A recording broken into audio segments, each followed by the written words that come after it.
I just don't care what you believe. But I don't want to hear all your stories and what you thought you saw. And I don't want to hear all that.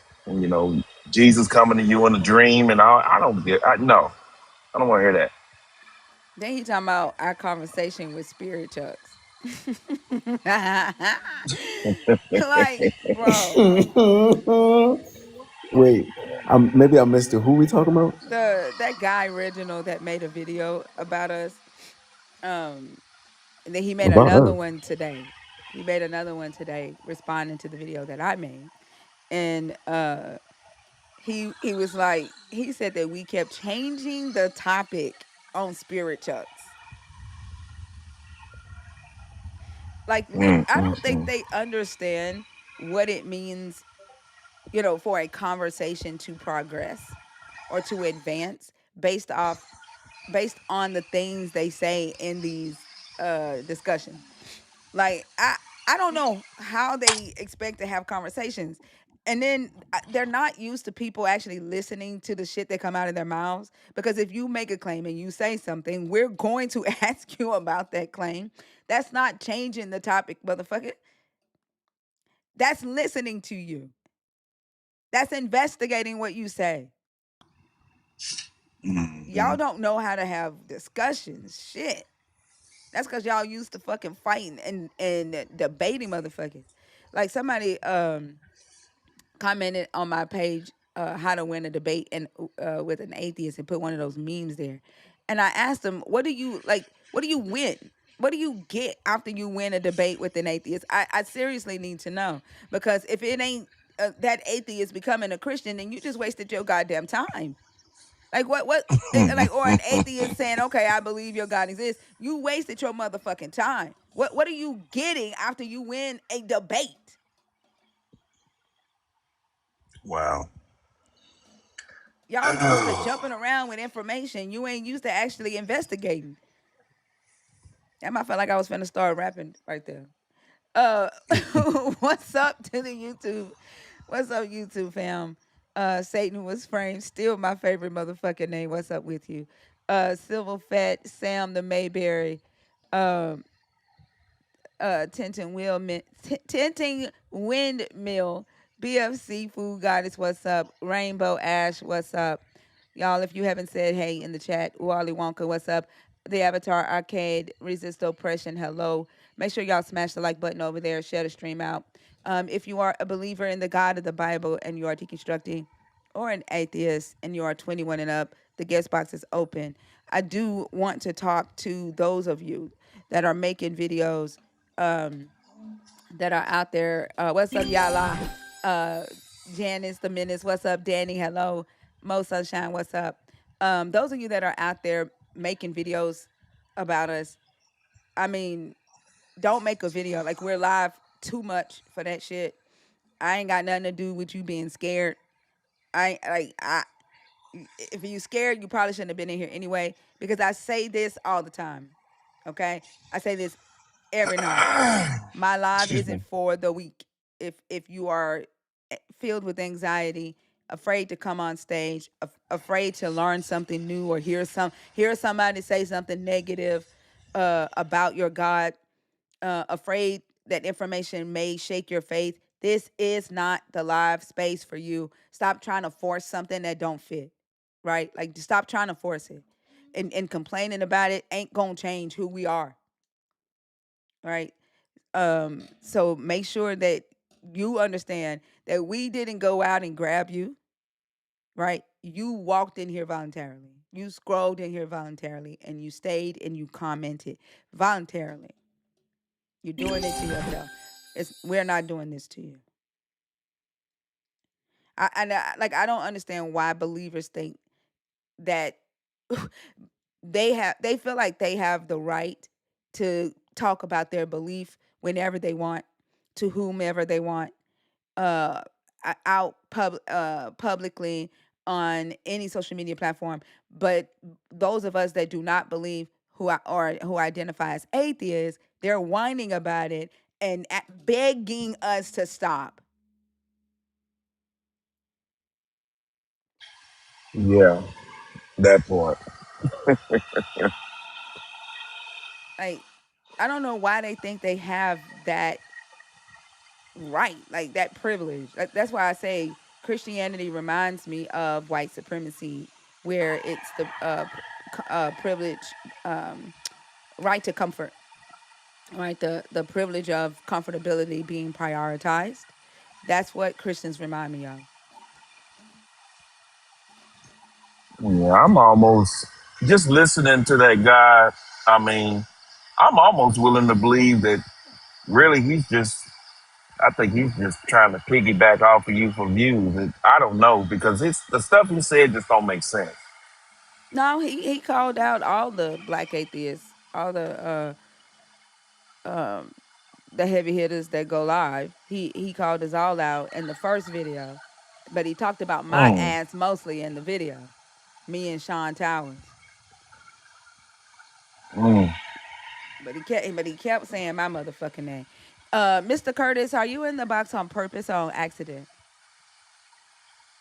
And I don't know why they call me the thinker. Like, what the fuck is that? Like, I'm a human being. Why the hell they keep putting that article in front of my damn name? Yeah. Well, Hey, Gina. maybe he might get the nuts to come in. Maybe he might grow up here and come on up here.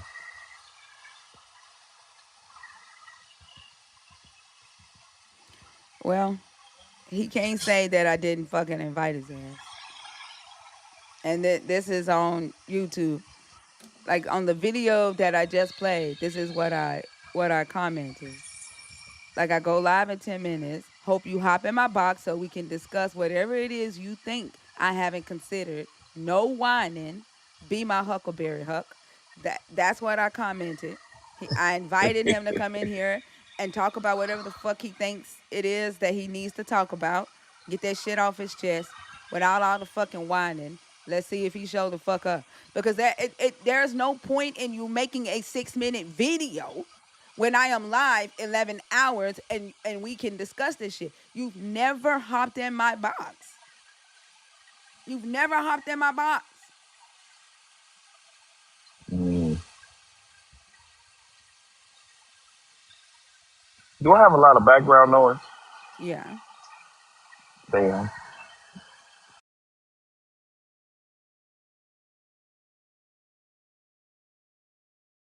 You said a comedian said you have a coach who loses 50 seasons in a row, you replace the coach, Christians. Exactly. Exactly. Thank y'all so much for helping us reach the gift goal. Continue tapping the live, share the stream out. Y'all, let's get somebody in here. If you are a believer in the God of the Bible, deconstructing, or an atheist, y'all, the guest box is open. Can somebody check to see if we're on the FYP before we get started? Um, Want to make sure that we don't spend too much time in our own little uh private island. Before I set a gift goal, let me know if we're on the FYP, if I need to do a restart, because I am seeing nerd badge after nerd badge after nerd badge. If you have a backup account that does not follow me, uh, that doesn't engage with my content, check from that account. And if you have to scroll and scroll and scroll and scroll and scroll, that means we're not on the FYP yet. That means that TikTok isn't convinced just yet that they need to show the live. If you checked from your account, Danny, that doesn't count. I need you to check from an account that doesn't follow me or that doesn't engage with this live at all. Son of Kalu, is it your birthday? Yes, sir. Happy Well, happy birthday, birthday, Kalu. man. Thank you. Thank you. Much appreciated. Much Yeah, appreciated. Not My not mom on the was just FYP. Okay. Go ahead, Kalu. my mom was just telling me how I was supposed to be born days earlier, but I was being stubborn. Um, as you know, as I naturally am. She said that when they were doing like an ultrasound, they didn't know my gender until the day I was born. Why? Because I was hiding my private parts.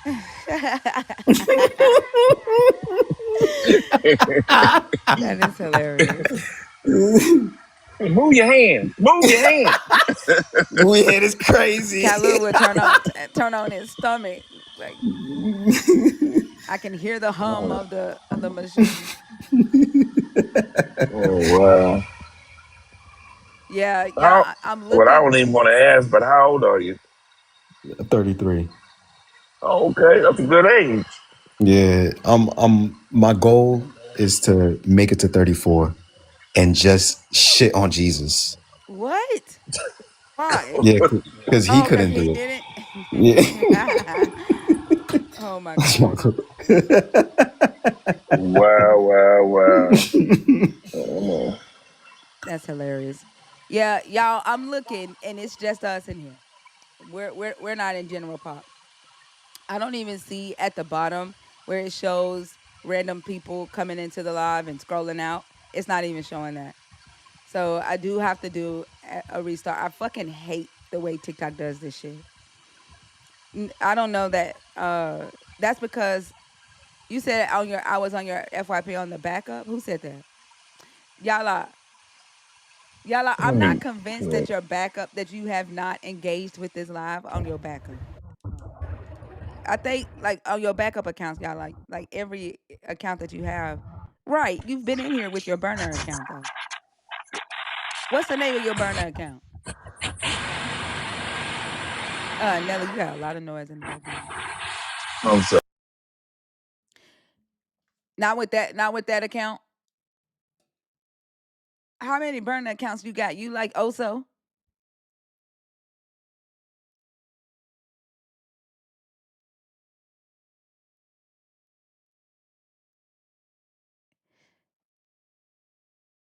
Well, I know you have two accounts that you switch back and forth in here. It's not a, I can see we can't be. There's no way because all I see is nerd badge after nerd badge.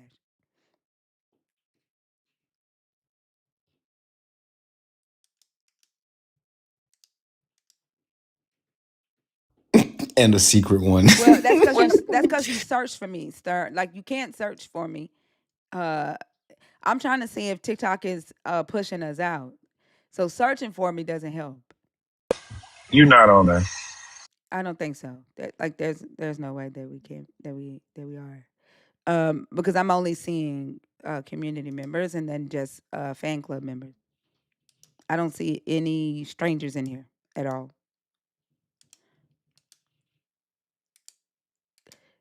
It's okay, y'all. That it can't be because I'm only seeing uh it's not enough, y'all. It's only look at the comments. It's nerd badge after nerd badge. There should be a mixture. There's not. That's what I'm saying.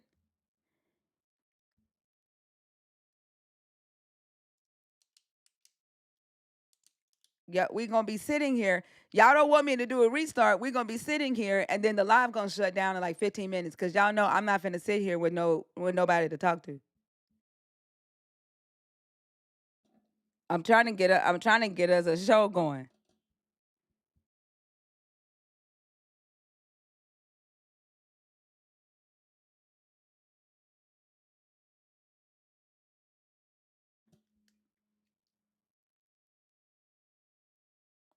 Yeah, just let me do a restart and then I'll be back because I'm just seeing nerd after nerd after nerd. All righty then. All right, I'll be right back.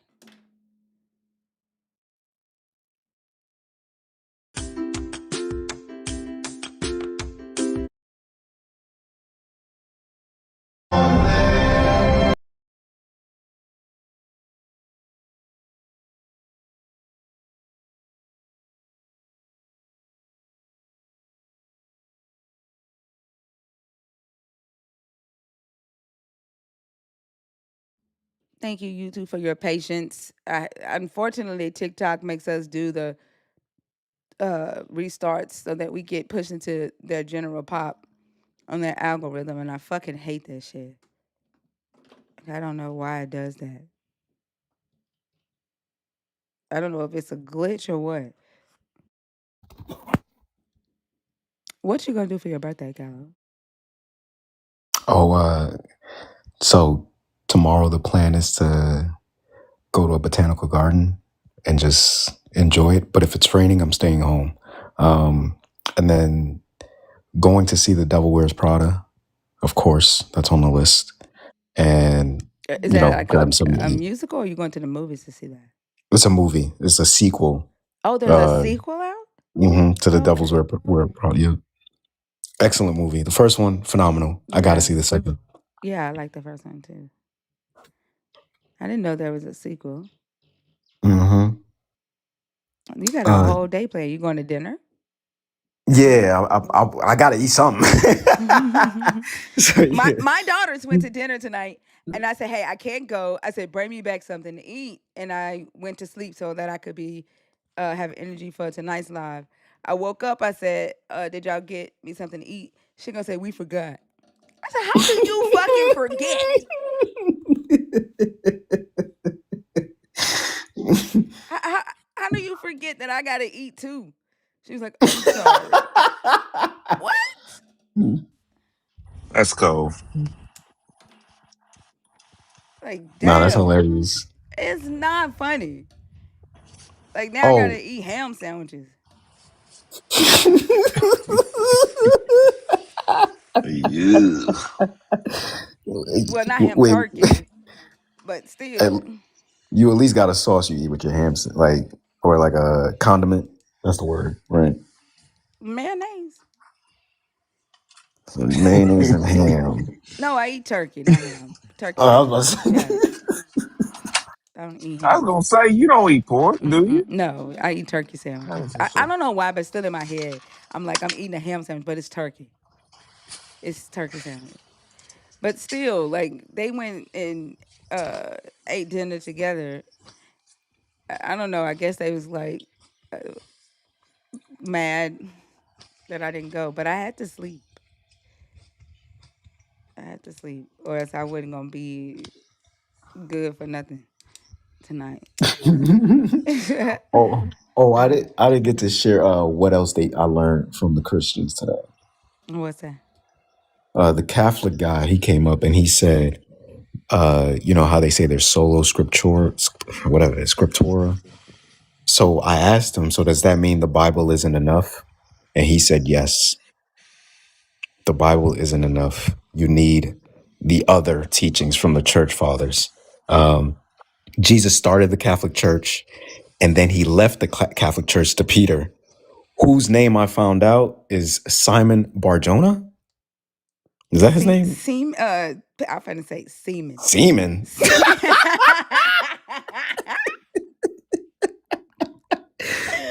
Oh my God. Simon Barjona. They're saying Simon Barjona is Peter. Is I'm assuming it said the verse he gave me. It says Simon Barjona. So I was like, I asked him, is that his last name? And he said, yeah, Simon Peter Barjona or whatever. I didn't know that. And then he gave me a verse, Matthew 16:18 to 19. But you know me, I'm going to read the whole thing. So I read verse 20. And verse 20, Jesus strictly told his disciples not to tell anyone that he was the Messiah. Hmm. I didn't know that. Yeah. Why was he doing? Yeah. Why would he even say that? Well, because they were gonna kill him, Oh, right? they were gonna kill him. Yeah. Mm. So he didn't want to die. No. He kept saying, but all the Christian is going to say is it wasn't his time. He had more stuff to do. Because I always talk about how he ran to Gethsemane, right? And he's like telling them to watch his back while he go off and talk to his daddy. And then he come back and they sleep and he like, you motherfuckers can't even stay awake for a little while so I could go pray. Unless they come. And I'm Mm. like, he obviously didn't want to die. And he was like, it wasn't his time. He still had stuff to do. He still has stuff to. Yeah. What did he? Yeah. What did he have to do? I mean, surely if he can raise people from the dead, surely he can, you know, stop people from hurting him. Hmm. I mean, I thought he came to die. Right. So I don't know. That's what they say. It wasn't his time. Mm, okay. Christian, Yeah, what's going on with you? Did you name yourself Christian because you are a Christian, or is that your name? Yeah, that's my name. Why are you talking like that? It's 5:40 where I am in the UK. It's 5:40 in the morning where you are. Yeah, How old are you? 26. And are you a Christian? Yeah, I am. Hallelujah. Yeah, I knew you were trolling. You're gonna irritate Hallelujah. the living fuck out of me. I don't want to talk to a troll. I can speak louder if you want. No, that fucking hallelujah you put at the end of that tells me that you are so unserious. And I'm like, I don't want to talk to a troll. I can talk to him. Go ahead, Galen. Hey, Christian, So, are you a Christian? yeah, Hallelujah. Are you above the age of 21? I'm 20. I already told you my age. I'm 26. You didn't tell me. You told Thinker. Please pick a topic.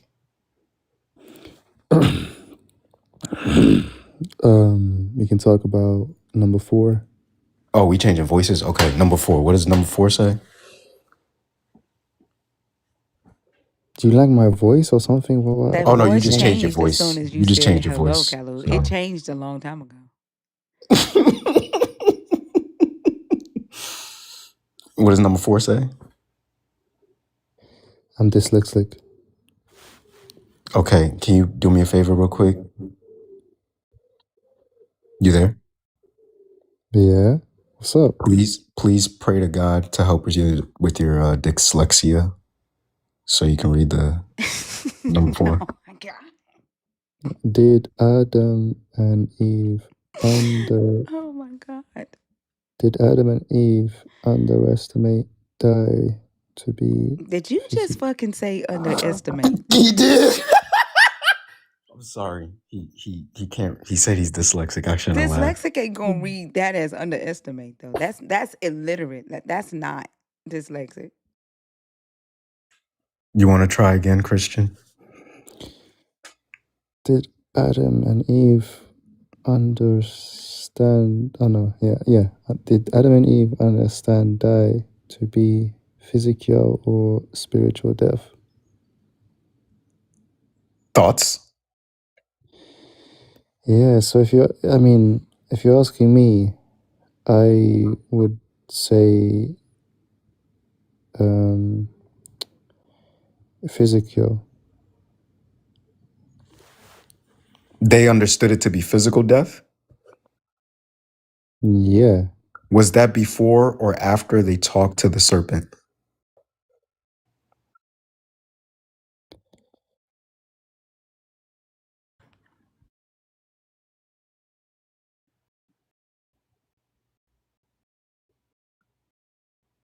Wait, let me ask ChatGPT. Y'all do me a favor and please keep tapping the screen, keep feeding the beats, because if this is it that we're gonna get tonight, ain't no fucking way. Cause I don't have the patience for this bullshit. I don't.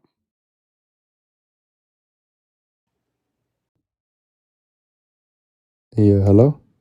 Mm-hmm. Are you there? Yep. So I asked ChatGPT and it said spiritual. Okay, but you said physical. Yeah, I didn't have the knowledge, so I changed my answer to. I'm sorry, Okay, Thinker. Kalu. I've I had can't. enough. I've had Yeah, an. I I was just can't. about to tell Yeah, you I've had enough. can you drop them for me? Cause I'm resetting the gift code. I fucking can't. I don't have the fucking patience. Like this is What the what fuck was Jesus that? is. This is Jesus's kids. Like this is the way they defend him. They are like I'm telling you, they are insufferable. Desi, desired one. Are you in the box on purpose on accident? Don't forget if you are a subscriber. This is for the new ones as well. You may not know. If you are trying to come on stage as a subscriber, I will not automatically bring you up unless I see a nerd emoji. in the chat from you. That way I'll know that TikTok did not just throw you in the request. If you are a believer in the God of the Bible, if you are someone deconstructing your belief in the God of the Bible, if you are an atheist, or if you are agnostic or spiritual, topic 3 is on the board for you. You must be 21 and up to join the conversation. I think they don't have a choice but to get petty and petulant, especially like it's interesting. Some people are willing to allow the misinformation for the sake of having a conversation, and some lives are not. And so, like, what I've noticed is in the lives that will call out a lie or ask for evidence of something, believers tend to be really chaotic and childish in those lives. And then the ones where they can just, you know, talk about shit that they don't know what they're talking about, they can pretend to have knowledge. They tend to be more calm in those lives. So yeah, and so I think I don't have the patience to just sit and listen to a motherfucker talk about some shit that I know damn well isn't true. I don't have the patience to do that, and that's not what I'm here for. Like I can't. No, that's not a nerd emoji. um, the nerd emoji is the emoji that looks like a nerd. But just type on purpose if you're in there on purpose. SK, how old are you? I'm 35. Are you a believer in the God of the Bible, deconstructing, or an atheist? I mean, I'm not a believer in God. I guess the definition would be agnostic, but I'm also don't know if I'm that either. But I guess question 3 would be for me. Are you spiritual or like question Um, 3 is for people who still believe in a God or identify as spiritual? I don't even think I don't even think that would be a good definition for me. Spiritual. Um, I guess I believe in some sacral practices, but not to its full extent. Just more of like a guideline or to make some things that are not tangible have meaning, I guess, to a simple sense. Like what do you uh I actually don't really have a religion, but like, like maybe a little bit of zodiac, shit like that. Oh, so Yeah. yeah, so it's a topic 3 is for people who are deconstructing but they still believe in like a god, maybe they're calling it source or uh the creator or universe or something like that. Or they believe in like spirituality, um hoodoo, voodoo, Wiccan practices, new age spirituality, something like that. So it's not Um, it's I guess I don't know what you would be able to talk to regarding topic 3. I mean, I thought this was really interesting. I think, I don't know, I study like anti-capitalism, and I think I really wanted to come up here because I guess I wanted to ask y'all a question, really. Um, I don't answer random questions, oh, so oh, well yeah. then I'll go down. That's fine. Okay. Um, that's okay. All right. Thank you for coming up though. No problem. All right.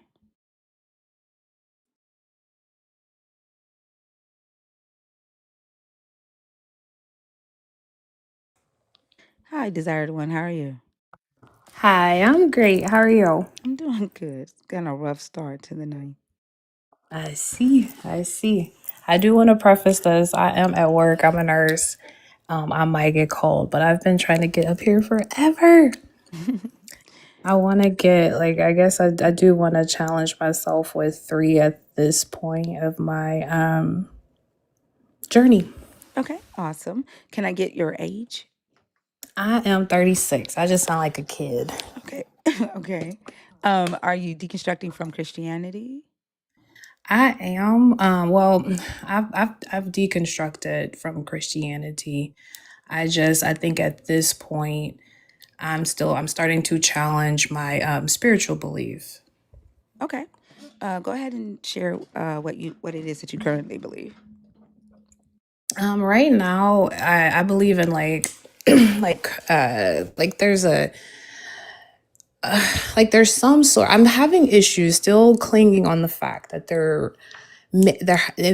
I guess maybe it has to be, or there may be something that we came from, like a source or the universe or something. Um, like honestly, with myself, I feel like there's no God.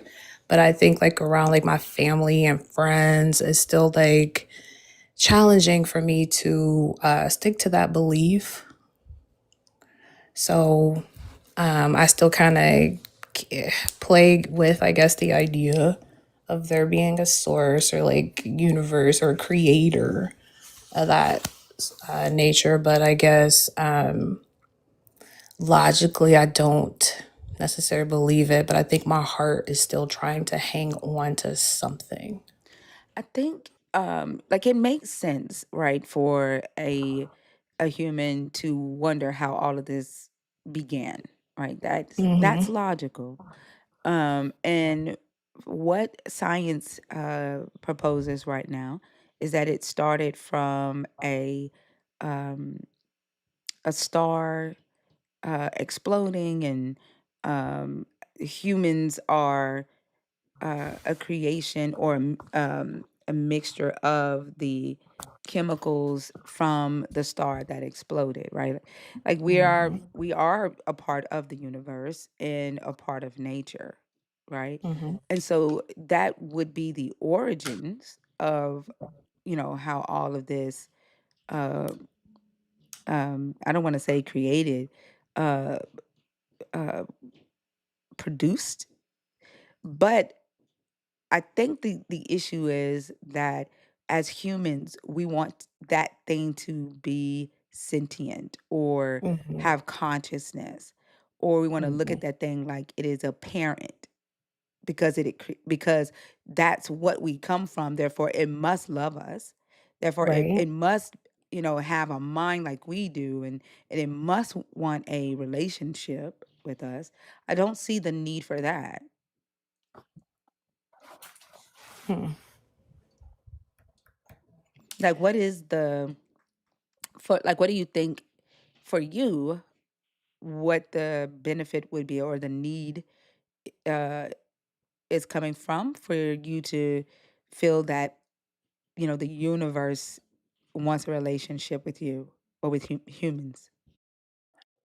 I think that that still might even go back to my initial beliefs in Christianity. I think I guess the indoctrination of that, you know, um, the single God and, the Trinity. I think it may be that. But I think I'm at this point where it's like, I need to challenge that. I need to figure out what that is, you know?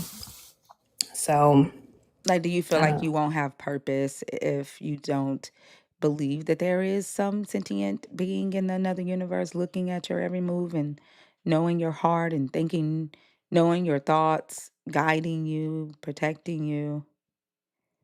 I think that makes me uncomfortable that there isn't.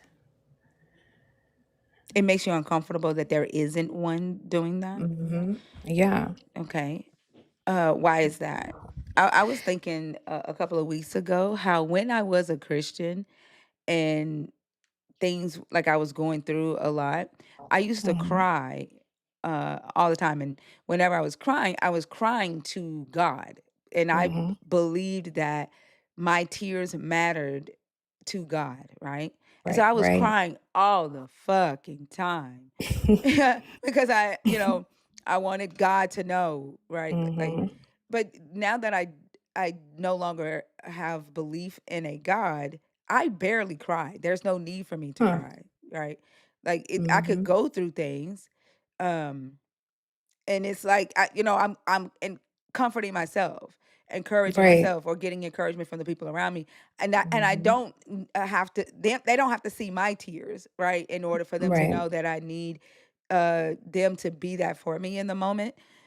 And I find it interesting that I was in this place of like a pity party because I needed the God to know that I needed it, and I felt like my tears is what that God cared about, because I was taught, oh, he draws nigh Mm-hmm. to those who have a broken heart and a contrite spirit. And so it Yeah. had me in that mindset all the fucking time. Mm-hmm. I think that's the same with me. And just to, I guess, to think like, I remember people, they'd always say like, lay down your burdens. And Mm-hmm. I think after deconstructing, I had to realize like, I lay my burdens down, but I'm the one that has to pick it up and fix it. Like, there's no one coming to save me.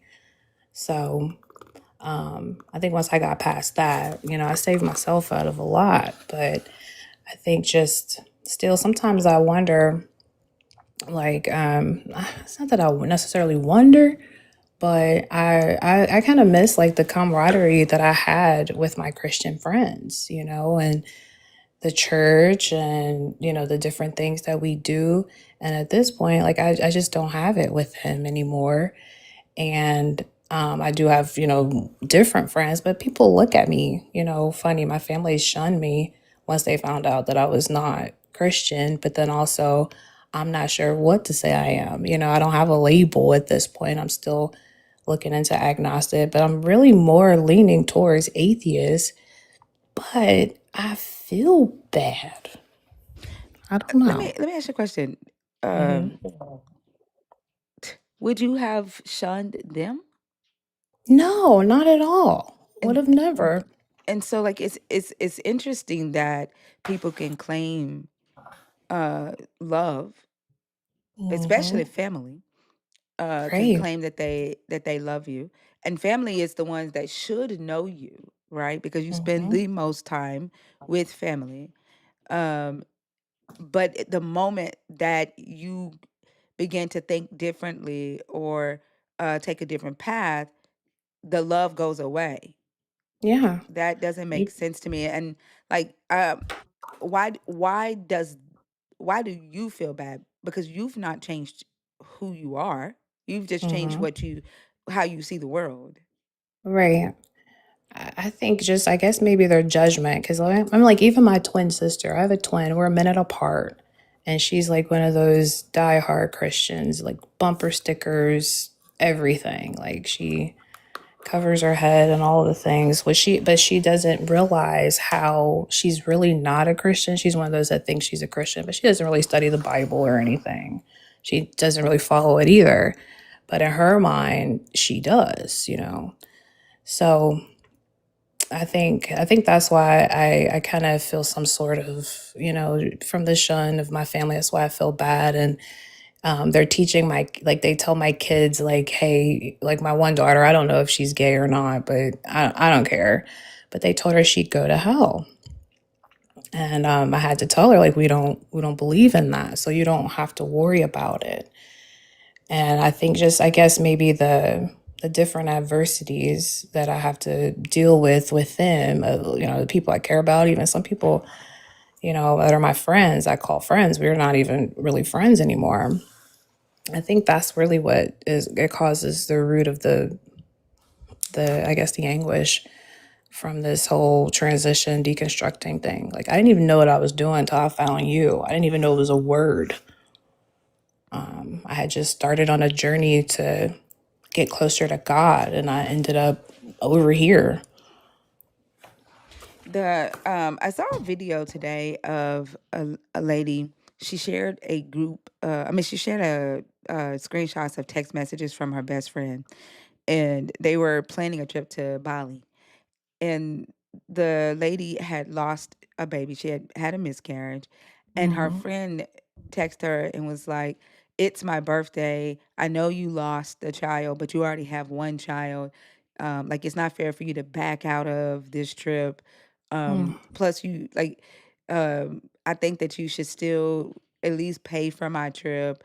And the lady had put in the caption, she was like, I can't believe, right, that this was their response, my friend's response to me backing out of her birthday trip. And I'm thinking to myself, like, you're really realizing that who you thought was a Mm-hmm. friend this whole time was actually there to only experience you or to take from you. And that Right. family that says, because you don't think like me or believe like me, right, then I can no longer love you. We're only there to experience you, or for you to agree with them and make them feel good about the decisions that they've made in their life. Because Mm-hmm. if they really cared about you, right, the the fact that you don't believe in God wouldn't be the thing that they would be willing to separate with you from, right? Like Right. that's not that it there's no room for real love there, whether it's family or friends. And so, like, when I hear family members being willing to excommunicate other family members over a lack of belief in something that they cannot actually prove because it's faith Mm-hmm. based, right? Right. And they're willing to say, well, because you don't think like me, then I can no longer love you. That makes me Yeah. think. I see those people the same way I see that friend that did not care that her friend had a miscarriage and still expected her friend to make life about her. Mm-hmm. Yeah. I don't like I have a daughter who has not the one that they think is gay, but I have an older daughter. She's got cerebral palsy. She can't walk, she can't talk, she has seizures, she's in a wheelchair. We've got a lot of things going on with her. And for years we prayed, keep her alive. She almost died, I don't know how many times. Keep her alive. Let the pray with the doctor's hands for the various, I don't know how many surgeries she's had. I don't know how many times she's been admitted to the hospital. But I remember I told my sister one time, like, she was so upset with me for something with Christmas or something. And I was like, I don't pray. I can't pray. You guys have prayed for years for my baby to walk, and look, I'm struggling. Like now she's about 5'5", 140 pounds, and I have to lift her, and I'm almost 40. So it's just like watching me struggle with this, and still, I still persevere. If I'm college educated, I live pretty nice. However, I had to lose everything after I had her, and all I got were prayers. I had to dig myself out of that. And even still now, when we face challenges, I'm getting prayers. I had to tell them, like, I love you in the way that you need to be loved. I need you to love me how I need to be loved. And prayers aren't helping.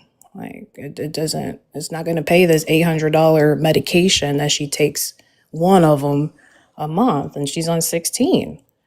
So, What do they say about the fact that they believe in a God that can heal illnesses like that, but doesn't? Like, what do they? Have you ever like actually brought that fact to them? mhm, I did. And for years, their answers were, um, it had to be something that I did. Like they blamed me. Um, she was out of wedlock. I did not. I refused to marry her father. He was abusive. So I said, I'm like, this is bad enough. I'm pregnant. I'm not marrying this man. And so it was mainly because of that. I was a single mom, and I was unwed. But then, like, I countered that with, I don't know how many single unwed moms have healthy kids, But that's also negating what they claim. They claim Jesus died on the cross Mm-hmm. for their sin. So their sin is paid for, right? You don't have to atone for being, for fornication, although the Bible doesn't say shit about fornicating, Right. premarital sex, unless you're a virgin that your father plans on getting a dowry for. But Mm-hmm. and we don't do that here in the West. But let's say that premarital sex was a sin, and getting pregnant outside of marriage is frowned upon. They believe Jesus paid for that. So Right. then turning around and saying, oh, he's punishing you for the very thing that he already paid for makes no fucking sense. Mm-hmm. And that's I've had that argument with them as well, like I thought that we were forgiven, and then they told me how Jesus suffered on the cross. So we have to live a life of suffering so that we could, have everlasting life in heaven. Well, what was the And point of I'm his suffering then? Yeah, right. That's what that was. The bringing logic into the fairy tale that they believe in. So it's almost like talking to some of the people that I hear on this live, but it's my sister and my mother and it's like my entire family, but they let the child PDF file at the barbecue, but I'm not invited. So it's just, I think that, it's weird. But I think that contributes a lot to why I'm like, maybe there is. I don't know. Maybe, but then at the same time, I'm like, no, there can't be. There's not. So I don't know. I don't know. I think I'm on a transition, like almost like how it was when I started deconstructing, to figure out, really totally deconstructing, I guess, from the idea of a God. Yeah, I mean, like I think that you're, on the right path with, you know, deconstructing and acknowledging, in your reality that the God has not answered your prayers. Only right? Your family can't change that reality for you. The only thing they can Mm-hmm. do is try to gaslight you. And Mm-hmm. they're trying to punish you by not engaging with you so that you will come back and do what they want you to do. Mm-hmm. Anytime that I ask believers, like, why does it matter to you whether I believe a God exists or not? Like, specifically your God. They always say, I want you to go to heaven.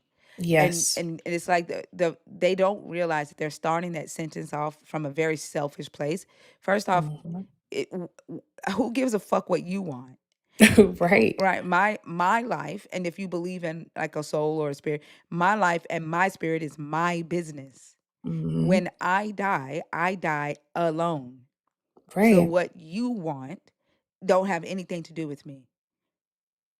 And Right. and and if you love me, what I want should matter. And you should try to understand what I want and what I need. And it doesn't help me to continue to believe and hope for a thing that is not manifesting. Like you said, your daughter. How old is your daughter? She's 12 now. She's 12. Your daughter, and she's had cerebral palsy since birth. Yeah, I labored too long and she ended up getting a virus in the NICU that gave her 3 strokes.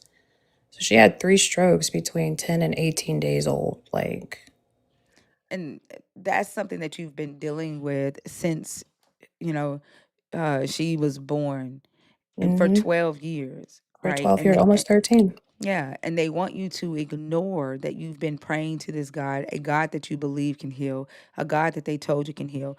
And when the God doesn't actually do the thing that you're having faith and belief in that it can do, it becomes your fault that the God doesn't hmm show up. All of a Yeah. sudden, the gift that the God gave you of grace, um in your sin goes away.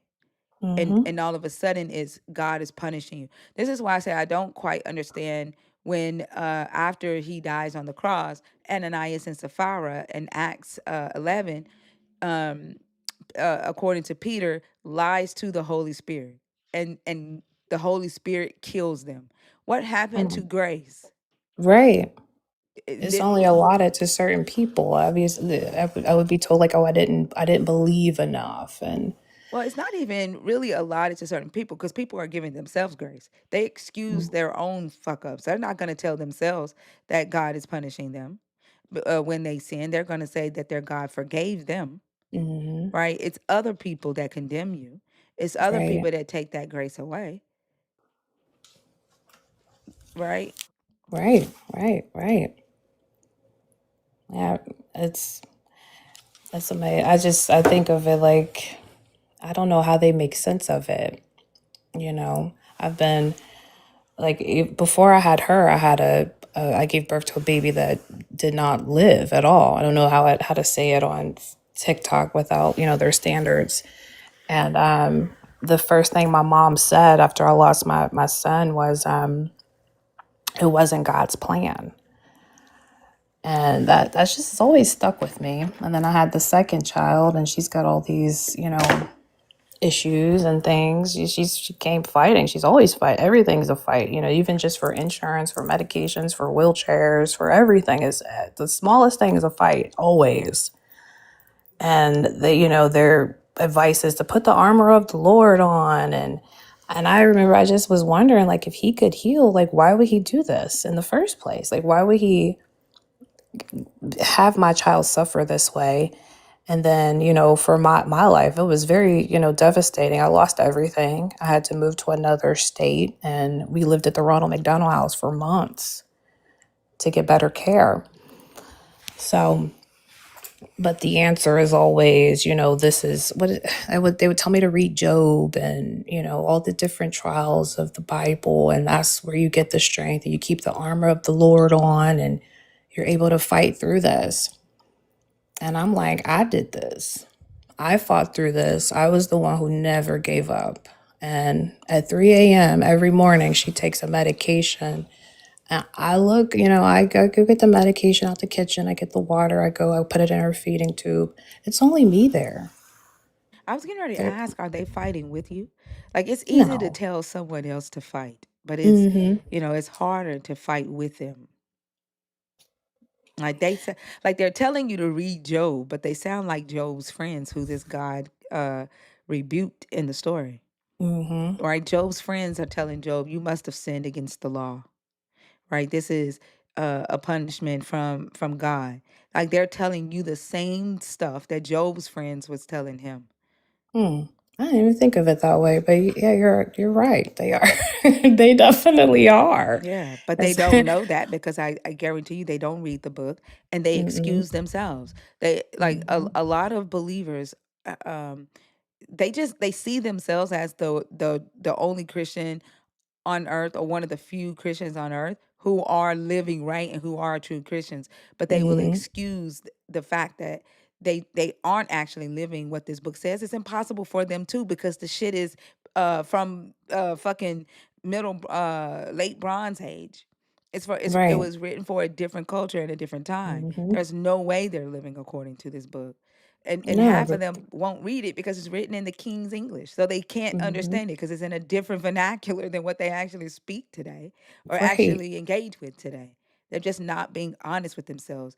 And they like the fact of sitting in a seat that where they excuse themselves and they um, claim that they are righteous, and they like to be able to point fingers at other people while Right. And I cheering make people it on from the sidelines. I make it real easy for them to point over at me. So yeah, I I don't know about them, but you're right. They are a lot like Job's friends. They Yeah. go to they go to church. They invite my kids to church, and we just don't do it. We just don't do any of that stuff anymore. But and then when I think about like how I help people, that's literally I wake up, I'm caregiving, I'm taking care of my daughter, and then I work, with people. That's all I do all day, always. I'm not a selfish person, but I see the selfishness in them, but they're Christian. So It's I don't. like it sounds like their opinion of you is adding some additional stress that you don't need, right? It's not serving you. Does that make sense? Like it's It does. I think yeah. that might be it. That may be why I'm holding on to that. Um, that there may be some sort of spirit or some spiritual thing, because I think that may be a tie between, with my family. Like that's the last. If I cut that, that's it. Yeah, That's like the I last. don't think it's spiritual. I think that Hmm. they're because that's your family and you love them. and there's this expectation that you love family no matter what, and it's supposed to be unconditional. And Mm-hmm. that means if family hurts you, if they say things to offend you, if they're not there for you, that's your family. You always be there for them, and they matter, right, more than anybody in the world. And Right. so what they say about you holds a lot of weight to you, Mm-hmm. and that weighs down your mind and how you see yourself operating in the world, and the things that you in your reality, right? Like the things that you have to experience on a daily basis, the things you have to fight on a daily basis. You aren't able to see yourself and see those things the way you need to see them in order for you to show up and be the best you and have the best experience that you can have in life, because you've put a lot of weight on your family's thoughts and on your Mm-hmm. family's approval. And I think they know that, and so that's why they say and do the things that they do. Mm-hmm. Yeah, they know that. I see that. I need to look more into that. Because that's definitely true. I guess I probably wouldn't have ever come to that or admitted that. But that's true. Let me write that down. I think a lot of Yeah. us do that, right? Mm-hmm. And we are taught that, right? We are taught that blood is thicker than water. Um, Mm-hmm. and it hurts when we when we learn that that is not true, because Yeah. family can hurt you worse than your chosen family, the people that you call friends, who really act more like family than the ones that you were raised in the house with. Mm-hmm. Yeah, it's like those are the ones that usually push you away quicker. And then like I guess the spirituality aspect, um, I'm still kind of grappling with like the soul or spirit. Like, is that separate or is it even there? Or is it just my personality? Like, Like, what do you think a soul is? I think it's energy. Really, like I guess at the smallest unit, I guess would just be energy, and then inhabiting a body, you know. Well, I mean, your flesh is energy. Like everything is energy. Right? Saying that a soul is energy inhabiting a body, what would your body be if not energy? Huh. I never thought about my body being energy, but that makes sense. Yeah, everything is energy, Right. energy and matter. Mm-hmm. And so, like, I think like when a lot of people are talking about soul, they're just talking about the things that their brain does. When Mm-hmm. they talk about spirit, I have no idea what the fuck they mean by spirit. I keep asking them and they don't fucking know. Yeah, they say like spirit told me this or whatever. I'm like, I think that sounds a lot like how Christians are like, God told me to tell you. Is that what you mean by spirit? Or you're talking about like this, what they say, soul? Well, when they say soul and spirit, like they have a soul and they Mm, have a spirit, I don't quite know what they are calling a spirit. I've been mm, asking them and they don't know. They don't know how to articulate the thing that they claim that they have or that they are engaging with.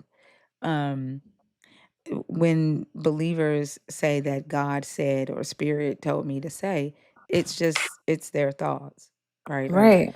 um, I don't know why they expect another person to just accept what they say. Again, that's faith. If you Mm-hmm. believe in that sort of thing, you would accept it without asking questions, and that's the dangerous thing.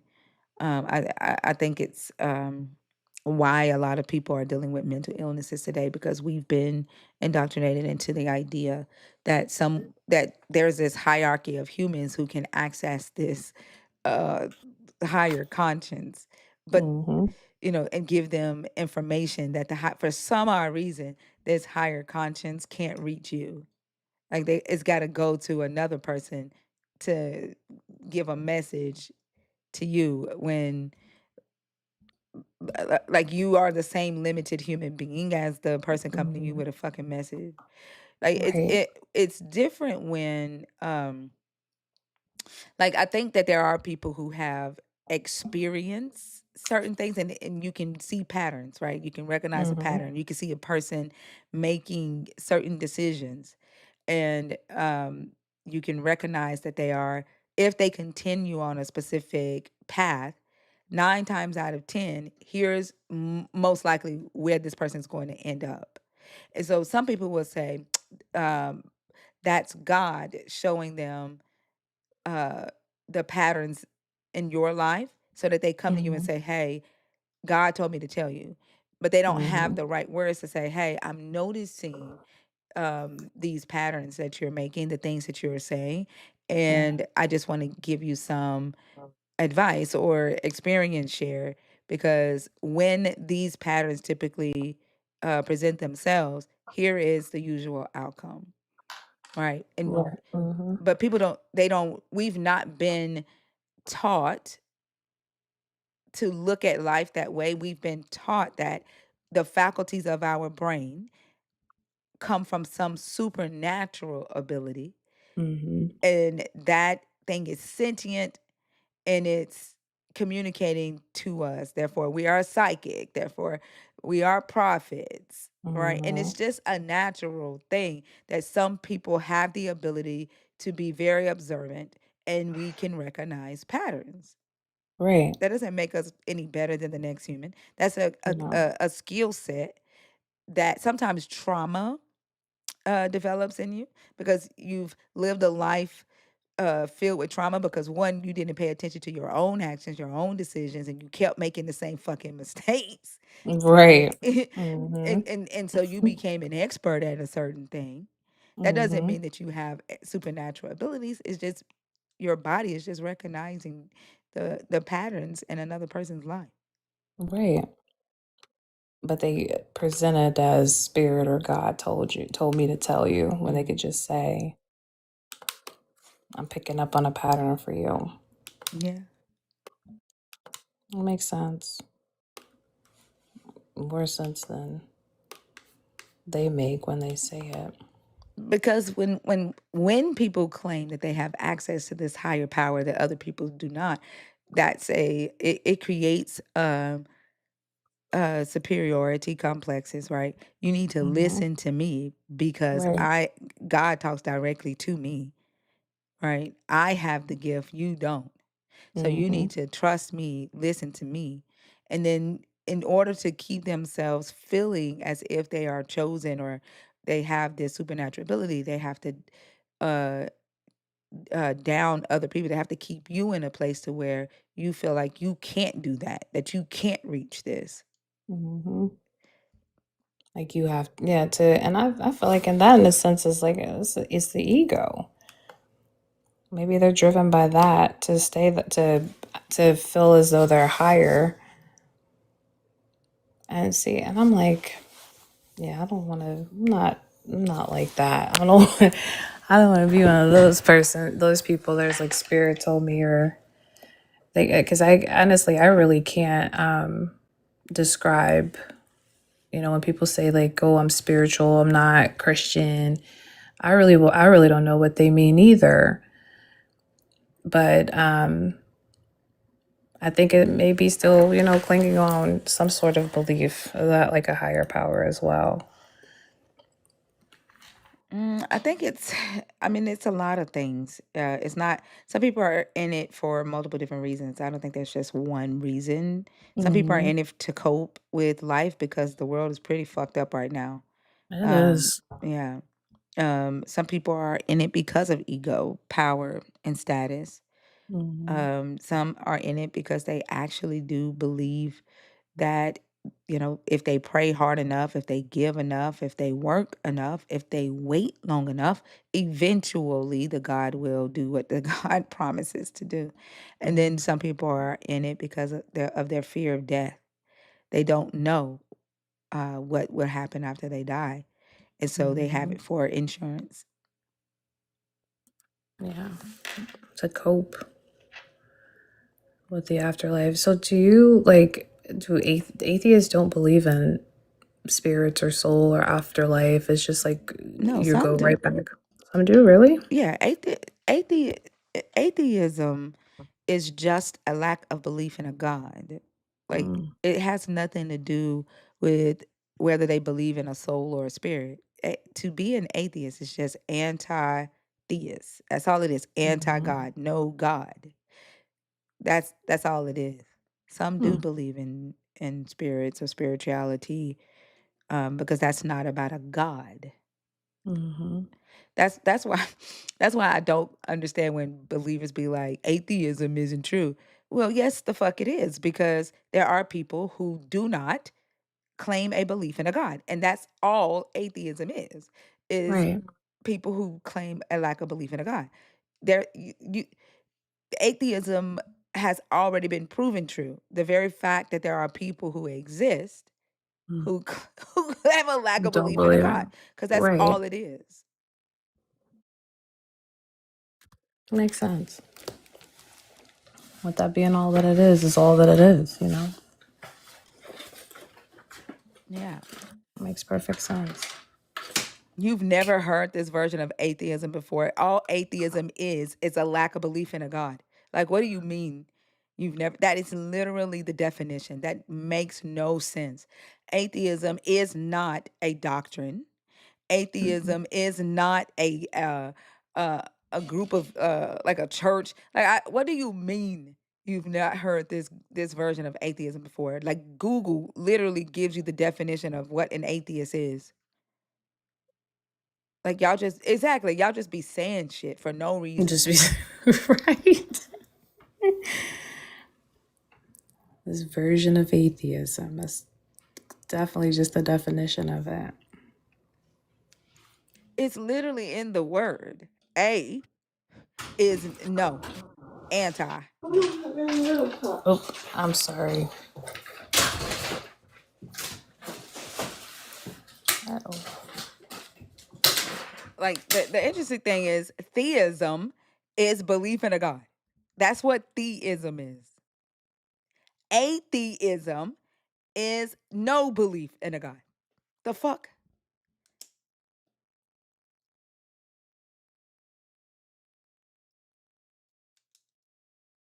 No one said that it doesn't provoke questions. Your claim was you've never heard of this version of atheism before. That's a lie, because that's literally the definition. You lied. Point blank. And you're motivated to lie because you are a Christian.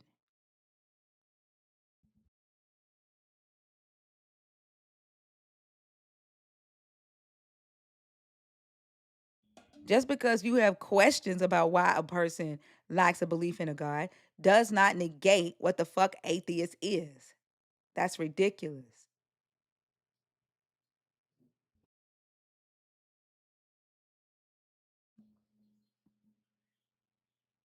Um, like, I just can't stand, like, that lie was just unnecessary. That shit irritates me. Like, when you tell an unnecessary ass lie, that shit is irritating.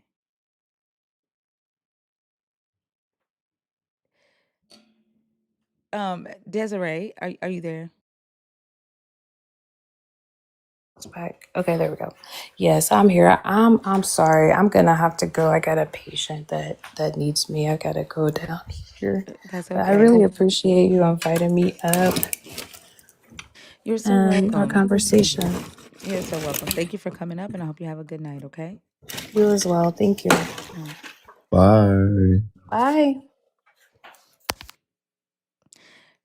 You saying that, why is it a lie? You literally said that you've never heard of that version of atheism before. Like, there are literal people in here who consider themselves atheists, who believe that we have souls and spirits. They talk about it every fucking night on this live. You did lie.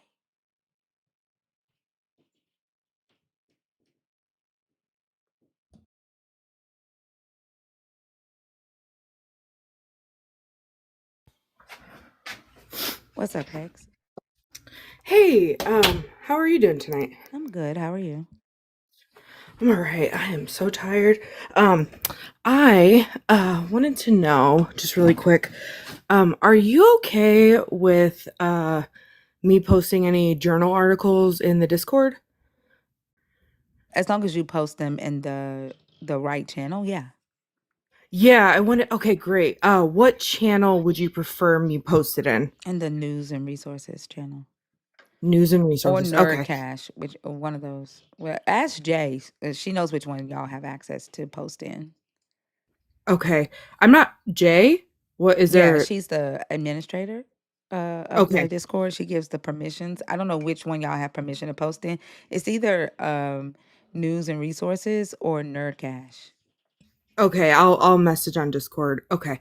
Cuz I had brought up the dark triad thing last time, like sometime last week, and I'd gotten a couple messages about asking about resources, and I was like, "Oh, it might be helpful if I just post it in the but if I just post it in the Discord." And it'll just be easier, I think, accessibility wise, because I can just upload it as a file. So all right, wonderful. All right, Well, thank you. thank you so much. I hope you have a good night. Thank you. You too. Wait, you do lives? Yeah, sometimes I go live. I will do like a either ask a therapist or PhD student, and I've been drawing in this new topic where I just say like teach me something new. Okay. So yeah, and I a lot of deconstruction people will like come in and mostly Annika and a couple others, but they'll come in and then I'll just be like, all right, well, Thinker's going live at 11, or somebody will be live, and I'll just tell people to go other lives. So Okay, awesome. Well, if y'all are interested in that, that's a great live to have. By the way, thank you so much for doing that. Make sure you give Hex a follow. And I just found out tonight that you do live, so I'll hop in there sometime too. thank you, Thinker. I You're really welcome. appreciate that.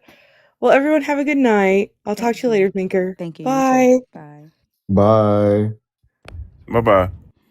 Y'all, if you're just coming in tonight, it is Kalu's 33rd birthday. Make sure you show him some love. He only had 1,000 coins tonight. Let's light his box up. He's gonna fall asleep on stage, so make sure we light his box up. Make sure we light his box up before he fall asleep on stage. If you are a black atheist in here, do me a favor and type a 1 in the chat if you give a fuck that you are amongst the 1% of black atheists. If you give a fuck that only 1% of black people are atheists, is that gonna change your fucking mind because you are of the minority? No. Y'all don't understand what I'm saying. If y'all listen to my words, type a 1 if it will change your mind that only 1% of black people are atheists. Don't type anything if it don't type anything. Don't type zeros or nothing. Well, y'all stop. Never mind. Never You tried. mind. You did try. You did try I though. did. Like goodness gracious, y'all. y'all not listening to me. Black Beyond Mathematics constantly drops that stat. Only 1% of black people are atheists. Who gives a damn? We are not atheists because we want to be popular, motherfucker. We are not atheists because we want to fit in with the in crowd. That's you. That's why you keep dropping that stat. It matters to you what other people fucking think. You are used to groupthink. You need to fit in with the hive mind. I don't give a fuck. I don't give a fuck if I was the only atheist on earth, motherfucker. I have not been convinced of a fucking God.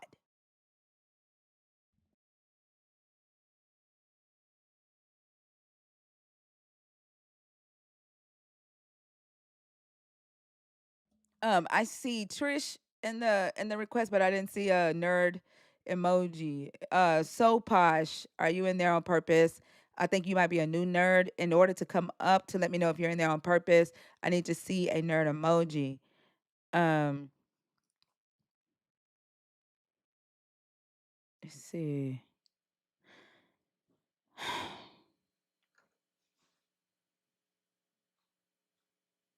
All right, y'all. The guest box is open. If you are a believer in the God of the Bible, deconstructing, or an atheist, 21 and up. If you identify as spiritual or agnostic and you are deconstructing, topic 3 is on the board for you.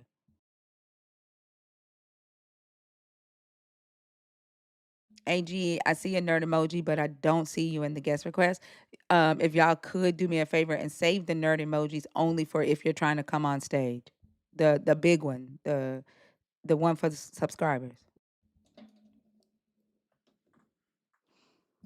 The crazy thing is that it doesn't like they think that our goal is to increase that number. Like that's not my goal. Like I don't give a fuck. If you want to believe in a God, go right the head. I like that's not going to affect my lack of belief in a God like one bit. I care. I say this all the fucking time. I care about what the fuck you do. That's all I care about. I don't give a damn if you have a belief in a God.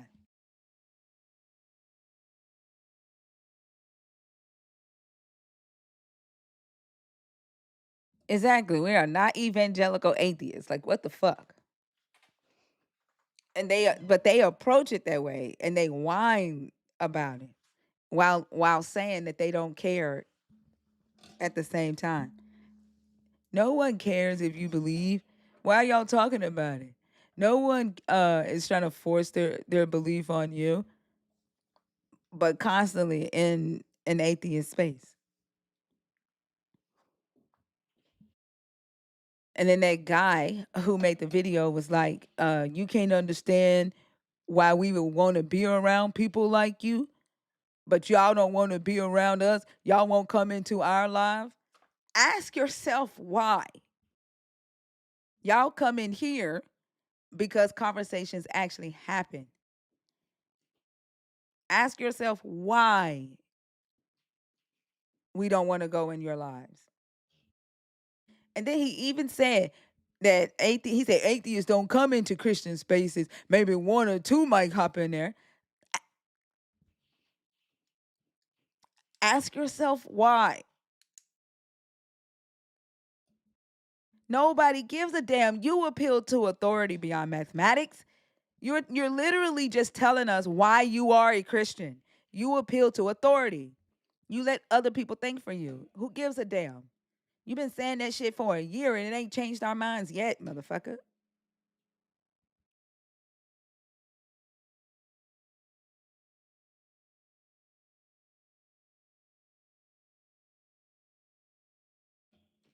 That's just dumb as fuck.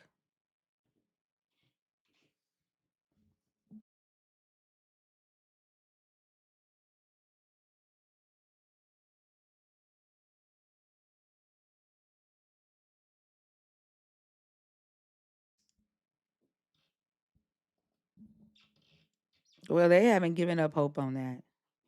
They're still waiting on that.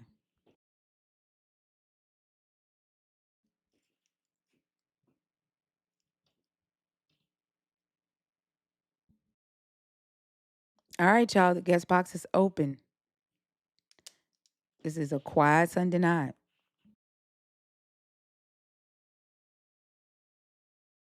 I think y'all tired out. It's a lot of lives during the day.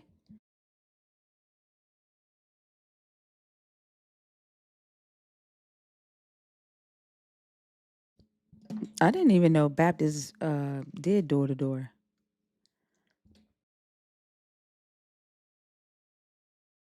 No, shut the fuck up, Mocha. Like, god damn. Just stop. It's a dumbass question.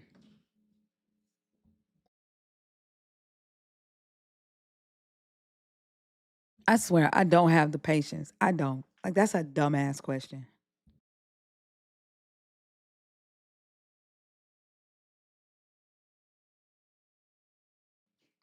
Like, they can't get over the fact that a person just doesn't believe in a God. Yeah, it's quiet, but you motherfuckers are here. Y'all are here. You're in the fucking comments.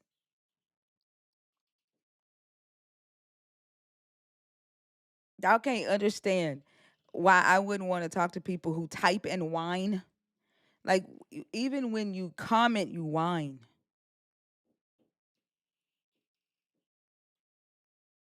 You complain in your comments about our lack of belief.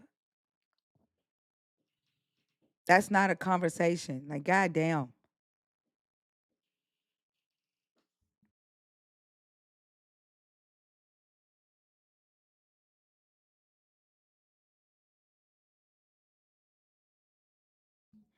Like, y'all haven't asked yourselves why you aren't able to have intellectual conversations about your belief system.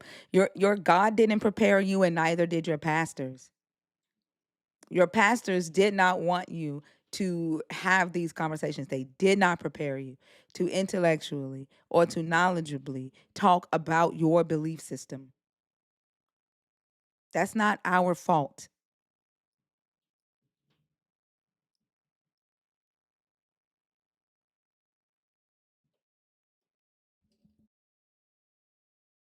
Well, I mean, cool.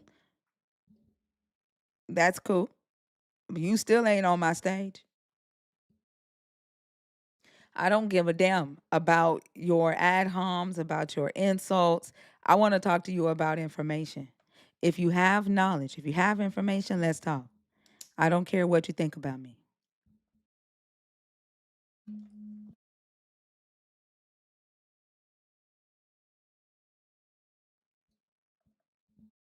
Masaki and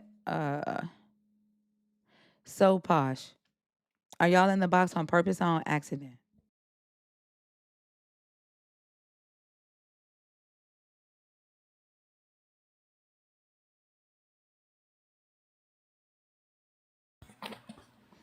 Like they got Jesus, but they scared of my ass. I don't fucking understand that shit one bit.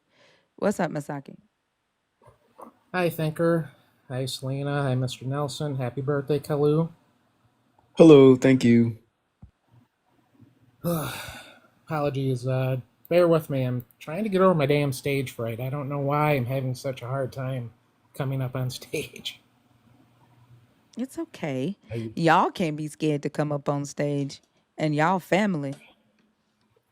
I have really bad social anxiety, and I used to chair a ton of recovery meetings, and I was on camera for an hour or two, multiple times a week, and that never bothered me. But coming up here for some reason is just, ugh, very taxing for me.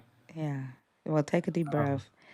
You're at home, behind your phone, no camera, just your voice, and all it is a conversation. Thank you. Well, I'm 41 years old. I'm an atheist. I wanted to talk about topic number one. If the God of Christianity is love, why does it produce so much hate and division? And I've thought about this topic for a few days, and I'm able to think of my time outside of the church, examples of hate and division. With like pride parades and Planned Parenthood and all sorts of those other things that believers do.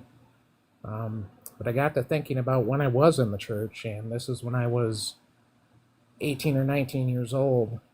And I went to church with my girlfriend at the time and her parents pretty much every Sunday that I could when I didn't have to work. And there was this couple, this teenage couple that came to church, and the girl, she was pregnant. They got pregnant. And they were 16, and the girl and her mom went to church. Her dad was separated from her mom. I don't remember the whole story, but I got to thinking about it. And the mom's name was Wendy. I remember her name because that's my mom's name. And her daughter's name was Whitney. And for the life of me, I just really got to thinking. I was like, why can I not remember the guy's name? Her boyfriend. And I got to thinking about it. And so many times, like, people just gossiped in the church. Like, oh my God, did you see what Whitney's wearing today? She's how many months pregnant? She's wearing that. And, just things about, well, I see why this happened. She doesn't have her dad at home. It was always the woman's fault. And that really hit me. I was like, holy shit, that's like the patriarchy. Like, I don't ever remember very many negative things coming towards the dude. I remember a couple times people saying like, well, he's not going to be able to play travel baseball anymore. He should get a job. And he's 16. And I just thought of that time of division and how so many people just, talk so negatively about this young couple that were expecting a kid, and how bad, Wendy was, how bad of an example she was for being a mom, how she didn't have a good enough job, how the church was going to have to help raise them kids because, they didn't have a lot of money. And this went on for months, and finally one Sunday, Wendy went to the congregation and she spoke to everybody and said, I'm tired of hearing you people talk behind my back. And of course, people after the service, oh, well, we just want the best for you and blah, blah, blah. And the gossiping stopped for a while, but after that, it went forward again. And, I never really talked about it. I personally didn't care.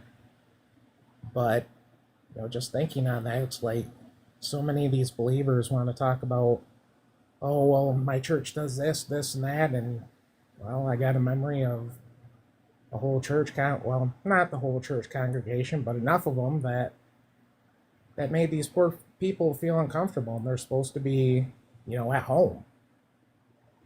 It just, kind of makes me sick. Yeah, that's the thing that I keep trying to, point out or discuss or raise awareness on. The whole entire claim of Christianity is that humans are sinful. Humans needed a savior to pay for their sins because they're going to sin, and therefore they needed grace. And the punishments for these actions that they were doing prior to Jesus dying were too harsh, right? And so Jesus came to take away the punishment for these sins. Yet they themselves take it upon themselves to punish humans for committing the so-called sins they say Jesus died for. And that creates so much division. But not only division, it puts a person's life on a specific path that ends up making that person make decisions that leads them down a road of drugs, a road of self-hatred, runaway, or a road of promiscuity. Like the very thing that they are condemning them for ends up increasing because the person then starts telling themselves that they are this thing and they deserve whatever, the church is telling them they deserve for making a mistake. The humans aren't giving other humans grace for making the mistakes that they claim their Jesus died for. And especially when it comes to women in the church, especially when it comes to young girls getting pregnant at a young age. Why is that not looked at like a mistake? Why does that young girl not deserve grace? Why does she deserve to be condemned when their belief is that Jesus died to give her grace for that very act? Yeah, absolutely. And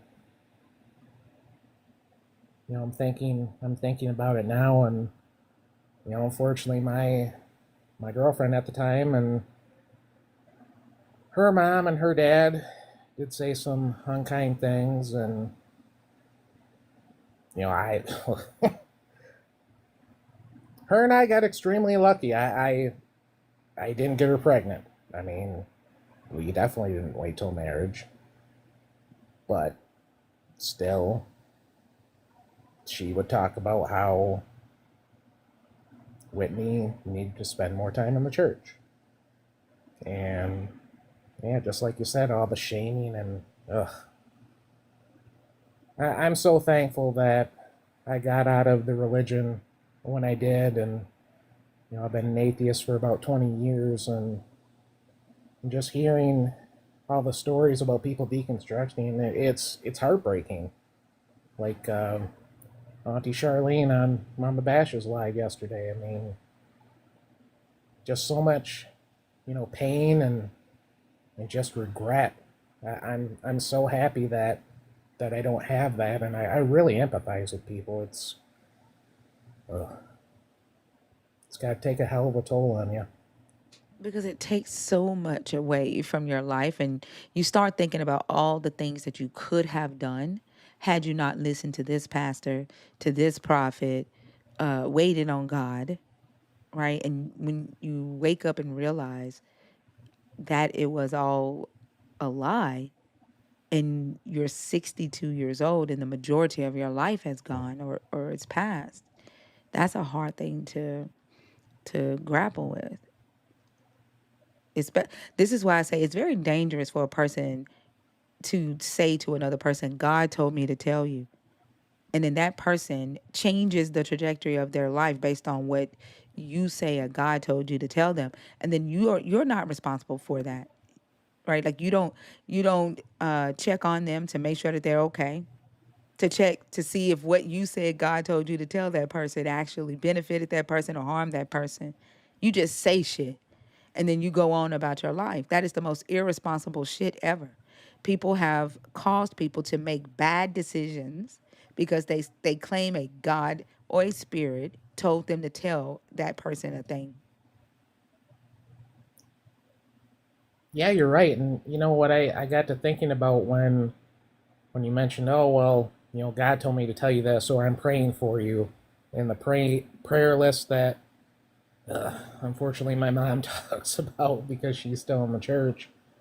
Like, I don't ever hear any follow up. Okay, so you prayed for so and so. How are they doing?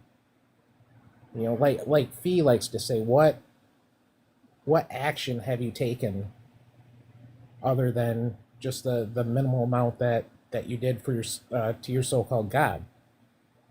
Did you call them and ask how the chemo's going? Do they need a ride to go to the doctor? Do they need any monetary help doing things around the house? I mean, so many times it's no. It's, well, I did my part. Time to sit back and watch what our God can do, and which so many times it's nothing, as we know. Yeah, But anyways, go ahead. I'm sorry. no, I was gonna say, yeah, it's a very dangerous system where human beings speak for an all-powerful God. It's caused a lot of hurt, a lot of harm, a lot of division, and it still is today. Like the very fact that our government here in the US has allied itself with white evangelical believers who they've convinced that their God wants them to restore the hierarchy of white supremacy. If it were not for the fact that human beings were indoctrinated into the idea that there are groups of humans on earth who can access the mind of an all-powerful God, then they wouldn't be able to use or manipulate groups of people into executing their plans of hate. And when I ask believers who say that they don't agree with what's happening right now in America, where is their God? Right? Because if we can see the God of white supremacy actually executing and getting their prayers answered, their goals accomplished, then what is your God doing? Those of you who believe in a God that is anti-white supremacy, right? Why does it Yeah. seem like their God has the power, the strategy, the money, the influence to execute their plan? And then they'll say, that's the devil. Okay, cool. Then where is your God? Where is your God? Yeah, that's what cracks me up too when people tell you and other folks, well, oh, you're just working for the devil. Like really? So this supposed devil has a lot more power than your almighty God, eh? Yeah. Anyways, I'm gonna get down from here. I appreciate y'all, and I'll be listening in. All right, Misaki, thank you so much. You did good. Take a deep breath and have a good rest of the night. Thank you, and thank you for the gifts. I didn't see who sent them to me, but I appreciate it. Thank you. You're welcome. Have a good one. Of course.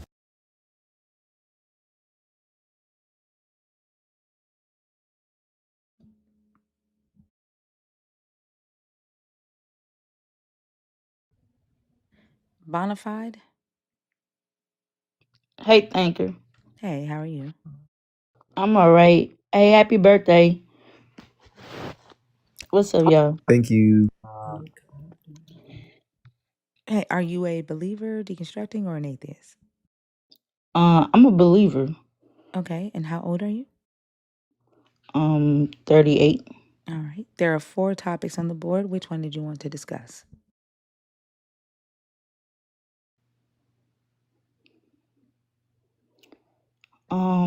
I guess the first one, if God, if uh, if the God of Christianity is love, why does it produce so much hate and division? I don't know why.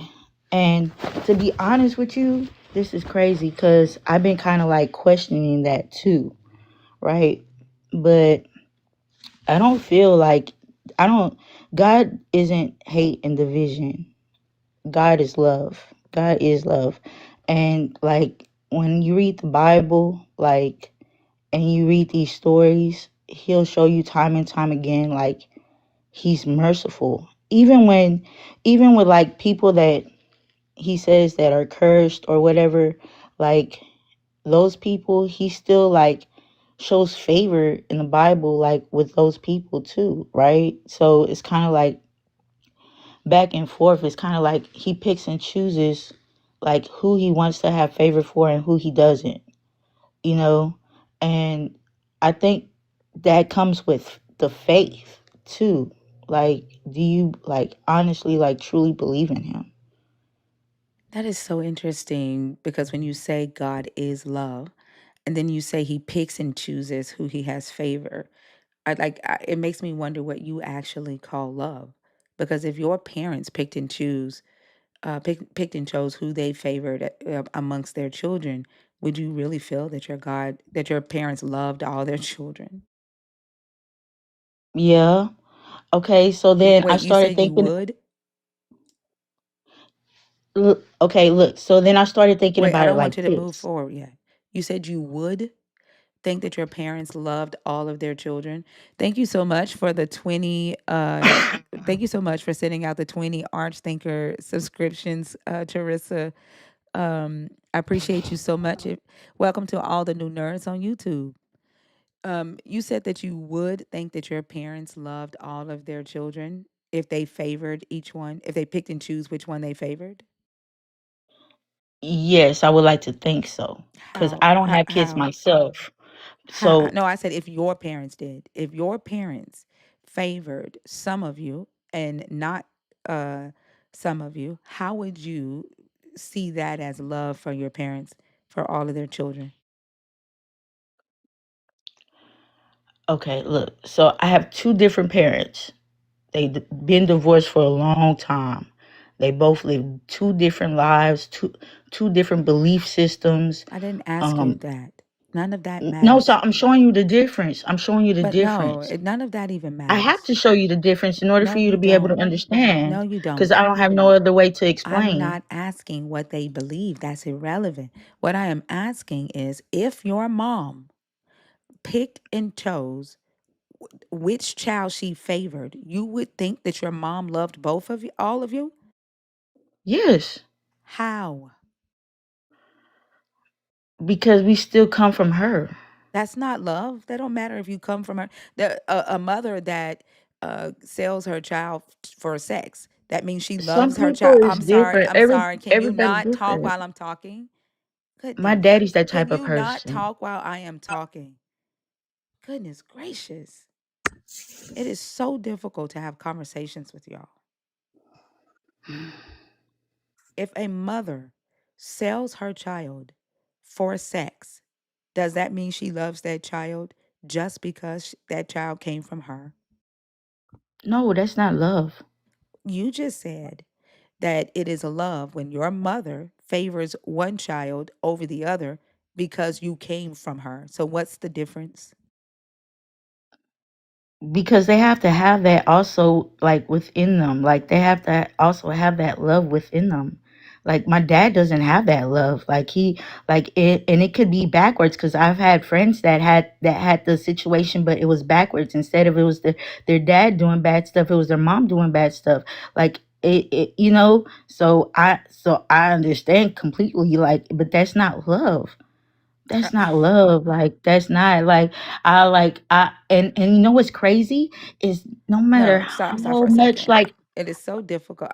I'm sorry, but I'm not built uh, in the way that I can just have a chaotic ass conversation, and I'm not in the mood to do that.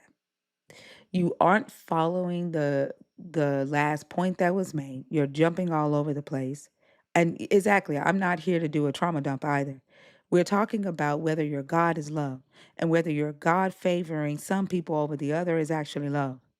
Like I'm sorry that you went through all of that in your life, but that's not the topic. That's not the topic.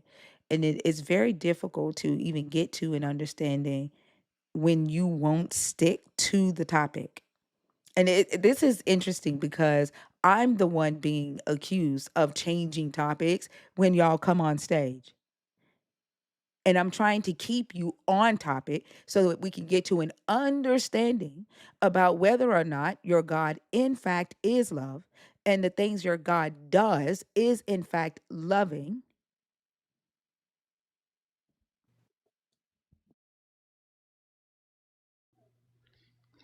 yes, my God is love, and God is loving. Again, you stated that he favors some over the other. How is that love?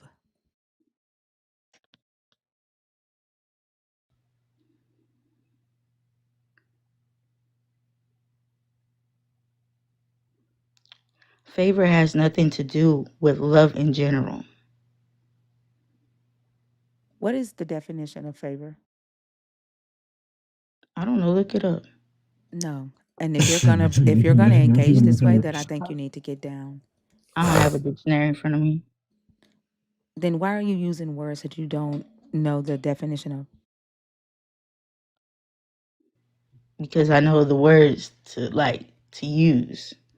Right. How do you know the words to use if you don't know the definition? Because they was given to me by spirit.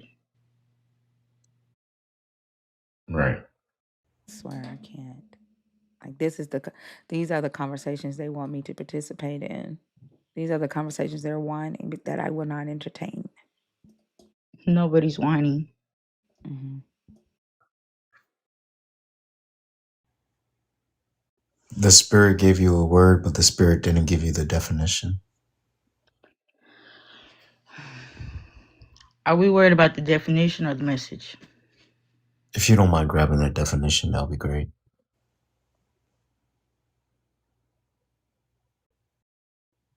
I don't know where I'm supposed to grab it from. Out my ass. The same place the Holy Spirit gave it to you at, or the internet. Either or is fine. Whichever works faster. To the Christians in the comments, is this proper etiquette, proper behavior for Jesus? No, it's not. Not you're not in the comments. I'm still I human. know you probably don't know the I'm words that still I'm saying. human. I know you And don't God's still understand working the on words me. that are coming out of But my mouth. understand that But God is comments love. means people that are And we in all the go chat. through Shut stuff. the But fuck God is up. Oh merciful. Shut the man. fuck up. Like the way y'all behave, I don't know what makes y'all think that this is gonna make anybody want to have anything to do with your fucking God. Your behavior is fucking gross. If the God that you believe in makes you behave this way, I don't want any part of it. I don't give a fuck what spirit tells you. I don't give a fuck what definitions, what words your Holy Ghost tells you. It's the way you behave. It's the way you think that I don't want a part of it.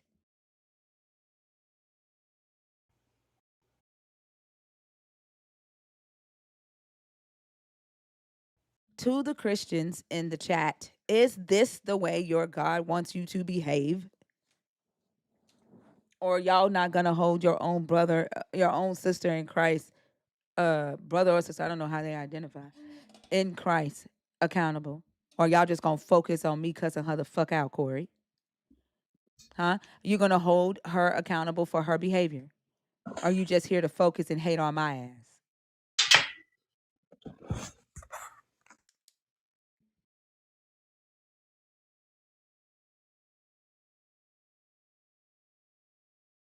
Y'all act like petulant ass children.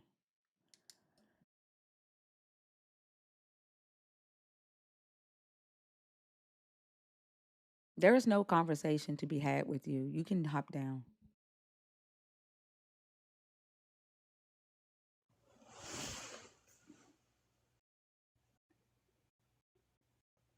You can leave, Bonafide, Why you don't want to talk? because there is no conversation to be had. You too ignorant for me. Hop down. I apologize. I don't give a fuck. Hop down. No, why you don't want to Get talk? off my stage. I said I apologize. Bye. Bye. Goodbye. Bro, come on, Goodbye. man. No.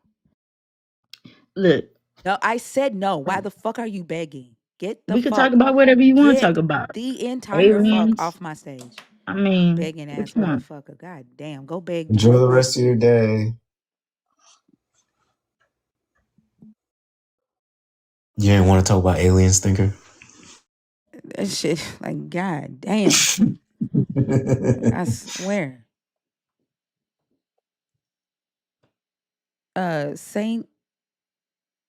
Saint Nicodemus, are you in the box on purpose? So Posh, are you in the box on purpose?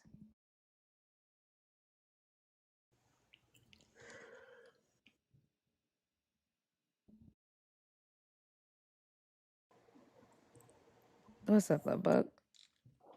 Hey, Thinker. Hi, Mr. Sun. Happy birthday, Mr. Sun.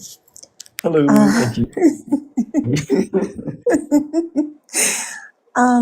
if I ever decide to do lives, I definitely want Kalu to be one of my mods because it's hilarious. Um, um, I hope y'all are having a great night. And I came up, I guess, to talk about the first topic, if you don't mind. Okay, go ahead. Thank you. I thought about that for a while. Why does Christianity promote so much hate and division? And I think it's kind of twofold. One is because Christianity itself cannot survive without exclusion. And despite what believers may think, Christianity's goal is actually not like the betterment of humanity or the betterment of humans. It's kind of like a virus, and the goal is for it to keep itself alive. So without the exclusion, without the supremacy that's inherent in Christianity, it really can't survive. Like there's no such thing as unity. It thrives on the idea of an in group and an out group. That's a good ass point. Yeah. It literally needs the in group and the out group. One, it needs the in group to keep people compliant and to keep money flowing. Obviously, in ancient times, like they didn't have currency the way we do, but the wealth was measured in people. It was measured in cattle, in the sacrifices that were brought up. Whenever there was money or currency, that would flow in clothes, donations, right? So that was wealth. People equaled wealth, whether it was literally their bodies or whether it was what they bought with their bodies, what they did, their labor, right? Even when we look at modern day, the church thrives off people who volunteer and do services. My mom, I don't know how many years she worked for the church we used to go to, and they never paid her. And she was doing basically accounting work. She was basically doing accounting. She was doing like promotional things, organizing events. All of that was unpaid labor, right? So they need it for the wealth. So the in-group serves the purposes of propping up the religion and also drawing new converts to the religion as well. I, So that's, oh, go ahead. I'm sorry. no, I was going to say, I agree with you.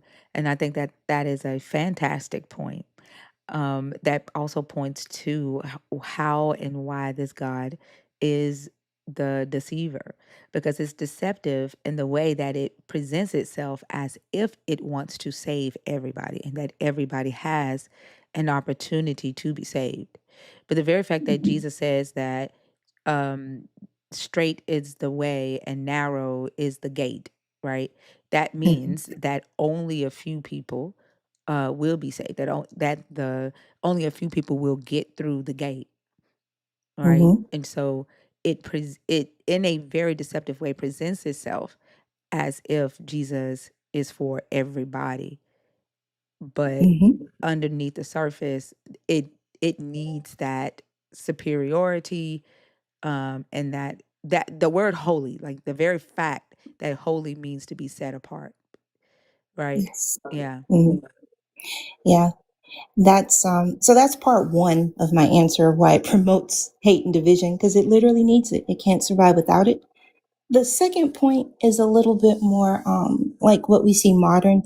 So the problem is that modern day Christian theology actually encourages reframing and redefining what words mean, as we see every single day, like every single night, every single live, we see the same thing, and they call it context. They've changed the meaning of the word context, right? Like they've literally changed what all words mean. No one knows what words mean. Words don't mean anything. They're totally flexible. Just throw whatever you want out there, right? So the problem is that under the Christian paradigm, love doesn't mean what it actually means in secular or realistic or even logical practice. Within Christianity, love is defined as exclusion. It is defined as having favor, right? There used to be a saying in one of the churches I attended when I was really young. It was a Kojic church, that favor ain't fair. I don't know if anyone else has heard that, but like Yes. pastors, yeah. So they love to promote that. If you think about it, that's exclusionary, right? And we were Hmm. all of us who subscribe to this religion were shouting it like, yes, because we were the in group. And so we revel in that we're the in group, right? So love is defined as favoritism towards the in group, which feeds into the supremacy that's inherent in the religion. Love is also, go ahead. I was going to say that, but I wonder, but although they say favor isn't fair, they still present themselves as if favor is available for everyone. Hmm. Like that's the thing that trips me out. It's that they seem to be deceived in that way. Like they don't pay attention to the fact when they believe that they are the ones that are favored, they ignore that there are other people on earth tend who believe in the same God who tend to have more favor than them. Hmm. They, that's also by design because that's the lure, right? It's the snake oil salesman lure. You don't have favor out group, but if you come in with the in group, then you can obtain it, right? So it's not that the problem that the other, they don't see the problem that the out group doesn't have the favor as a problem because it can be resolved by becoming one of the in group. No, but That's part I'm of saying I the, don't. I'm saying they don't see that even when they're in the in group, they still don't have this favor. oh yeah. but we know why they think they do. Like because everything that humanity does, like all of their problems, they ascribe, whenever there's a solution to it, they say that the God provided the solution. So even if it's finding their car keys, I found my car keys because I have favor. And it's not, even the word favor doesn't have the same meaning. It's like all the words are just, all the definitions are thrown in the trash. Like none of them mean anything in Christian theology, like at Yeah, all. yeah, I agree. That's why I said like it's very deceptive, right? Hmm. The whole thing is like it's deceptive. Like Hmm. believe that um that you are a part of the in group where all Hmm. along you're serving the in group because there is an in Hmm. group, right? And the purpose of it is to make you think you are one of them so that you will serve them. And Yes. that also is what the God does in the book as well. But like it's interesting to me though how that like 'cause somebody commented on the David video that I did. It was a young black girl, and she said favor isn't fair. I said you do realize that you are saying that it is okay for these men to create a separate set of rules for them when they do bad things in society. And she said, I said, and you also realize that you don't have the favor. Like you're saying favor isn't fair, but you don't have it, and you're advocating for men of high society to have it. Like Hmm. I don't, I like the fact that they know this is what is so perplexing to me. They know that they don't have the favor. Yep. Yeah, they know they don't have it. And I guess that must be part of the cognitive dissonance, right? Because if you know you don't have it, then how are you also holding the belief that you have it and other people can obtain it with you, even though you don't have it? Like I don't know how to do that. I can't. That hurts my It's head. like it's doing double work. Yes, And yeah, like it's I it's it's a knot. Like it's an impossible, like one of those sailor's knots. Like it's impossible to untangle. Um, because like in that the video that she commented on, literally Ivanwald, the men of Ivanwald, they're talking about they raped if one of them raped a 3-year-old little girl, should they be should they be judged? And the leader was like, nope, that's not what I'm here for. You live by a different set of rules because you're chosen. And she goes, favor ain't fair in that situation as a young black woman. oh wow. Like, what the fuck would make you do that? Oh wow. That's, you know what? I think that it has an intersectionality in the way we revere power and people with status, and the way too many people think that they are just like one good idea or like a few good business ideas or whatever away from becoming people with power and status. And so they end up doing, forgiving or accepting deplorable things from people in power because they hope to obtain power one day. And for some people, it's because they want the power to oppress with impunity, right? There's some people who don't want true liberation or freedom. They simply just want to change who's in power, and they want to oppress with impunity the way those with power do. But there are some people who genuinely see it as a way to be free. So I think there's this thing where people look at powerful people with money who do deplorable acts, and they're like, well, if that person can be forgiven and still retain their power, then so can I. I can obtain that freedom. I can obtain that mobility too. And it kind of feeds into the capitalist mindset as well.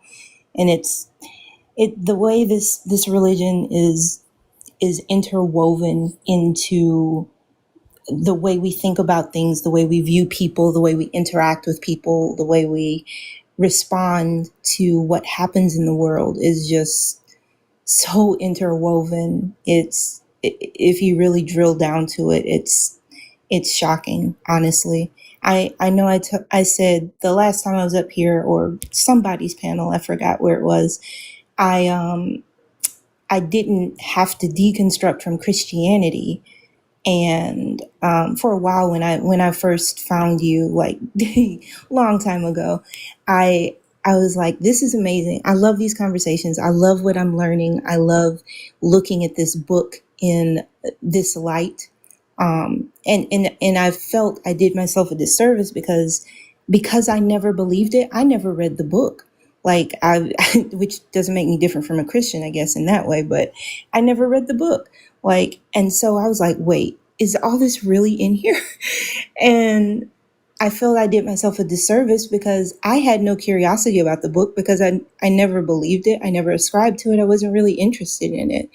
And reading this has caused me not to deconstruct from Christianity, but to deconstruct from the cultural hegemony that we're all a part of, to deconstruct from the social norms, the ideas that we followed and we've all been indoctrinated with in society, and everything, the bad behaviors or things we don't agree with comes back down to Christianity. And that's what I'm deconstructing from. So deconstructing from Christianity actually helps me deconstruct from the hierarchy, the order, the established ideas and things that permeate society based on this book. And that's I'm glad that I was able to see that and still find value because I love this community so much. It's like so much. And yeah, but that it's just wild. I almost forgot my last point about redefining words again is that under the Christian paradigm, not only is this non-existent favor, but extant favor, I guess, that doesn't really exist, is also the idea that love is coercive.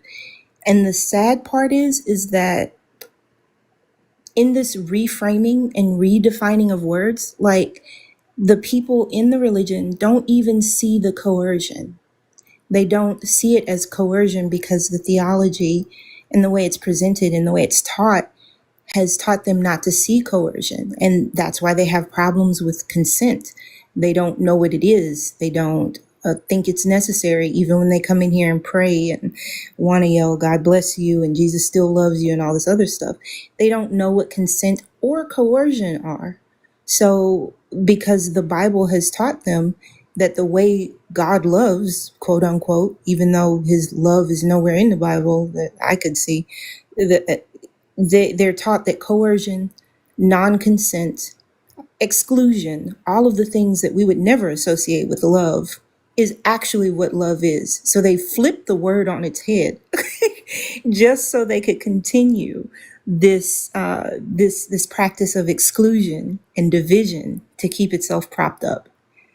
Do you think that is less love, but more so relief from the suffering, Mm, and that they're willing to pour into, sacrifice for, uh, or give in exchange for what they believe is this exclusive access, so that they do not suffer like other humans on earth?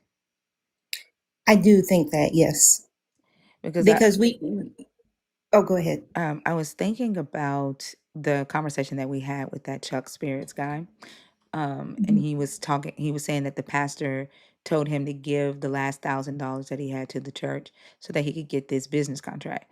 Now, mind you, he doesn't, he's not conducting business like an organized business, because he doesn't know his numbers. He's throwing shit at the wall, hoping to get a come up. And the bio in his the link in his bio shows that he's a part of this MLM, right? Mm-hmm. He says something about interior design. Now, mind you, on African Atheists Live, Afro Atheist Live, there was a guy who was in that same MLM who was saying the same Wow. thing. Okay. Oh, And so wow. I think that they're willing to pay the same way he's willing to pay into this MLM to make fast cash. Mm, Because he said that he had to be 40 in order to be when he said that, in order to get the contract, I'm like, that's a club. That's not a yeah. contract. That's not doing business.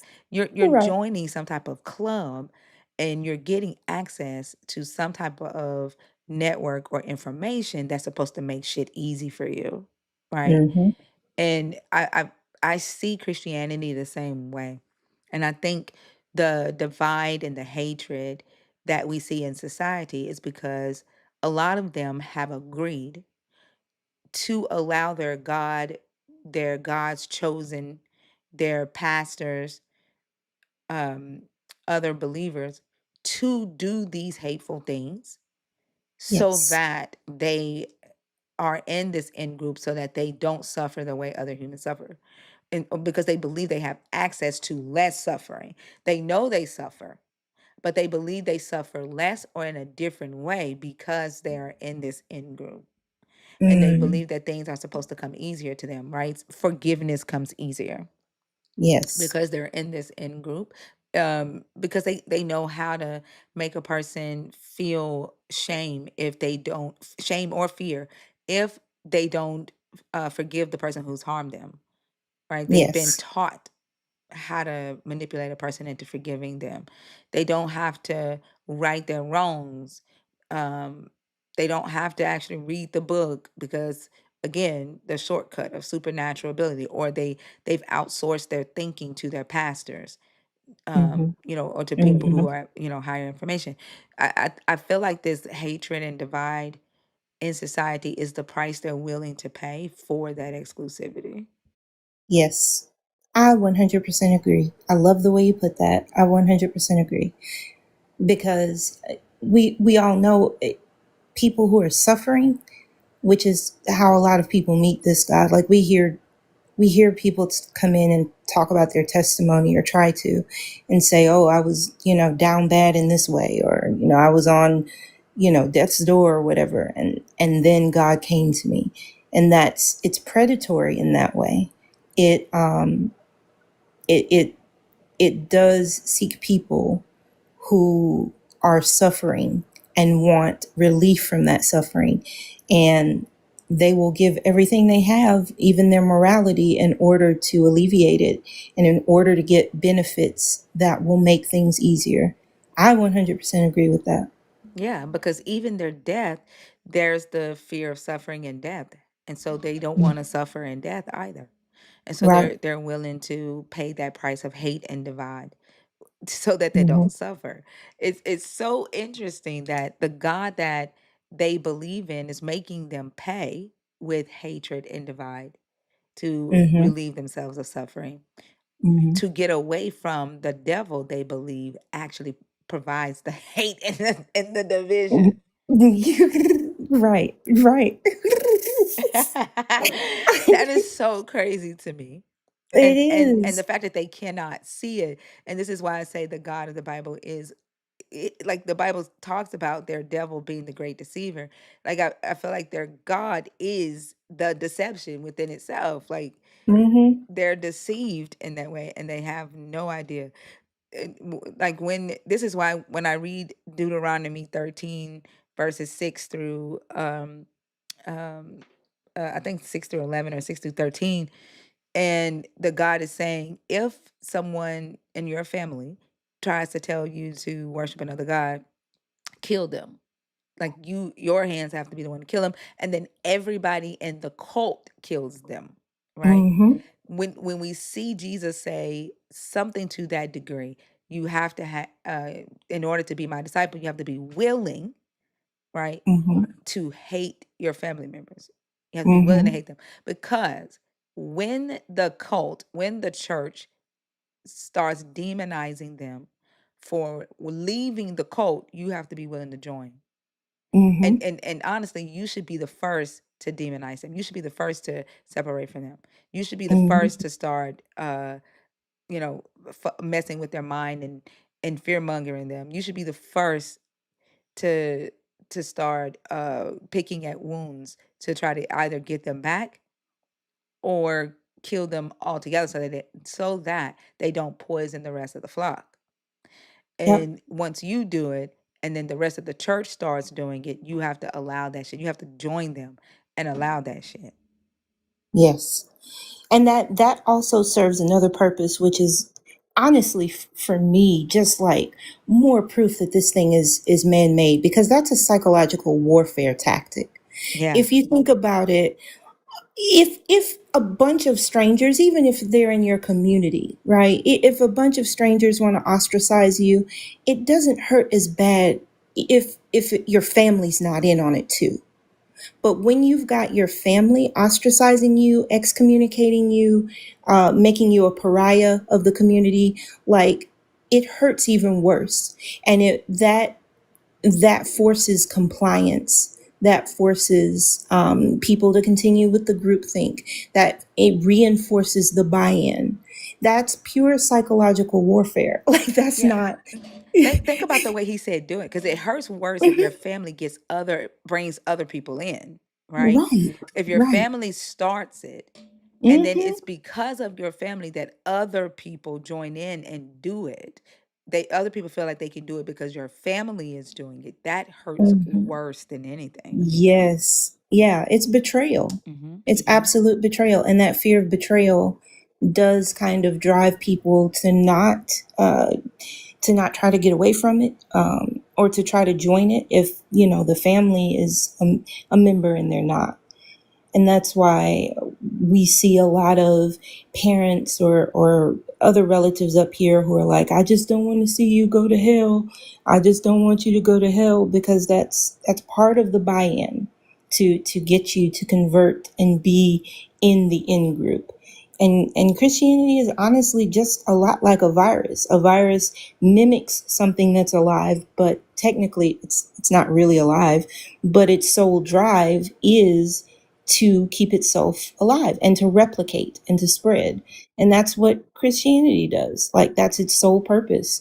And just like a virus, it will do whatever it takes. It will use whatever cells it needs to use to infect and replicate itself.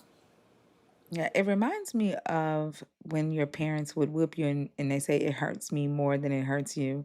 I'm doing this because I Mm-hmm, love you. That mm-hmm, same fear mongering that believers do when they say, well, it's because I want you to go to heaven. I'm willing to allow, or I'm willing to participate in the psychological warfare because I love you, because I mm-hmm, want you to go to heaven. It's fucking mm-hmm, abuse. mm-hmm. Yeah. It is. And it's an oxymoron, because how you gonna love me by abusing me? Right. What? Which is why they accept abuse, right? Like they don't Mm-hmm, we can't recognize abuse. When I was a believer, I didn't recognize that I was being abused, right?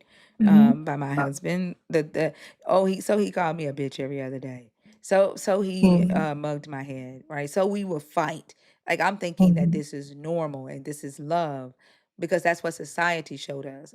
My mom and dad never fought. Like they would mm-hmm, argue, but they never my dad never put his hands on my mom and he never called her out her name. But what I mm-hmm. I did see that on television and the movies that they showed us and Boys in the Yes. Hood and all of those movies. And Mm-hmm. so when it was happening to me, I it was normal, right? Like Yep. we don't recognize abuse because we're raised in an abusive relationship with the God, and that's love. Yes. Yep. Yep. That's it. And yeah, that was exactly it. Like, they have completely turned what love is on its head. It does not mean what we all know that it means. It includes abusive tactics that we all know is not love, is about control. It's about manipulation. It's about using somebody to get what you want. And that has been reframed as love in the Christian theology. They always quote Galatians 3:28. Love is patient, love is kind, love keeps no record of wrong, all of that. And they think that that's a good thing, right? Which honestly, that is the scripture that makes room for abuse. Right? Yes. Wait, is it Galatians 3:8, 3:28? Where is love is patient? That's the one about First Corinthians first. 13. Thank you. That was the slave one. Hold on. 1 Corinthians 13. Oh, 4. Love is patient, love is kind, love is not envious or boastful or arrogant or rude. So I saw a video of a young lady who is deconstructing, and she said that because of that scripture, she realizes that she underreacted about a lot of things because to be Christian meant to be kind. And she said that she had to learn that you can be kind and have boundaries and hold Mm-hmm. boundaries. But she was not Mm-hmm. taught that in church.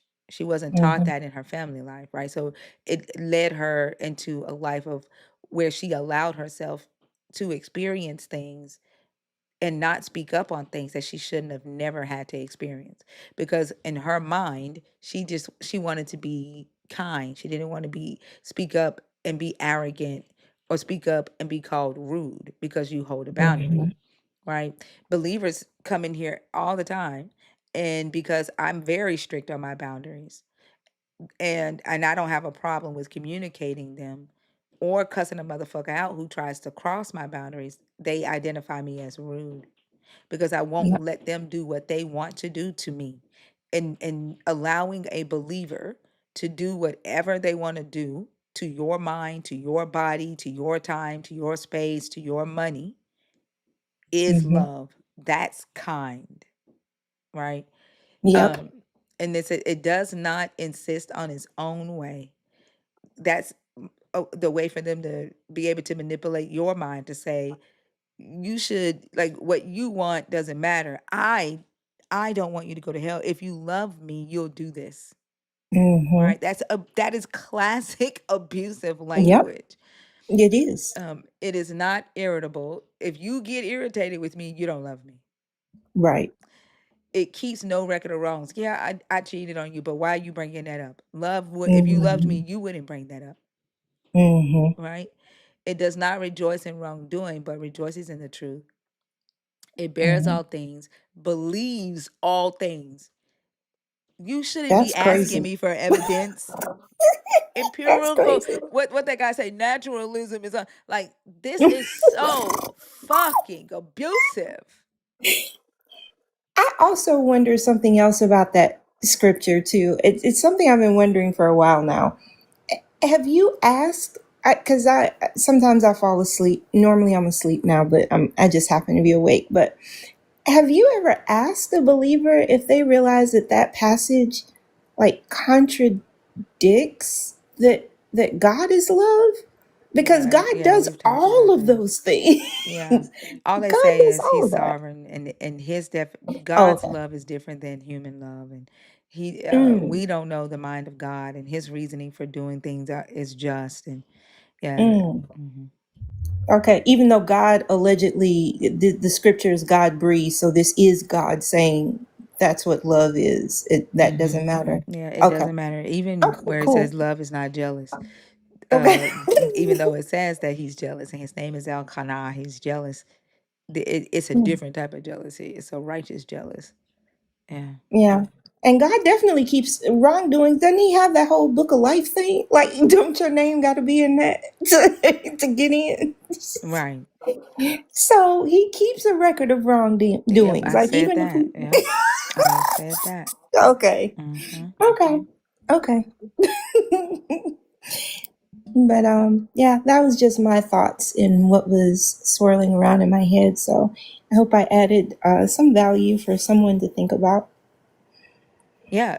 It was a good conversation, and the point that Christianity thrives on exclusivity and superiority. Um, that was a great point. Thank you. Thank You're you, thank you. welcome. All right, well, I'm going to hop back down into the comments. Mr. Sun, enjoy the rest of your birthday. Thinker, love you always. I'm so happy I found you, eternally grateful. And it was a pleasure to speak with you. And I will catch you another time. I'll be in the comments though. Thank you, Persephone. YouTube is tripping off of your laugh.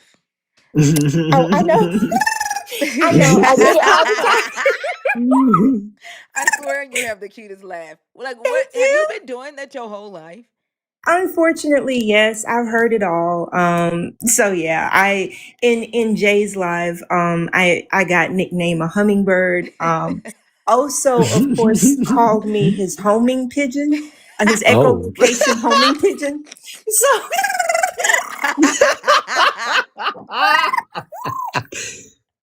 and so that's my favorite nickname so far. But That the is so echo cute. the echolocation homing pigeon was diabolical, but I forgave him for it. We live in a fallen world, so I expected that joke. But Oh my Hilarious. gosh. That is hilarious. all right, y'all. See y'all in the All right, have a comments. good one. Love you. Love you You too. too. Bye. That is hilarious.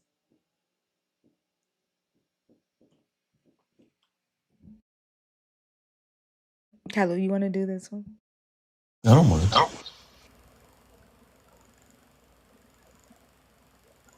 One stick chick.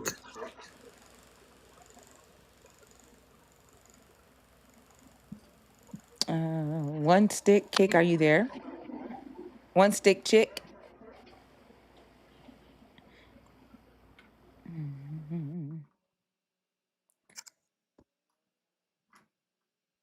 So posh. I haven't seen a nerd emoji. I don't know if you're in the box on purpose or not. Crash Customs sent a super super nerd box. Thank you so much for that. I appreciate you. Welcome to the new nerds on TikTok. If you are a believer in the God of the Bible, if you are someone who is deconstructing your belief in the God, if you are an atheist or you identify as agnostic or spiritual, topic 3 is on the board for you. And you must be 21 and up, y'all. Oh, thank you, Danny. I appreciate you. Hey, Vibrating Sky. Yeah, I've been thinking a lot about how the God of the Bible is a deceiver. Even just thinking about how they're using history to roll back the Civil Rights Act to target the Black community. They want to bring back segregation. Um, and like yesterday, I saw this on the FYP, and like I can't help but wonder what, why? Like, listen to this. Just was six. How does Pastor Bam know that Jesus Christ is not black? You're wrong. Straight up cartoon. You're already wrong.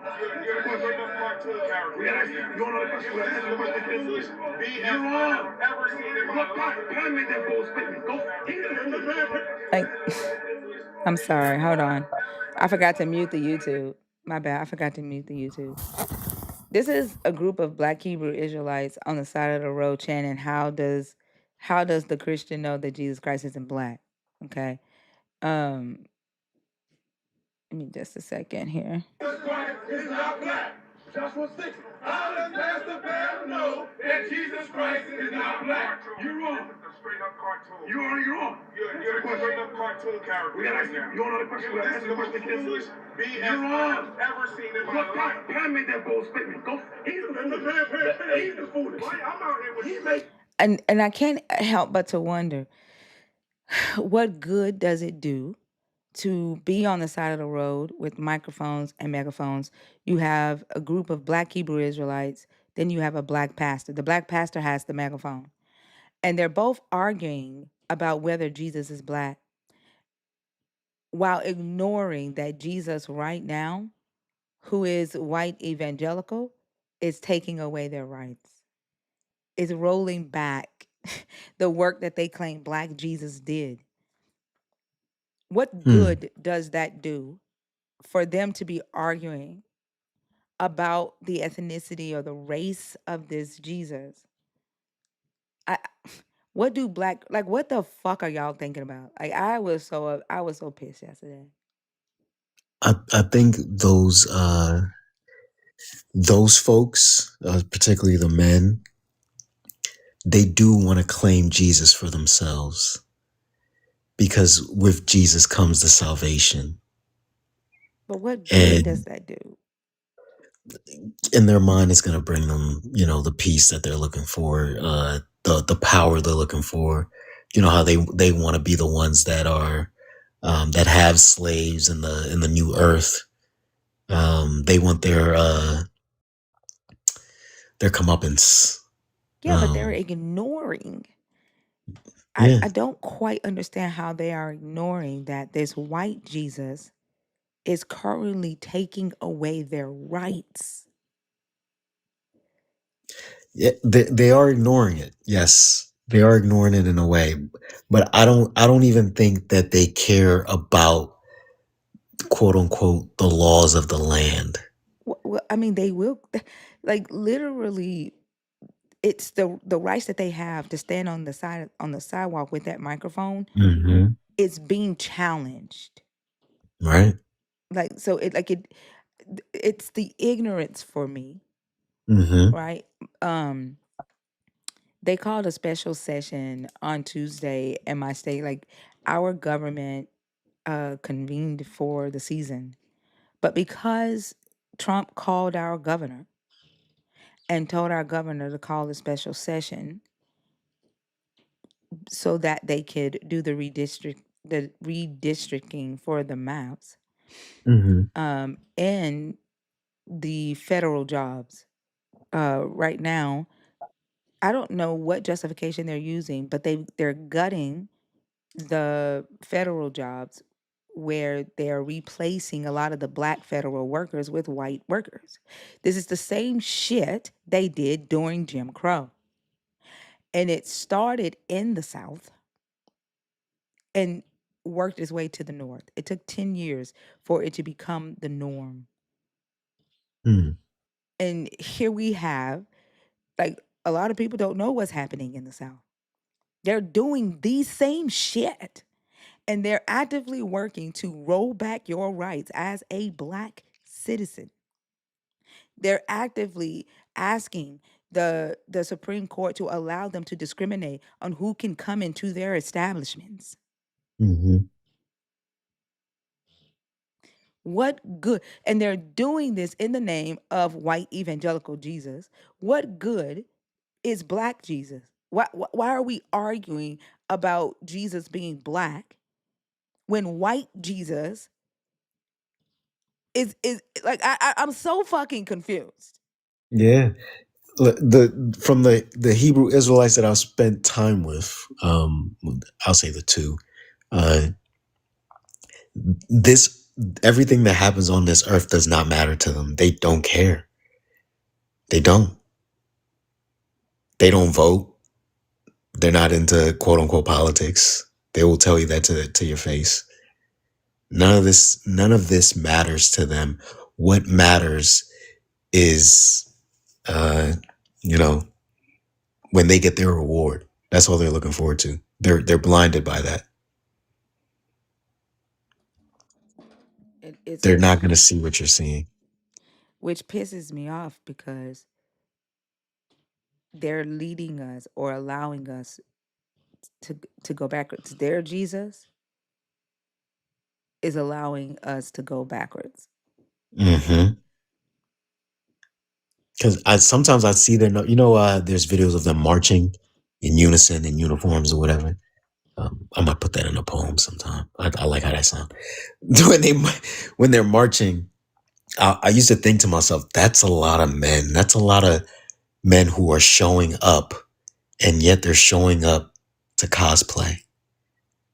They're showing up to pretend. They're Yeah, not showing up for they're like anything big real. kids to me, like in their purple Mm-hmm. suits, and even the believers, like, I don't know. It's just it's how we allowed ourselves to get this motherfucking deceived. That one of them was in Mama Bash Live yesterday saying we don't read books, we have faith. It's like that person. I forgot who. I think it was Zena's live. He said he turns off his brain and doesn't use logic to understand the Bible. It's heartbreaking. Yeah. And the way they're protesting intellectualism, they're literally angry about intellectual conversations about this God and life. Like, they're protesting it. They're so angry, as if they didn't know that there were intellectual Black people. Mm-hmm. Right? Like, in the society, here in America, I don't know what, I don't know how long you've been in America. I was finna call you Nigeria. Oh my God. That's like the second time I almost called you Nigeria. For real? Yes. I don't know how long you've been in America. But the message was that it was cool to not be smart. Like, being a nerd was bad. Right? It was cool to fail school, to skip class, to not be the smart girl or the smart guy. And I feel like Christianity is somewhat that way, which is why Beyond Mathematics comes in here and puts those stats. Only 1% of the Black community is atheist, and then he says something about uh only 1% of the Black community use their brains that way. Doctors and lawyers and Coretta Scott King and blah blah blah believe in Jesus or believe in God. And Mm. they look to authority, they appeal to authority and status, and allows those people to think for them, because that's been the Mm-hmm. cool thing to do. Yeah. I do personally think these are the term effects of white supremacy, Yeah. because what I learned coming here, from living here, is that the foreign Black people are told not to be like the Black people in America, I the know that. Yeah. descendants of slaves, because we were As far as told, education or as behavior, far educate both. everything, because what we were told was, the best way to get ahead is to, study, uh, go to school, learn. That's the best way to get ahead. It's actually cool to be smart. But what they then feed the African Americans, because the school I went to was full of African Americans, but what we were told, and that I have to group myself in that, was what you just said. You know, that it's not, it's cooler to be, to just be a chill guy, to just go with the flow, to not really apply yourself.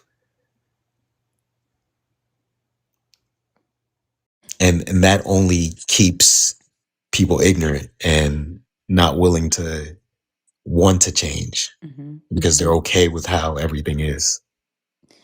That's how I see believers when they come in upset about us, learning Hebrew, right? About us sticking to definition of words, learning historical context. Like, they rather that we stay ignorant,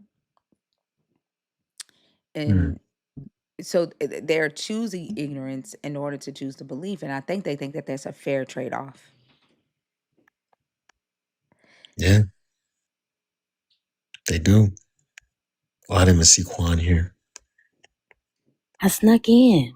Like, you know what I'm saying? I had my sneaky shoes on. You're not supposed to say nothing.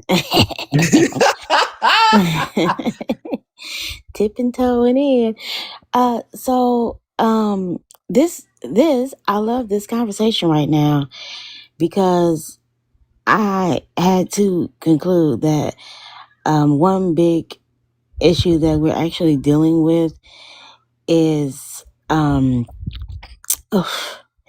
under education, and a lot of the problem is like a lack of comprehension, reading comprehension, as well as general comprehension. And so I have embarked on a new journey with like discussions with believers to teach words in a sneaky way. Mm-hmm. So we did a moral,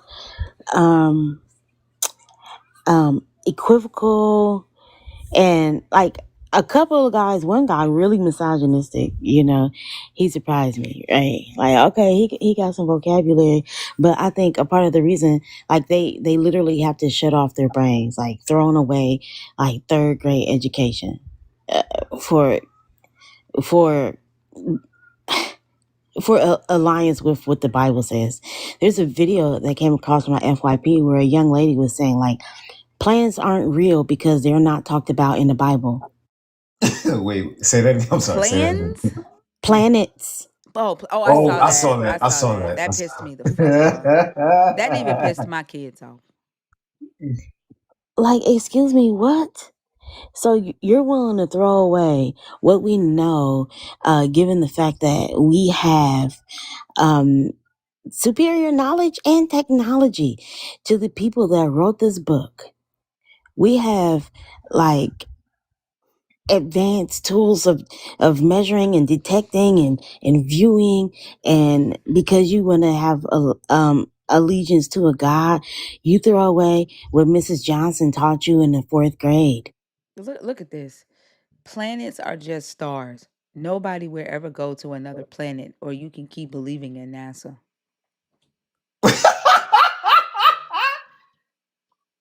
Ain't no way.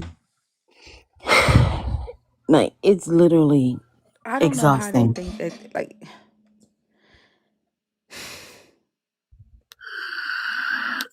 it is They so don't. exhausting. Someone told Bohr, I would rather be dumb than to be like you. And so what was the like, what do you mean be like Bohr, be like her? It was about questioning. It was about learning. And we got into conversations about reading books. And they don't need to read books. Yeah, that guy said that. He said, we don't read books, we have faith. A grown man on this app teased me. No, teased me. He said, aha, you read books. Aha. They tease people for wearing seatbelts. They do. For wearing seatbelts. Because it's not cool to wear a seatbelt. It's not cool to read books. It's not cool to wear a seatbelt. It's not cool not to do D-rugs. It's like it's What is happening? we about to I honestly think, like, I don't know. I I see all the efforts to get people to see how serious it is.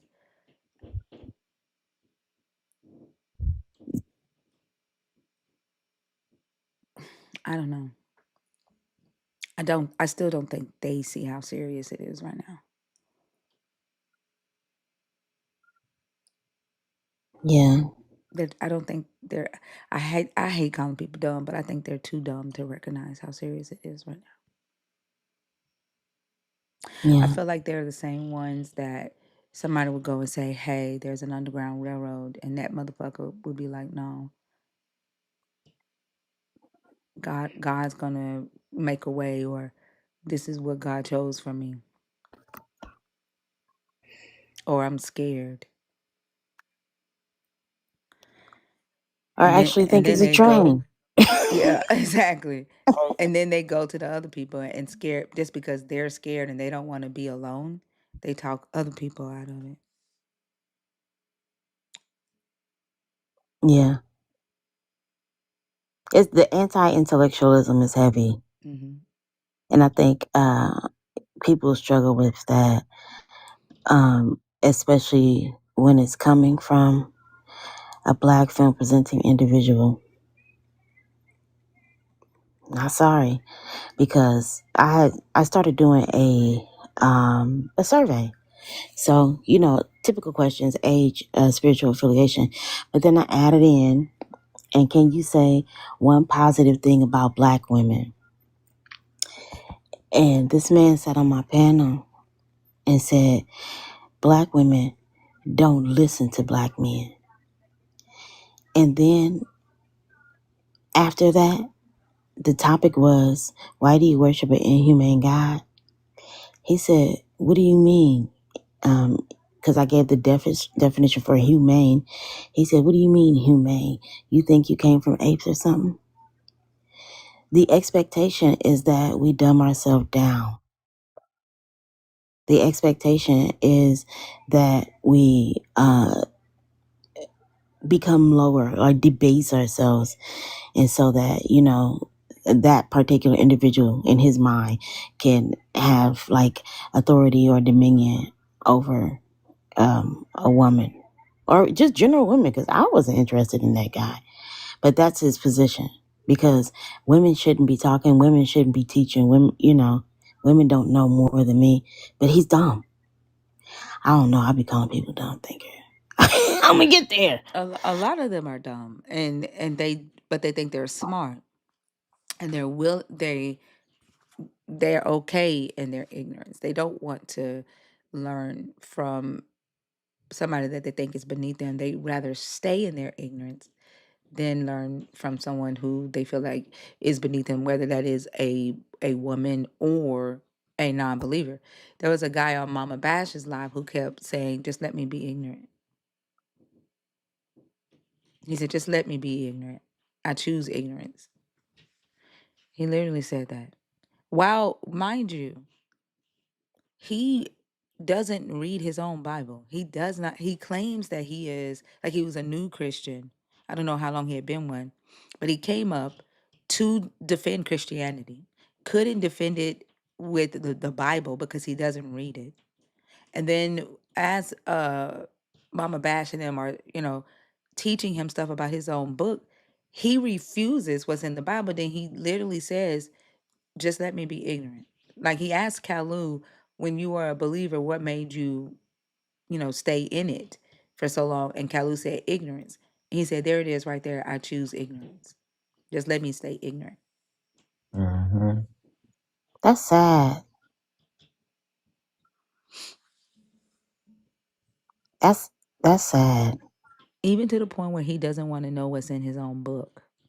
He doesn't want to know what's in the Bible. He'd rather be ignorant of what's even in that book. And you know what his reasoning was? He's blessed now. Adam. He has a car now. He has money now. That's what he said. He said when he wasn't a Christian, he was struggling. And now that he is a Christian, he now has a car and money.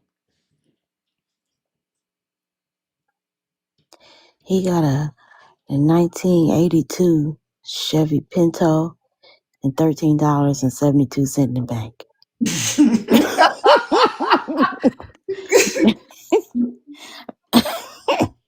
But they're willing to sell themselves. It's so interesting because they'll say that a superstar, especially a black superstar, sold their soul to the devil so that they can have fame and fortune. But these motherfuckers selling their soul for fucking pintos and $7.25 minimum wage jobs.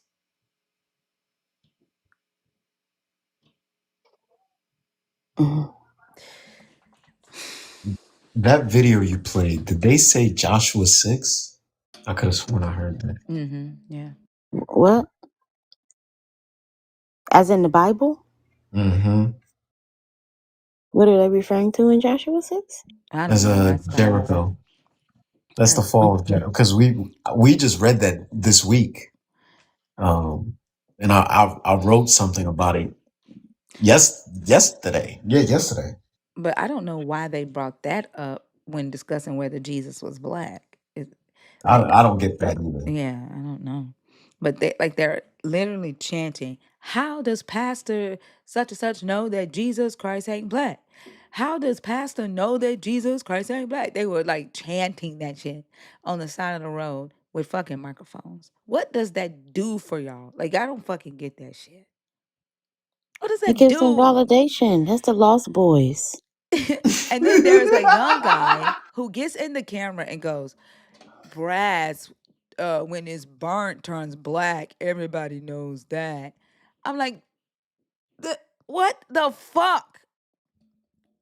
First off, no, the fuck it does not. Second, it doesn't say burnt, motherfucker. Brunished is not burnt.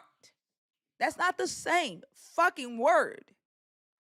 Y'all are a lot of y'all have to be dyslexic. If you think that says burnt bronze, it says burnished. I mean, burnished bronze. But these are the same people that think that Deuteronomy 28 is about them. And even though, like, I have walked through that scripture with them, where it says they will go uh, on ships back, right? So now I'm asking, well, where were these people ever here? You know, they can't give you that. Okay. Well, now it says that they're going to sell. They're going to sell themselves. Did the Africans sell themselves? No, they didn't. And now it says that, but no one will buy them. And we know that Africans were bought here. We have documentation showing that. So now the only logical conclusion is that that's not who it's about. They will fight you tooth and nail, Because even they though don't care about every truth or point of that. facts. They don't But care every about truth point or doesn't facts. match up. They Like don't not care. one. They don't care. They will reject knowledge. They reject knowledge. They don't care. That's why I say this book is a guide, because in the Bible, when it says that people will reject knowledge in order to hang on to their fairy tale, to their, that's what they're doing. Like, it's a whole business plan. They don't care. Like, that's what I'm saying. The motherfuckers think that Jesus is black because they think he had burnt feet. They think that what John is saying in that vision is that he saw a motherfucker with black feet. That, first off, they're reading the word wrong, but they don't even give a damn to even look up the word to even see what the fuck it means. Then they don't even look to verify whether or not brass is black, like when it's burnished. That they don't care about facts.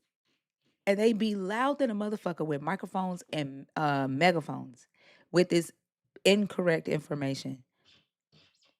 And all they Yeah, do is get loud and start spewing insults because they reject knowledge. yeah. And the hair white like wool. It says white like wool. So but they think it's the texture. So then I put it on one of my backups because you know they be mad at me sometimes. I put a picture of wool next to afro hair. Now it's different. It's not the same. Wool is in a Z pattern. Afro hair is in an S pattern. It coils. Wool zigzags. And I had them side by side. And somebody commented on the picture and said, "This is the dumbest post I've ever seen." Because Hmm. they reject knowledge. None of that matters. All that matters is their fairy tale and what they've told themselves. Literally, a grown ass man made a 6-minute video whining about me needing evidence, about me uh, sticking to historical facts, whined for 6 fucking minutes about it. What about when they say, have you read Songs of Solomon chapter 1 verse 5? Who? The Songs of Songs or Songs of Solomon? Yeah, where it says, I'm black and comely. Mm-hmm. Yeah.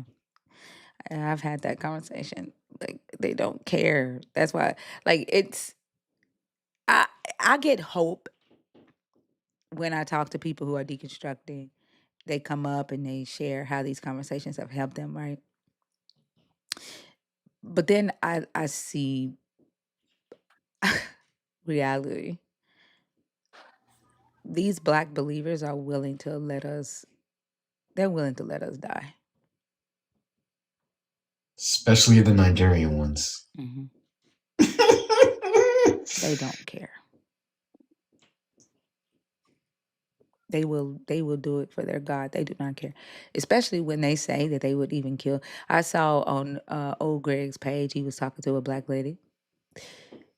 He asked her if her God told her to kill her child, would she do it? She said with a heartbeat. She said, because he's the reason I got him. Mm. Spiritual chooks from this morning? That was yeah, but I'm talking about a woman on Greg's live. Oh, wow. A black lady on Greg's live said she would kill her kids in a minute because God is the reason she has them in the first place.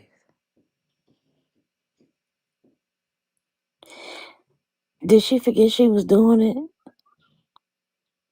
I think they say that shit because they think that because the God did not stop Abraham. The angel of the Lord stopped Abraham. It wasn't the God. The God told Abraham to do it, but the angel of the Lord stopped Abraham. Now, in a Jewish tradition, in the Talmud, the angel of the Lord is Satan, is Samael. And they see that the angel of the Lord stopping Abraham was caused Abraham not to even obey the God.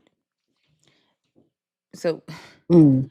like, I think, Interesting. yeah, I think that believers who say that they would kill their children say it because they think that their God would stop them the way the God stops or the angel stops Abraham in the story. So they think Mm. that they would just be required to go and tie their child up and, take the knife and then the God is going to stop them. That's what they think in their head. But why would they think they can trick the God? Because, like, if that's the case, like, going under, like, okay, yeah, he's real. If that's the case, yeah. Why would you think that you could deceive the God into thinking that you're ready and willing to do the thing? He see you looking over your shoulder for somebody to come and stop you from doing it. Oh, Eva, you're using my topics to spread your religion. You're using my topics on a live, and when I've never spoken to you before.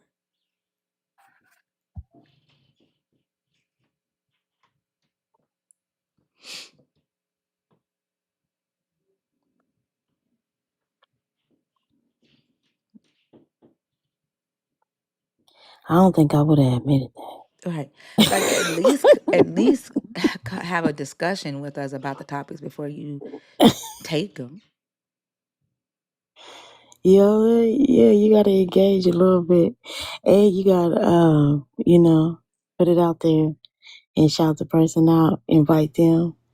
Like, don't forget about community. Mm. Well, thank you. I just came up to say that I'm, noticing. I've noticed the same patterns as far as the anti-intellectualism is concerned. A lot of these people, the reason why they be mad at us is simply because we are intelligent And that's the problem to the system. That's the problem to a patriarchal, misogynistic system that wants to see people under the thumb of men. And unfortunately, we have women that agree with it, and men that demand it from our own communities, and it is enacted out loud. And meanwhile, you are absolutely correct. They're ignoring the real life threat Hmm. that we are under right now. Yeah. Danger. Ignoring that this the real life threat is their Jesus, their same Jesus, their same God, their same book is being used to present this threat, to justify the threat. The same shit that they get on here every fucking day and justify it. You all are creating new things for you to have to justify that your God allowed. Because my question is, where the fuck is your God?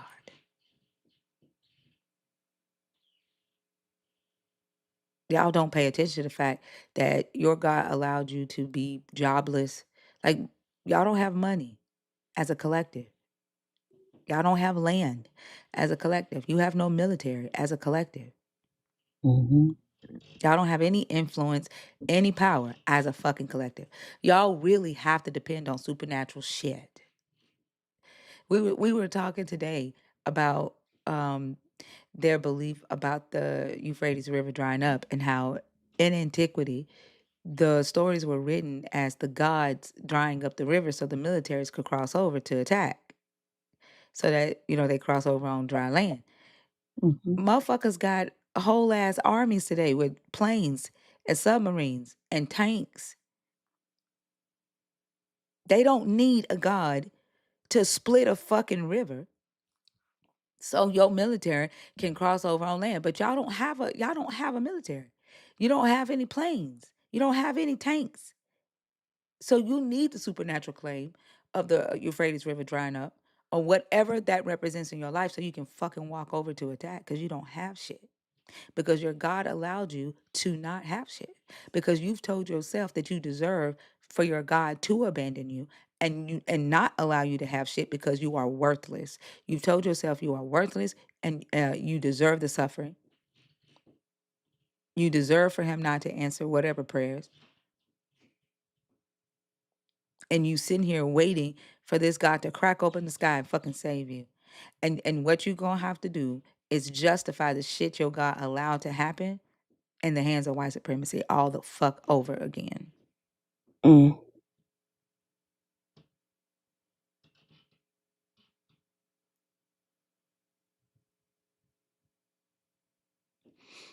I Do you saw think they really sold out? Oh, go ahead. Go ahead. I saw a post, your boy Stephen, what's his name? Miller? Um I think that's his name. Hold on, I don't want to say the wrong thing. Go ahead and say what you're gonna say because I can get his name right. Um, I was saying, like, do you think they're really sold out, or do they just align for like possible protection? Just a line for protection. Yeah. I don't think that. I think that, they're willing to allow all of this to happen so that they feel like they're on the safe side. Like Tiffany Montgomery made a video a couple of months ago, like maybe 6 or 7 months ago, and she told the black community, don't let your blackness uh get you left out because you're going to see your God and you're not going to recognize your God because you too black. And What? yeah, and what she was saying is her God is white supremacy. Like she literally look, let me see if I can find, hold on.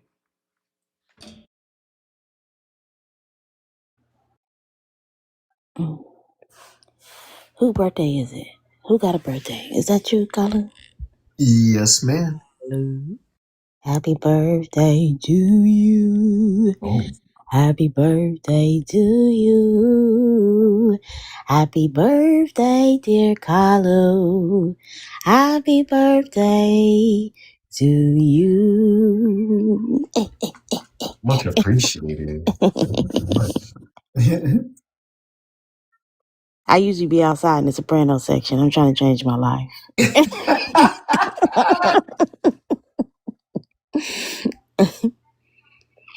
Hey, Selena Boo. Brave. Hey, you brave. Shh. I barely walk in the alto section. Cause you know they be trying to play in our face with them loud, They do. them soprano notes. Like who They'll finna sneak sing one in that? there on you. Hold up. Like who finna sing that? Come on.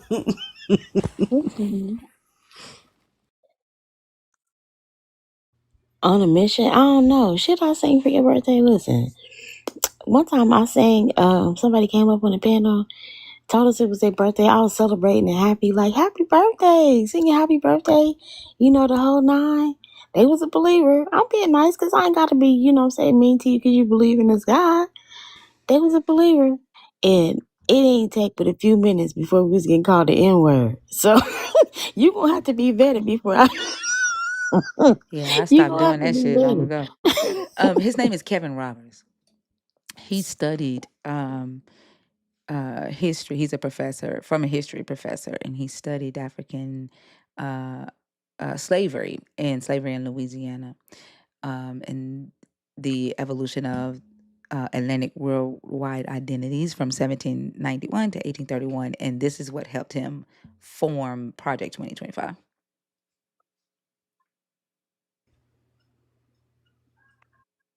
Kevin D. Roberts from the Heritage Foundation. Yeah, from the Heritage Foundation. Yeah.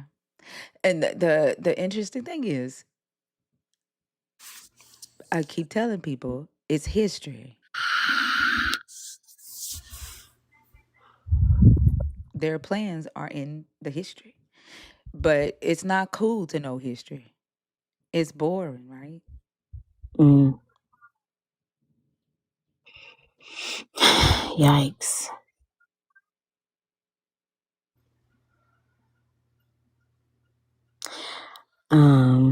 I'm starting another book. I be trying to have my little personal reads, and now I gotta wait for the book club. Because when I told them about the book, everybody was like, "I want to read it too." So I gotta wait and read it with them. But it's 400 Souls, a community history of African America from 1619 to 2019, and there are over 80 writers in here that have taken a specific moment in African American history and wrote about it. So it's people like Angela Davis is one of the writers. Kelly Carter Jackson, Kianga Yamahata, I forget her last name. Taylor, who was with the Combi Collective, black womanist, really, but feminist without all the discrimination. Writing this book, we write our own stories. It's important to know. I don't know how to get anybody interested in knowing, what happened in our history, so we can see the red flags, so we can see the signs. I don't know how to do that. I don't either. I've been trying, like I said, since 2020. I've been telling people, like, even the election, like, it matched the election between when they I can't think of the president's name, Jackson, and there's another candidate where they had to make a backdoor deal, and the deal that they made was to pull the troops from the South when they contested the election. Even I said, this shit is just all they're doing is replaying fucking history. Yeah, that's because they don't have any new tactics. But then people become so complacent and pacified with their current situation that they don't push back. Because I think part of that is also being able to look around and see, like, still yet we are among the global privilege. You could be poor and still have somewhere to live here. You could be poor and still have food to eat. Whereas people that are so impoverished that they don't have access to that, and there's no systemic structure set up in order to help them obtain their necessities. And so people become complacent and they just don't think that, like, this is going to ever replay it. It ain't going to happen to me. You know, that was then and this is now. Ignoring. I do think they think that we're too far away for that shit to happen again. I think that they don't think that we can go backwards. I think they thought they were safe. Yeah. And it's quite sad. It breaks my heart to see so many people in the Black community be uh say I want to be dumb. I want to be ignorant. Like that breaks my heart. And the fact that I was a part of this religion for so long, I wouldn't have never said. I loved books too Mm-hmm. much. Like I wouldn't have never said let me be dumb. That wouldn't have never come out my fucking mouth even No. for this God. And I've too many Black people have said that shit in these conversations. Too many. Yo, shut the fuck up, BR. Like you literally are talking about some fucking can't fly over Antarctica bullshit. You don't have any knowledge. You are just as dumb as them. You literally said believe in NASA. NASA isn't anything to fucking believe in. Oh, man. Like you motherfuckers want to be dumb. And I don't why the fuck do y'all dumbasses come in here? Like what are you sitting in for? You're not here to learn any fucking thing. You ain't never come up on stage. Why the fuck are you even in here? I think part of that is the fear of, like, responsibility or accountability. Because I mean, the Bible reinforces that concept where it says, "To whom much is given, much is required." So even if that is knowledge, if I have the knowledge of things now, I am tasked with making change, with speaking truth to power, right? Being an outlier and standing out and saying this is wrong. So I really not know anything, so I don't have to have any type of responsibilities. That's what I think it is, in part. I be trying to figure out, like they be worried about shit that ain't got shit to do with them. Like who the fuck gives a goddamn whether you can fly over Antarctica? Motherfucker, your ass ain't left America. Most of you don't have a fucking passport. Why the fuck are you worried about what planes that can and cannot fly over Antarctica? Most of you ain't even gonna be able to fly soon because Spirit done went bankrupt, and that's all your ass could Mm-hmm. afford. Oh my I'm going days. on mute. That's the truth. You worried about fucking Antarctica. You can't even get from Chicago to fucking Louisiana now because Spirit done Oh went my bankrupt, motherfucker. goodness.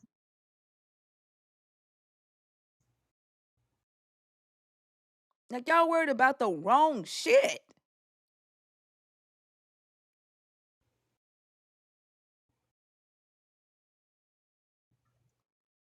That's what I don't understand why y'all come in here. Like I don't like numbers don't fucking matter to me. Like I'd rather have 500 motherfucking thinkers in this bitch. I'd rather have 500 people who think who I don't care if you believe in a god or not. Like you motherfuckers that think about dumb shit, I don't want you in here.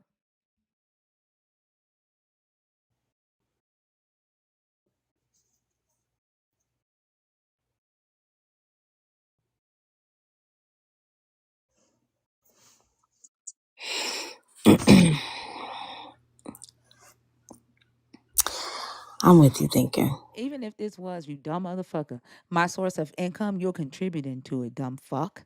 Who gives a damn if TikTok is my source of income? I have income. You dumb as fuck. And then bragging about your ass having to clock in for another motherfucker who you claim that your God is the devil. Your God got you working for your fucking devil, bitch. You gotta go and clock in to work for your fucking devil, motherfucker. While you sitting here talking about me making income talking to your dumbass on TikTok. You aren't even smart enough to see that shit.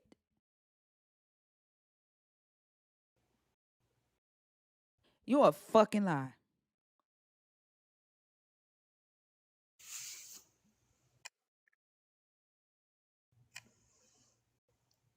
A business owner with cabinets like that in his background? He lying. Motherfuckers be having hobbies, talking about they own a business. Motherfucker, you probably a self-employed hobbyist. You created a job for your fucking self. Like there aren't a lot of black employer firms in America, and I guarantee you ain't one of them. Wait, his Etsy not popping? Right. The amount of employer firms amongst black Americans is low as fuck. You a goddamn lie.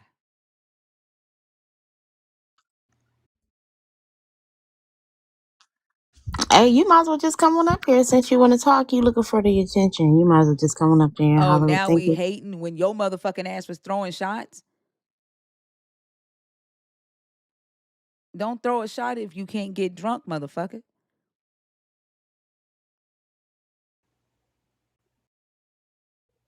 I like that. I'm gonna steal that. Second the motion.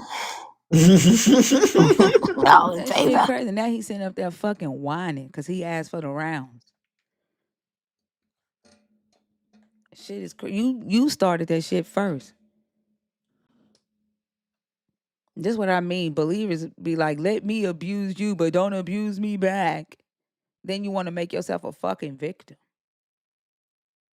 Don't treat me how I'm treating other people, please.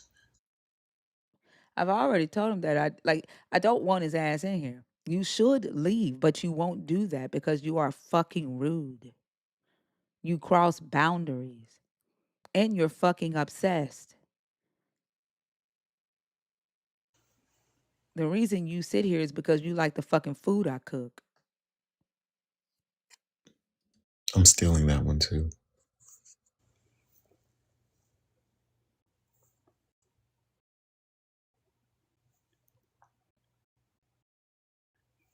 May I share the poem I wrote yesterday?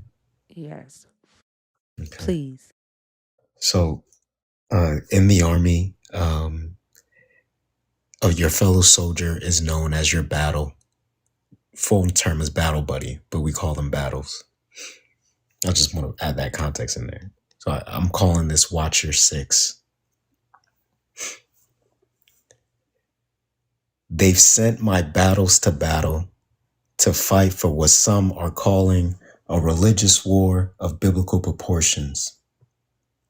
In office are grown men cosplaying Joshua's character arc. But under which covenant? Old or new? It's hard to trust this government. Cunning in their actions, sending my battles to battle with well wishes and a concept of a battle plan to punish inhabitants of yet another land, to plunder for oil, spoils, and riches, sending spies wearing Rahab's disguises. Spare me, O Lord. They sent my battle buddies to battle, to fight for what some are calling the land promised by the prophets, and 6 have returned in flag-draped coffins. Where was the tumult on the mountains, or the sound of 7 trumpets? Reports suggested not even a single signal to tell them that a strike was coming. Now even more families are mourning. This war is at the cost of your firstborn, second, and or third. Generations will question, what do these tombstones mean? Fear the Lord your God forever, and watch your 6. Read Joshua 6, including the chapters before and after. Stand up for your fallen comrades. The world should know what happened to both you and I. From Bethel to the west of Gibeon, Babylon shouldn't be concerned because my battles are also dying. The world should know that all of this is at the behest of the Lord's mighty best, his consecrated elect. Thank you. That was good, Caleb. Thank you. Are you putting all this in a book? Yep. But not this one. I don't think this one's going in there because I already finished the second draft. I can't add any more. Oh. When is you're releasing your book? I wanted to do it today, but I had to push it back because of work. It's pushed back. Oh my gosh! So we're about to get a Kalu published book of poems. It's coming. It's That coming. is so awesome. Today would have been awesome because it's your birthday. Yeah, that was the plan, but I couldn't make it. Oh, well, when you do, we're gonna blow it up. For sure, appreciate it. Make sure, because I think all you need is 50 sold to get on the best-selling list on Amazon. You're putting it on Amazon. That's it. Yeah, it's not a lot. It's not a lot to get on like best-selling list. I'll just buy 50 of them. Well, it doesn't count when you do it because you get a discounted price for the printing and stuff.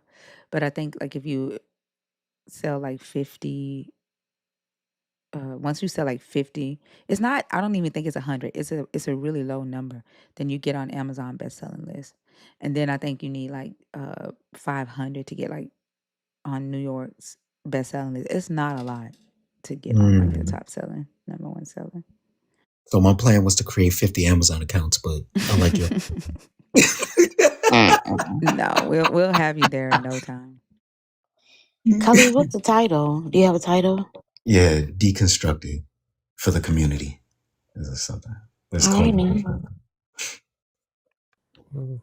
I think that it's interesting that the number is low to be considered a top seller, because people ain't buying books. I think that's Right. interesting. Yeah, America, I swear, like we are fucking dumb. There was a podcast, two young white boys, and they were talking about how dumb it is to read, how books are dumb. Yes. They were saying it's dumb to sit down and read. I'm like, what the fuck? Like it's a waste of time. And then like I saw a video where this man had written a sentence on a postcard, and the sentence just simply said she put on her silhouette of clothes and something, and they didn't know how to pronounce silhouette. They didn't know how to pronounce extraordinary. They didn't know how to pronounce the last word I never seen before. Gouge. It's gosh. Gosh. Yeah, I had never seen that word before. But they didn't know what silhouette meant, extraordinary, and they could not tell him what the main idea of that sentence was. We are. It was a silly sentence. Yeah, but still, they should have known. Like any type of guess, right? Like when you talk about the silhouette, right? Extraordinary. It was talking about her clothing. Like they should have been able to guess, right? What that sentence was. What the main idea of that sentence was. They just I don't know. They couldn't even pronounce the words. And these were high schoolers. We're fucked. One lady didn't know how many dimes was in a dollar. This motherfucker said 2,000. They never listened to Mario where he said, "Girl, you a dime plus 99." Well, he actually got that wrong. I mean, I say that. That's probably because they do listen to them. Like that's where they get their education from these fucking songs. Please tell me you playing. I'm not playing. She did not know how many dimes was in a dollar. She thought it was 2,000 dimes in a dollar. Wait, 2,000? Yeah.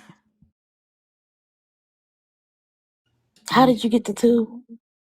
I have no idea. Mm-hmm. You need the same amount of dimes that you have fingers. Mm-hmm. Yep.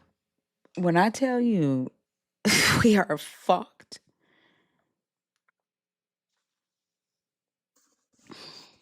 What happened? I don't understand what happened. they don't have to deal with uh coins and cash as much, right? Like all they got to do is be like, "Mama, can you cash out me? Mama, can you Zelle me? Can you Venmo me?" Yeah. Can we blame the pandemic, even a little No, bit? they should No. have stayed in the house reading Right. during the You're pandemic. absolutely right. Hmm. You're absolutely right. You're absolutely right. My son worked at the water park during the summer. He worked the cash register, and I was before I would even let him work. I made him show me that he knew how to count out change. I'm like, I need to make sure you understand, right? Because I don't need nobody saying that you stole nothing, that your register is short. Like, I don't know why. I think too, like a lot of parents just leave it up into the hands of the school, and the school can only do so much, right? Like as a parent, we should be continuing the education at home and teaching them what we know the school isn't necessarily teaching them. A lot of our children don't know how to write in cursive. They don't even know how to read in cursive.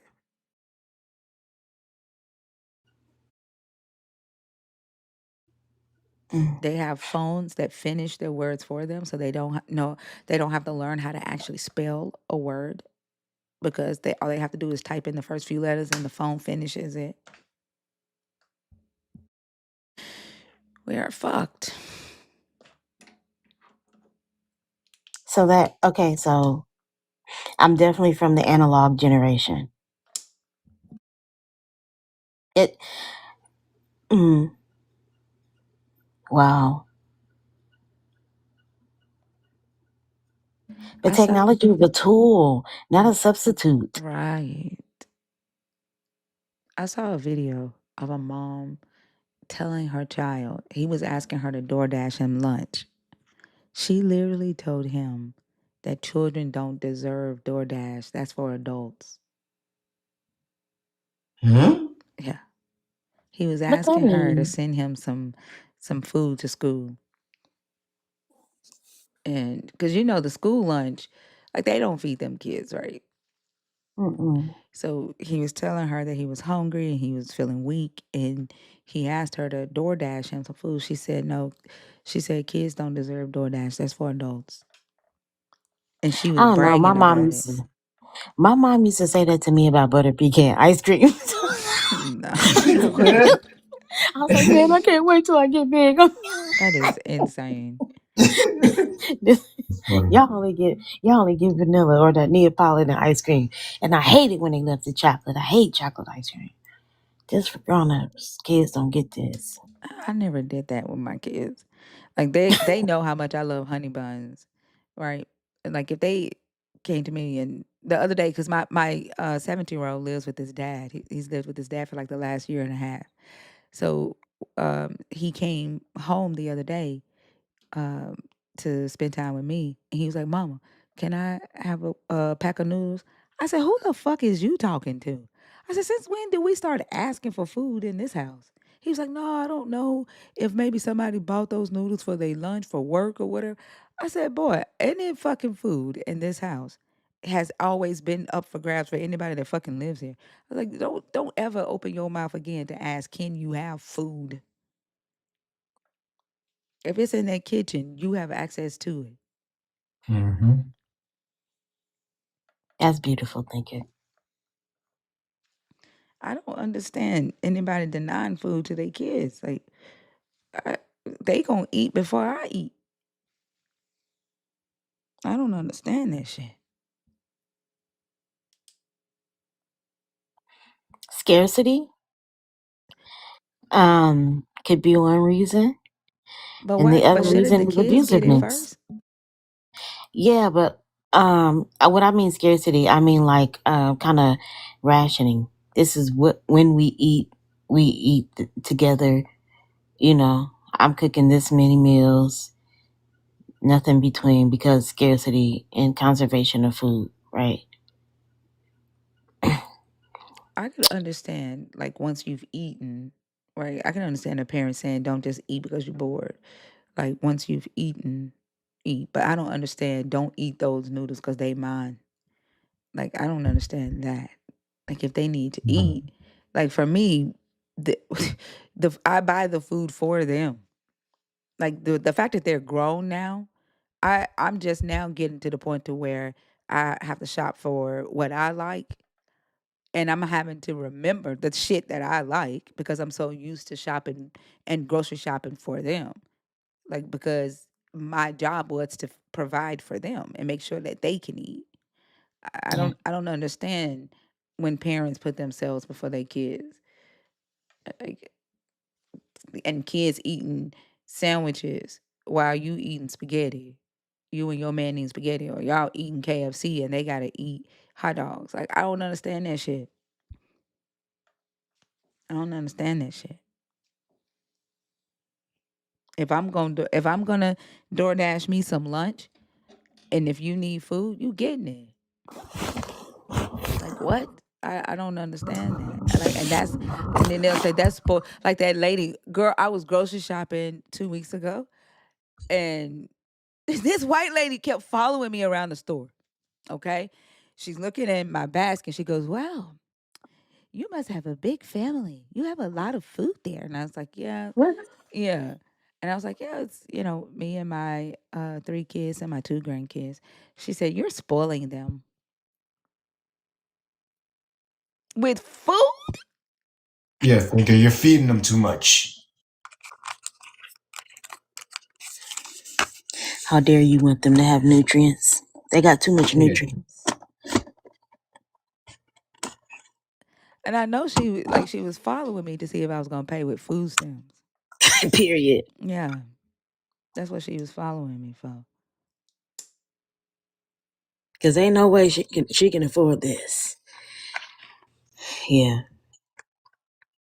But I think there are some parents who think that if you provide, if your refrigerator is always full and stuff like that means you spoiling your kids. Because I used to struggle growing up. I didn't have this, I didn't have that. And then because they didn't have it growing up, they make sure they have it as adults. But then they'll make sure that their child experience the same struggle they experience. Hmm. Like that shit is weird as fuck to me. My mom did that. She was born in Mississippi, in the country, in the backwoods. They ended up moving to Florida later on, but she would always tell me how of the scarcity, right? And how they would have to eat beans so much to where she hated beans. I don't want no beans. She said she used to cry, or potatoes a lot because she used to, you know, have to harvest them, right, as a child with her family. And she made sure she had the best from there on out. We'd go in there and get one of them hot dogs. That's so weird to me. And you have to ask. You cannot go in the refrigerator and get anything out. You need to ask. If you want a peanut butter and jelly sandwich, you need to go ask, can I make a peanut butter and jelly sandwich? Scarcity mindset, but there was no scarcity, but that fear and always being prepared for hard times. Like, Yeah. you know, poverty will do shit like that. My mom said hers was toilet paper. Like she grew up and they didn't have toilet paper. They used to have to like use newspaper and shit. And so she kept toilet paper in the house. Like we had mounds and mounds of toilet paper, but we had very little towels. And so I keep mounds and mounds of towels in the house. But they're not just for me. Just like the toilet paper wasn't just for her. Hmm. She didn't keep shit away from us. Now we would eat spaghetti when they would eat KFC. Like they would do stuff like that. Like the kids had to eat what she cooked, and then my dad would go and buy them like Longhorn Steakhouse or something like that. But like I understand the if you grow up with something in scarcity, when you become an adult, you're gonna make sure you have a lot of that shit in the Yeah, house. And so mine is towels and rags. And I never wanted my children to have to dry off with sheets. yeah. and it So the wasn't. difference is like selfishness, like the scarcity plus the selfishness, right? Yeah, yeah, Mhm. yeah. Because it wasn't so much that, oh, I don't want to not have a towel. I didn't want my children to not have a towel or a rag, so I bought loads of towels and rags all the time, just to make Yeah. sure that we never went without. I don't understand some of these parents' mindsets. It's just generally the way in which children are looked at. Like, if we were to talk about people being marginalized, children are more marginalized than women, right? People look at children and don't think that they have the capacity uh, to critically think about things and decide what it is that they want for themselves and have their own identity. Children are typically looked at in society as just little followers. Like you see the little ducks with the little baby, the mommy duck with the baby ducks Hmm. following behind it. That's how children are viewed. They're just supposed to be followers and not autonomous, like human beings with their own agency and thinking capacity. So Yeah. that aids in the marginalization of children. And then when Hmm. you add in the fact that children are less capable of like doing physical tasks, you know, because what book was that? Post traumatic slave syndrome. I was reading it and it kind of, I'm so disappointed with that book, but she attached value to the work that one is able to do, right? And a value of a being should never be attached to your work because that leaves room for ableism, right? Hmm. As and additionally, like discrimination against children, because they aren't capable of, doing complex tasks. Which is interesting Well, because that's valuable. that it's interesting, right? Because that was the reason that they had a hell of a lot of kids back then, because they were birthing their own laborers. Like a lot of them would buy land, these large plantations, couldn't afford slaves, so they forced their wife to have multiple children so that the children could become their help on the plantation. They were the orphanages used the children as labor.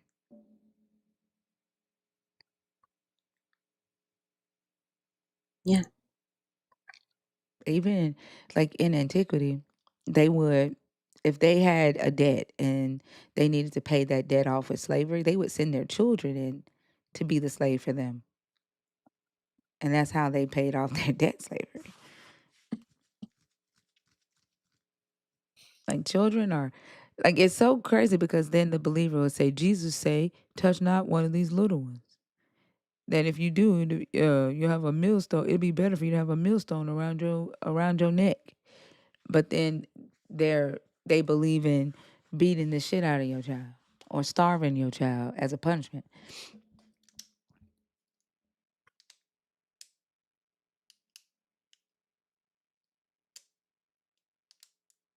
Wild work. Yeah. It's just, I don't know. It's so insidious, right? Like that they say they believe one thing, but they actually do the opposite of what their mouths say they fucking believe. And I'm convinced that they really do believe that they're doing what they say they believe. That's how insidious it is.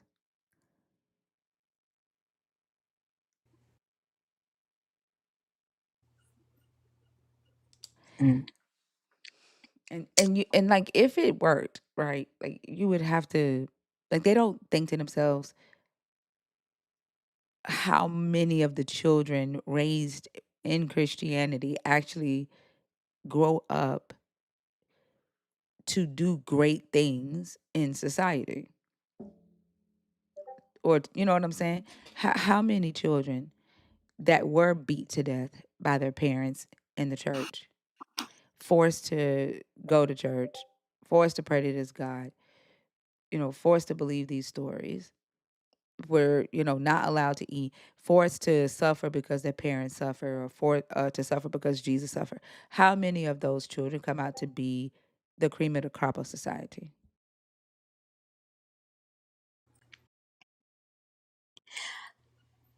But it is oftentimes, sometimes despite and sometimes in spite of, right? But they definitely are dealing with some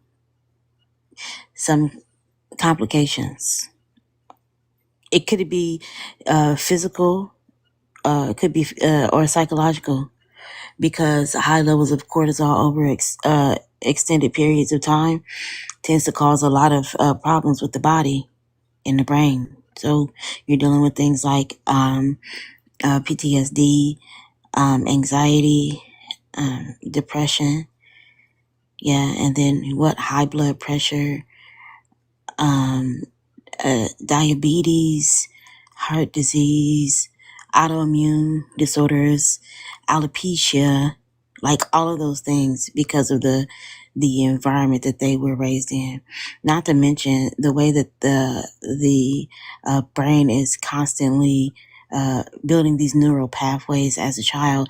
The ways that they respond to stressors is going to be skewed or different because of those traumas.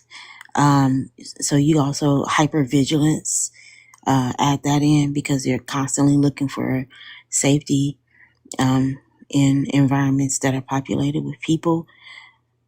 I don't think that people understand how harmful that is during the time of growth. Just abuse or neglect is harmful in general, but over an extended period of time, it causes irreversible damage that you will inevitably pass down to your own offspring because of the way that you do things.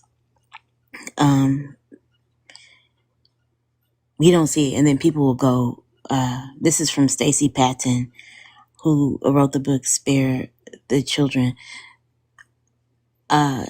In her interview with Torre, people will say, "I turned out fine," and she said, "If you turned out fine, then you would not be justifying domestic violence, because hitting children is domestic violence per definition. It's in the book, right? Physical harm against one in your family situation." I think a lot of people miss that. Now add in, for a little levity, your family being Christian and you're being told that you're a sinner, nothing that you do is right, and you need to get saved, you need to be baptized, and you need to live a certain way or you're going to burn in hell forever.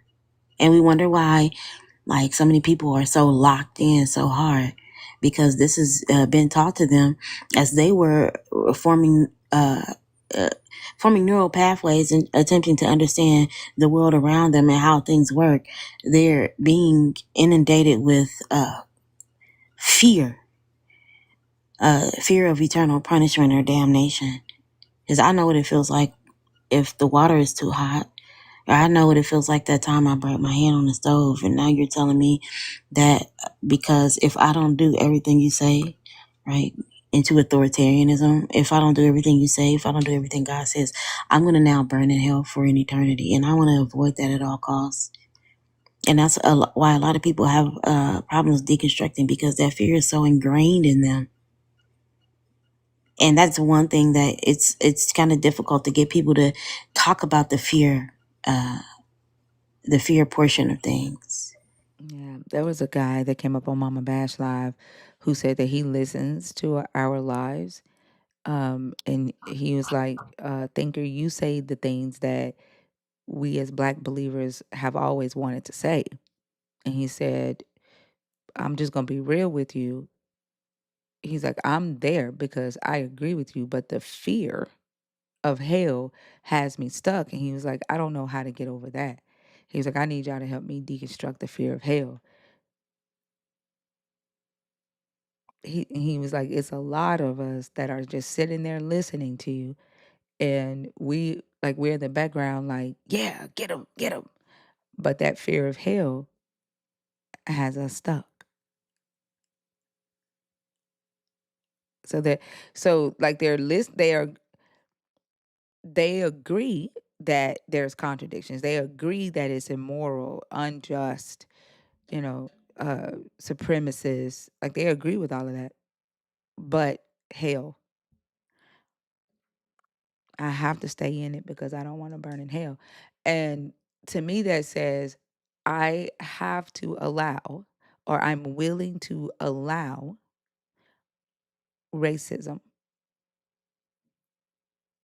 I'm willing to ignore pedophilia, genocide, oppression, lies, deception. I'm willing to ignore all of that so I don't burn in hell. That's literally the deal that we make, right? When we say, I see all of this. I can't deny that all of this is here. I don't agree with it. I can't deny that, I'm not in agreement with it, but I'm scared. I'm scared of burning in hell. I don't want to burn in hell. That's the deal we make. Yeah. That authoritarianism definitely needs to be deconstructed Mhm. because that I've been taking them to Revelations 21:8. Like fear is connected to cowardice. You the only way you could be a coward is if you are afraid. And that verse says that the cowards is gonna be in trouble. And I tell them, you should be able to speak truth to power.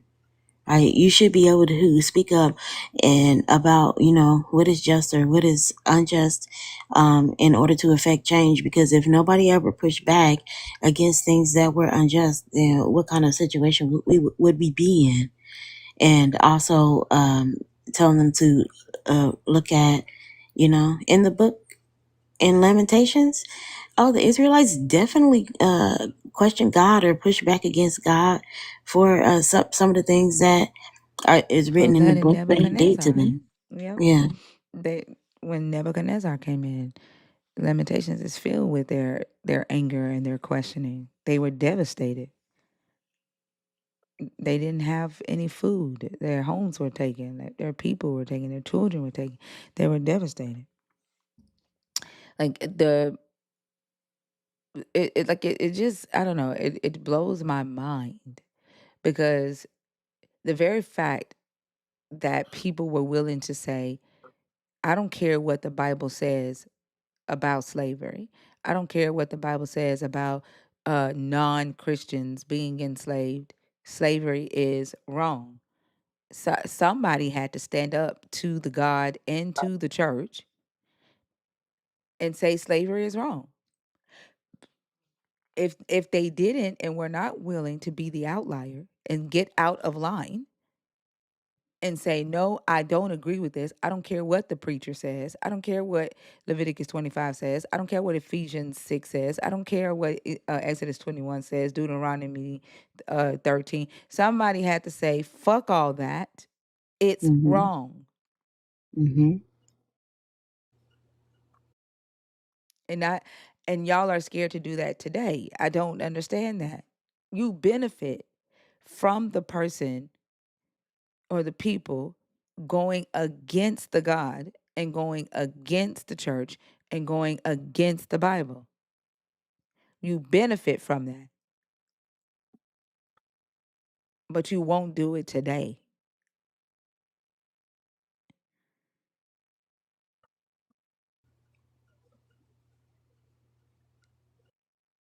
Saying interrupting church is wrong no matter what. Like what shut the fuck up. I think people ought to stand up and say, now that's a lie. Like what? Like the fact that you can't. Like if you hear a preacher lying or knowing that a preacher is doing something that he shouldn't do, who the fuck gives a damn about respectability politics? You know, sometimes it's about not standing out. You know, like everybody in there shaking their head, clapping. You know, agreeing in agreement, and you the only one that don't agree. Right? That's you know, kind of put you on the spot. Yeah, Yeah, to be the one detractor. exactly. You know how Paul says the law was a disciplinarian? Yeah. So, what has become their disciplinarian now that they obey in the face of oppression, in the face of child abuse, domestic violence, genocide, lies?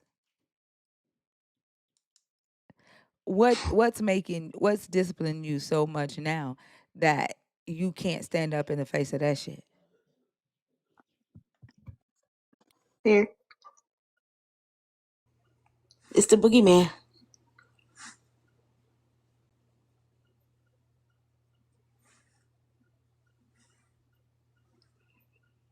Ain't nothing there. You just fear that it might be.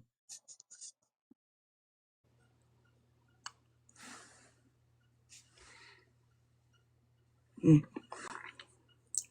Hold on for a second.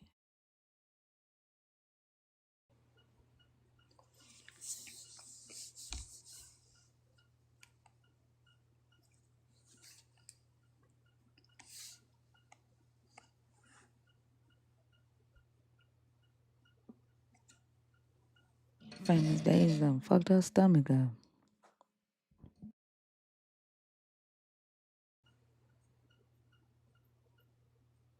Goodness gracious. Mm. Well, did you have anything else, Minnie Kwan, or did you want to stay on stage? Now I gotta go to sleep. I've been staying up all night with everybody and then sleeping all day. Like Oh. I sleep like a newborn. So, one last thing for you. You know where to go when you need to get your laughs. I got some new hot fire featuring Quiche. Some new Some new clips. content featuring Quiche. You know, Okay. Quiche on the Quiche and Baby Quad. AG. Yeah. I just want to say thank you for having me up. I appreciate you. Everything you do, these conversations. Thanks for working with the people, enlightening the people. Always doing good work. Thank you. Shout It's out. it's a difficult thing because these motherfuckers be pissing me off. Oh, I know, child. Whew. Like, Who you telling? thank goodness gracious. I just wish they would just allow themselves to think and not be filled with so much fear. Like to see grown people afraid to speak their mind. Like I don't fucking get it. Yeah. Mm. Hopefully they'll get there one day and push past whatever barriers that they've built up, you know, to have them stagnant and Yeah. afraid. Yeah. Yeah. Hopefully. Well, have a good live. Next, I think you better not have to wait for nobody to come up on the stage. I'm watching you. All right. Have a good night, Quan. That famous Dave's done fucked her stomach up. Shit. Maybe it's a good thing they didn't bring anything back. I was thinking that same thing because she is in there going through it. Yo, what's good, What's twin? up, Oso? Twin. What's up, everybody? Hi, bye, Quan.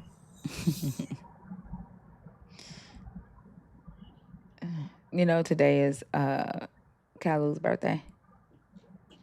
Is it really? Yeah. Which technically means it's your birthday because, twins and Type all. shit? Let me see here. Me. I got you with the birthday song. I had to find the key. Why are you finna sing? No, he was I just was gonna looking let you do your thing with placebo real quick, and then afterwards I was gonna let you. What? the guest. Oh. I'm edging you guys, yeah, as it were. Mm. He's asleep. No, speaking of being edged, happy birthday to you, Mr. President. Happy birthday to you, Mr. President. Happy birthday, I'm Marilyn Monroe. Let's do it later. Do what? Let's just say he's JFK. Oh my gosh.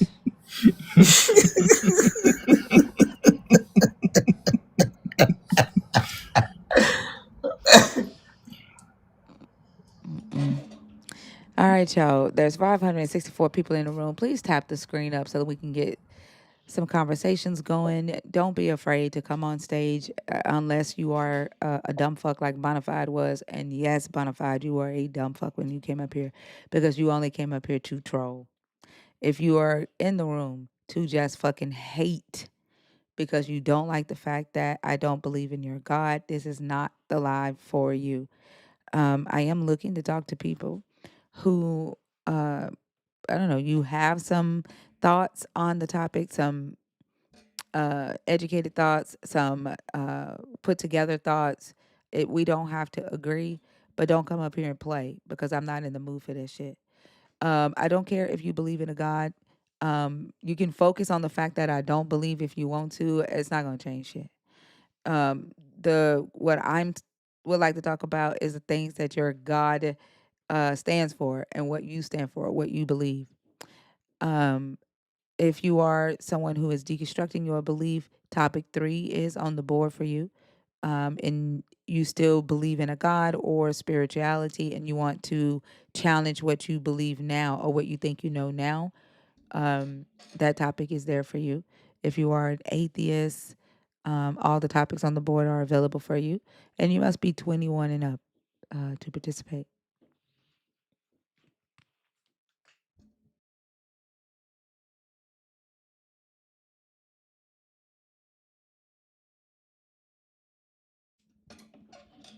Like I don't understand like what it is about me. I don't.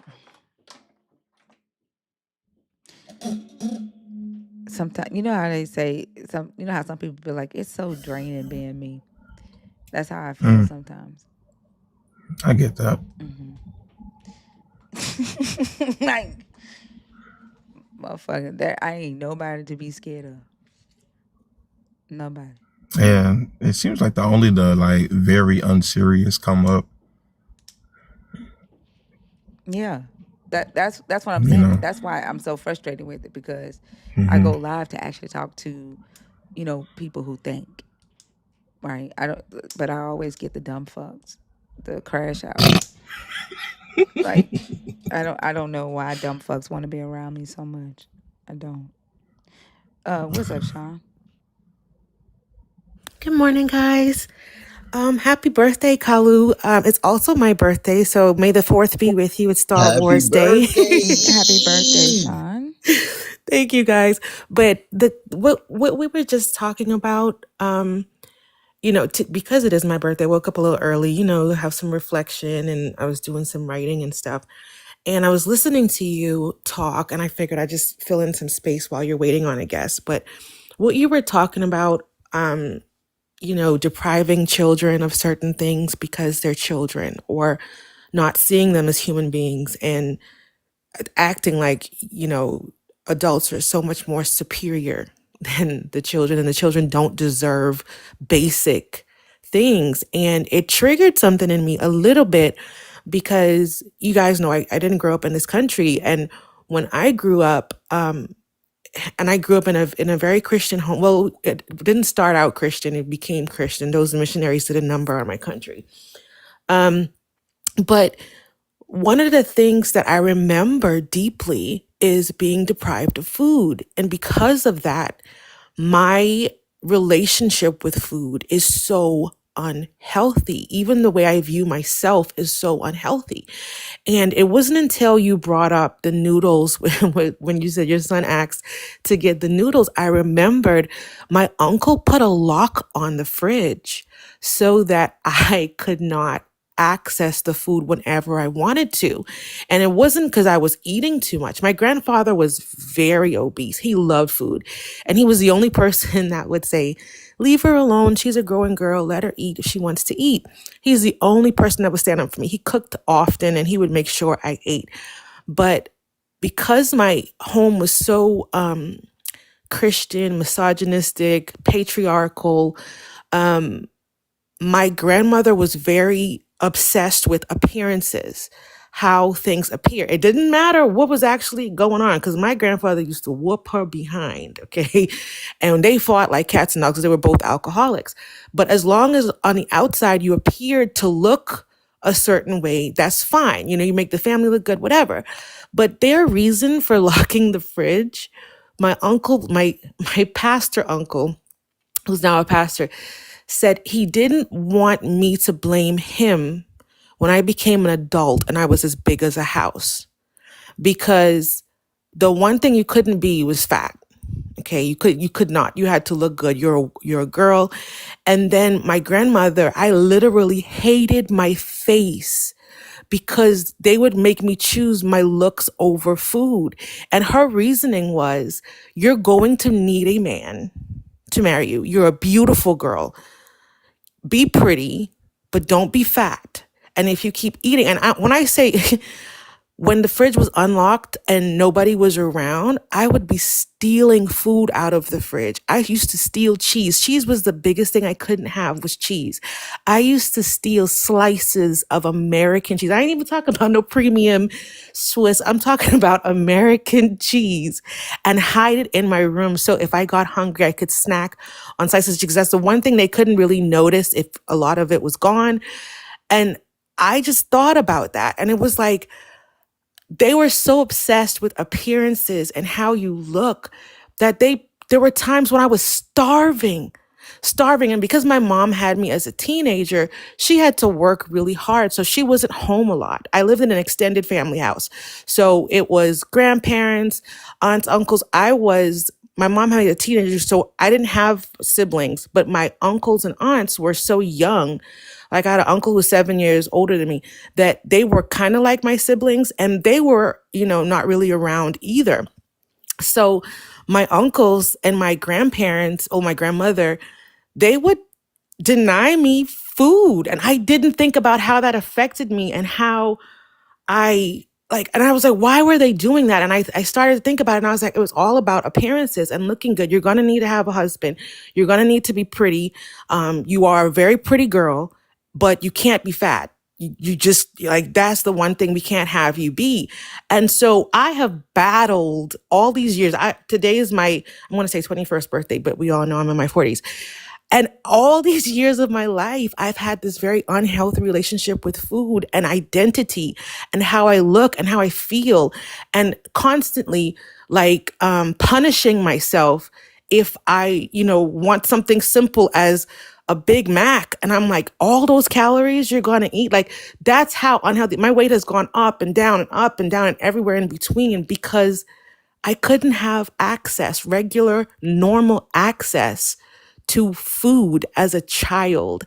And I just wanted to say, these conversations that we have, people think it's all about religion and the Bible, and they don't realize how it affects the people around them, even the children, how much trauma they cause. And I also wanted to tell you guys, I've been watching these documentaries, some really good ones on Netflix. One is called Cult Justice, amazing.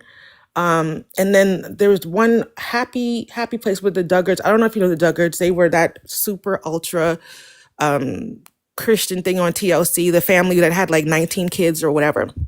But when you really dissect what the toxic themes and thoughts are and how it causes this shift in the brain, and it's literally a mental illness. I think Christianity is a mental illness. They need to add that to mental illness because to believe some of the things that you believe and to not see how it affects the people around you, especially the people closest to you, like your family, right in your face, and not notice how your lack of empathy, kindness, and that type of thing, how it really affects society. And so when they say things like, why do you guys care about this book? Why do you guys care about this religion? If you don't believe, then just leave it alone, because it affects us.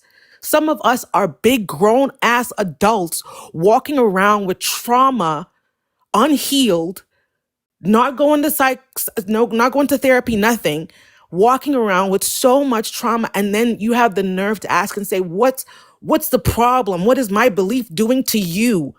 Oh my, what has it done to society, to the world? Like, do you not see how bad things can be? Like, and we just keep perpetuating this and forcing it down our children's throats and indoctrinating them. And I mean, I remember sitting in pews as an adult, listening to sermons, and after the emotional praise and worship and everything, sitting here thinking, does everybody really believe this? Because I know deep in my heart I don't. I'm just afraid of going to hell. That was my truth. I'm afraid of going to hell. So I'm gonna show up and put on the clothes and do the things and volunteer and give all my time and my money just in case there's a heaven or a hell. And I have to believe these things that are shaping the way people think, feel, act. And it's not good. It's not. Most of the Christian people I know are not good people, but they tell themselves they are. They tell everybody else. It's like the men who say not all men. And you know, most men though, most Christians though, like not all Christians, there are some good Christians. I believe you. There's always good people. But when we talk about most, some, a few, most that I know personally are just not good people. They pretend to be good people, but behind closed doors, they're shit. And I would just rather be a good person. I don't want to have to believe in this God and be afraid of hell or I don't want to go to heaven. I do not want to I never wanted to go to heaven. So it's like, it does affect us. And any Christian on here who can hear it, it affects us. It affects your children. I went to private Christian school my entire life. So not only was I indoctrinated in church and at home we had to learn Bible verses, catechisms. Like I was completely submerged in this foolishness. And so when they say things like, you were never a believer, you were never a Christian, you could never have been, what they're saying is, how did you get away? Because I'm a believer and I know I could never not believe for whatever reason. And it's like, I just don't want to live in fear. And so I just came up to say that, be a little place filler while people get the courage to come up, I guess. And tell Kalu happy birthday. Oh, so you don't need to sing for me. I'm really good. Because that was, yeah. But happy Star Wars Day, everybody. May the fourth be with you. Thank you, Sean. Have a good day. Hope you have a happy birthday.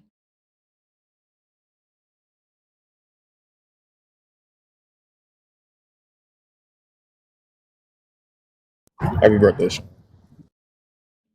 All right, y'all. The guest box is open. If you are a believer in the God of the Bible, deconstructing, or an atheist, 21 and up, if you're in the guest box and you have a TikTok jail number, I will not bring you up because you don't have a username.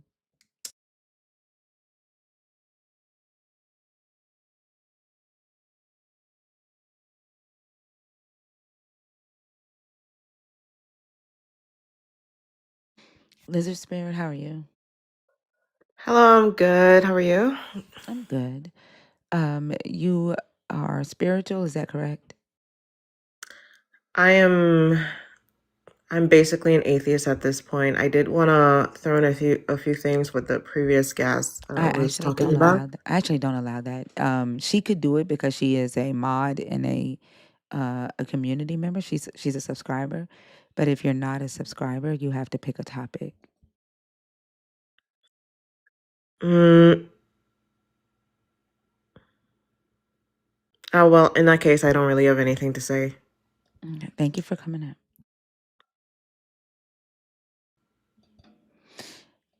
Guys, if you want to go off topic, that is a benefit of being a subscriber. If you want to come up and go off topic or discuss some of the things that we discuss while we're waiting on other guests to come up. But if you are a fan club member or a non-subscriber, when you come up on stage, you do have to pick a topic. You can try to work in what it is that you want to say, but you must pick a topic first and discuss the topic. The reason that I go live is to discuss the topics on the post. The topics are there because these are things that I'm interested in discussing and things that I have questions about, things that I see in reality, in society, as it pertains to the belief system and how it affects me as a person and the world around me. And so that's why the topics exist. I'm not just here to just, I don't know, to just talk. Like I have things that I do want to understand. Um, and so that's why the topics are there.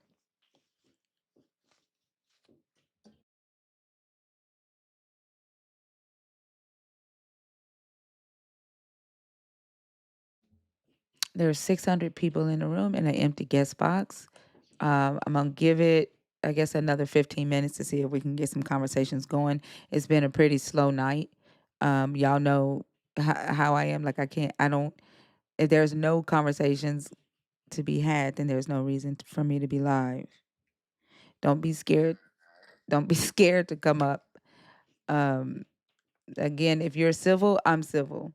If you're an asshole, I'm an asshole. So if you don't want me to be an asshole, then don't be an asshole.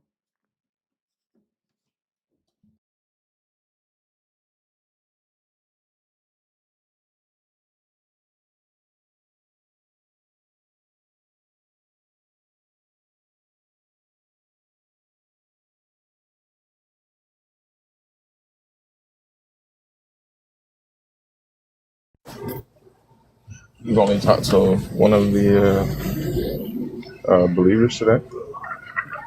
You say what? You've only talked to one person today. That was. I haven't talked to any believers today. Oh damn! Mm-mm. Did they not know what day it is? Okay. I mean, they just been chilling in the chat, talking shit in the chat because for some odd reason they're scared of my stage, but they'll talk to me when I'm on somebody else's stage. I don't know. I don't know what happens when I go live. Which is kind of crazy because you would think that after the fact that like everybody kind of points it out, that they'd like switch it up a little bit, but they continue to do that. I don't know what it is. I don't know. They make videos about me though. They make videos about me and complain about me, but they won't hop in my box. I don't know what that's about.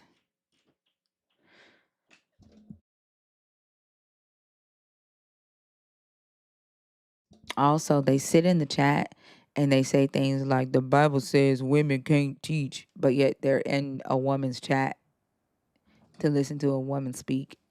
Like the shit just don't make sense to me. But how dare I, a woman, point the hypocrisy out in their actions? Like you know that there are men that are alive that you could go and listen to, Ben, right? There are men on YouTube that you could be listening to, but here you are in a woman's chat, scared to come up on stage at that. Well, how do you pronounce your name?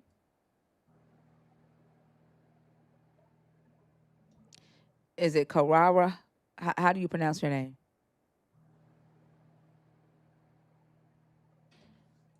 Okay.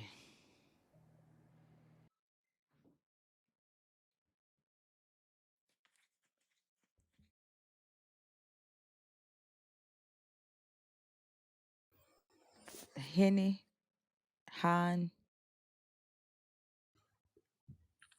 Yeah, How old are you? I am 18. You can't be up here, okay? Have a good one. Okay. You too. All right, that was respectful. Mm, Yeah, sure. he could have Sure, acted Rob, like though. any other 18-year-old, like 18. Why can't I?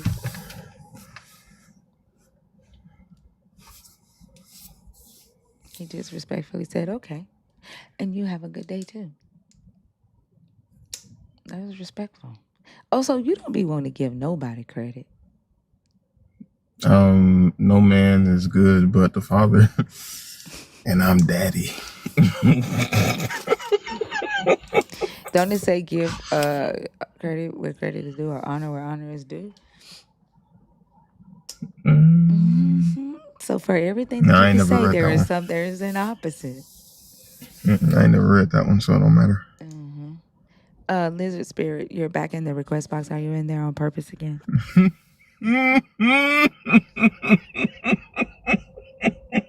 What are you laughing at?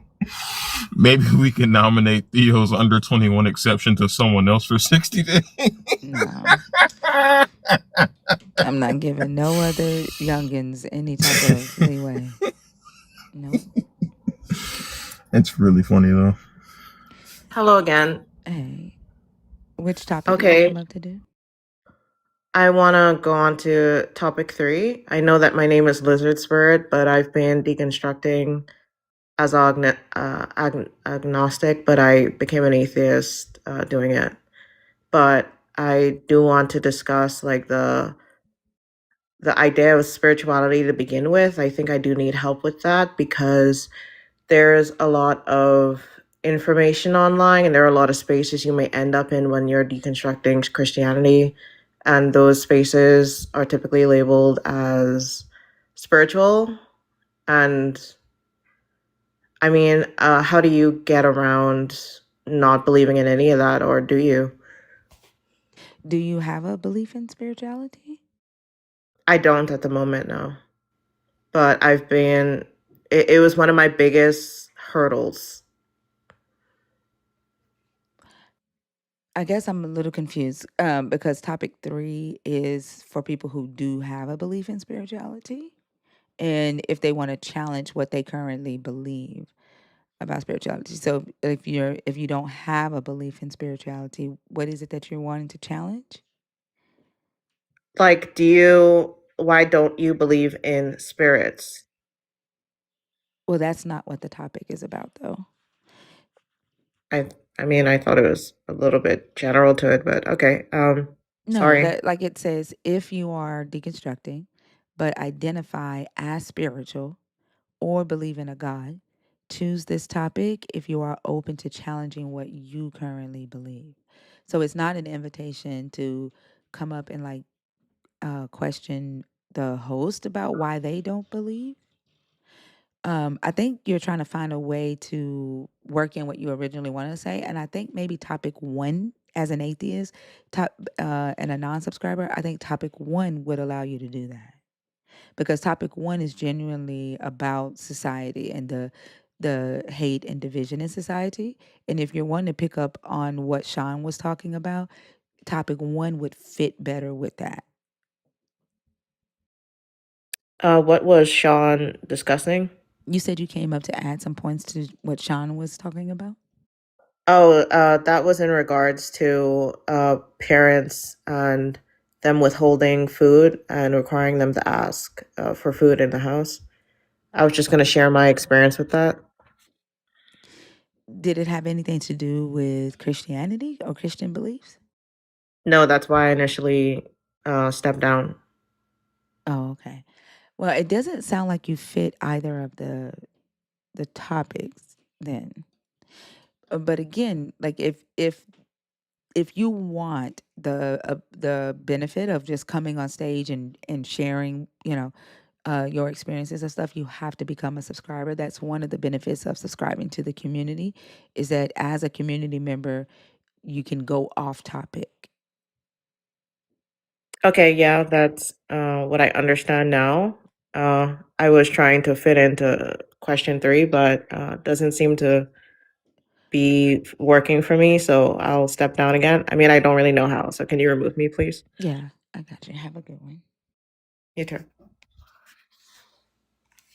Yeah, just to clarify, topic 3 is for people who currently identify as spiritual. That means you currently have a belief in some form of spirituality, whether you are an atheist or not, because there are some people who lack a belief in a God, but they still believe in like some form of spirituality, or a soul or a spirit.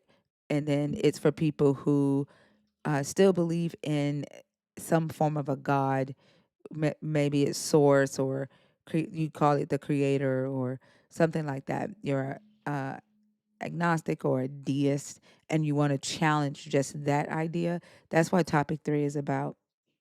So again, if you are not a subscriber, you have to stick to the topics on the board when you come up.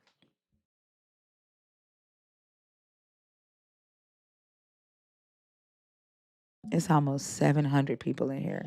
Like I think like one of my biggest pet peeves, like I don't understand how it can be this many people in here and an empty guest request.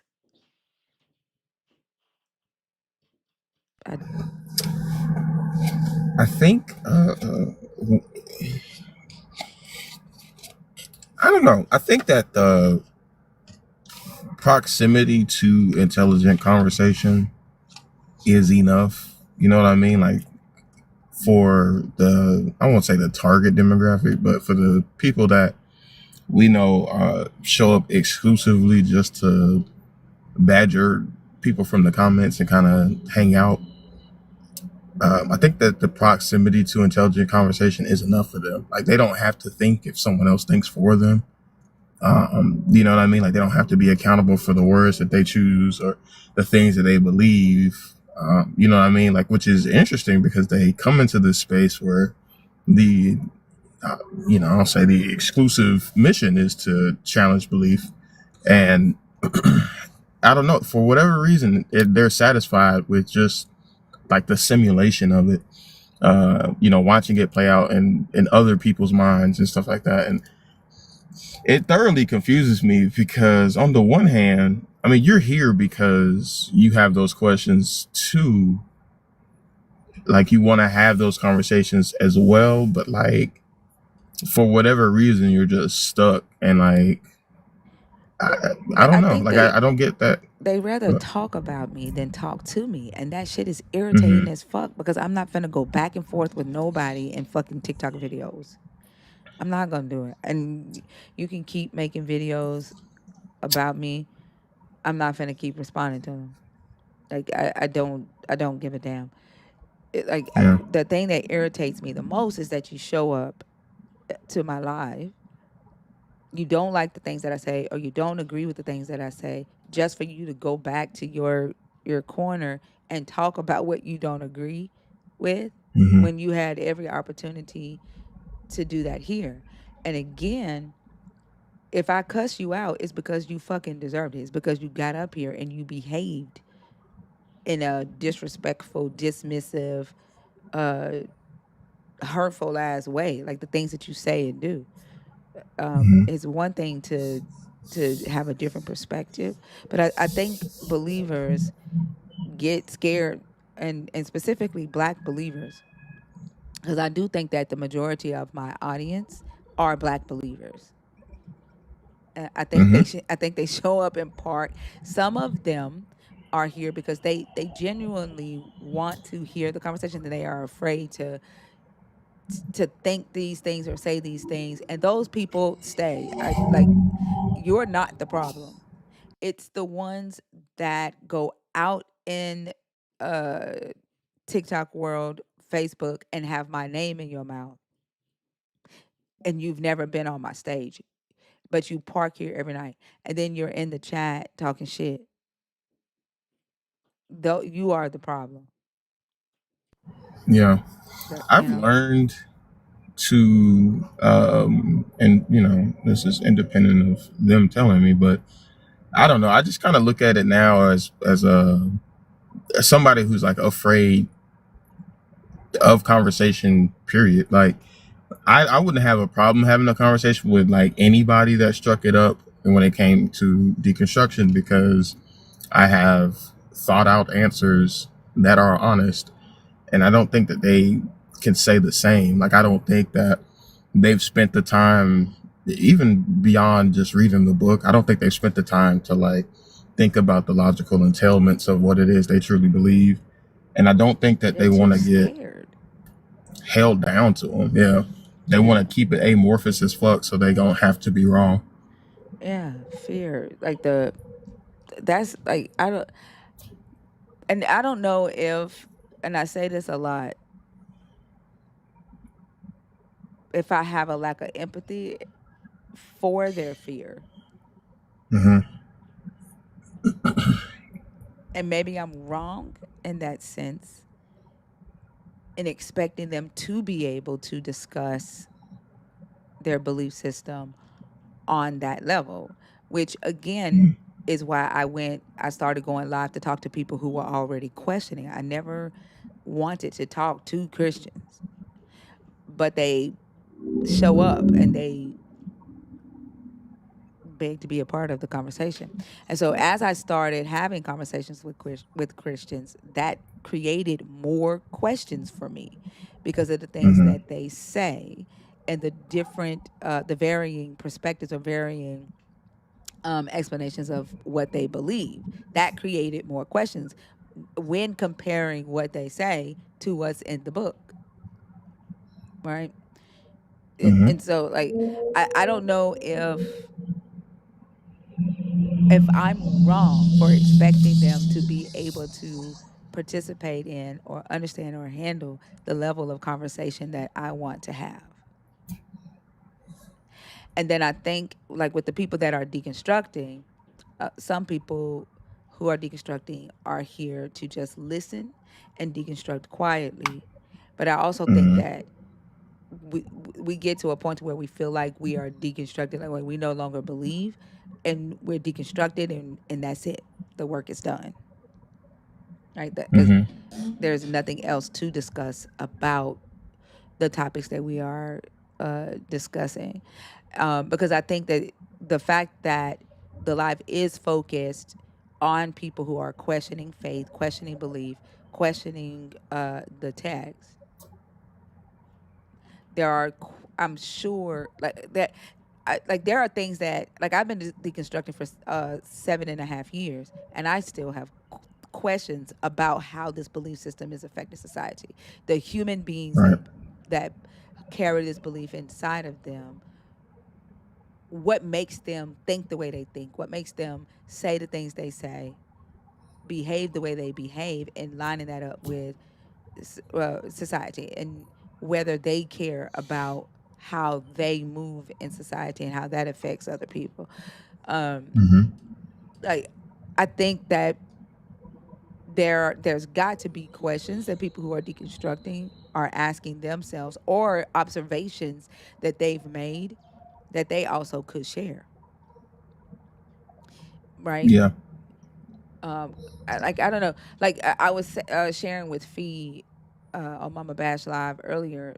Neil deGrasse Tyson was talking about how as a society we use the word theory incorrectly.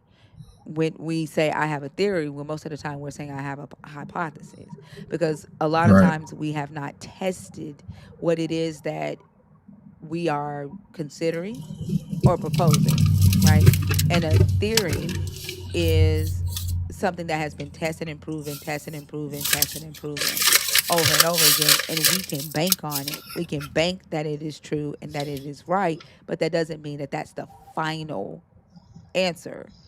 Right. In science, a theory can always be uh, wrong, and it can be expanded on, right?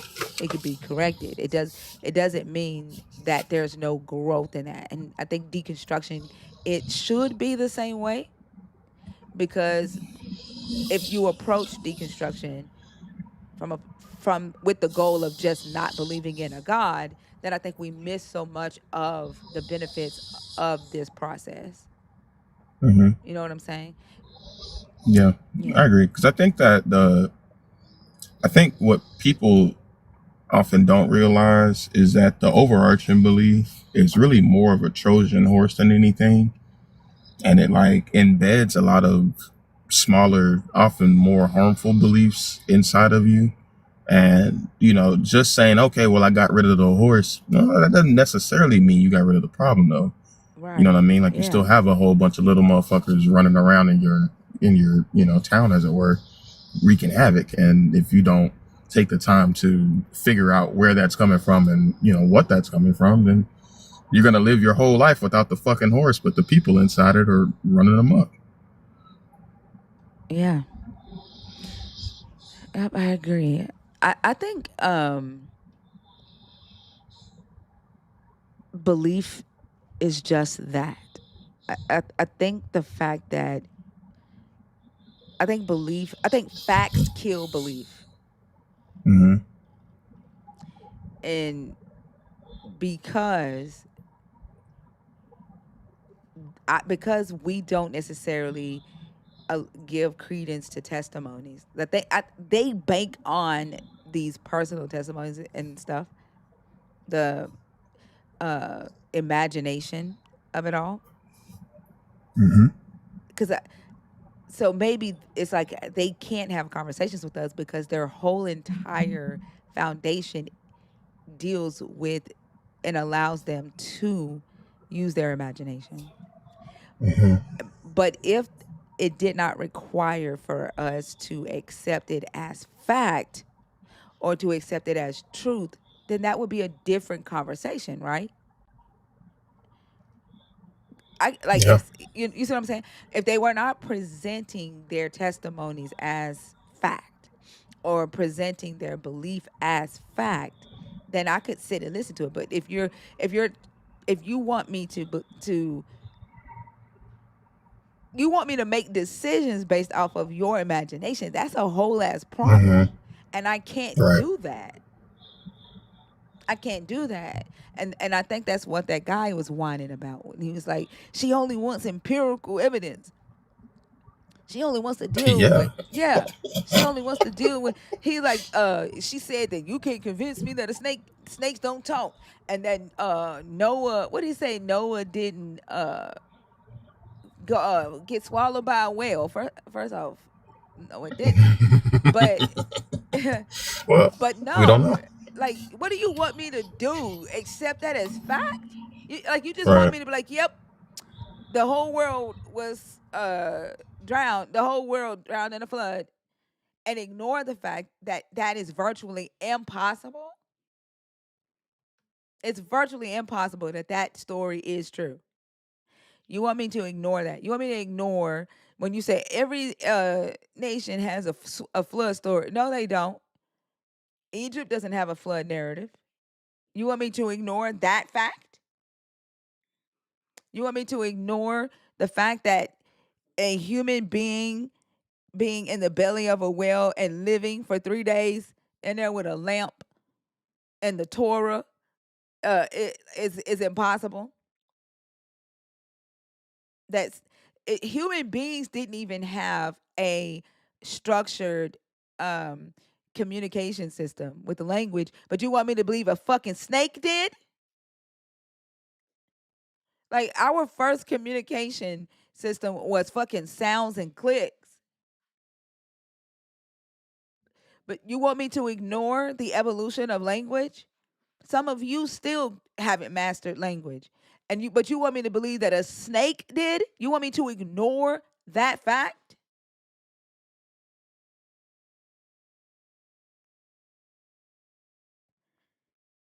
That's the only way you can have a conversation with me is if I suspend logic. If I suspend skepticism, that means you're saying the only way I'm gonna have a conversation with you is if you believe everything I say. If you don't challenge anything I say. That's literally what you are saying to me. You're saying don't challenge anything that I say.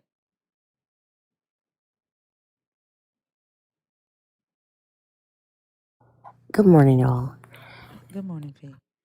Thinker, do you think you mentioned something I think we've talked about before, in that, do you think the fact that we aren't willing to engage with their beliefs as though they are facts forces them to recognize some shit that they've not been willing to recognize? And what I mean by that is the guy whose video you sent me yesterday. The shit he was saying, and the fact that he was clearly reading not very fluently off of ChatGPT, these, I don't know, AI responses. I And don't even think so, because none of that even made sense. I don't even know what his point was with any of that.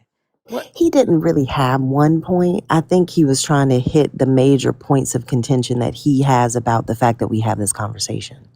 But all of it is what Oso was saying, and I think the Trojan horse analogy was spot on. All of it to me is that he's upset that we're talking about his belief system in a way that doesn't put it on the same playing field as any scientific discovery. I think what you were talking about, the fact that we are not willing to just ignore rationality and throw away the measuring stick that we have for every other thing in life that we use to determine is safe or true or correct. Throw all that shit out when it comes to this God. We're not willing to do that, and he is, and I think that's what pisses him off.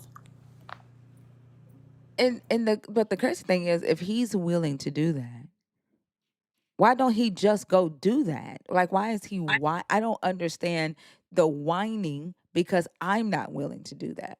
And then he says, "You don't ask yourself why people like us want to be around you. That ain't my fucking problem." And why would we? What would be the benefit? Like when he said at the end, I know you said you didn't finish watching it, but I No, watched I the whole played it fucking at thing. the beginning of the live. It was crazy. Oh, okay. Did you hear him say, "Yep, I'm gonna stay in these deconstruction lives," and blah blah blah blah blah? Oh, Like, I turned it off before that. Like, for what? Like, so you can get ammunition to study some shit about your belief system that you already should have? I commented on the video that he made, and I told him I will be live in 10 minutes. Come be my huckleberry, because he started the live off with in the caption, "Thinker, I'll be your huckleberry." Then where the fuck are you? Like, this is what I don't understand. Y'all go out there and y'all lie on me. You make these claims about me, but then when I give you the opportunity to come in here and disprove whatever the fuck you say I'm out here lying about, y'all don't show up.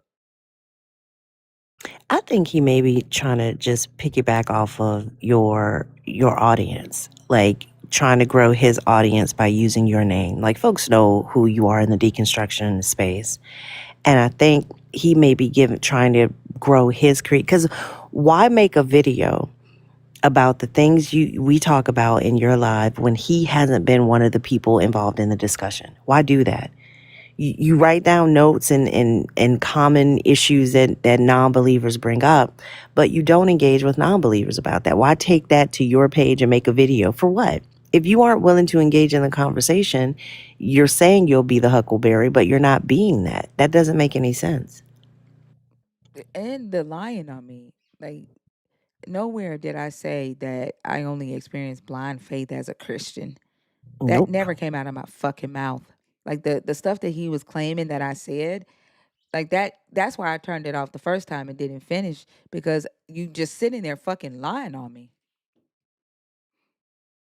I don't I I think they I don't understand their motivation for the fucking lies. Like the guy at Mama Bash yesterday saying that I told somebody that I took a day 3 day pill, a day after three pill or something, and had an abortion. Like, why? Like, y'all just lie.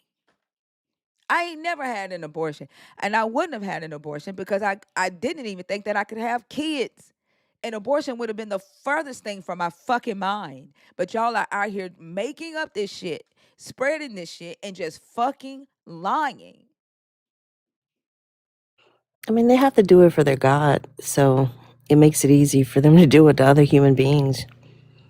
That it's infuriating for me in a lot of ways because I know the amount of work that you put in, period, and I know the emotional toll that it takes to host these conversations. So when you're really constantly giving and being available for people and wanting to engage in these conversations for the purpose of making this world a better place, and you're met with this sort of ignorant resistance. That's the frustration for me. Like, if you had a point of contention about, something that you could point out, show me why this is wrong, show me where we're misinterpreting something other than y'all just don't believe. Y'all just don't believe my experience. My experience won't become truth in your eyes. Well, what are we supposed to do with that? And they won't engage with that conversation honestly. And until they do that, we can't get past any of this. Because if they moved with the fact that these are beliefs that they hold, these are beliefs these are hopes that you have. The fact that they constantly talk about blind faith makes no fucking sense to me. Because either way, if you have evidence, then it's no longer faith. They don't want to sit with the actual definitions of the words that they use or the entailments of the beliefs that they hold. And then they look at us for not being willing to silence ourselves because of their discomfort. And it makes no sense. That's why I don't understand the believers that do come in here and they're here, honestly. They may not come up and say anything, but they're here honestly to listen to these conversations. Like, for one, like AC. I wanted to ask AC yesterday, have you heard or caught a atheist in a lie when we're, discussing these topics? And how have you caught or heard a Christian in a lie when discussing these topics? Because that answer should be very telling to you as someone who is on panel and participates in these conversations all the time as a Christian. So much so, you've been labeled a house Christian. And if the ones who are being caught in a lie are Christians, and you've not caught any of the atheists that you are engaging with in these conversations in a lie, or having the need to lie, that's something for you to observe and something for you to take into consideration. But they don't do that. They just sit in these conversations and it goes in one ear and out the other. I don't understand how believers can show up to these lives, live after live after live after live, and experience the conversations that we have, see these believers willing to lie, and it not prompt you to say, hold on, let me uh let me even ask myself, why are they afraid of facts? Like, why do they shy away from the book? Why do they shy away from history? Why do they shy away from from cultural context? Why is that the thing that upsets believers? And it's because most of what we were taught it's not in the book, right? You still believe it because you haven't read it. Most of what we taught isn't in the book. And so because we stick to the book, believers crash out because we won't allow them to pull us away from the thing that we can lean on as to point to, that y'all need to pull us away from that into your world of imagination, into your world of belief. And y'all haven't asked yourselves why that is. The very thing that you use as authority for your belief is the very thing you run from in these conversations, especially the conversations on my live. Y'all run from the Bible. And they run And from accountability. reality. That too. Accountability and reality. Like, as adults, right? Like, people with children and grandchildren. You can, folks that come up here with grandchildren, like, have you sat and played like make believe or pretend with a child or with a grandchild? They refuse to allow themselves to see the similarities between the things that children conjure in their mind for comfort, for storytelling, for just imagination purposes. They refuse to acknowledge that there's no difference between that world and the spiritual world that they're always talking about. And I do think it has more to do with accountability. I do think this is like the last thing that they can hold on to as the reason that they are not responsible for fixing the shit in their lives and in the world that we share. This belief system is a crutch. It's a weight, honestly. And it's one that weighs, I think, on our community the most. Listening to you and Quan and Sean share her story about the way historically our community sees children is really disheartening. A Facebook friend of mine posted a video of this guy who was beating the shit out of his son in a barbershop because he saw his son steal something. And I mean, loads of comments. This is a great dad. This is what we need. This father really cares for his child. Do the crime, do the time. I mean, just laughing. And the little boy looked to be about maybe 7 or 8. And of course, dad's a big ass man, big ass belt, like full on arm back, whipping the shit out of this boy on the ground. It was terrible. And so I posted and I was like, no, I was like, I don't think this was an example of positive, of anything positive at all. I was like, the parents hitting children will always be about that parent's emotions, never about what the child did. It's always about the fear, the embarrassment, the frustration, whatever that father was feeling in that moment. He was taking it out with every strike of that belt on that little boy's body. And I asked him, I was like, imagine if this dad had told this son, explained to him why stealing is wrong, made him apologize to the person he stole for, made him work for the amount of time in that very barbershop to make up for what he stole, and maybe a little bit more just to teach the lesson. What would have been taught in that moment that wasn't, I can guarantee you wasn't taught in this boy getting the shit beat out of him.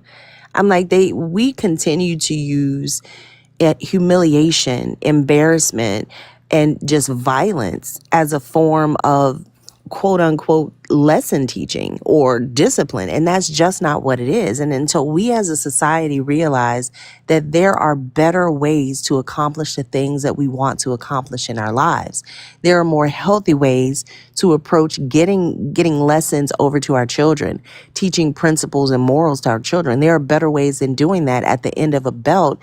And there are better ways than doing it through the pages of a Bible, because neither are truly doing the thing that you want them to do. But we are so conditioned as a community of African American people, as a community across the globe in a lot of ways, to just resort to what was done to us and perpetuate that. And the fact that we are saying there are better ways to do this, there are more healthy and responsible ways, they don't want to hear that. They see that as personal attacks for some reason. And it's infuriating. That's what it seems like this guy that's making those videos about you is doing as well.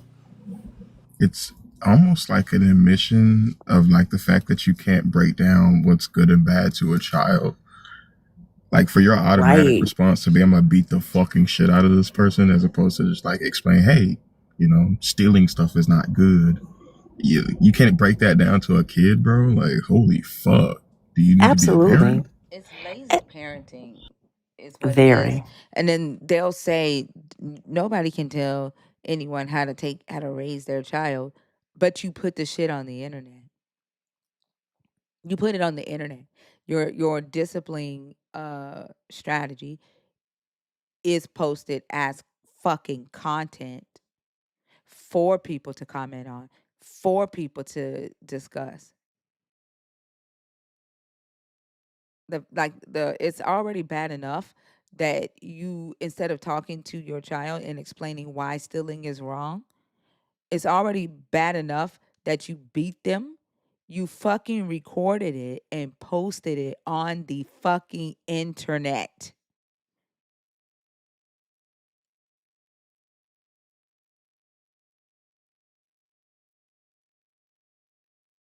Y'all are You cruel have a to your super chat. kids. Huh? You have a super chat. Okay. Y'all are cruel to your children, because you wouldn't want, if your, let's say your boss uh berated you while your boss was disciplining you.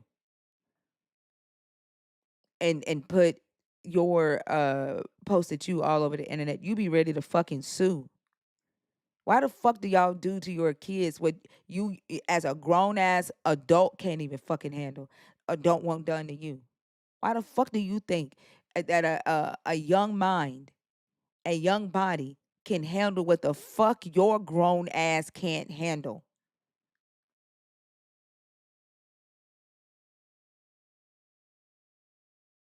And your boss doesn't love you.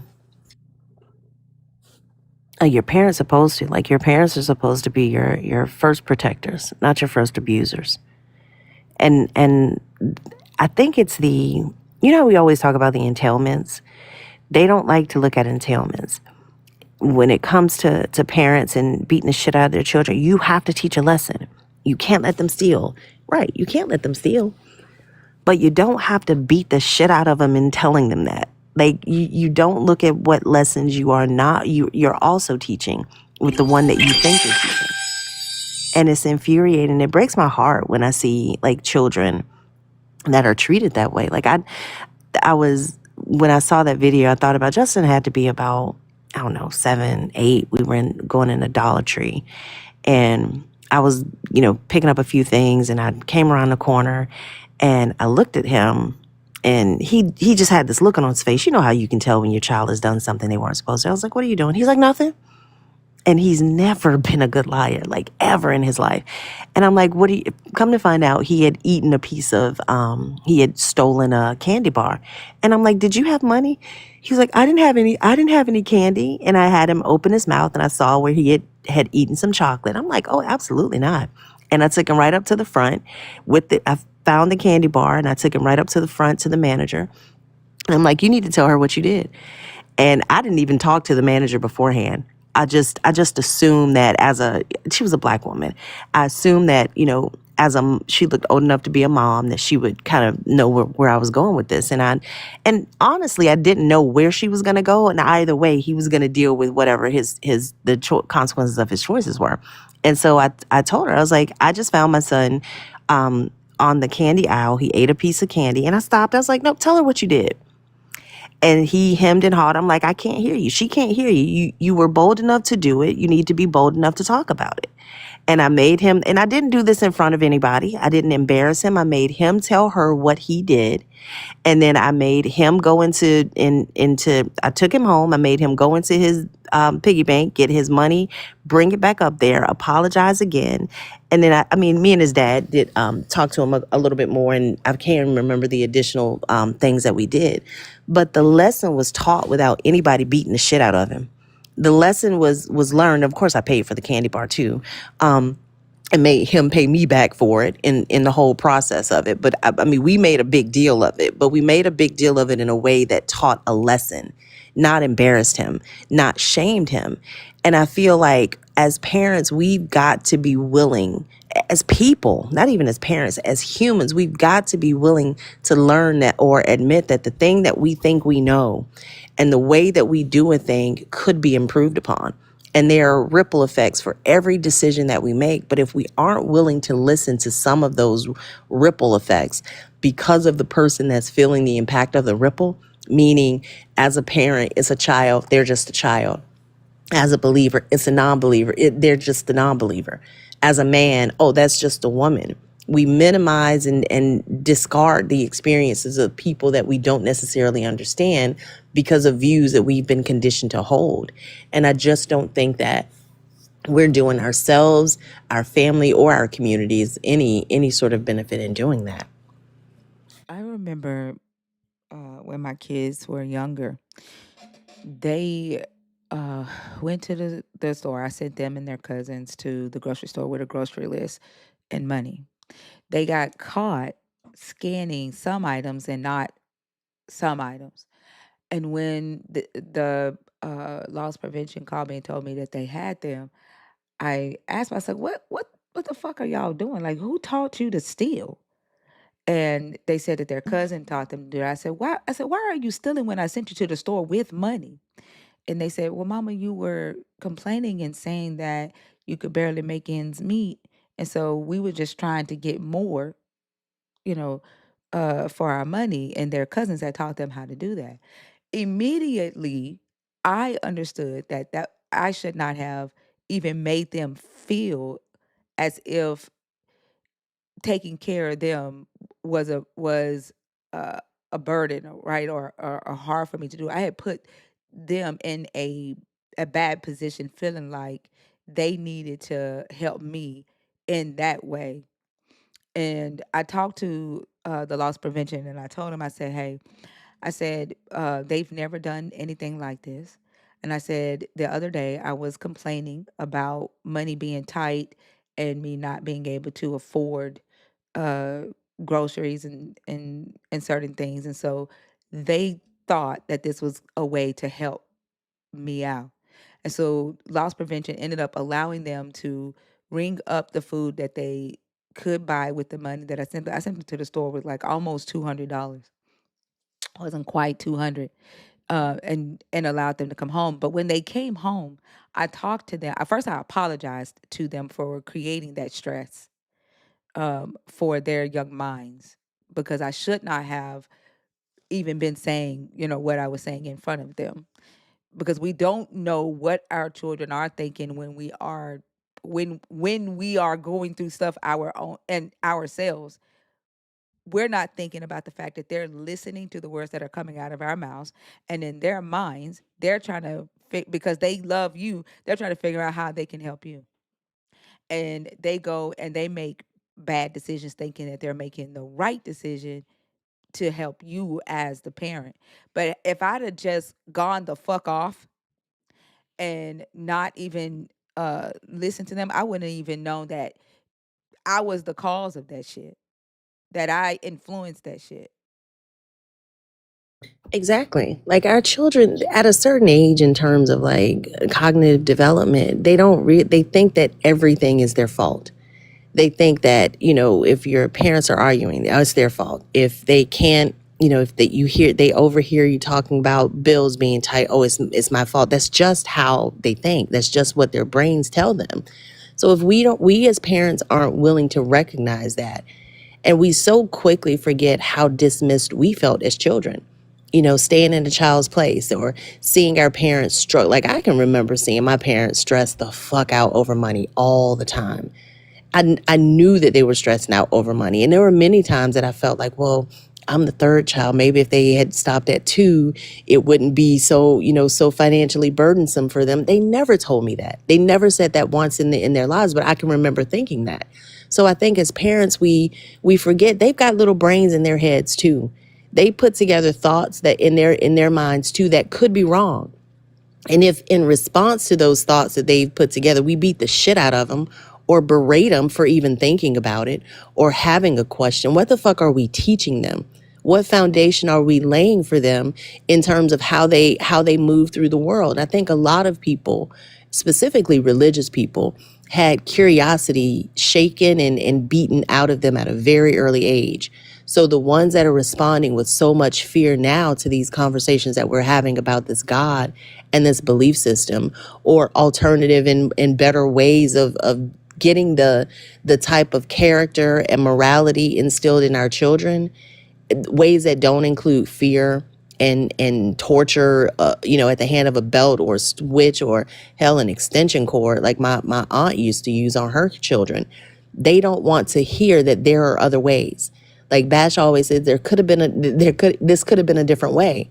And I think the different way, or the possibility of a different way, scares them so much, because the fear of questioning or deviating from what authority has told you was imprinted in their minds at a very early age. And I think we're seeing that with these deconstruction conversations as well. I agree. TMFJ, thank you so much for the $10 super chat. Says thinker saying house Christian for black believers is genius. We need to make that a thing immediately. AC is the house Christian on Mama Bash's live. She's allowed him to sit on panel so that he can question other believers when they come up, and also um observe what we experience as non-believers. Yesterday, AC, I just saw you in here. Yesterday, you left when that guy said that he would kill his child. Why you leave like that?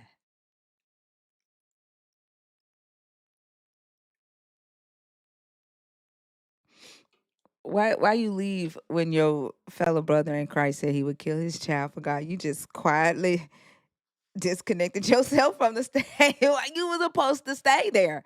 That's the point of you being there. You were supposed to stay there and address when they say these things. That's the point of you AC, being AC turned into Homer Simpson and went into that bush so quickly. there. AC Play said, your role, hell AC. no. AC said, let me get the fuck up out of here. Now you see why we don't want no parts of it. Like, that shit is crazy.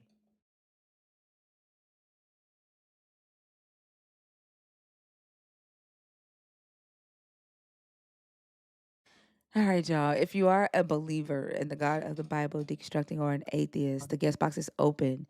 If you are new to my channel, I match energy. If you come up here civil, we can have a civil conversation. If you come up here disrespectful, I will cuss you out. I do curse when I talk. I don't want to talk to you if you are scared to challenge what you believe, because we are going to ask you questions that might challenge what it is that you believe. We do read the Bible and we stick to what the Bible say. So if that scares you, this is not the live for you. I don't feel like arguing. I don't feel like cussing motherfuckers out. I would rather have an intellectual conversation. Bite the beard. Yes, yes, ma'am. Hi, how old are you? I'm 40. Are you a believer in the God of the Bible, deconstructing, or an atheist? I am a believer in the Bible, and my question relates to number one on your list, but also, I'm sorry. Okay, so it's not.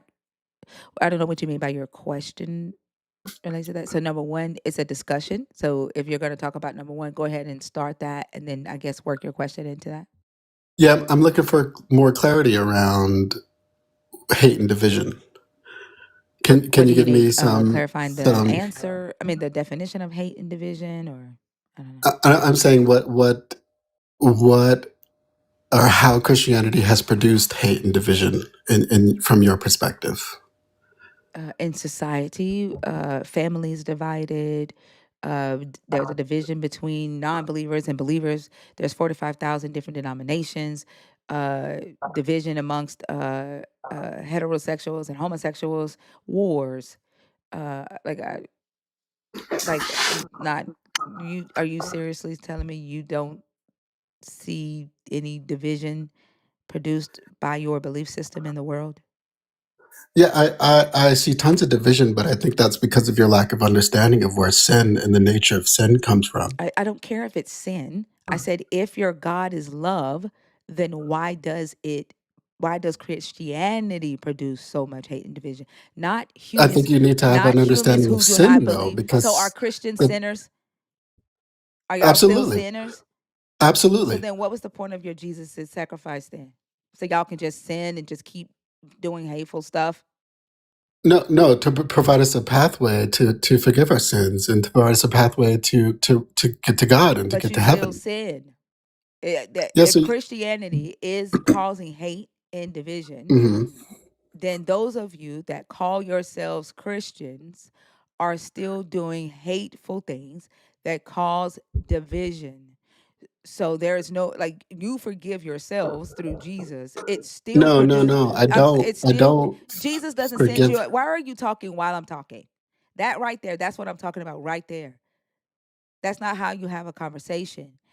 I'll shut up. I'm Regardless, sorry. Jesus is not sending you a postcard. You believe that you are forgiven of the hateful and division that you cause. And Jesus forgives you, yet you still cause hate and division. I don't cause hate and division, and Jesus does not cause hate and division. It is the misunderstanding of what Jesus is and what Jesus represents that causes hate and division. I think you It is misunderstood the words that came out of my mouth. I didn't say Jesus causes it. I said Christians. And when I said you, I am talking about Christians. Those of you that call yourselves Christians, that believe in this God, you say that it's because of sin. So as a Christian, you still sin. You are forgiven of your sins because you believe Jesus died to forgive you, yet you still cause hate and division. hate and division comes from a Christianity that does not originate from Christianity. Hate and division comes from Christian nationalism, unorthodox Christian evangelicalism. It does not come from true Christian evangelicalism. I That's don't where hate and care. division I comes don't care from. if you call it true or not. Both of them say Christian. Both of what you just said has the term Hmm. Christian in it. You all claim a belief in this God. And it Hmm. does not just come from Christian nationalism. Black Christianity has a hell of a lot of division and hatred in it. Agreed. Black Christianity uh has a high rate of homophobia, and Agreed. they do hateful things towards people in the Agreed. LGBTI community. Please stop saying that while I'm talking, please. They Yeah, can black you Christian mute? with Because your sound is very frustrating. Can you mute? Because we can't hear Thinker. within the black Christianity. I'm Kojic. Kojic pastors would preach about Baptist pastors and Baptist Christians all the time and say that they're not saved. They're going to hell. Fee is JW. She heard the same thing about those of us that were not JW. It is not just Christian nationalism that produces division or hatred, hateful acts. The very fact of the wars that is being fought today is because of this God. It doesn't matter to me if you identify as an evangelical Christian, a Zionist, or whatever. It is the God, it is the belief system that produces the division and the hate in society.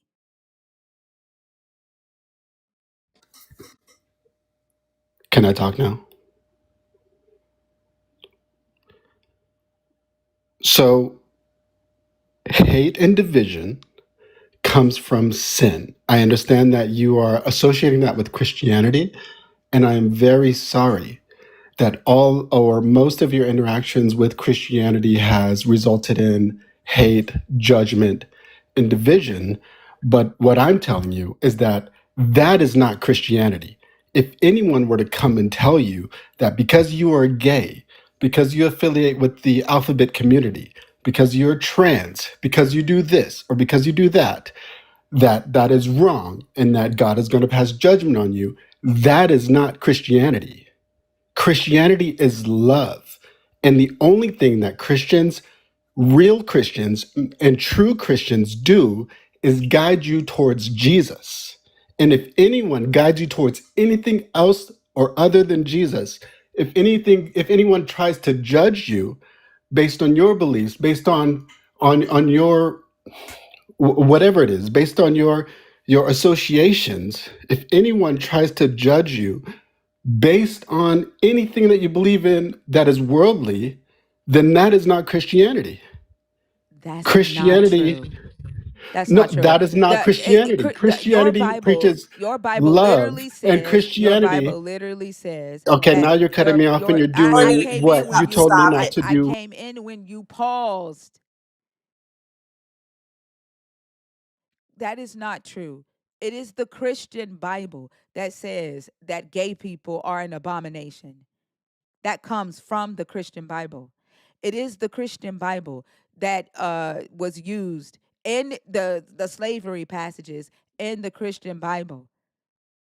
It is the Christian Bible that justifies the genocide or the ethnic cleansing of another group of people just simply because they worshiped a different God or because they were not Israelites. All of that is Christianity. Jesus literally called a Gentile woman a dog. Jesus put a difference between Gentiles and Samaritans and the Israelites. And through Paul, it was Paul saying that Jesus gave him the revelation that slaves were to obey their earthly masters. Yes, the fuck he did, Klopnoff. All that's not true. Every the what we see from Christians, regardless if you agree with them or not, they identify as Christians. They go to church and they preach in churches. They preach this stuff in the name of your God. These are people who carry the same identity as you. And the very fact that you are on this stage saying that they are not true Christians when they believe in the same God you believe in, they teach from the same book that you should be reading. I don't know if you do. That is Christianity. Who were the 12 disciples and what were their sinful natures? Who did Jesus roll with on a day to day basis? Was it people that were holy and sinful?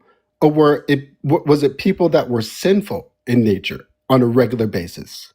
It doesn't matter. It doesn't matter What if do you they mean were. it doesn't It, matter what the how does that disciples were? affect This is what we who are Jesus experiencing rolled today? with. Okay, so all of Jesus' friends are sinners. That's why y'all produce hate and division in society, because all of you who have Jesus do fuck shit. And you don't? No, I don't. You don't do fuck shit. No. No. Like So why you're wouldn't so we? you are Hold on, perfect in your nature. You are not bike. born into sin. Can Like, have you? bike Do you have children? Like, bike can you hang on a second? Do you hear me speaking? Like y'all start freaking the fuck All out. Christians are like Can this. Yeah, can you just wait a second, bike? Good grief. Y'all freak the fuck out when you say when we say we don't do fuck shit. It's not hard to not do fuck shit. It's really not. You just live your life, you do the next best thing and the next right thing, and you don't do fuck shit. I don't know why y'all have this expectation. Well, I do know why. Because this belief system has fucked y'all's brains up to the point that you think a person can walk through life and do nothing wrong. That's not reality. There's no way a person, every single decision I make has a ripple effect. There are unintended consequences of every decision every single one of us makes because we live in an interconnected society. If I go for a job interview, I get the job. I wasn't the only person that got the job that I'm the only person that got the job. There were plenty of applicants that didn't. They are feeling a certain way now about that decision.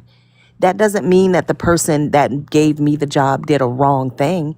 It just means that we live in a society where our actions and our choices impact others.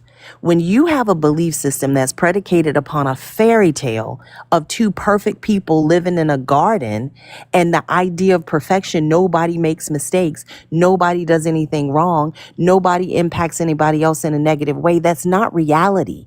That could never happen. Perfection could only exist if we were all the exact same person.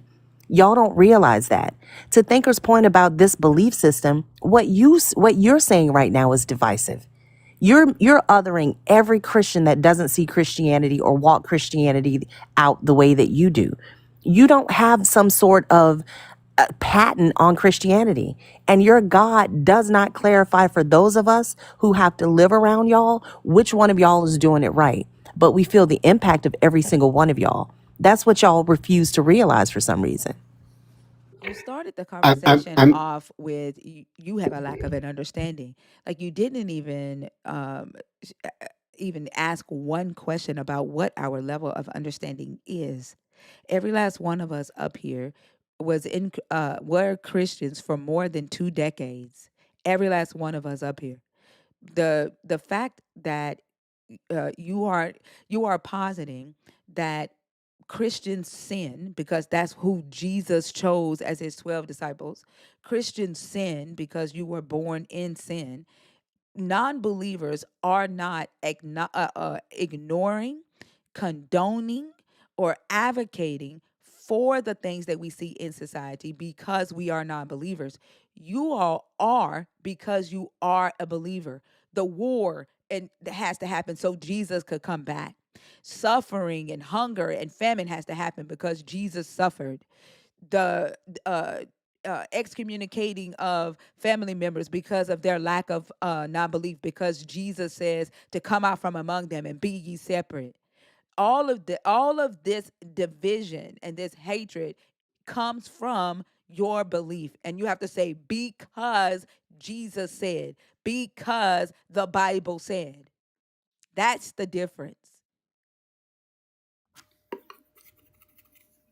All right. I think I'm hearing you, and I definitely probably need to relax a little bit. And I Don't tell me what to apologize. do. Don't tell me what to do. No, I, Again, I said again. I said I need to Oh, relax. I okay. said I My need to bad. My bad. relax. I hear where you're coming from, but I think it's because of the lack of understanding of the nature of sin, which is in the first couple of chapters of the Bible. You're you're having trouble understanding Hold where on, this hatred and where this Black. sin and where these things come from, and that's because the very first two people in I literally existence. addressed this already. That does not change the fact. I said, okay, sin, but we're talking about believers. You all sin because you are in covenant with this God. This is your belief system. Sin is to transgress your God's law. We are not in covenant with your God. And even if you're talking about every human in the earth doing bad shit, we're talking about the division and the hatred that is produced from those of you that are in relationship with a God you call love. Why and how can you be in a relationship with the thing you call love and produce hate and division? That's the topic. Because the hate and the division does not come from true Christianity. True Christianity is love and understanding. If you were gay, I would not come to you and say, you are gay and you need to do this and you need to abide by this and this is sinful. My only response as a Christian should be, if you were gay or if you're bombing another country or if you're a pedophile, is seek Jesus. That is the only response that should come from Christianity. Where is that? Where do you get your where do you get your doctrine of true Christianity? Where did that come from? My doctrine, Where did your doctrine of what Jesus wants you to do and what is considered true Christianity, where did that come from? that's original Christian evangelicalism. From It's spread where? the gospel from Matthew, Mark, Luke, and John. So when Jesus says that if you are not of him, he's going to tell you to get away from him. He's going when people are going to come to him and say, Lord, Lord, I called and cast out demons in your name, prophesied in your name. And he's going to say, get away from me. I never knew you, you worker of iniquity. The only ones that are going to make it to heaven are the ones who did the will of my Father. There will be weeping and gnashing of teeth. When he says that, when he says, when your brother and your sister sin, call them out on their sin and then bring them back into reconcile with them and bring them back into the fold. When he says those things, do you just ignore those? Absolutely not. No. So then you just said that But you it's not don't. my God. You It's not just said my you did, responsibility but to that's go what out and Jesus cast said to judgment. do. That's what Jesus said to do. So you're But saying, but Jesus also hold says, on, do hold not on. go cast. No, Okay. Jesus said, when your brother sins, call them out on their sin. He In the didn't. house of the Lord. There was In the no house house. of the That's not Lord. true. There was no house of the Lord when Jesus was alive. So he did not say that. The house of the Lord when Jesus was alive was the disciples. That was the house, and which has evolved into That's the not church true. You are today. making that up. You are making that up. That is not in this book. And this is what I'm talking about. Y'all just want to say things and posit things and not be able to back it up. Y'all want us to ignore what we know about this book and what this Jesus character says in the story. Your God literally says to call people out on their sins and to restore them. You are saying you don't do that. You're saying if someone does that, that's not true Christianity. So what I take from that is that you don't follow what Jesus says. You follow what whoever created the doctrine of evangelical Christianity says.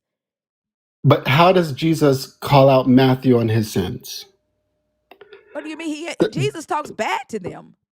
How does Jesus call out Matthew on his sins, who was a tax collector for the Egyptians? How does he call out his sins? Jesus was okay with the tax collectors. The Israelites banned the tax collectors as traitors because they were collecting tax for Rome. Right. Jesus accepted the tax collectors that were oppressing the Israelites. But his way But with if they dealing with lacked faith, sin was follow me. that wasn't a sin to collect tax. That wasn't a sin. But It, it, but if they lacked faith, Jesus talked down to them. In what way? What do you mean in what way? O ye of little faith. Why did you doubt? How long am I supposed to be with you? That's after understanding Jesus. That's Okay, after he gaining still faith. talked down to them.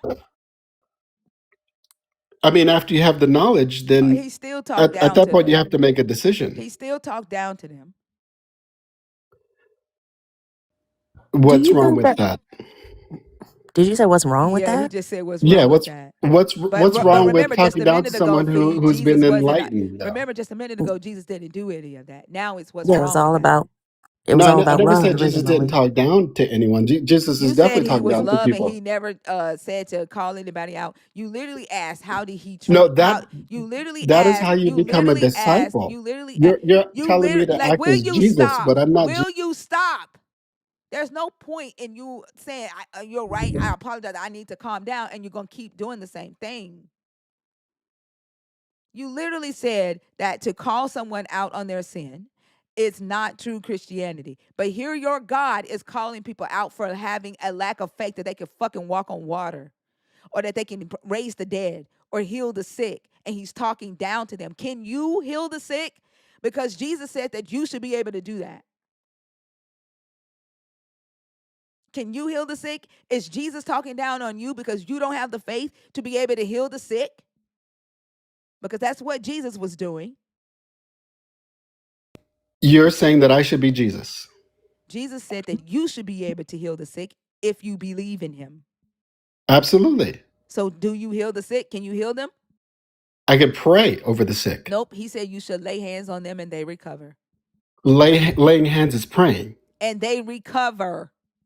Laying hands is praying, And but it's they not a and they guarantee. What is recover. Nope. guaranteed in this He life? says you shall lay hands on them and they recover. Not they might recover. So you're looking for guarantees. That's the guarantee your Jesus gave. Why do y'all get surprised when we read this book and expect what I'm we not read in surprised. this? I'm not Can surprised. you I'm let me not finish my surprised. sentence? Good grief. Why is it that y'all see us read this book and we take the book to mean what the book says? Jesus said that there would be signs that follow those who truly believe in him, that you would be able to do things. We don't see you doing those things. And now when you have conveniently changed and edited what Jesus really meant for it to match your limitations, then we're supposed to just ignore what the verse says. This is what's frustrating. You came up here and said Jesus is nothing but love. It's all about love. When in reality, Jesus tells you in his own words, he didn't come to bring peace. He came to bring a sword. He came to divide. But we're supposed to believe, oh, nope, Jesus is all about sunshine, rainbows. What? Y'all are dishonest and it's frustrating. At what point in the Bible does it say Jesus came to divide? Would you like to read it? That's the thing that irritates me because y'all come up here, y'all don't read this book, but Please don't say y'all. you don't because you wouldn't have asked that question if you did. You are y'all. And then we have to take you to your own book, teach you something about your own book, the thing that you came up here to defend.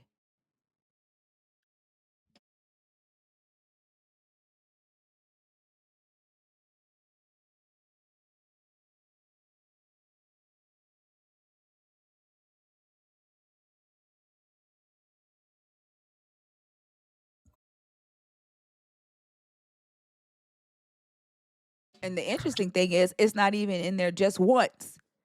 He talks about the division twice.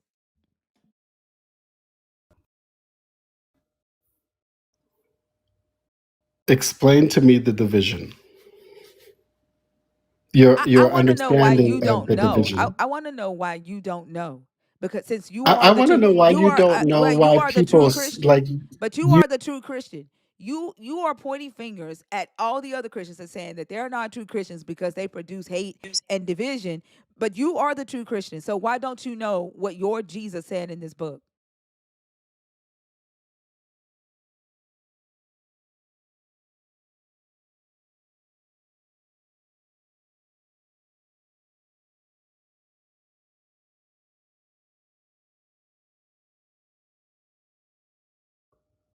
You don't even understand that. You need to understand sin. You can't even get past the first couple of chapters to I understand don't give a sin. fuck about the sin. Y'all still Okay, then sin. Y'all if you are the can't understand, Christians who sin. I already addressed that. Y'all sin and you are Christians. stop muting me. If you cannot understand I sin, already addressed the sin. you And stop cannot speaking understand. over If you her. cannot understand I hate, already then you addressed it. cannot understand I division. already addressed it. You can't address the division because you haven't read the book. I think they Sin make is what creates division. You have Sin, not read this book. I want to know sin, why you haven't read the words of your Jesus since you are a true sin. Christian. they're not well. Like he just keeps yelling sin as though that, and then consistently telling us what we don't understand about it without having a conversation. Well, how do you see sin? What do you understand about sin? Not even late. They just come up here and shout shit like their preachers do from the pulpit, and they don't engage, and that is infuriating. You need to stop telling us what we don't understand. That's your first mistake. Stop telling people what they don't understand. Maybe ask them I've to already explain. addressed it. I've already said sin Exactly. is the transgression of your God's law. I've already addressed what sin was. What he's doing right now is deflecting from the fact that he has not read this book, yet he says he is the true Christian. How can you be the true Christian and you don't know the words of your Savior? How could you be a true atheist when you have nothing to fall on? What? What the fuck? Well, You Wow. how dumb does as that shit, boy. make sense? How Damn, Where does your boy. That's you logic need to come? crazy. go Where's back your and logic listen and to where's your yourself say understanding that of question. love coming from? This is Where ridiculous. Bruh, does your shut understanding of up. love come from? You don't This Why is understand do the Bible. children why are this is what Stop children deflecting. I Stop. mean. Yeah. This is the dishonesty, right? This is the deflection from him taking accountability for what he said. He claimed that he is a true Christian. Yet he knows that when I said y'all don't read this book, he wanted to separate himself from the y'all. When he Mm-hmm. knows he doesn't read the book. And so what he's doing right now is deflecting from that point, right? Of having to take accountability for the fact that he doesn't read this book. Jesus is only in 4 fucking chapters and he doesn't even know what Jesus says. Yet he's the true Christian. Stop typing in caps in my Right. comments. He also doesn't know that the Bible says that before the law there was no sin. The Bible itself says that. So saying that we can see sin in the first few chapters goes against the very book he's claiming to have read. But I guess you got to read it to know. your understanding of the laws of nature and sin and hate and division originated Nature. This sounds like Jimmy, where is y'all. it coming from? Where does your love originate from? That's not what we're talking about. We're Why talking are about children we're talking about you not reading this book right now. We can get to our understanding of shit later. Why don't you read this book you claim to be the correct representative for? You're the only one doing Christianity right. Everybody that's not doing it like you is doing it wrong. How is that possible when you don't know this book? When you don't know what your savior said? what is your question? Let's rephrase the question. Go ahead. Yikes. She Thinker already just asked you asked that her question. question. What Thinker don't I asked you understand about the twice. Bible? Thinker asked you twice, and I just reiterated. You should be able to remember it. Ask your Holy Spirit for help since you're the true Christian. Y'all not doing atheism right. I'm just gonna let every atheist on this panel know, y'all not doing it right. You gotta take my atheist card, Selena. Yeah, let me go ahead and snatch all of them. Just put a space between an A and the T for me.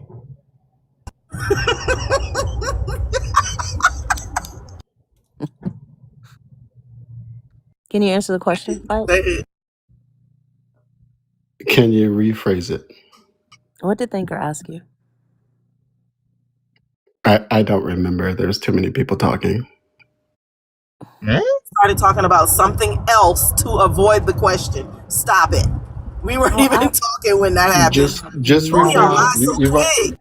Sure. I'll reiterate the question for you. Please. Apparently, you are the only one that's doing Christianity right. Christianity is only done right when it's done the way you walk it out.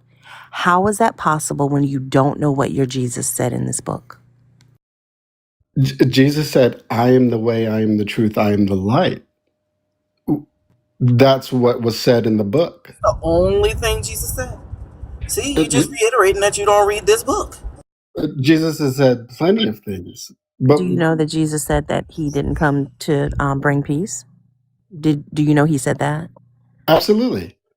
Okay, so then why are you asking us where he What else said did that he when we say after mentioned he it? said those words? What finish that statement. I didn't come to bring peace, but what? I don't remember that full part of the scripture. Because No. you just lied. Said it. And you said it. It was an open book test. I'm finna go get some coffee. I'll be back. You just up here lying. You are a part of the problem. I think y'all customize this belief system. Like you go in and you set your dials to what you want it to be. Like this is how much love Jesus needs to show. This is, you may dial down the hatred dial for your Jesus, but every single one of y'all customize the Jesus to what you think he should be while ignoring what this book actually says that he was, while ignoring the historical context, while ignoring the cultural context of what was going on. Bash said the other day how Christians read this book and that they take out the intrigue. They take out what was actually going on. They take out the actual context and the legitimate setting, and they superimpose their understanding of what you all think a good God would do in I guess a similar situation. But you completely ignore the things that are used by people that don't do Christianity like you that are in this book. Jesus said he did not come to bring peace. He came to bring a sword. He said he listed the people he came to divide. And it's infuriating when folks like yourself get up here and tell us that we have a lack of understanding of what sin is. Sin is defined in this book. There is no ambiguity. The law is defined in this book. There is no ambiguity, but y'all take these words and you form them into the shape of what you need them to be, and then try to convince us that we're not seeing this book for what it is. That's dishonest. I'm going to be fully transparent. I haven't fully read the book, and I'm still in my early stages of Christianity. But from my understanding, I understand what sin is. I understand where hate comes from. I understand where division comes from. I understand where the world is today because of what originated from the Bible. But I hear you. I hear you. That's all I But can Where say. does I the hear you, division come from? and I'm sorry that Yeah, you where does the have been. division come from? I'm sorry. Yeah, where does it? You said you understand where the division comes from. Where does the division come from? That's just sinful nature in general. Oh, so you don't understand? Okay. and see, that's what I'm talking about. Like you've got I don't know, some generic form of the version of Christianity that you have accepted, and you've created a story that now you've told yourself is the truth. So this is where sin comes from. That does not make truth. And for you to be a person who has not read this book, hasn't studied this book, coming up here to tell us what we don't understand would be like you going into a new house trying to rewire the electrical wires when you've only been to one class.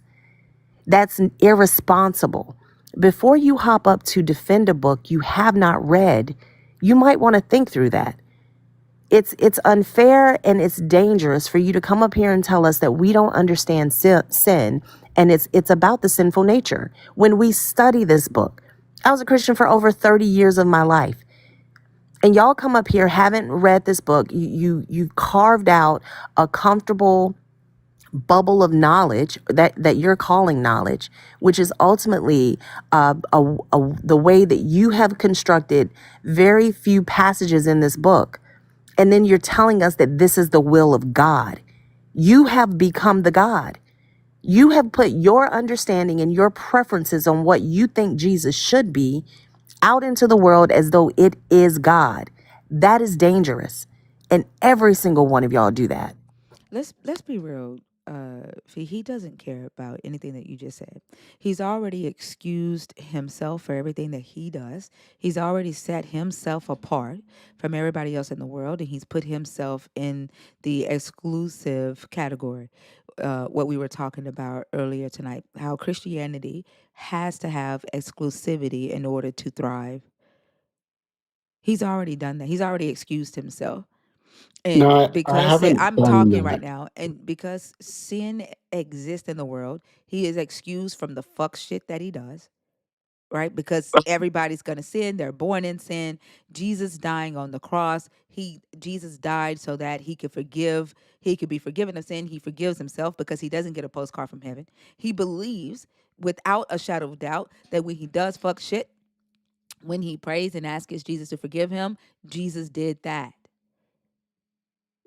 No, I don't. I don't believe that. No, I don't believe because I understand Jesus, and because I sin today means I'm going to get my one way ticket to heaven. Absolutely I not. did not. That is not what I said. I mean, but you're saying that I'm assuming because I have my point of view that I'm going to get into heaven and I I'm did not allowed to sin say freely. shit She about never heaven. once said heaven. Womp womp. They don't listen to us.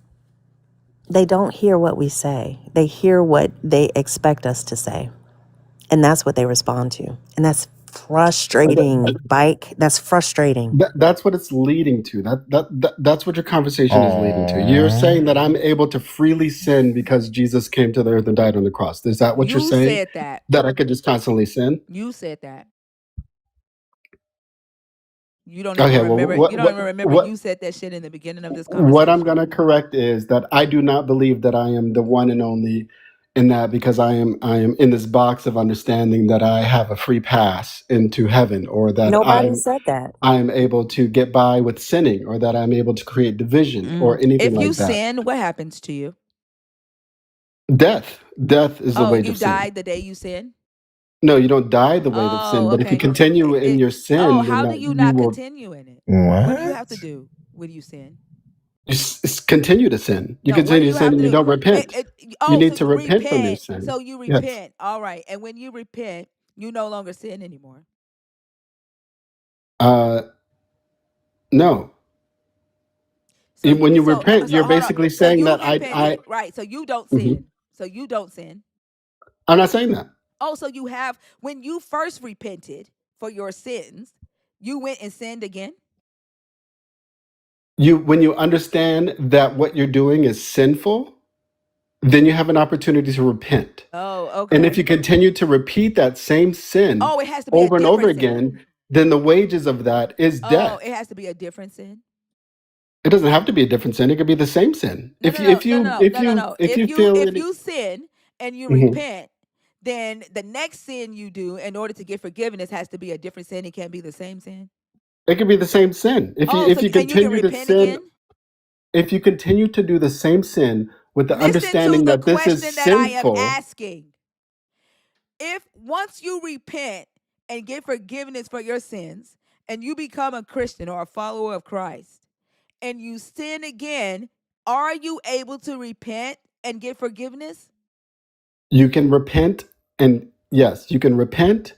But if you continue to sin, knowing that you are continuing to Sure. sin, Okay. then And then sure. and you die. Sure, but you are a sinner today, correct? Absolutely. That's because you continue to sin. Not the same sins. No. Right. So you have to sin differently. You just keep doing fuck shit in different ways. Not necessarily. No. I'm Maybe sorry. today my Are sin you was sinning drinking, the and maybe same? tomorrow my sin Are is did you lust. just say that you rape? What? You No. said raping? No, I said drinking. Oh, well, I don't know why you think drinking is a sin. There ain't nowhere in this Bible that says that shit. But if you drink and All then things in if you moderation. drink it, that's it. Drinking isn't a sin. You didn't say shit about being drunk. You said drinking. The What is drinking linked to? if you I don't oh have my to God, explain that to stop. you. If you it's not, Hydration. drinking isn't a fucking sin. But if you sin today and you repent and then you go and you do the same sin, are you able to repent? If I sin today and I die tomorrow, I didn't say then shit about you dying. that I is the didn't purpose say of Y'all shit don't repentance. about listen. you It's dying. hell. If you sin today and you repent, and then you sin tomorrow, are you able to repent? Yes. So then you can sin and repent. Sin and repent. You can. Yep. Sure. You said that shit at the very beginning.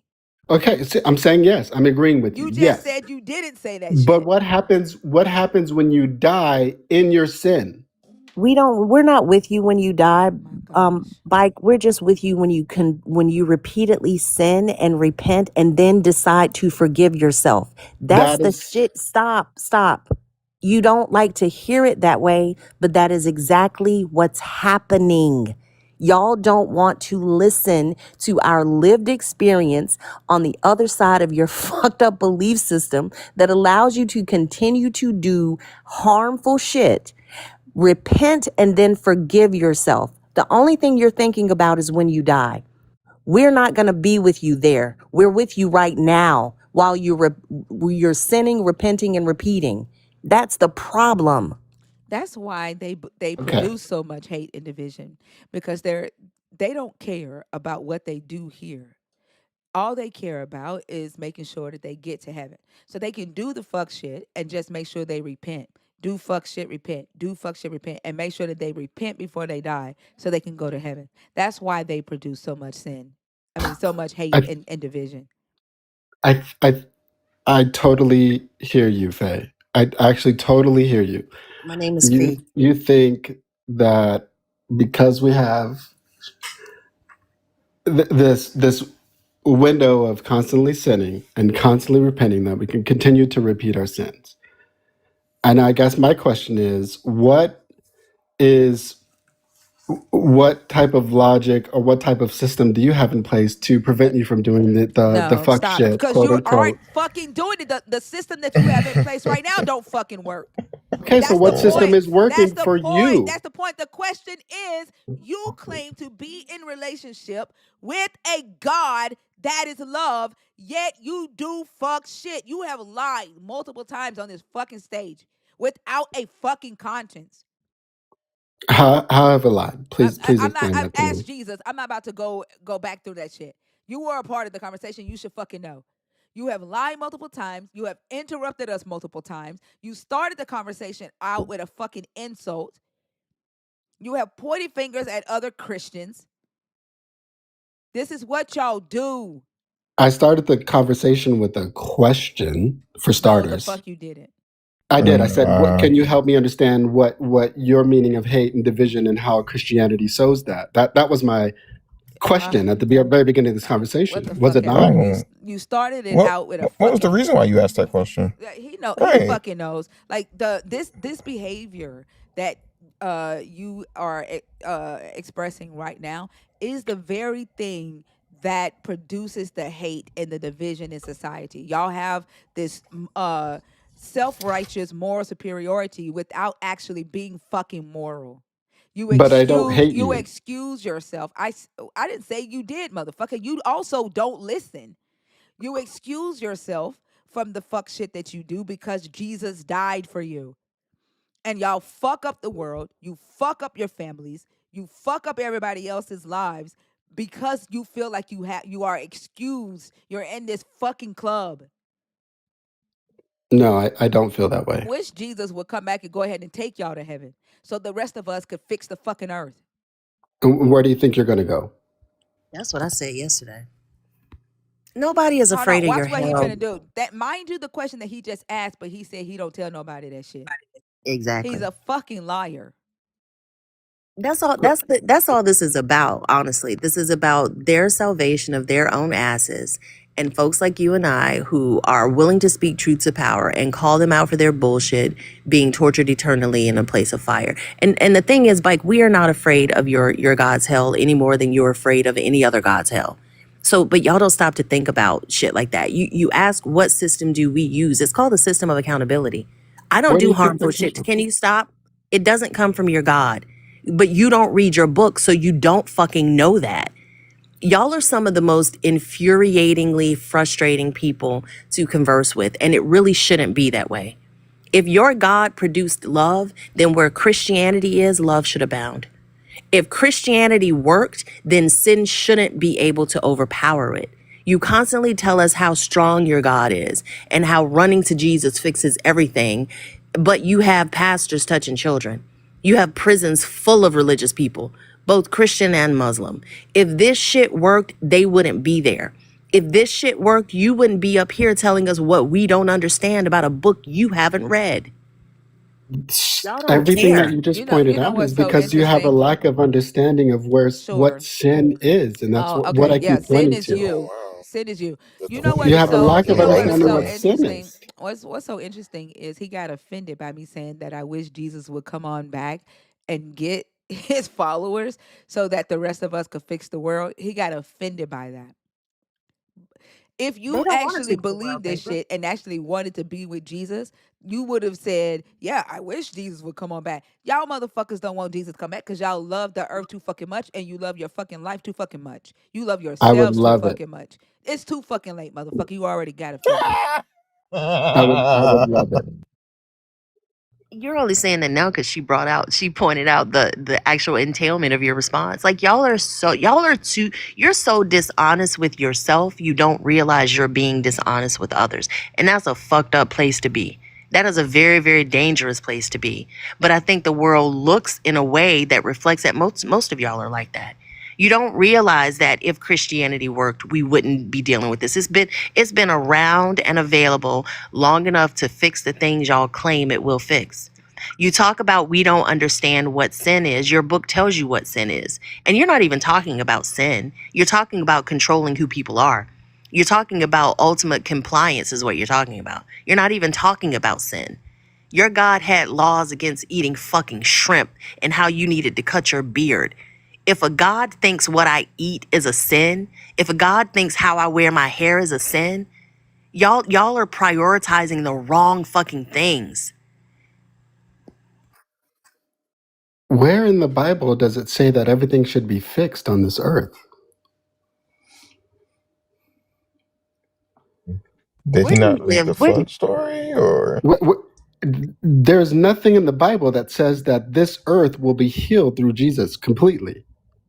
Everything in the Bible points to death and yeah? How destruction much have you from I'm here read? on sorry. out. Yeah, I'm sorry. How How much much of have the you read? Bible have you read? When you're saying everything in the Bible, how do you know what everything in the Bible You points to just when you you just haven't said read that it? we have a Jesus and that everything should be fixed and there should be no issues throughout the planet. That clearly tells me that you haven't fully read the Bible and understand the Bible. You There don't was listen nothing in the well. But Bible you've that says already that there's admitted to not going to not be have. any death Hold and on, hold on, hold on. destruction throughout You've the already Bible. said that you have not read the whole Bible. How in the fuck could you have Yeah, estimated I we have have not? that basic Hold understanding, on. knowing Just that everything's notice. not going Oh to be yeah, Hold perfect. on. Notice where, how where his where in the Bible? notice where his argument has gone. That's not true Mm-hmm. Christianity. True Christianity is love. To now, well, Jesus never said that it was going to be love on the earth. That's where Where you do Mm-hmm. you, are where now. do you, You went all the way from high pitch to hell, motherfucker. You are now saying that your God isn't supposed to be this loving thing. That your God isn't supposed to produce this love. That it's supposed to be all of this fucking hate and division on the earth. Like your whole fucking argument has went from fucking heaven to hell in the matter of 55 fucking seconds.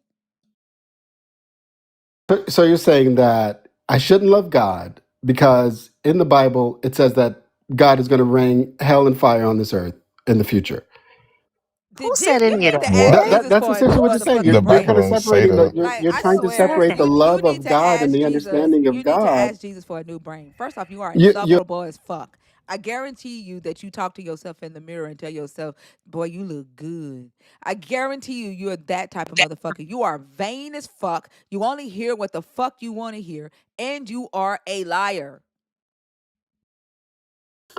that is you're sowing a lot of love right now, and I appreciate that. I don't love you. See how I don't lie? What?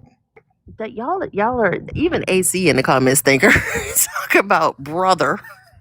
Like your fellow Christians don't even support you in this regard. Like I really encourage you to go back and listen to this on YouTube and see how many ways you vacillate in this conversation. You're telling me nowhere in the Bible that phrase should not come out of your mouth knowing you haven't read this book. Because there is a point in this Bible where this God is talking about a new heaven and a new earth. And he is talking about the things that will be wiped away. So you don't even realize most of y'all thinking you're going to heaven. That's the shit that's not in the Bible. That's the fucked up part about it. Y'all don't read this book, but you consistently want us to think that you have access to this power that makes you a better person, that gives you like the formula for love because you're the only ones that know love. But your version of love includes telling other people what they don't understand when they don't see it the way you do.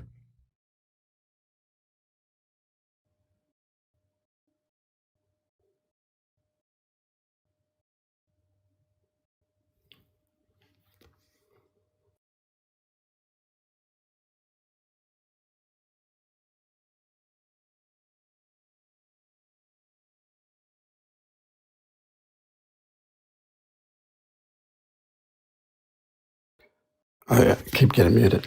Okay, I think that concludes today's conversation. Thank you so much.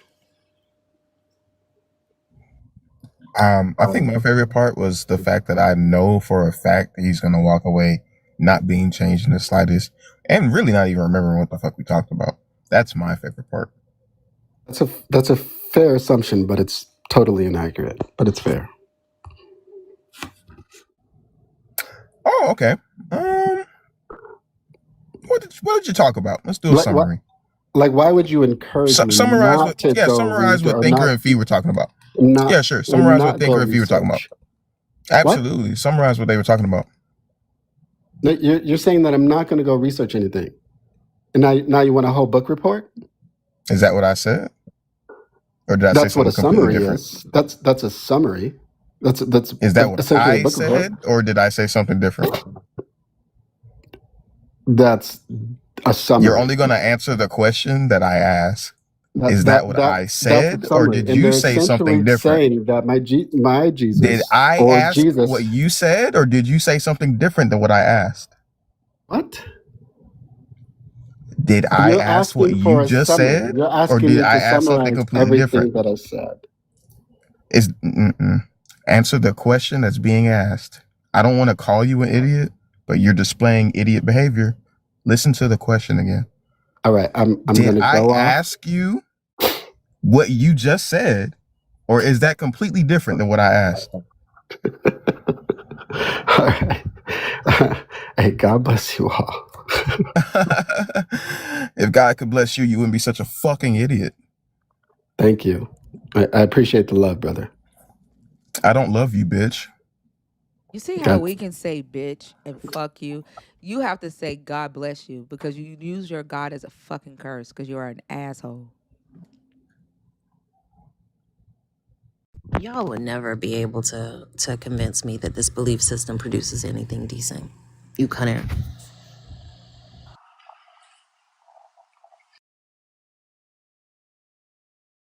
I swear they are insufferable. Like I ew.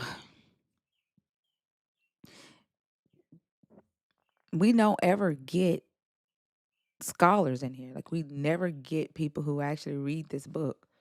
Like all we get is motherfuckers who wear sunglasses in their fucking profile picture. Shirtless fucking like motherfuckers who ain't picked up a book since fucking 5th grade.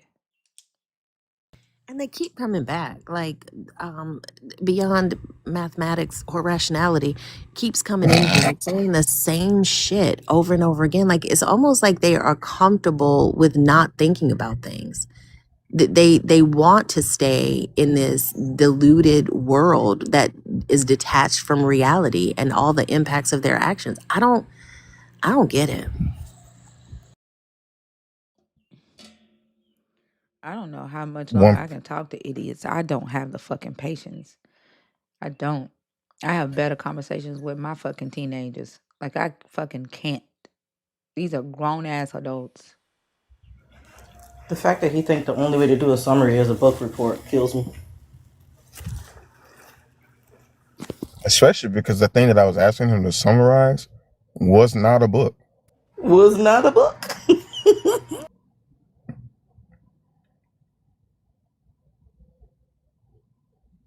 Wow, I learned Just so even much. though Oh he yeah, was saying prove it. true Christian. That's not a true Christian. Like the way he was saying that, like, ugh. Like he's one of those evangelical that you know, that told the Is line that get. he's one of Oh those. God, I can't. Um, you know the black Christians that told the line to proximity to whiteness. Yep. That's what. Yeah, the evangelical the evangelical black Christians. That's what he is. One of those. The Carlton Banks of the world. Yeah, yeah. I'm trying to figure out why they all, when they Or get want to to be that, Carlton Banks, for huh? real. I'm trying to figure out why did they all sound like the grandmother from Get Out when they're like, "No, brother, that's not love. No, no, no." Y'all remember that scene in Get Out? Like it's just No, no, yeah, no, like no, no, no. no, no, no. Like that's literally how they sound. Like they sound like bots, and that's concerning. Like, where's an original thought? When do you push back on the things that you think? When do you question whether or not, okay, what else could be true about this? This is what I firmly believe. This is what I strongly believe.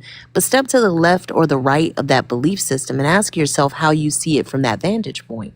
They aren't willing to do that. And as adults, I think we all should be willing to do that. I think the reason they hang on to the Adam and Eve narrative is because it excuses their inability or willingness to actually be better. The Adam and Eve story, the fall from grace, tells them or excuses their nature in them being people who cheat, people who lie, people who take advantage of other people. Like it excuses their bad behavior. That's why they hang on to Adam and Eve. And I was trying to figure out, like, why do they see Adam and Eve as divine? Because the fall gives them the excuse not to get their asses up Yeah. on their own accord and Hmm. put the work into being a better person. Oh, it's the fall, it's sin. You don't understand. It's so strong, it's so prevalent. No, like you're just a fucked up lazy person that doesn't want to do the internal work to be better. Yeah. I think they're But the grateful devil to made me Adam and Eve do it. for the fall. But it's like that's their built-in excuse for being a piece of shit.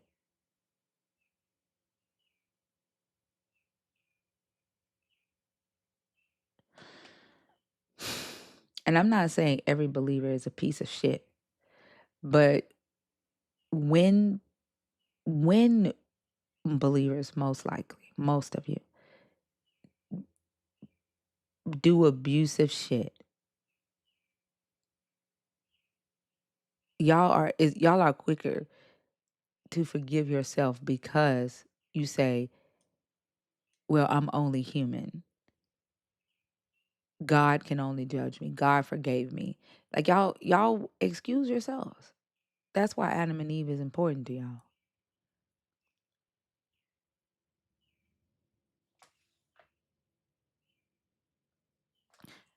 10, 10 of Tata, 10 of Tita. Hi, How do I pronounce your name? Tinotenda. Tenotenda. Tenotenda. Yeah, it means giving thanks. It's Shona. Okay. Give me just a second. Lizzie wants everybody to know that her husband was a Wiccan abuser. There you go, Lizzie. Facts. Tenotenda, how old are you? I'm 26. Are you a believer in the God of the Bible, deconstructing, or an atheist? I'm an atheist. All right. What topic did you come up to discuss?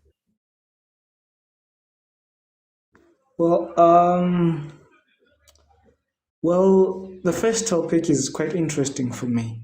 If the God of Christianity is love, why does it produce so much hate and division? Well, I think it's pretty obvious, isn't it?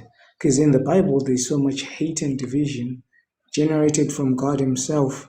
So if their God showed so much hatred and division within Himself, then they've got no choice but to follow the lead of whoever they believe in. Mm, I do think I, having no choice, I don't agree. I think they have a choice, and I think they choose every day to accept or excuse the hateful stuff that their God does through its representatives, whoever they believe the God's representatives are. So I think they're willfully making that choice. Yeah, but then their religion actually says that God knows everything and decides everything. So if he knows and decides everything, then it's predominant that he will choose and put them on a pathway, but they just have to be judgmental, especially judgmental. Christians are the most judgmental people I know on earth.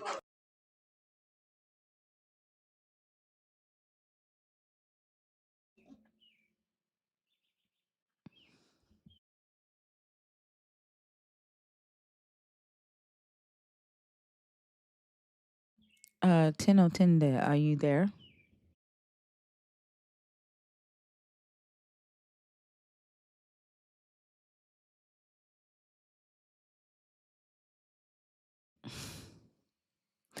Tino Tinde? All right, come back when you can.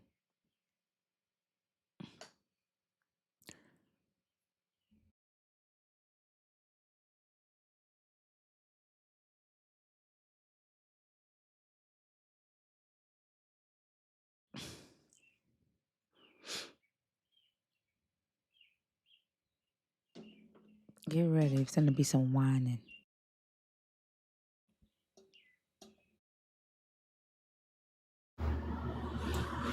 Pick a topic. Wait, how old are you? Me? Yes. I'm 37. Pick a topic.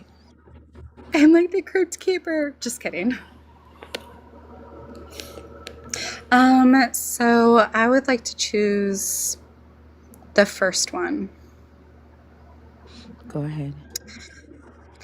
So, I don't feel it's necessarily true because I've heard a lot of hateful speech from many people, not like just Christians. But I think that a lot of that comes from people that have just been hurt in different situations. I don't know. Maybe somebody with that faith hurt you in some way, shape, or form, and that's why that's assumed. But I don't think that should be said of anybody, not of anybody. I mean, granted, I had not so great experiences with people who are Wiccan, for example. But that doesn't mean I'm against all Wiccans or I'm going to hate on their faith or anything. Like, just because that one person hurt me doesn't mean that all of them are going to, you know? Sure. Are Wiccans the ones taking away women's rights to their body?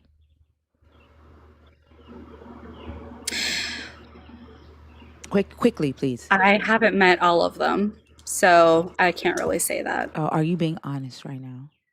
Yes, I am. Oh, what Wiccan text are they quoting when they talk or debate abortion? Please help me understand so I can look it up. I don't think that they do. I think that there's just and correct me if I'm wrong, anybody who's actually Wiccan in here, don't they just have kind of one general rule of harm no one? What text gets quoted when debating abortion?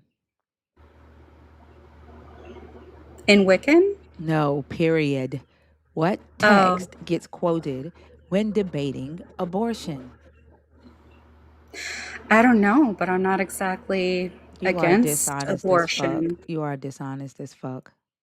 Like, this is what I'm talking about. Like, y'all can't engage in honestly in society because you serve a dishonest ass belief system. And you have to become dishonest in order to defend it. There is no point in us having a conversation with you. I knew that you were gonna be like this just from reading your fucking comments. You whine when you type. Your word choice. You complain when you type. You came up here to say fucking nothing. And it sounds like to me, the Wiccan motherfucker that whooped your ass is who you are mad at. Not me, mad at a Christian that hurt me. You've talked about nothing but fucking Wiccans since you've been up here. Go and ask Jesus to fucking heal if he hasn't already healed the fucking bruises that motherfucker left. Go ask Jesus to heal the fucking Wiccan heart that he fucked up when he walked out. Next time you enter a space like this, maybe enter with some fucking respect. Did you ask me if I was fully against or Bye. for abortion, though? Bye. No one gives a fuck.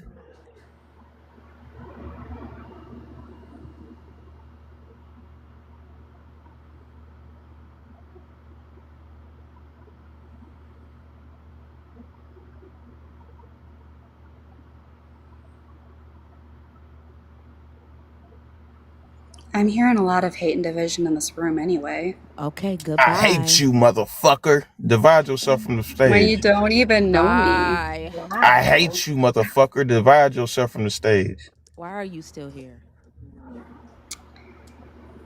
All because I had a decent point. Okay.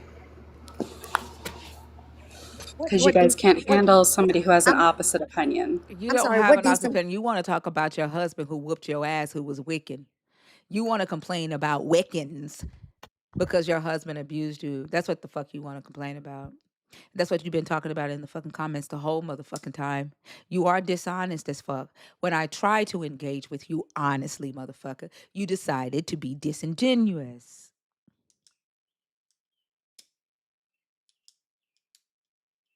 Go ahead, Fee. Oh, I was just going to see if I missed the point that you made. I did walk out of the room. What was the point that was made? That it's people of other belief systems like Wiccan that express hate, and that somebody hurt me as a Christian, and that's why I don't like Christians. We're not talking about people that hurt. We're talking about the belief system you have. That's not what I was saying. Girl, you better calm down. Calm your tits and your vaginal region. Damn. Like I don't hear that we talk about people hurting us in this space. We talk about the systemic impact of the Christian belief system. And of course there will be people in every group that harm others because it's people everywhere that do fucked up shit. Oh, but she doesn't care, Fee.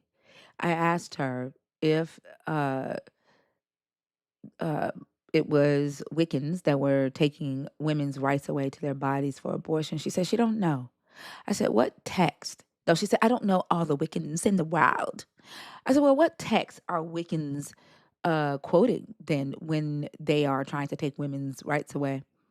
And then I asked her what text is quoted the most when abortion is debated. She said, I don't, nah, nah.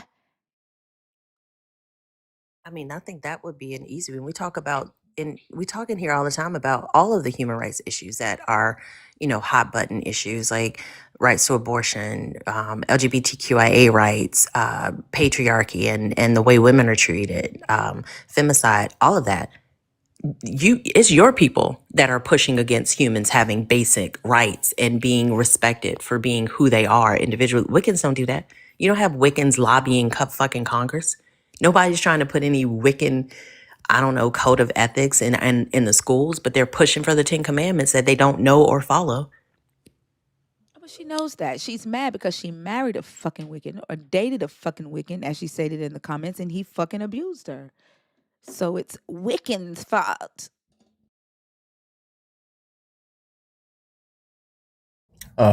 I'm just gonna say we should probably use Wicca. I think the hard end can only be used by people of that. You know what I'm saying? So Why? Why are you like this, bro? Did you rest up to get your jokes to come quicker? Because you know I She did my Wicca. Oh my God. Get also the fuck out of here. like they come in here and they try to talk shit, but then want to whine when the shit comes back to you. Like I don't know what the fuck or where the fuck y'all think y'all are.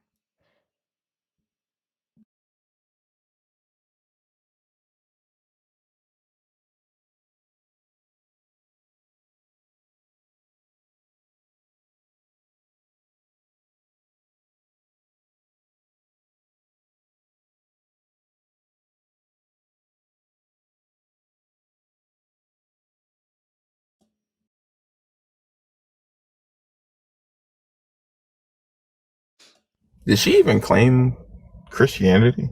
Yeah. She was Oh, saying she okay. was a I Christian in should. the chat. Like, yeah. I missed that part. That's why I Makes was sense. responding to her the way I was responding to her, because the shit she was saying in the Hmm. chat. Yeah, I saw a lot of the stuff that she said. She's talking about how she could fully assess everything that's going on because she got a bachelor's degree in marketing. Like, bro, what the fuck are you even talking about? A bachelor's degree in marketing. I laughed so hard, so deeply. Because what the fuck do you mean? What? She was saying a lot of Oh dumb wow. shit. And then she came up here and was like, I mean, somebody hurt you as a Christian. That's why you are mad at Christians. Don't say dumb shit. Then dumb shit won't be said back to you. Phoenix. Hi, Hi, how are you? I'm good. I was looking at number 3. Okay, but how old are you? 53. Do you have a belief in a God or spirituality and deconstructing? Been deconstructing for years. I'm like a borderline atheist, agnostic. Still don't know what to believe. The thing I have trouble with is evolution, and it's not because of a religion. I'm actually against religion now. But it doesn't make logical sense to me. And so, I mean, it's like, and I have trouble explaining how everything came to be, because it's like everything seems so perfect, but it's like there was a God, a good God that created everything and then left. You know, What's perfect? Explain to me what's perfect. I don't know. It just, I know there's still sickness in bodies, um and and things born uh not right, but I think she asked you what was perfect, not what was wrong. I'm sorry.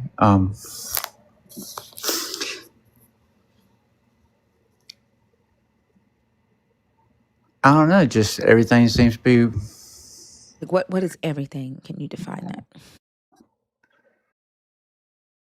Hold on for a second, Pink. You gotta okay. be not you, I'm not talking to you, okay? Love bug, just give me 1 second. You gotta be one dumb motherfucker to come into my motherfucking life and say not think or again damn. And then call yourself God of fucking knowledge. They're not smart. Not smart. That's like voluntarily going into Popeyes. Be like, not chicken again. Bitch, what did you think you were gonna get at Popeyes? Why would That you do that? goddamn dirty rice in this motherfucker one more time. I swear They they are. just be wanting to say my fucking name or I some think they shit. do. Like, god damn. Go ahead, Pink. Okay. I guess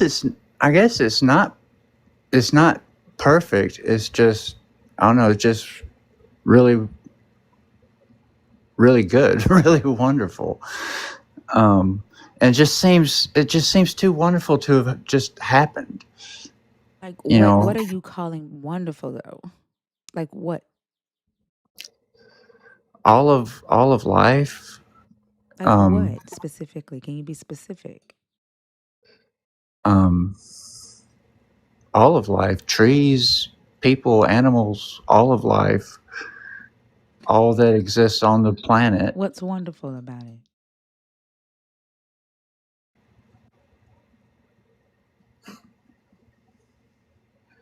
I, it would be more wonderful without people. Like what? um, What do you mean when you say it's wonderful? Everyone does not see the world through your eyes. What do you mean when you say the trees are wonderful, the animals are wonderful? But what do you mean by that? I don't know, like, you know, not only trees beautiful, but they produce oxygen and keep us alive, So our and oxygen comes from the ocean pink. okay.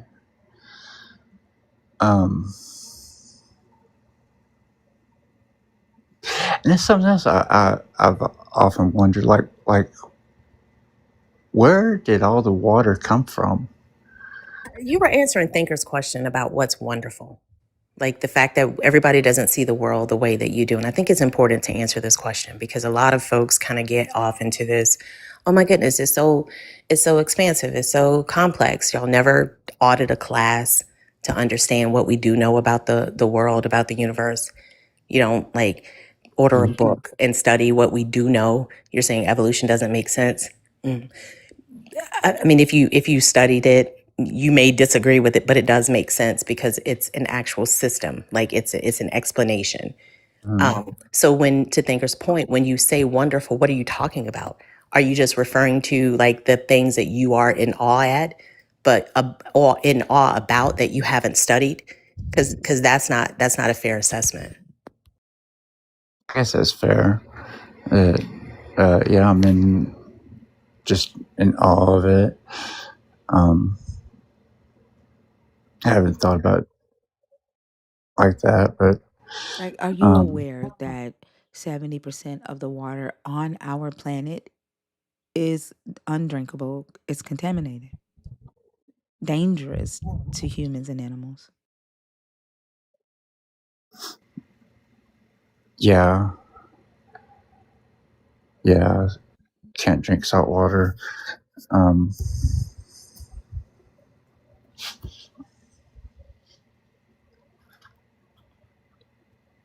Do you find it uh, awesome that other planets have gases and other chemicals or elements in large amounts too? yeah, and I wonder why. I wonder why none of them. Why we're the only one that has water. Because we're in the Arr? habitable because we're in the habitable zone around our star, meaning that we're far enough away from it for our water. I mean, we're close enough to it for water not to stay frozen. Like we're in the every star has a habitable zone. It may not necessarily have a planet in it, but we happen to be on the rock that is in the habitable zone of our star.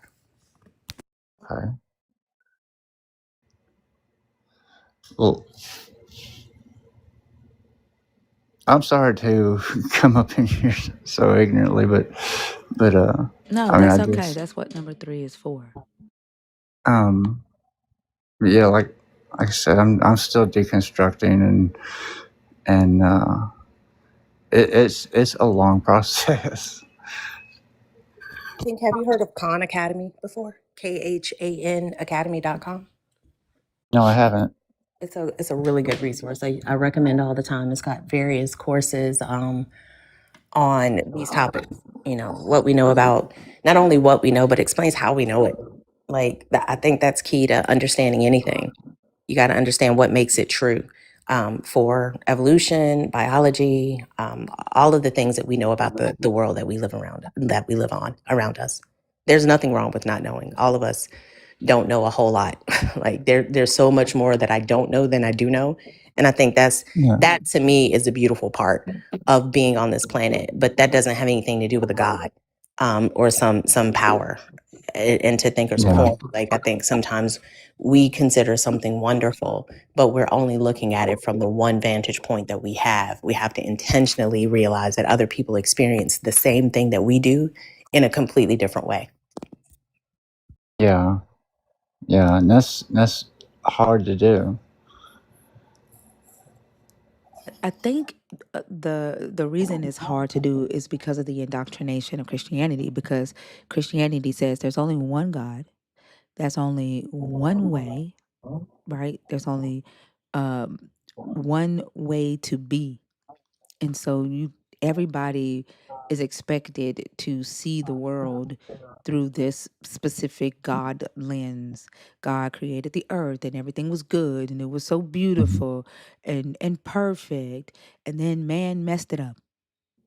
And that is the only way to look at uh, our earth and our society. Except when you actually investigate that claim, you find that the earth came together over billions of years. It wasn't a 7-day process.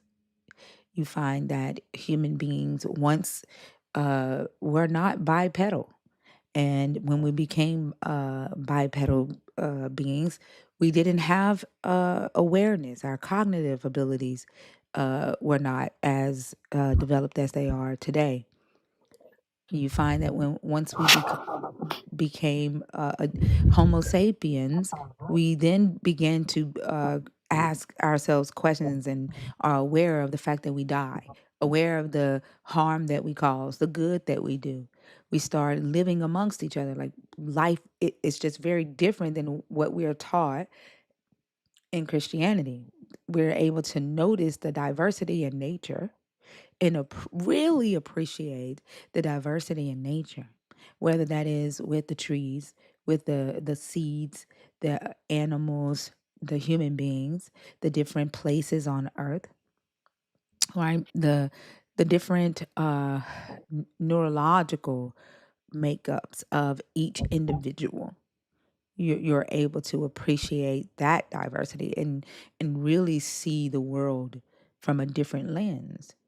You're also able to see and recognize that, yeah, the sun does benefit humans and humans need sun to sustain life, but too much of the sun can also be harmful to human beings. You're able to notice that, oh, when I go to a national park, I'm not necessarily looking at something that nature designed. I'm looking at something that a human designed through architecture and landscaping, and Mhm. appreciate that work of a human being, right? Like you're able to appreciate so much more when you don't look at it through that one lens.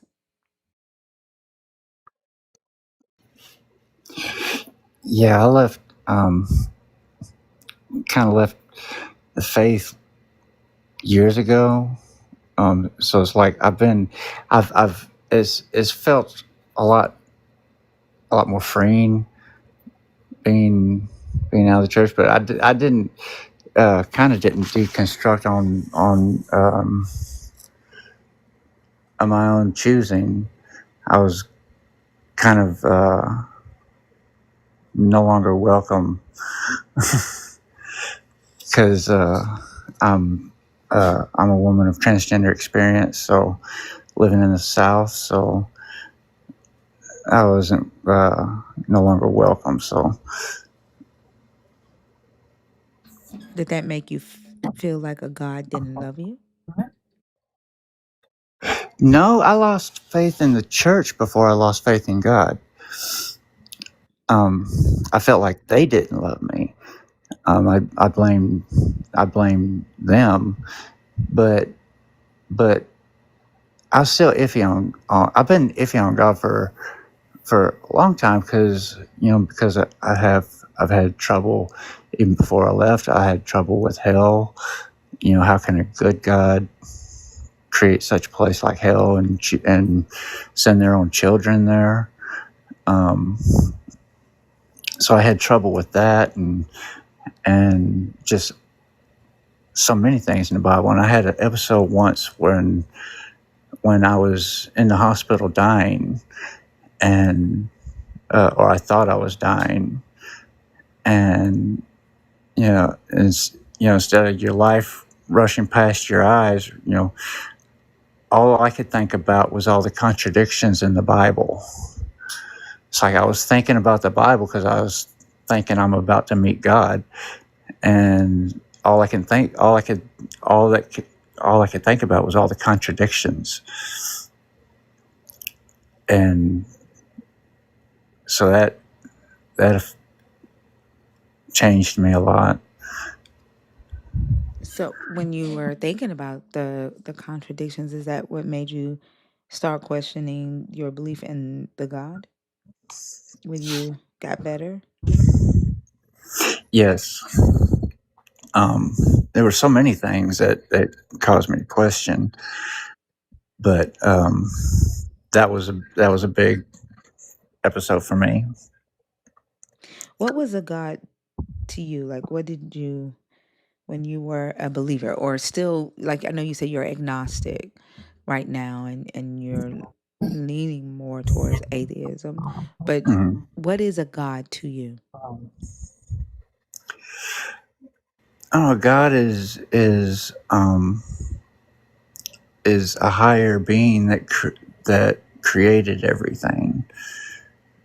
And when I was a kid, I always believed that that that God was a good God and God was love and all that. And I didn't learn about like the Christian God until later. I just believed I didn't know what God was. I just believed God was love and God loved all of us.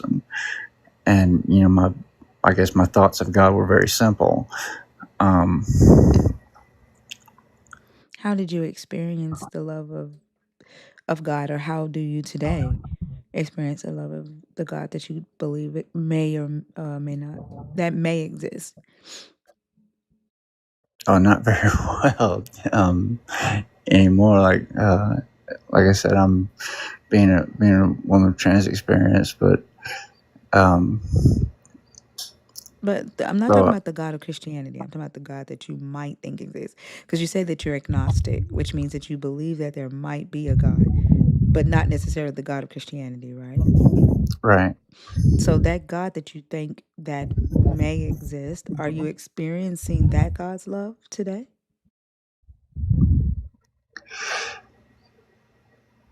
No, I mean I think, and because I don't, I wonder like if that God, that hypothetical God, is neither good nor evil, kind of like a wolf, you know, kind of like an animal is neither good nor evil. You know, the wolf kills the rabbit, but it has to.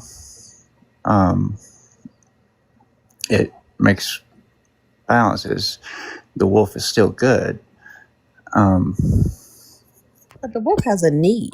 There's a necessity for the wolf to kill the lamb because it's got to eat. God right, doesn't have to do anything if he's a God. Like, what would be the necessity for that?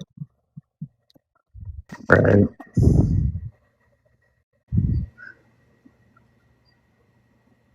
Um, I don't know. I forgot what point I was making. I'm sorry. About how you experience the love of the God that you believe in today? And you were comparing it to the way a wolf eats a rabbit, but saying that the rabbit is still, I mean, the wolf is still good. You know, just wondering if like God is neither good nor evil, because I can't I can't justify a good God.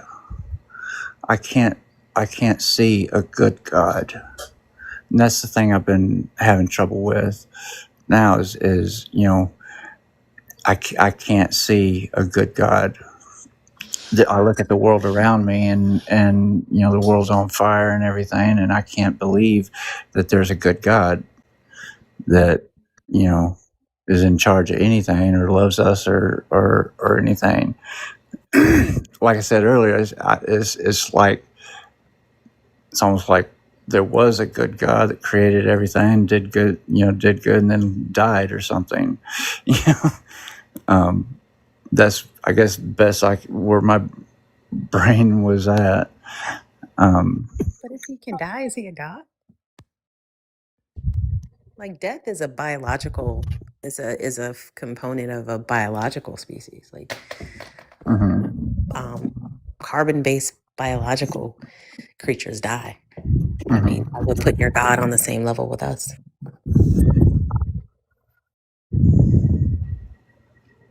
Pink, can you do me a favor and back up from the mic a little bit? We can hear you breathing, love bug. I'm sorry. That's okay. I mean, I think I don't know is a perfectly acceptable and honest response. Like, here's what I've been told. And that's the thing that I think a lot of believers don't get about like deconstruction in general. It's not a rejection of facts. It's not a rejection of truth. Like most folks who deconstruct aren't those that reject facts and truth. And I don't know is okay. Like there are things that we do know about the planet we live on, about the universe we inhabit. There are also things we don't know, and I don't know is an acceptable response and an acceptable place to stand until we do know, until we get information that explains something, not provides an answer and leaves the ambiguity and the curiosity under the answer. Because saying God did it doesn't explain shit. It just doesn't. Like, I want to ask, like, what is the difference between the nature or the universe just behaving the way nature and the universe behaves and your belief that a God does, right? So if a tornado comes, which is nature, that tornado is neither good nor bad. That tornado does not decide to hit a house because the people in that house are sinful or are trans or Right.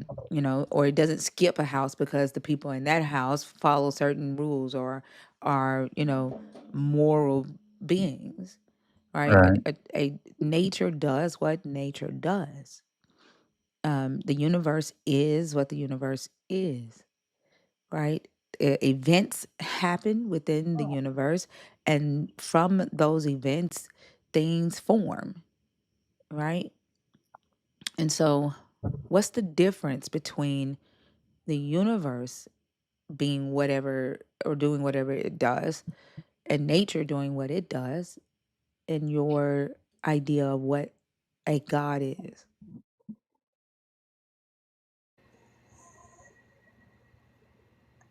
That's a good question. Um,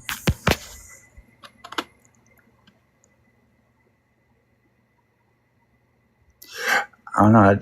Like I said, I have just more and more trouble justifying a God. Uh,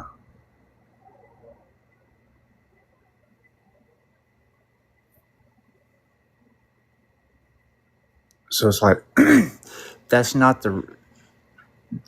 the idea or belief in God isn't the reason why I was having trouble with um,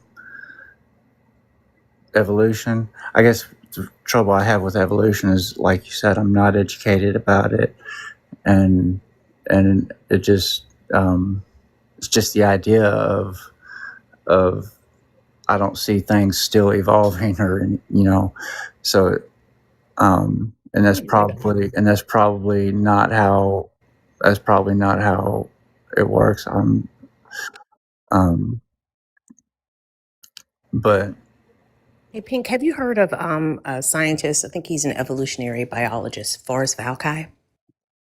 I think his no. last name is spelled Valkai, I believe. He's a host regularly on, is it The Line Thinker or is he on AXP? I can't remember. Who? What's the second name again? Forrest Valkai. I don't know. Is he on? I don't I know. want He's to on one of them. say, He's on I one want of to them. say AXP. I think he's on AXP. I know he's on TikTok. He has one of the most, in my opinion, like, Is he? I didn't know that. yeah, he's one of the guests on there. One of Oh, the a hosts, one of the guest. regular hosts. Oh, he's a No, regular. he's one of the hosts. He's a regular He's a host. regular host. Uh-huh. How did I not know that? Yeah. Oh, he is on both shows. Okay, I couldn't remember if he was on both. I knew he was on AXP. I didn't know if he was still if he was on the line. But he's on TikTok, and he does a really, really good job at explaining evolution in a way that a layperson can understand. Because I'm not a scientist by any stretch of the imagination, but I do like to understand the things that I believe. That's like a requirement that I have for myself.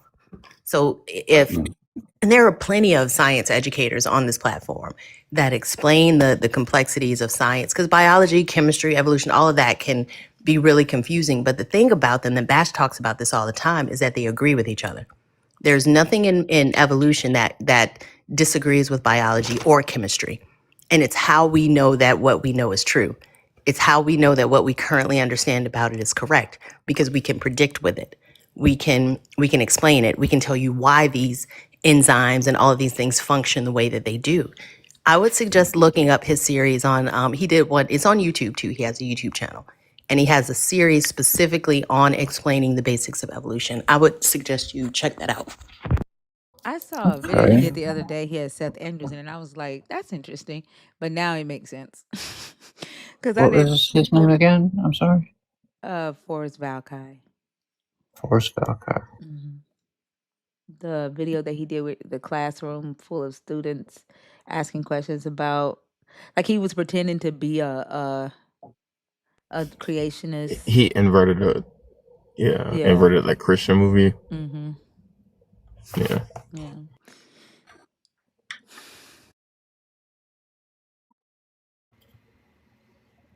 It was really funny though. I did laugh the whole time. Yeah.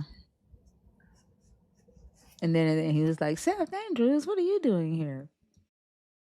But now it makes sense. I had no idea.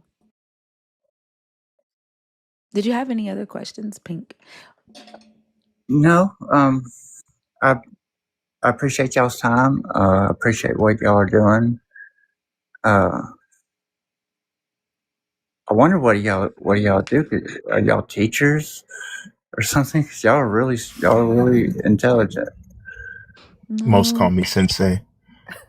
So, I think we're just nerdy people who happen to find each other online. Like, Yeah. I was thinking about that the other day. Like, the number of times I have been told by people in my real life, like, you think too much. Like, who knows that? Why are you interested in that? Like, I can come here and nerd out with people who love information and love self correction as well, yeah. as much as I do. I think that's what has led us to each other. We probably are the kids in school who was sitting at the lunch table by ourselves reading books. Probably so. Yeah. Well, I appreciate what y'all are doing. I appreciate your time. You're so welcome. Uh, Thank you so much for coming. Have a great rest of the day, okay? all right. Good night. Good night. See you, Pink. Bye, Padawan. How do I leave here? Look. Y'all know each other? No, I'm just fulfilling my sensei role. Oh, okay. That was a good comeback, Pink. Have a good one.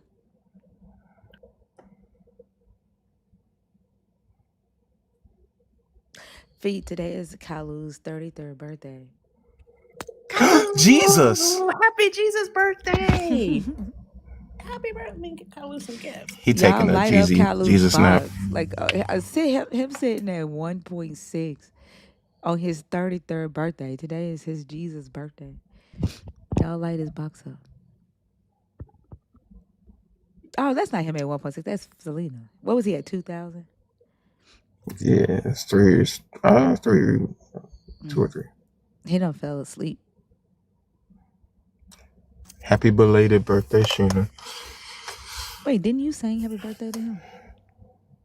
I did in a very seductive Marilyn Monroe to I almost said Marilyn Manson. Marilyn Monroe to JFK. Benja? Benja? Sorry, I'm at work. I didn't mean to. I'm not sure it's a mistake. Sorry about that. No worries. Have a good one, okay? Okay, thank you. Too late. You gotta stay up here with your 3 favorite kinds of rice. What? Yeah, mine would be dirty, followed by jasmine, followed by yellow. Why rice though, Oto? Just out of curiosity. You have to Mount Sinai. I almost called this person Mitchie. Mount Sinai, you have to hit request, like or hit invite on the. There's boxes up there. Just hit invite. It just felt good. It felt natural. Everybody likes rice. Also, have you seen Yes, that ma'am. video on the FYP where the young YNs are in Ghana? No. Mhm. They're in Ghana, and listen, hold on. You do not know what we are doing.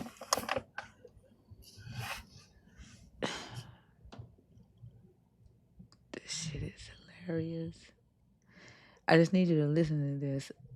If I could find it. Oh man. I have a habit of not liking shit. I laughed so fucking hard at the comment. Yeah, I didn't like it. Damn. They're in Ghana and they're walking on their way to school with their backpacks on. They like, yeah, you heard me? Gang signs, you heard? Like doing all that stuff. Okay. Then we from the streets, you heard me? And I opened the oh, here you go. Listen. I did like it. Hold on. This black nigga, feel me? Yeah, throwing them gang signs in the street. This my nigga, Trex Viniaga. This Emerald Show. We got Pop C, you feel me? Anybody in the gang is a motherfucking gangster, you hear me? Yeah, we ain't no high school kids, but we talk this lingo better than y'all, you feel me? Bitch ass nigga, don't try to play with us, nigga. Yeah, we from the trenches, nigga. See all the houses? Yeah. This kid swimmer, nigga. Bitch ass. It's KU, man. This KU, you feel me? Talk on him, nigga. Together, young flying tracks in there, guys. Pop C. You know? I mean, sure, a new artist in the street. Yeah, you feel me? Just no coming out. Yeah. You will be welcome to J out in my studio, you know? Yeah, I have my studio, my venues, my hotel, you know? Hey, my money. Hey, talk something, man, on the show. Hey, nigga, talk something. He just laughing, bitch. Wow. So I open the fucking comments, and the first fucking comment I see is, "Where you from, Louisiana?" I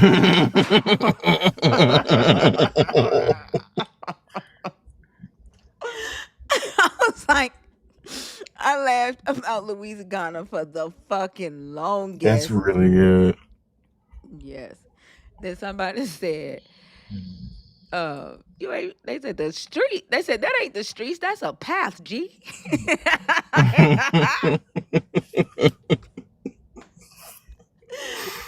Oh my goodness. It is hilarious. They was like, damn, we really a bad influence. It's like, we are a bad influence for real.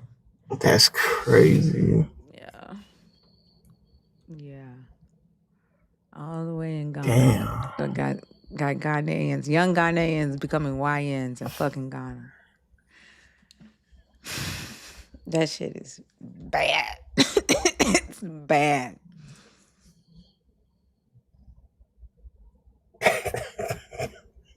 I speak it better than y'all do. The audacity. Louisiana, I will never forget that shit.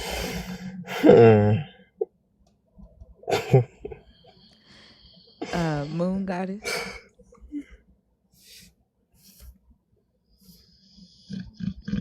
Moon Goddess.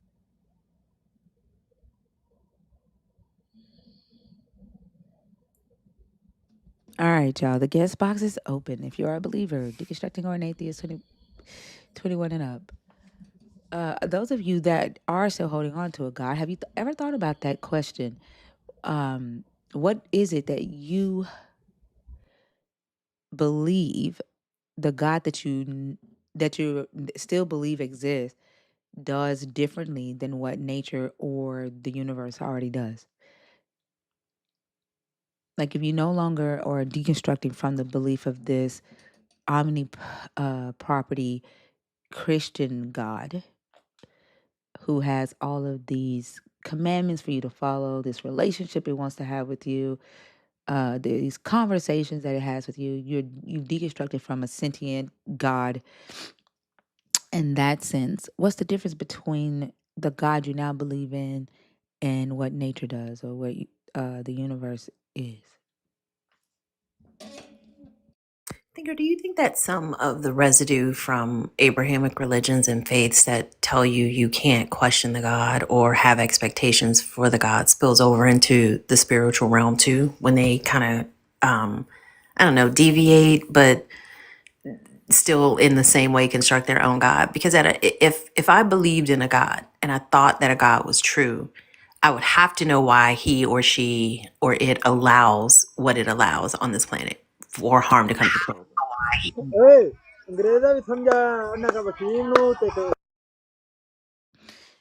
That's a lot. I think Um, I think it is there, but they're not aware, maybe. Because I don't hear them asking the same questions that they asked when they were in Christianity. It's almost as if that need to have an answer for that goes away when they believe in spirituality. I think it's customized to cope, right? Like I think religion is inherited cope, and a lot of people will try to customize it within the framework of religion, but then when you break the frame, but you're still creating a narrative of this being that you don't see evidence of, you don't that still can't explain to you why, why this God lets little girls get raped, or why this Hmm. power that's so strong allows for. I think they've just customized the cope and internalized it in a way that makes it feel more controllable, maybe. I don't know, but it's still not yielding any protection or any benefit to the planet. So I don't get that. I think when they turn to spirituality, that's when it's really more so about them and whether they have the ability or not. Like it's levels to it, and so they don't think to say that that's force or that power is responsible for the larger things that happen on the earth because it's individual. And for most people who are spiritual, you have to tap into it and then you have to reach a certain level. You know what I'm saying? So Yeah. everybody on earth doesn't have access to it when it's spiritual. And so I think they don't even think to ask themselves the questions that they would ask or that they did ask when they believed in the all powerful God. Yeah, that makes sense. But I Melanated me. do. Oh, go ahead. Oh, I was just gonna say, I do wonder why that's not an expectation, though. Like, Because even it's if you take, individual. Because you only tap into it, like you have to tap into it, and it's only as powerful as the work you put in. Does that make sense? So like, not everybody has the ability to use the power at a big scale to even manipulate something as big as stopping a war. how is that different from faith? Uh, It's not. It's still faith because they can't see what they're dealing with. But there's no deity that's responsible for everybody. That Interesting. with spirituality is individual. Melanated Muse.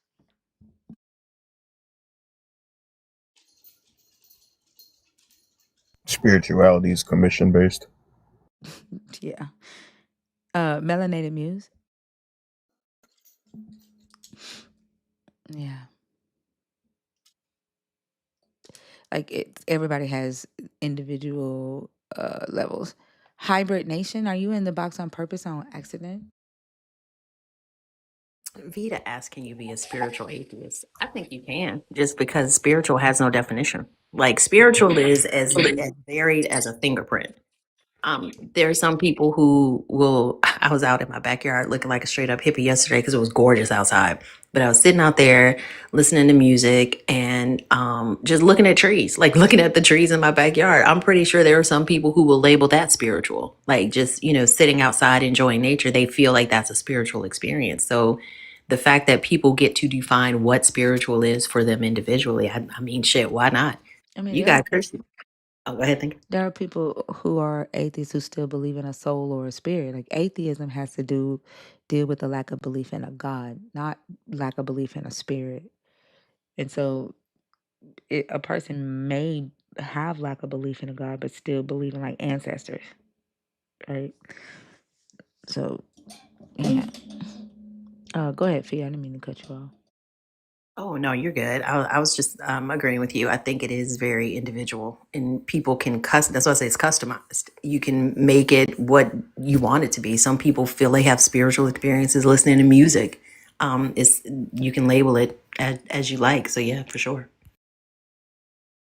Sterling, how are you?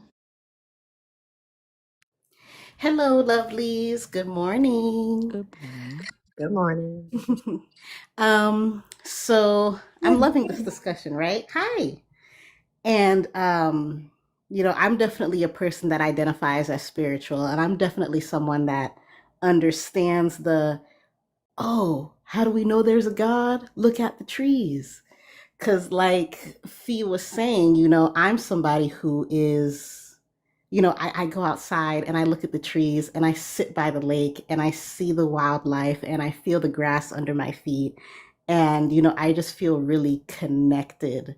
And, I find that to be very wonderful. I feel God in that space, even though I've walked away from a God that sees everything and knows everything and can do everything but does nothing. I still feel that feel the rain on your skin. Yes, exactly, right. And I find this conversation interesting too, because I do kind of slip into that, oh well, there are things happening, there are things that are like it's still kind of manipulating things in my life in some way, right? Because even just at the end of last year, I got a new job, and it's a really good job. I'm really happy at this job. It's tiring, but I feel for the first time settled in my career, right? But at the very beginning of this job, I was on the way to it and my car went kaput, like stopped me in the side of the road on my way to work. That thing just died on me. And, my way to cope, as, these beliefs are, is, ooh, they knew that I couldn't be going to work anymore in this raggedy car. I'm going to get me a nice new car. That's what that was for. I couldn't go to work anymore in this bad car. Therefore, God, the universe, whatever you want to call it, stopped this car, said, nah, and I had to get a new car, right? And my car right now is amazing. I love it. I upgraded. And, in my head, I'm just like, oh, that's why it went kaput, because I needed a brand new car to drive into work, right? But the more I think about it, I'm just like, no, I'm moving things around. I hope I'm making sense right now. It's not that the universe was like, this is a bad car, you need a new one. It was my hard work, my effort, the things that I did to get myself to this point where even though my car inexplicably just stopped working, I was in a place to easily not just replace it, but upgrade, right? And so even now, even despite not being in church and not really holding like, like the Bible's God in my mind, I still have those little like traces, those little remnants, if that makes sense.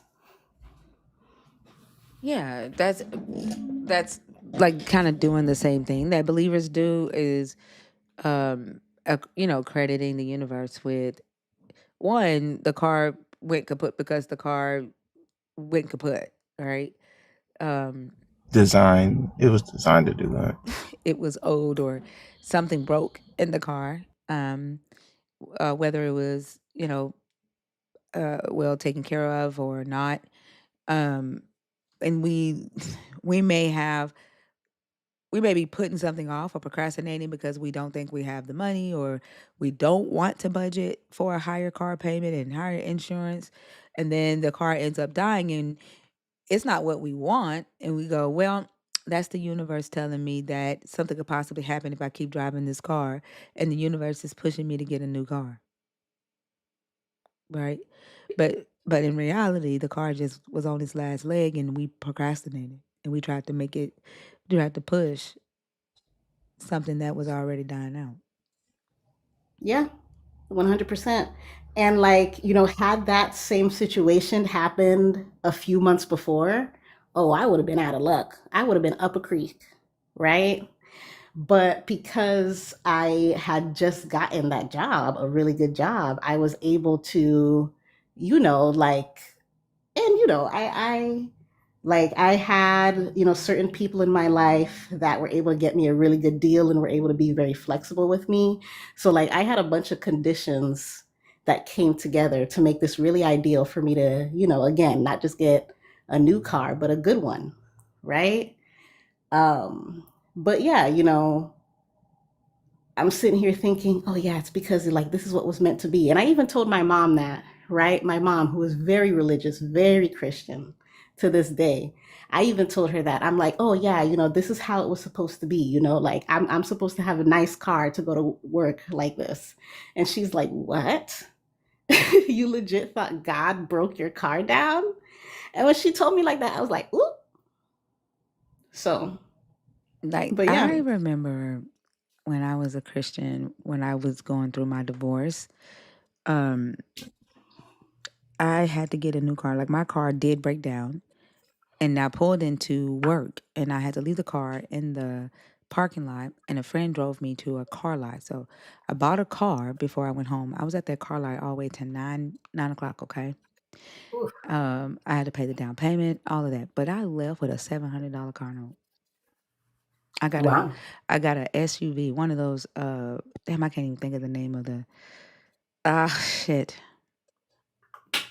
I can't even think of the fucking Ford, no. Dodge, It was a Dodge.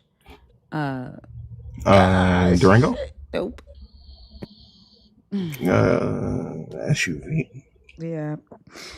Oh my god. I wish my daughters were up. No, not a Durango. God damn it. I can't think of because I didn't keep Calibers that up. mother. No, I ended up getting a caliber later, but I didn't keep it too long. Because my fucking car note was $700, and but when I Journey? no, not a Journey, no. Oh, what to say? Hold on, give me just a second. Shit. Now y'all gonna make me wake my I'm daughter up and sorry. ask her the fucking car. I'm trying to. I know No, there's. their daddy I'm got trying to one right remember now. a Dodge SUV that's not a Durango. No, hold on. I Yeah, I'm would. kind of stuck on that. I ain't gonna lie. I walk past my own car in the parking lot. So when I tell y'all I don't know shit about cars, she said Grand Cherokee. Nah, she says it's a Dodge SUV that's not a Yeah. Durango, and y'all out there naming Jeeps and shit. See, I didn't even know. A Dakota's a truck though. No, The only SUV I can think of is a Durango. it had no. It's a. Oh my god. Y'all make me want to pull up my It's not fucking a Nitro, credit. right? No. Wait, is it still a SUV just because it has a third row? It wasn't a van. Like if it has a third row, that's considered an SUV, right? Yeah, Yeah, okay. I can't remember the and it fucking wasn't make. a van. No, it wasn't a van. What year did it come out? That was 2000. My divorce was 2011. So 2011. Hold on, let me see. 11 Dodge. It might not even been a Dodge. So I don't fucking know. I just got the fucking car because my car broke down and I signed all the papers and left with a $700 car note. And I kept thanking Jesus for it. I kept the car. I kept the car for probably 6 months, and I was like, I can't fucking do this no more. That's But crazy, I especially left. for that time too. That's crazy. Yeah, $700 car note. But now I want to wake my daughter up and ask her what was it? I have. I know a dude that's paying like $800 something a month for an F-150. Young dude, like just graduated out of the house and shit. I was like, bro, your parents let you walk out of the dealership with an $800 plus payment, and now you married and have a whole house. Like, I don't think they love you, bro. What the fuck? I'm getting mad now that I can't fucking remember what the fuck this shit was. I'm over here looking at fucking SUV types. I told y'all when shit don't make sense to me, I throw that shit out my fucking brain because that was the dumbest decision that I had ever fucking made. But I was thanking Jesus for it. I was thanking Jesus for it. Now, mind you, when my husband and I got divorced, he would not sign off on me selling the house. And he said, you're going to get a foreclosure on your credit, bitch.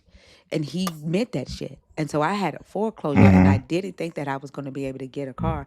And so when they approved me, I was so grateful, right? Because I was able to get the car that day. I was able to pay the down payment that day. And I just saw everything was God. Everything was God. But I had put myself in a fucking $700 mind you, let me step back. It wasn't just $700, it was $714. $714 a month. Plus insurance. That's not even counting insurance. Yeah. Yeah. $714 a month is what Yeah. I had signed. And I was thanking God for that fucking car.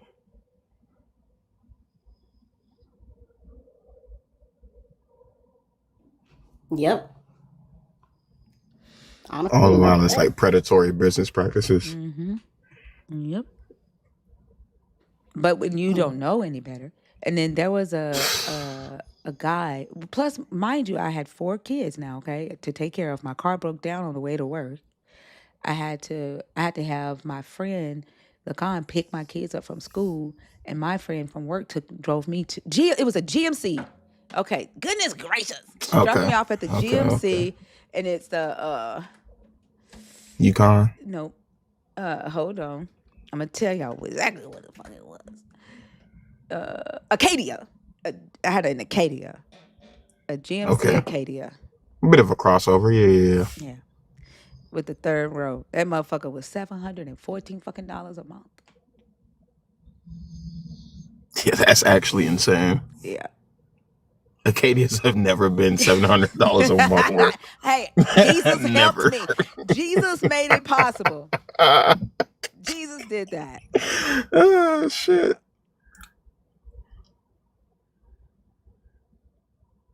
I think Jesus might need a better financial planner because if he Yeah. led you there, like people do that all the time.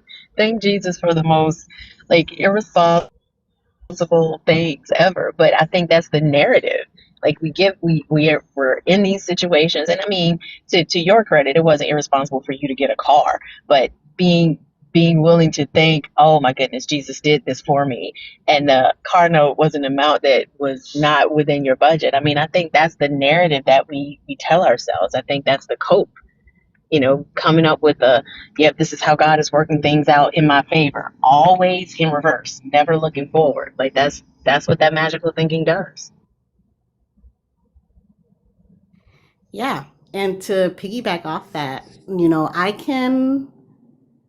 I've had this discussion with Hold myself on, a I'll be back. lot, I gotta go right? to the bathroom. I've had my I've had this discussion with myself a lot, right? And thinking about, just like, faith and religion and why it's here and why it came to be. And, like a lot of the things that I hear about the Bible, because to be honest, I haven't read that thing. I really don't care to, right? But, a lot of times, it just sounds like a bunch of people trying to make sense of their world, trying to cope, at least parts of it, right? And I can understand that on a human level. Um, but, there's a difference when it starts turning into, oh, the beings up in the sky are also making these little decisions. And they also tell you, Johnny, not to do this, that, and the third in your bedroom. Right. And so that's like, there's a line there, I feel like, that is crossed, but that's a But who discussion draws of the line? itself. Who The draws the line person. though? Yeah. And if I'm drawing the line, and this is where, and I agree with you 100%. This is I think where I struggle with the idea of magical thinking at all, because it's like if I'm going to get the flexibility and have the permission to say that there's some cosmic being working things out in my favor, I can't then tell you you aren't able to do that when your cosmic being tells you something mine won't tell me. I don't think that's Mm, fair. So it's that, it's that recognition of the fact that it's cult. That's what I feel like if believers were more honest with themselves about the fact that this is something that they believe, this is something that makes them feel better, something they inherited, or an experience led them to this. Okay, cool. But treat it as such. Stop treating it as though it's objective truth, and then requiring those of us who don't think like you, who have not had your experiences, who don't see this book in the way that you do, or don't see the world in the way that you do. Stop telling us that we've got to live by the rules of your invisible being. Like I think that's the danger of not recognizing and naming these coping mechanisms for what they are. I agree 100%. And again, like other parts of the Bible that I'm listening to, I'm just like, this is just a bunch of people acting nuts, terrorizing, and calling it holy. Why? Just say that's what you want to do. Just say you want to go into people's houses, pick up their babies, and smash them. You don't just say that. You know what I mean? Why are you making this divine? But I'm going to leave it at that. I got to get ready for work. Thank you Hey, for having me. have a good one. Thank you. You Have all a too. good day. Bye, y'all. Bye.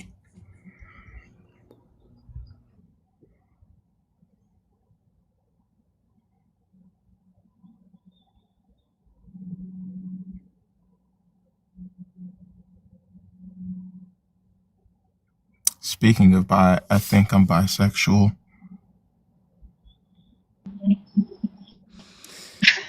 Oh What? my God. I paid for something. Oh my gosh. Bisexual. What is happening? Dude don't got no sense, I swear.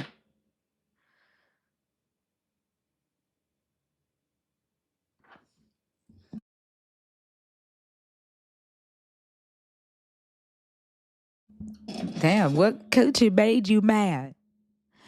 Coochie must have muted your ass. Coochie got a Good to hater. be pissing them off. Coochie done pissed off the spirit. That is so funny. I don't like quiche. She done pissed his ass off. Or her ass. What's up, Hybrid? Hey, how y'all doing? Good, how are you? Good morning, everybody. Good morning.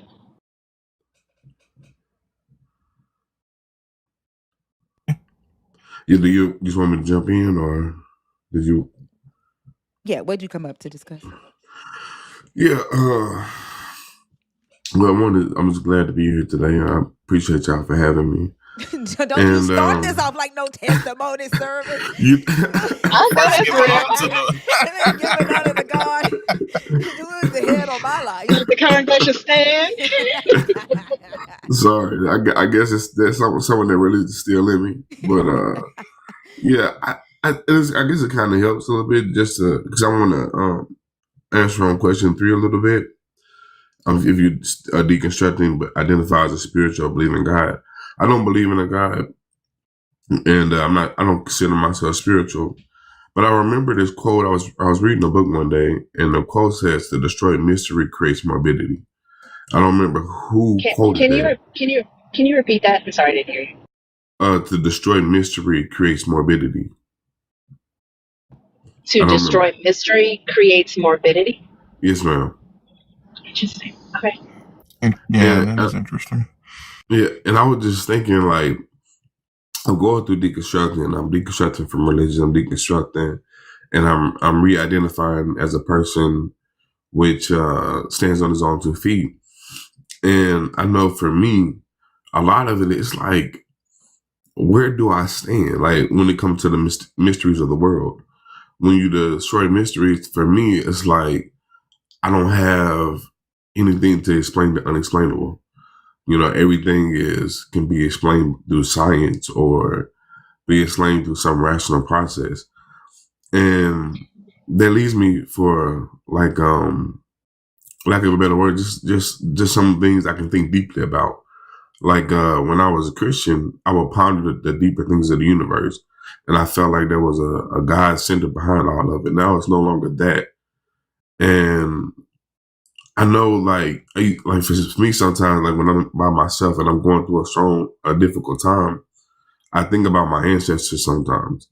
Like maybe my grandmother, my grandfather is somewhere around helping me. But when you destroy the potential, I guess, spirits or things of that nature that's leading you and guiding you, you don't have anything, no leverage in that area. And so for me, it's just like, okay, so I'm here by myself.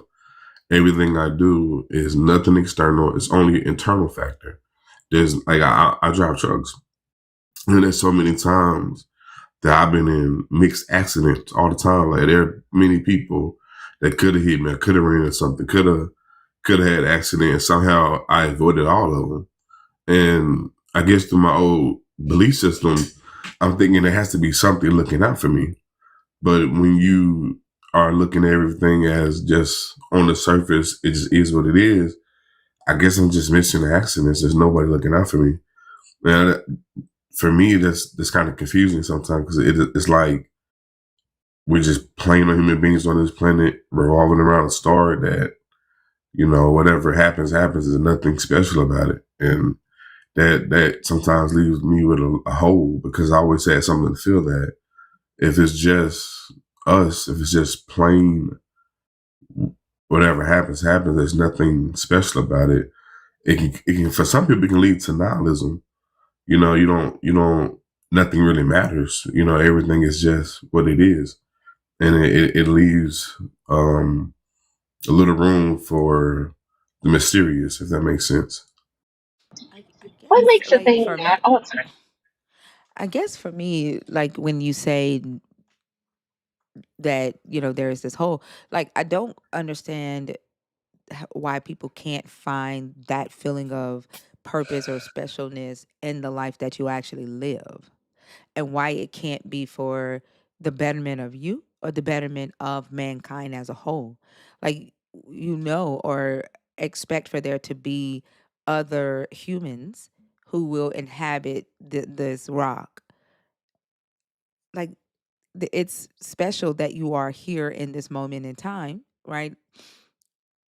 You have everything within your power to leave a mark in history, to to show that you were here, right? Or to improve the livelihood or the quality of life for those that are coming after you, right? For those that are here, and those that will be here when you leave, and then those that are coming after you. I don't quite understand the narrative that without a God being the reason that you exist, that you can't find purpose. I think that's something that is told to people to keep them in the faith.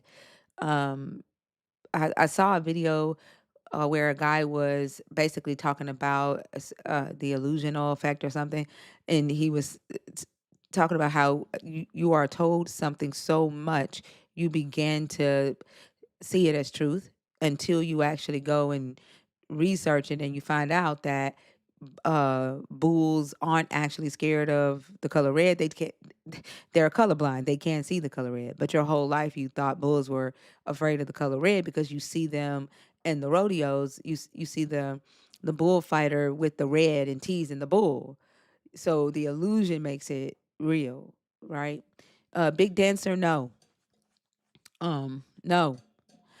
Also, so I think like when we're told things like that, we just accept it, right, as truth. But I think believers have more of a nihilistic view of life, even while they have the belief in the God, than someone without it. And there are multiple versions of nihilism. Like, there isn't just nihilism isn't necessarily bad. And so um I I think believers are the ones who have a nothing really matters uh view on life here, because they're hoping for something better in another life.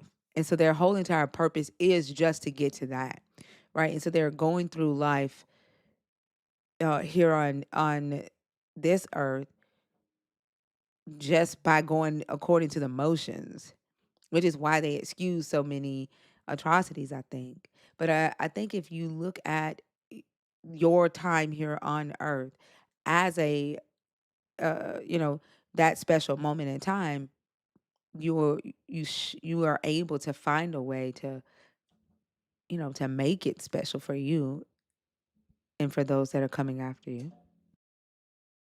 I was going to ask you, what makes a thing matter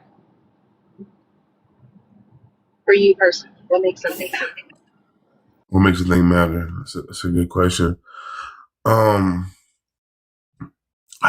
it's a question I never asked myself. I just think what matters to me is, you know, something that brings you purpose, something that's fulfilling to you, something that makes you happy, something that's keeping you afloat, I guess, to a certain degree, for lack of a better saying.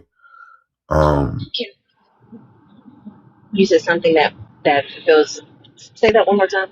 Something that fulfills you, something that gives you purpose, something that makes you Can happy. you can you be fulfilled or made happy by something that you're not experiencing? I don't think so. I don't think you can be.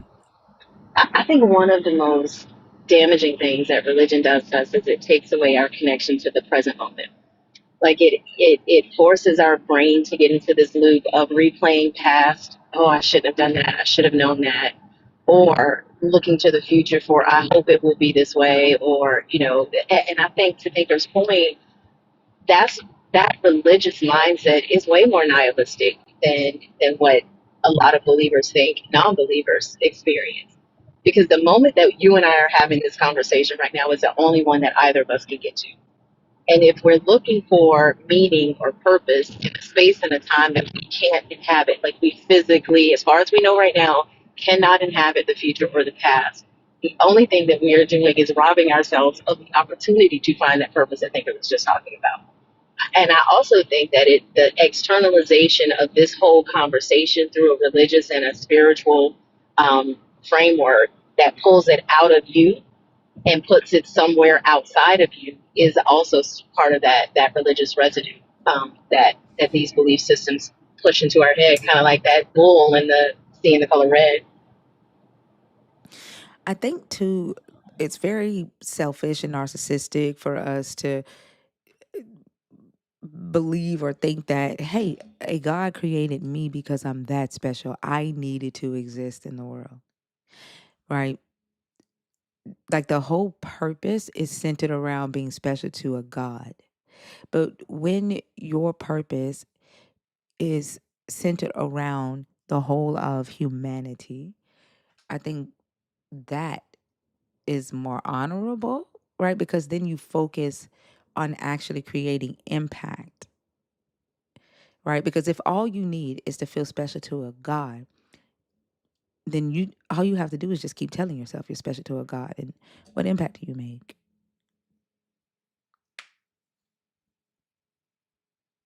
That does make a lot of sense. That does make a lot of sense. I wanted to segue to what Fee said, but I can't remember exactly what she said. But I just think, you know, just for me,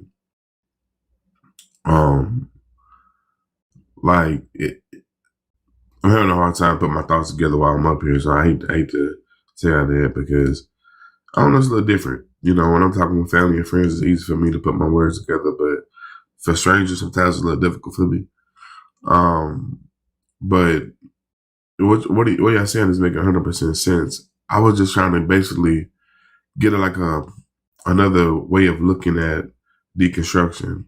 Like, you know, as a Christian, you find purpose in that guy. You find purpose in the belief system. You find purpose in your future dwelling.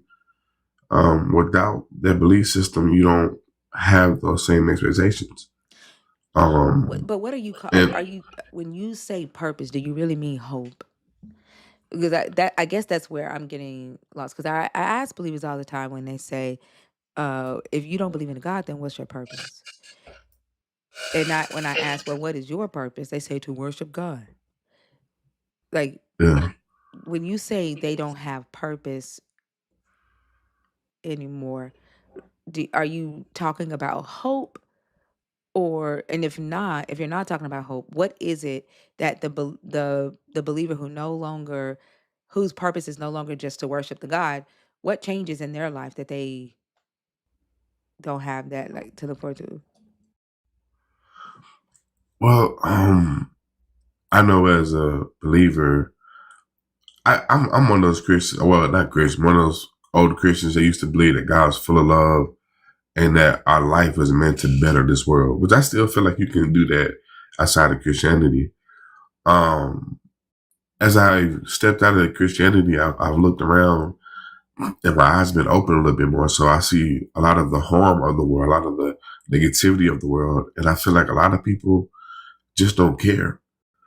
And I came to a point where it's like, I'm a person that wanted to basically had like one of those superhero mindsets. Like everybody come to Christ, everybody we gonna make the world better and through Jesus. And for whatever reason, that gave me purpose. I wanted to help the homeless. I wanted to help those that, didn't have meals to eat. I wanted to help those that, which I still can, but I felt like that was the purpose of the church, is to take care of those that have been abused, those that have been oppressed, those that have been harmed, those that are struggling. I was part of that struggle gospel where, people are always struggling and going through, and God is, teaching you through the struggle, His grace, His strength.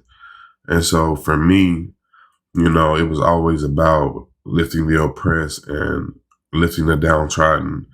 And I felt purpose in that. Me, being, the man I am today, while having that mindset to help other people, I realized you first got to help yourself. And, I'm not in the position sometimes to do those things. I was never in that position. Like I could do small things. I could give somebody a meal, or I would give somebody a ride to a place, or, so I would give somebody encouraging words, but I never seen the church do en mass in my church what the Bible says, what I thought the Bible said you should do. And for me, that was always purpose in that I'm going to one day be this, I'm going to one day be this, and I'm going to accomplish that. As I got outside Deconstruction, I still have those desires, you know what I'm saying? But they're not as urgent as they once were. And I don't know, I feel like that's because I don't think it matters. Like, going into nihilism, like I don't think that it matters or that's going to make a difference. I've come to the place where I know that in 100 years from now, excuse me, I ain't trying to be negative, but in 100 years from now, no one will even remember I existed. And I always wanted to make a mark in this world. And, it seems like I'm just going to be another person that was here and that was gone and forgotten. And without let's say without things that are potential, like say if I had the potential to come back and do it over again and do it better, I don't believe that now. That's never going to happen. When I'm gone, I believe I'm gone.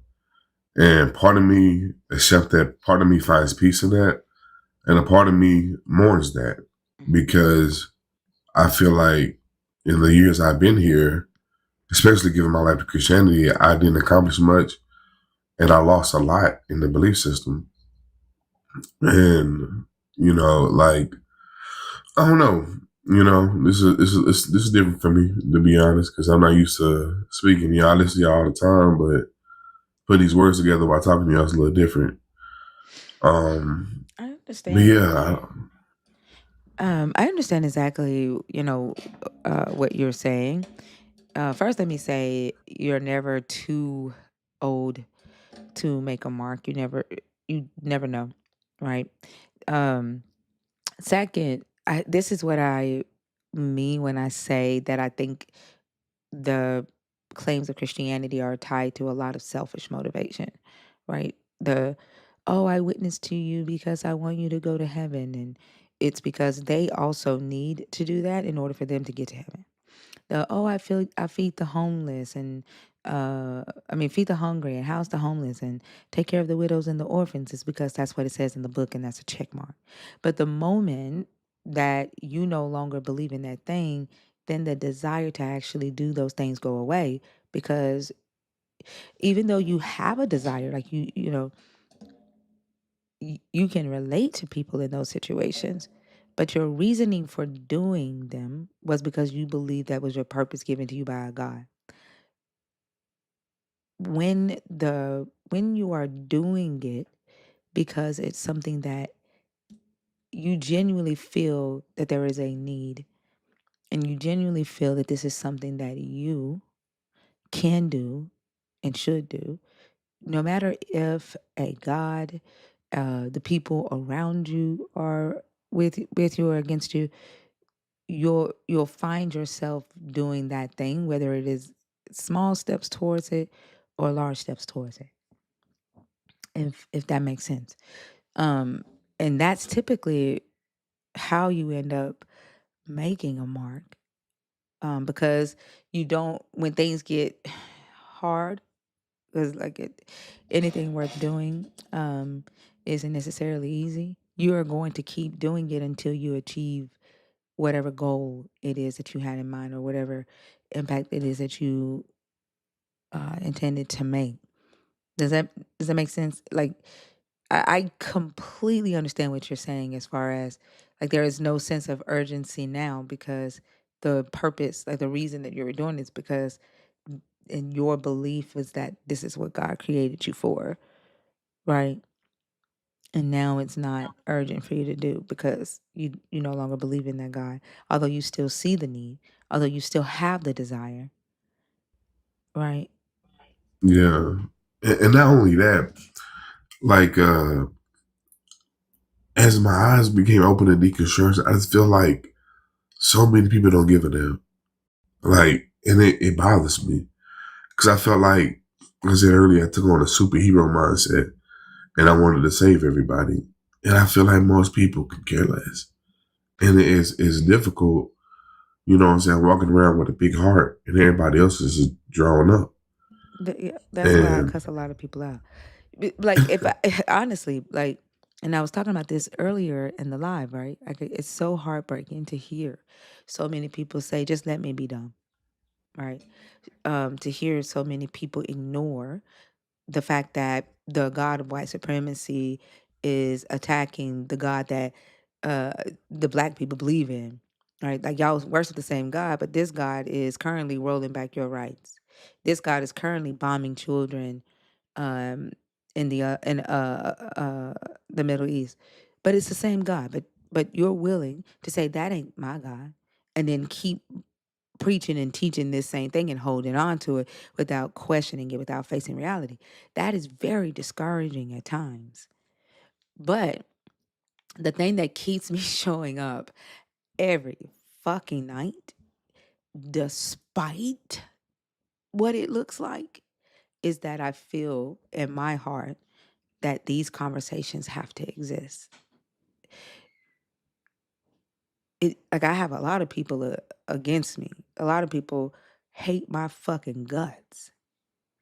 But these conversations have to exist in order for the change that needs to take place in society, in order for our grandchildren and those that come after them, in order for them to have a safe, resourceful place to exist. Because if we don't, then the world that they're going to come into is going to be a very troublesome place. And so, despite of what it looks like right now, I show up every damn day. Every damn day. And so I I think too. appreciate it. No, you go ahead, Go ahead. Ivor. I'll go after you. No, I just You want to go say ahead. I'll go after you. I appreciate thank you for showing up every day, because you don't know how much help she's been to me. So I appreciate you for doing that. I appreciate all y'all, to be honest. Sorry if you go You're ahead. welcome.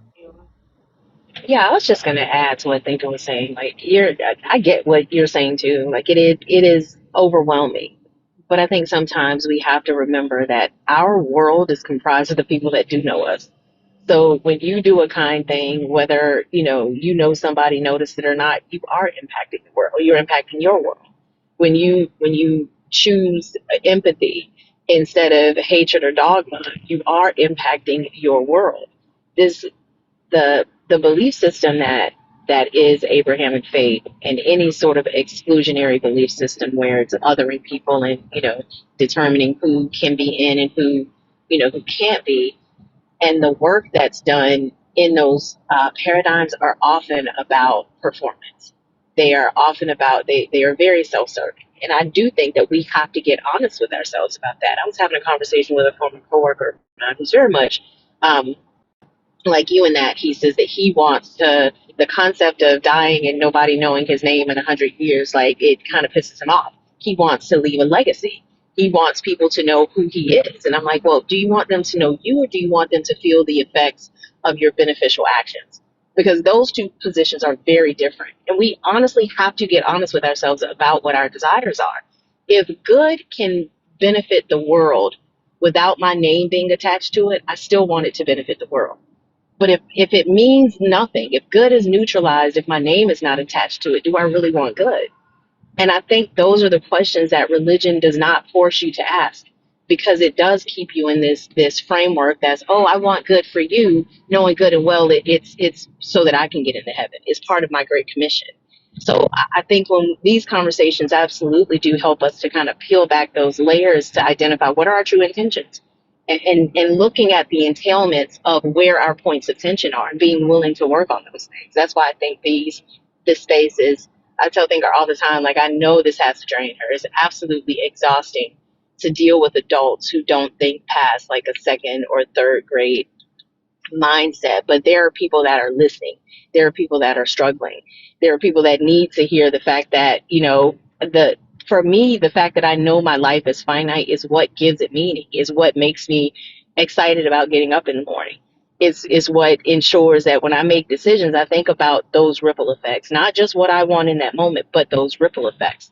Doing the things that Christianity says it does, and that can only benefit the world. Because, like I was saying the other day with that Thomas Paine quote, my country is the world and my religion is to do good. I think those two things leading people can only improve the experience of for everybody on this planet.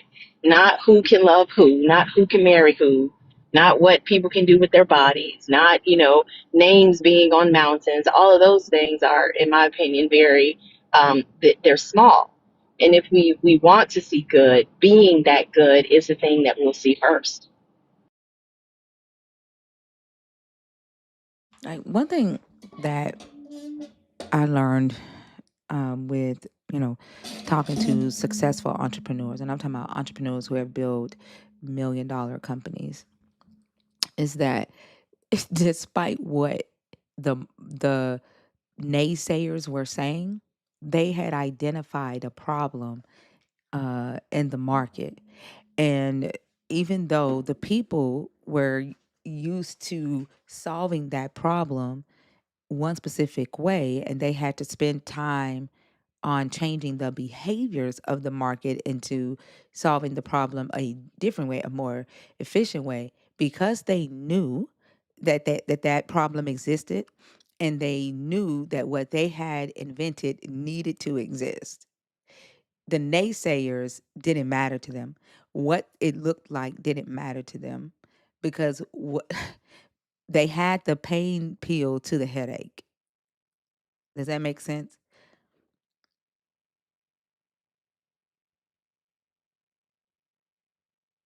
It does make sense. Yeah. Having an answer to a problem, even though, in spite of others thinking they know better than you, is that what you're saying? They think that they have the answer, but the person that's figuring it out has a better one. Is that what you mean? So, like, for example, uh, the aspirin, right? People were used to using, I don't know what they used back in the day, whiskey to get rid of headaches. The person that invented Tylenol, despite what the people were saying and what the market was saying, that person knew that they had the pain pill to the headache. And so changing people's behavior from reaching for a whiskey bottle to cure a headache to reaching for a Tylenol bottle to reach a headache was worth all of the work, was worth all of the naysaying, all of the time, right? All of the failures, right? To get it right. Because that they knew that Tylenol needed to exist in the world because the world had a headache. And so the whatever it is that your heart feels that it needs to do to be a part of the solution, to be the pain pill to that headache in society, despite the fact that when you look around, everybody else is like, I'll pray my headache away, right? I'll reach for, you know, the sky or whatever, or it doesn't matter. Despite those naysayers, if you've identified the headache and you know that you have the solution for that headache or can contribute to the solution for that headache, that's all that matters. Continue working towards that.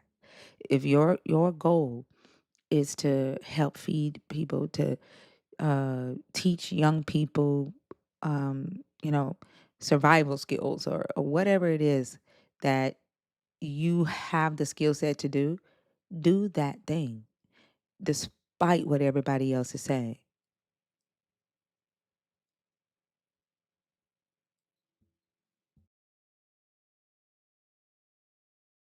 And And honestly, that's the those are the hard. ones that make a difference. I'm sorry, Fee, 1 second.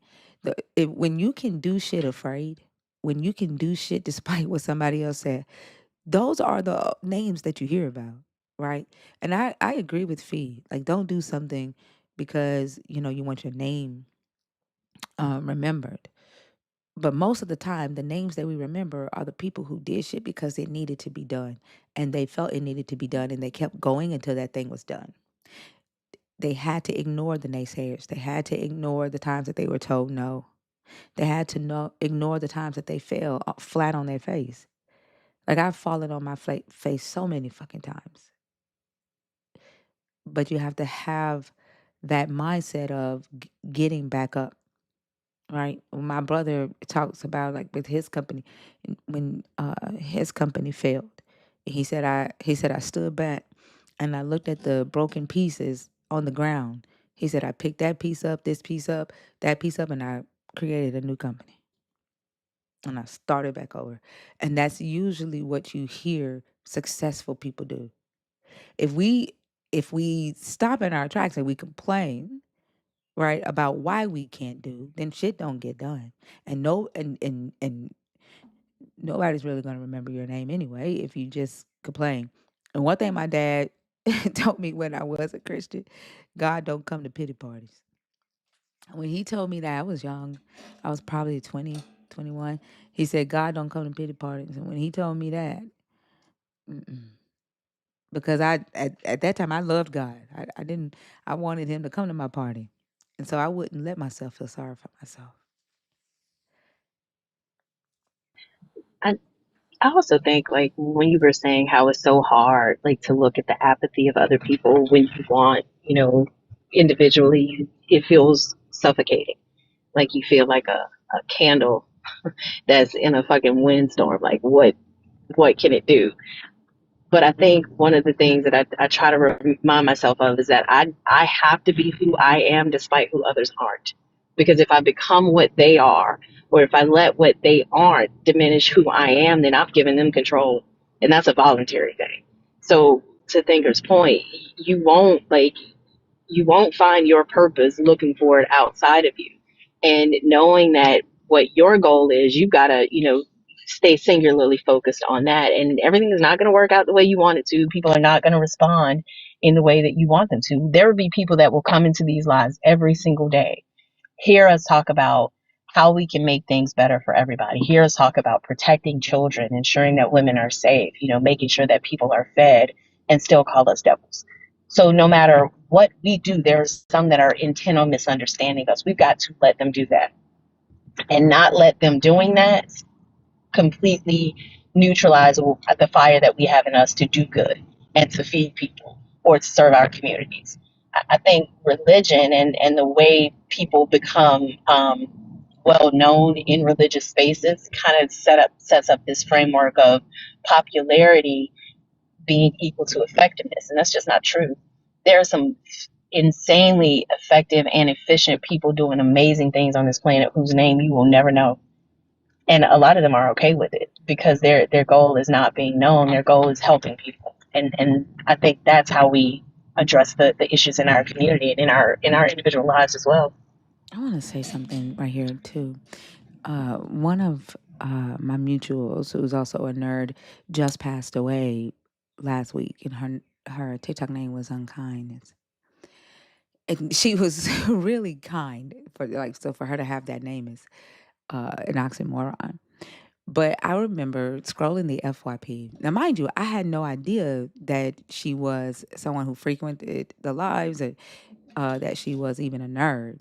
And I'm scrolling the FYP and she's talking about how she didn't know how to read and how, her listening to a Deconstruction live taught her the Bible. And she's like, I listened to this host and she teaches it, blah, blah, blah. And she started hosting her own Deconstruction lives.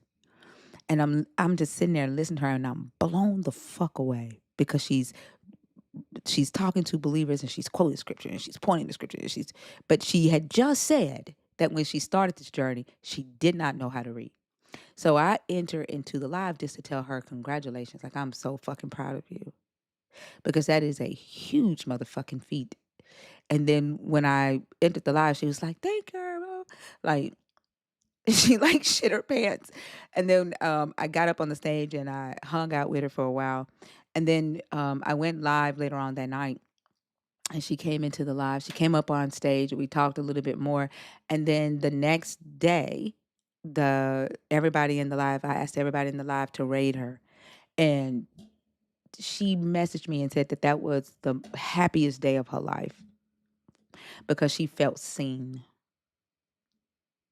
for the first time in her life.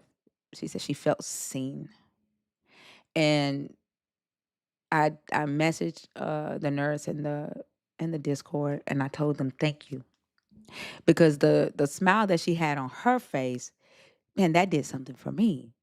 Because this is a woman who didn't know how to fucking read. And just coming across these spaces moved her to fix that. And I found out last Wednesday she took some medicine. Her doctors changed her medication. And she took the new medicine and she didn't wake up and she passed away. But to know that even just being a part of her journey just for that small of a time, that is fucking huge. And then she was able to build her own community, people that absolutely love her, people that check on her son now that she's gone, people within the Deconstruction community. Right. And for me, like, that's what it's about.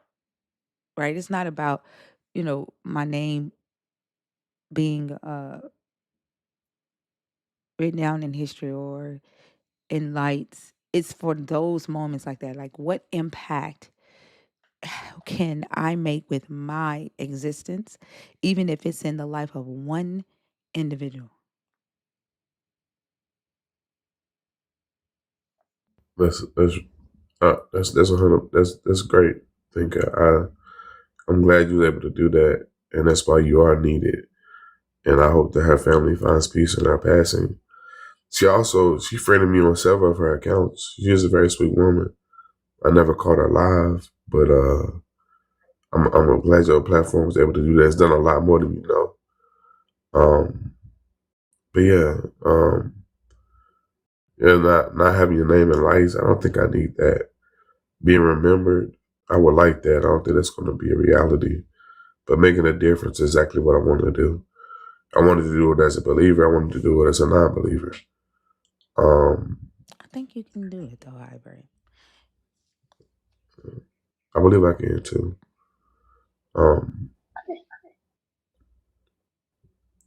Yeah. Yeah, there's a lot. There's a lot that I'm going to talk to y'all about. I don't want to take up too much time, but there's a lot more I want to talk about. Other things that are more personal. I don't think I'm going to talk about it today. But like this platform is part of my mental health journey, and it helps me out with that as well. Just to be honest, um, I suffered from religiosity for over 20 years. Being diagnosed with schizophrenia for over 20 years. And this platform helps me deconstruct all those ideas that I had, all those intrusive thoughts, those false beliefs that the God of the Bible, and that helps me as well. But yeah, I think I'm glad your platform was able to make that woman's life a little bit better, a little bit more happier. So that was great as well. Yeah, like I'm glad I was able to come up and talk to y'all today. Just just thinking a little bit out loud. And I feel like, I'm always in your space. I can at least talk to you from time to time. So Absolutely. yeah, I I mean, I appreciate think y'all. you're impacting people right now. Like it's 707 people on TikTok. I don't know how many on YouTube. And I can guarantee you there's somebody listening to your story and relating to it right now, hearing your questions, hearing you talk through your thought process, and that's resonating with them. So a lot of the help that I know for me, people help me in ways that they have no idea. They had literally have no idea. They can come up here and ask a question that will spark a thought and that will, or say something from a perspective I haven't had before. So I think I keep saying those ripple effects. Sometimes you can't see how far reaching that last ripple is when you're the epicenter of it. So I think by coming up here and having this conversation from an honest and authentic space, you're helping people right now. You see, I'm hoping that I do help someone. But yeah, excuse me. But yeah, this has been helpful. This has been therapeutic. This has been something that this is gonna start my day off really, really good. Talk to people that I consider friends and consider family. People that been through the gauntlet of religion like me, came out on the other side as a warrior, and y'all strengthen me. Y'all encourage me. Y'all, for lack of a better word, y'all are a blessing to me. But yeah, I appreciate y'all. I appreciate y'all for listening. I appreciate y'all for not jumping my thought process. I appreciate y'all for doing what you do. I know it's hard. I feel you right. I think it just got to be draining. Some of these people that I just feel like, my God, like they're very difficult to deal with. I couldn't deal with them, but yeah, I don't want to take too much time up. I'm just grateful that y'all doing what y'all doing, and I just want y'all to continue. Thank you, Hybrid. It's people like you that make it worth the while. And if there's anything that I can do to help you in what it is that you want to see in the world, just let me know. Like I ain't rich, but like I might be rich in ideas and shit and networks and stuff like that. But um, if I can help in any way, let me know. Yes, ma'am. I'll let you know. Same here, hybrid. Yeah, ditto. Yes, ma'am. Thank you, Fee. Thank you, Cynthia. You're welcome. Thank you, Pamela.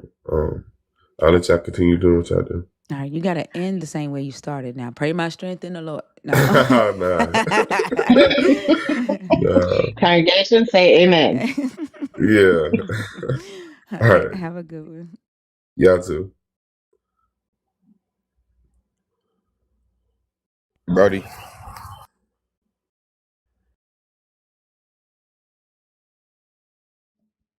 Do y'all remember how it started? I first giving it to God, who is the head of my life. Do y'all remember how the testimony service started out? We didn't have testimony, so. Y'all didn't? I did. You did? Girl, no. Mm-mm. We didn't have any of that. I think it was first giving honor to God, who is the head of my life, to the pastor and the first Amen. lady. Yeah, the pastor and the first Yeah. lady, minister such and elder such and such. Thank you to all the mothers and the ushers, the deacon board, and all the saints and the children on tonight. I first want to thank God for waking me up this morning and starting me on my way. Like it was the same thing. Yeah. And everybody What had to do it. Yes. what kind of Romans rules of order is that? Like how they have these whole systems in place and it was everybody said the same thing when they came up? When they started out, before Yeah. they started their testimony, yeah. Wow. Wow. The only fun part was if you were of a higher status, you had less to say. Yeah.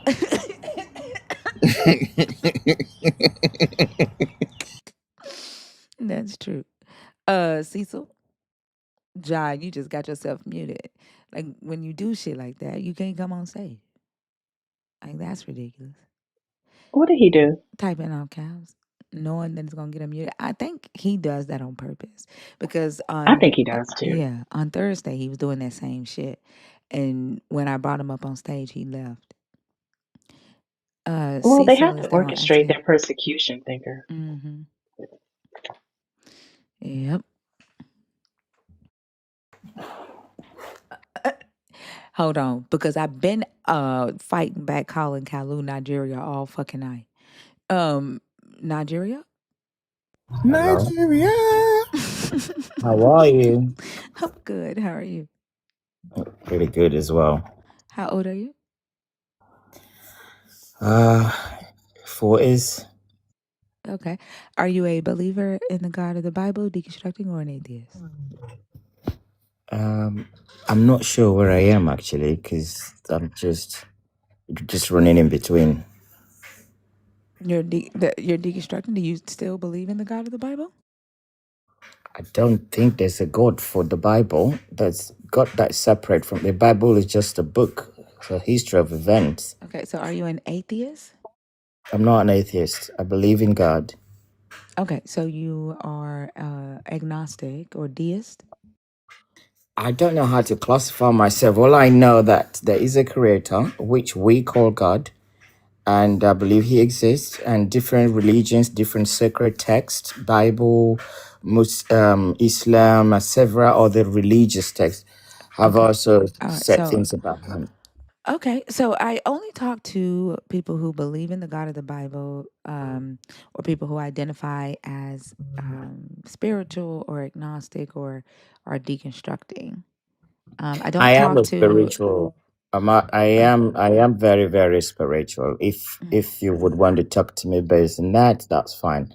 But I am very, very spiritual. okay, so the topic that you would be able to choose would be topic 3, and that says if you are deconstructing but identify as spiritual or believe in God, choose this topic only if you are comfortable with having what you believe challenged. 100%. And I also hope that you be comfortable challenging me. Okay. What do you believe? Think, are you comfortable? I don't know. My butt hurt in this chair right now, but I think Exactly. I'll That's the live. point. So, yes, what do I believe? What?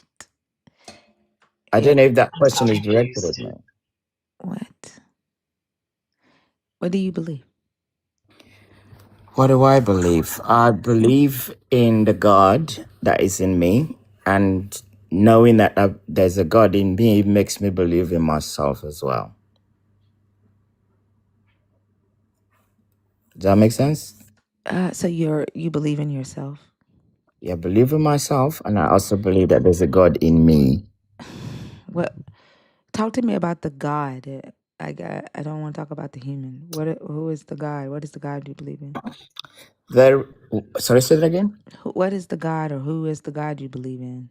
The God that I believe in is the Creator, whose essence and consciousness is in me, and that molds my relationship with the universe, which is actually channeled through my senses, be it the eyes, what I smell, what I touch, what I feel, and then internally what I process with the information I get from the outside world is what links me to my creator, which goes through my thinking process.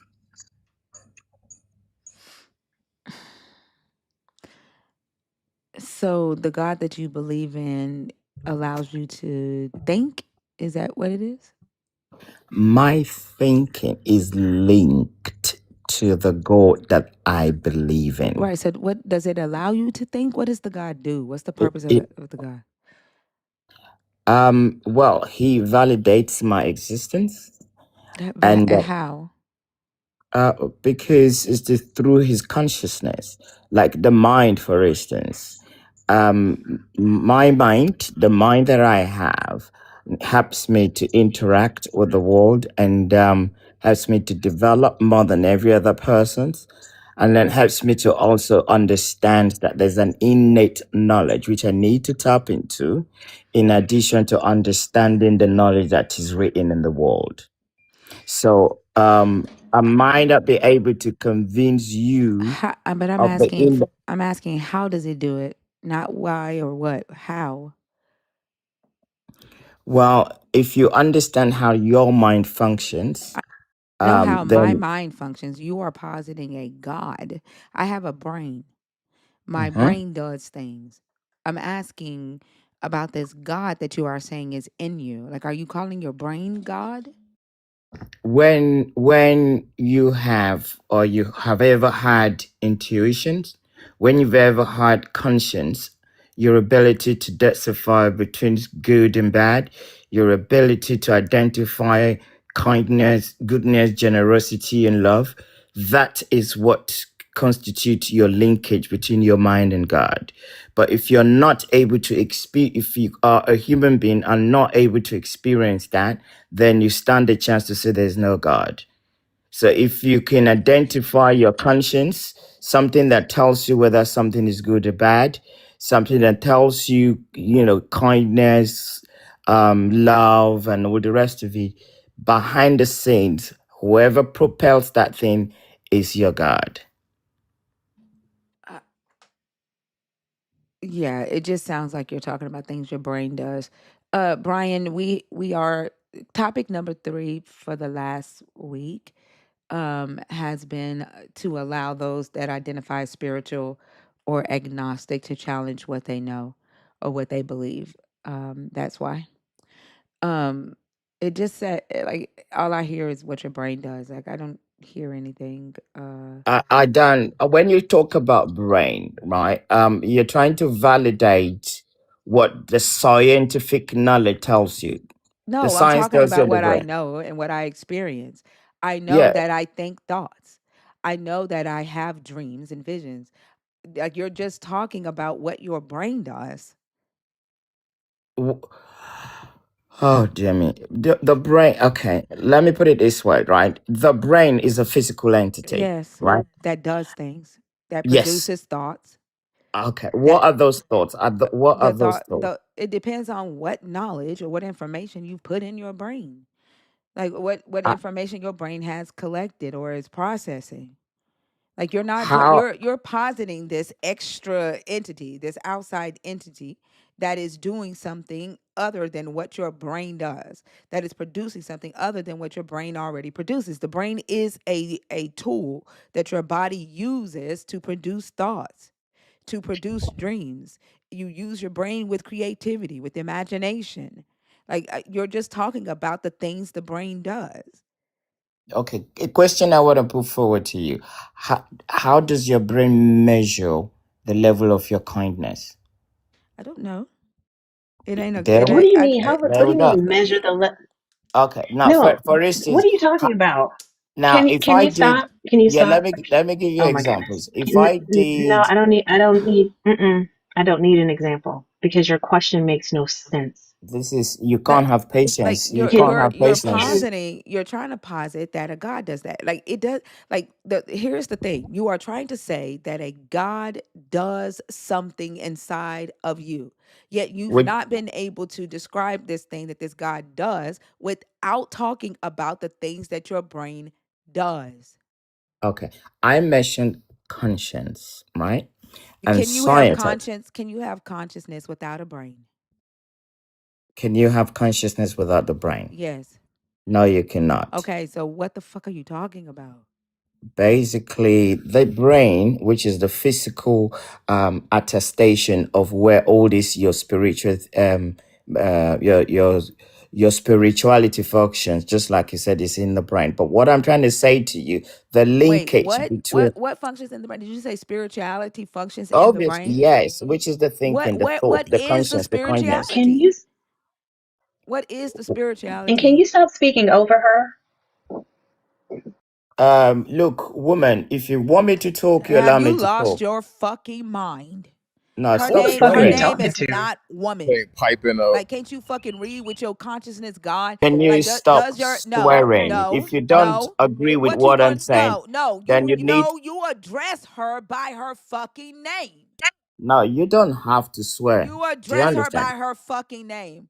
I don't have. You see, You that's address how. her, address her. This Don't is get dis. exactly how Stop fucking stupid you whining. women Stop are. fucking Those whining. fucking Stop fuck. idiots. You are fucking dumb because you believe that your You don't fucking even know brain is nothing. a god. You are fucking dumb because you You can believe that even your brain is a fucking god. You disrespectful articulate your motherfucker. Shut the fuck up. Now you're gonna start whining. Now you're gonna start whining because you got disrespectful. your. Don't disrespect. You won't get disrespected. Stop being an idiot. You are already a fucking idiot. We're No, idiots, but I'm he's not got because you haven't got imaginary knowledge. friends. There's Like no. y'all you don't call you can't call it knowledge by You just can't saying even shit you can't articulate your demonstrate. Can you can't even say articulate. your Shut the your fuck up. your Like question. you clearly see my name on this panel and you Your choose to questions don't make no sense. I did tell you. can you stop doing that? Can you stop doing that? I did tell you will feel uncomfortable Yeah, because you can't. you feel uncomfortable, No, motherfucker. You got mad y'all because she So that's told you exactly that. what you're Shut the doing fuck now. up. You got You're running mad. by Shut the fuck shouting, up. Shut fucking the fuck idiots. up, you whiny motherfucker. You got mad because she told you that what you are Nah, she's saying just a makes no fucking idiot. fucking sense. Shut the fuck up. She's She making asked no you, shut up. sense. She asked you to stop talking over us, you disrespectful, No, misogynistic. because she was. Shut the fuck up. You are just disrespectful She's as fuck and misogynistic as fuck. Like it would she's take a fucking misogynistic ass man to think that his fucking brain is a goddamn it god because you don't know what the fuck your brain does. fucking bullies. Fucking bullies. You sound like a kid when you fucking curse. L- let's have a oh, show that conversation, and then picture. I can show how stupid you guys are. If you have the patience, let me actually Man, You, darling. demonstrate how stupid you are. You fucking apologize to Fee. Apologize to who? To it's idiots like it's you? it's interesting that it took you less time to show us how stupid you are than Because it's you going to you take you you, to you show us how can't stupid even we talk. are. You can't even. You don't Apologize, what? motherfucker. I apologize Apologize to for who? your To fucking idiots. To disrespect. Then idiots. get To the fuck off idiots. my stage. To Go idiots. back to Nigeria. Bye. Fuck off, my Fuck fucking off, idiots you are. motherfucker. Go. You ain't Bye. even got no sense. Can't even Bye. articulate You yourself. Just you run Bye. your should have mouth like a headless. Bye. you should have he should have stayed with the Christian God. He acts like him. Oh, you started out with all this insult business, and now you can't take it. I'm so better I than didn't you Nigga, guys insult you when it you. ain't comes down to saying it. shit. You ain't Fucking saying shit. idiots. You haven't said shit. Shut the fuck You up, haven't man. said shit, Because you haven't motherfucker. Get even the got fuck no off my stage. knowledge. You You haven't don't got no have any knowledge. fucking knowledge, motherfucker. You just You stand think there, you start think your putting up brain for is the something fuck off. Shut the supernatural. fuck You up, think your idiot, man. brain is supernatural, you dumb Fuck fuck. off, man. To them women. You think your Don't even fucking My know brain, morality you of think jack. it's cons. You My don't magic. even know morality of backward. God. Don't know what You think spirit your means. Don't know fucking what the brain, brain you does. don't have no You're fucking asking spirit, motherfucker. nonsensical questions You and you don't don't want have to a learn. goddamn spirit. You Shut the need fuck to up. come and Well, learn from people like You us, don't have shit for Fucking anybody to like, learn idiot. from. Shut the fuck up, You idiot. shut the fuck up. That's how You confused shut you the fuck are. up. That's you cursing Living in because the confused. that's why they said you gotta go, you dumb fuck. You motherfuckers don't feel comfortable cursing until y'all hear me curse. Little whiny motherfuckers. Don't get disrespectful up here and then start whining when we disrespect your ass back. And how the fuck is it disrespectful for me to tell him to stop speaking over you? Like, I don't know why these people who separate from the Christian God and make up some different imaginary shit expects us to accept it just because they say it. All that motherfucker was talking about was his goddamn brain. Like, fuck up. He said it helped. Did you hear him say that his connection to God helps him understand things better than other people? Honestly, no, because like I could literally like zone the fuck out. I was over here doing other shit, and all I had to do was come back and say, "All you talking about is the brain," because that's all the fuck he was talking about. Yep, that's it. T-Bull, Miss Cray, are you in the box on purpose or on accident? Well, I also pulled up that damn picture from The Incredibles. Almost spit coffee. It's hard work. It's not the brain, darling. He sounded just like her. I like your motherfucking God ain't worth shit, just like the Christian God, because you keep requesting as if I'm going to bring your dumb ass up.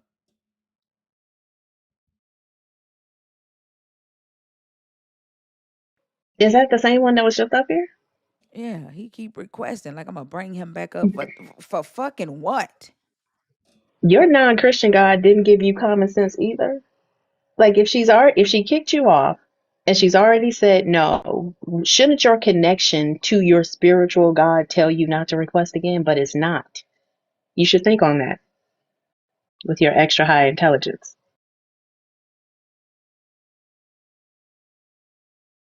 They trip me out expecting people to accept disrespect and ignore that shit. Like, motherfucker, go disrespect your mama.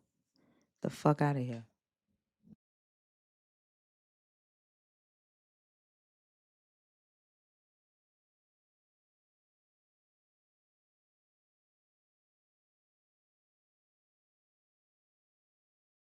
Miss Cray, are you in the box on purpose or on accident?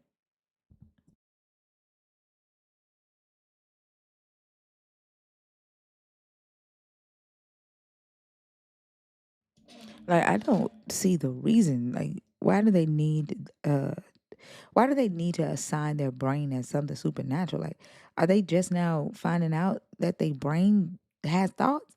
Like yesterday I saw a video of a black guy who he literally kept saying, "My parents are white. My parents are white." And the guy was like, "Dude, you black." And he was like, "It don't matter if your parents are white." He said, "You don't got mirrors in the house because you black as fuck." And the guy's just sitting there looking shocked, like he just found out that he was black or some shit. I think believers that posit that, the God is their consciousness, like their brain, it's like they're just now learning that their brain actually produces thoughts. Like I don't like a deer in the headlights. I don't know. They definitely don't know how things work. And that's usually people who participate in magical thinking and, come up with these gods of their own. They don't know how the body works. They don't know how the world works. They don't read anything. They aren't curious about anything. They just want us to accept their half-ass answers about what's going on and not question it. Because you asked him, was he comfortable questioning his beliefs? And he said originally, yes. I pretty much knew that he wouldn't be, but that they aren't curious and they want us to inherit that lack of curiosity. Don't nobody want that shit. Like I like what's so supernatural about thoughts? Why do you need why do you need a God to give you thoughts? It'd be different if they were accessing knowledge that we don't already have access to through books and Google and people that are already here on earth. You're claiming this supernatural entity who is of a higher conscience or higher intelligence. Like, well, no, if that motherfucker is smart, why the fuck are you dumb?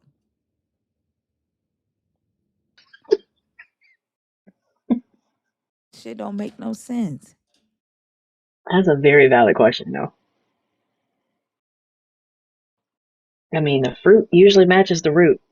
So if these believers or spiritual folks are fruit from the same fucking tree, your root is dumb as hell. Well, Rock, rock.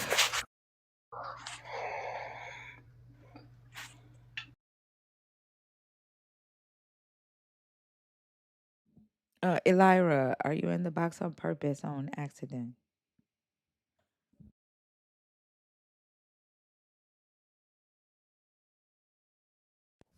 More like sleeping like a rock.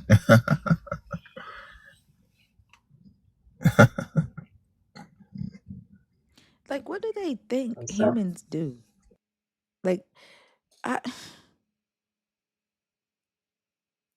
like what do they think humans like? I'm so fucking confused.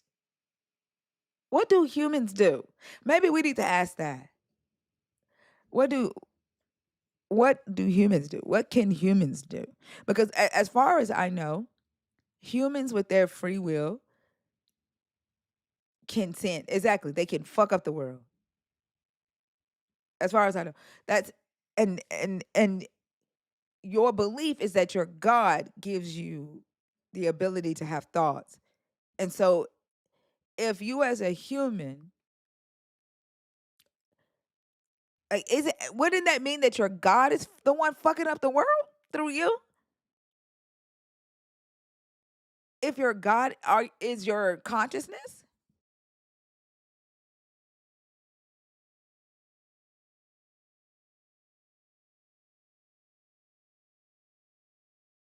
We ask that question all the time. They won't engage with that question. Like we had a post up asking that, and all of them had to admit that the only difference is that they believe in heaven, that they believe in eternal life. There is no difference. There's nothing that a believer can do that a non-believer can't do, other than have eternal life. They've had to admit that. And they stopped engaging with that question. They won't engage with that question. They won't engage in the question of what's the difference between God's will and that's just life. They won't engage in the question, what can your God do outside of a human body, outside of creation? Like they won't engage with that because they like dealing with reality and facts, facing that shit. Like they won't do it because they need to swim on the outside of the fucking circle in the unknown, so they can just make shit up. They need to go places where there's no actual evidence, where human beings naturally cannot go, where they only imagination can go. That's where their belief system lies, their faith lies, in the unknown. I mean, their whole belief system is a pretzel, which is why we can't get honest conversations from them. And instead of dealing with that and admitting that, and engaging from a place of honesty, they just come up here and act like dude did. Like I still need to understand why they think thoughts are supernatural.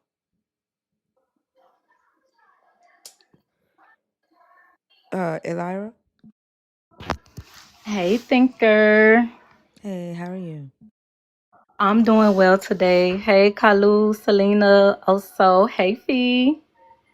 Hey, good morning. Good morning, everybody. Nerds, what's up? Okay, so I just came up really, really quick because when you guys were speaking about the magical thinking and things that we think, like, used to thank God about. I remember when I guess I was somewhat of a Christian back then, and I believe that the Archangel Raphael was my guardian angel. And so remember last time I was up, I mentioned that I was homeless. So where I used to live in the shelter, it was deep in South Florida. And the way that the buses ran, it would take you to a certain point and you would have to walk several blocks in order to get to the shelter. Most of the time I was getting back to the shelter at night. Now I'm a Black woman somewhat in like a open area, but happened to walk maybe 20 blocks to get to the shelter. And I remember when I used to walk down the path, the street lights, they would all be dark. And when I would walk up to a street light, it will, now mind you, I believe this is in like 2000, maybe like 2009 or 2010. But when I would walk, I would notice that the street lights would light up. And I would literally be thanking God and Raphael. Mind you, I had no idea about the sense that lights can light up due to like a sensor or they can detect you.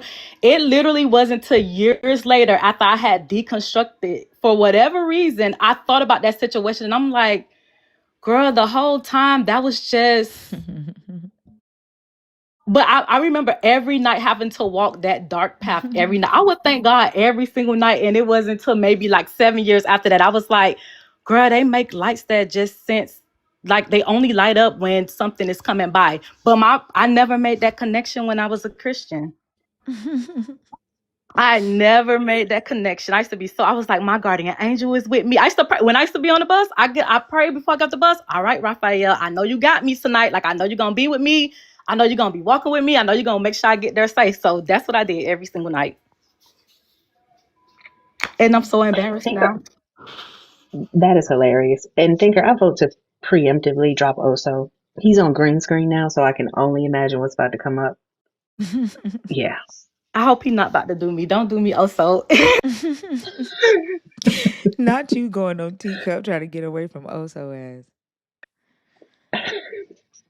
And then the other thing, that guy, and I know in general you guys don't like to speak about prior guests, but I did want to say that I definitely identify with what he's talking about, not wanting to be known, because Lord knows, like, the last thing I ever want to do is be famous. That just seems like a terrible existence to me.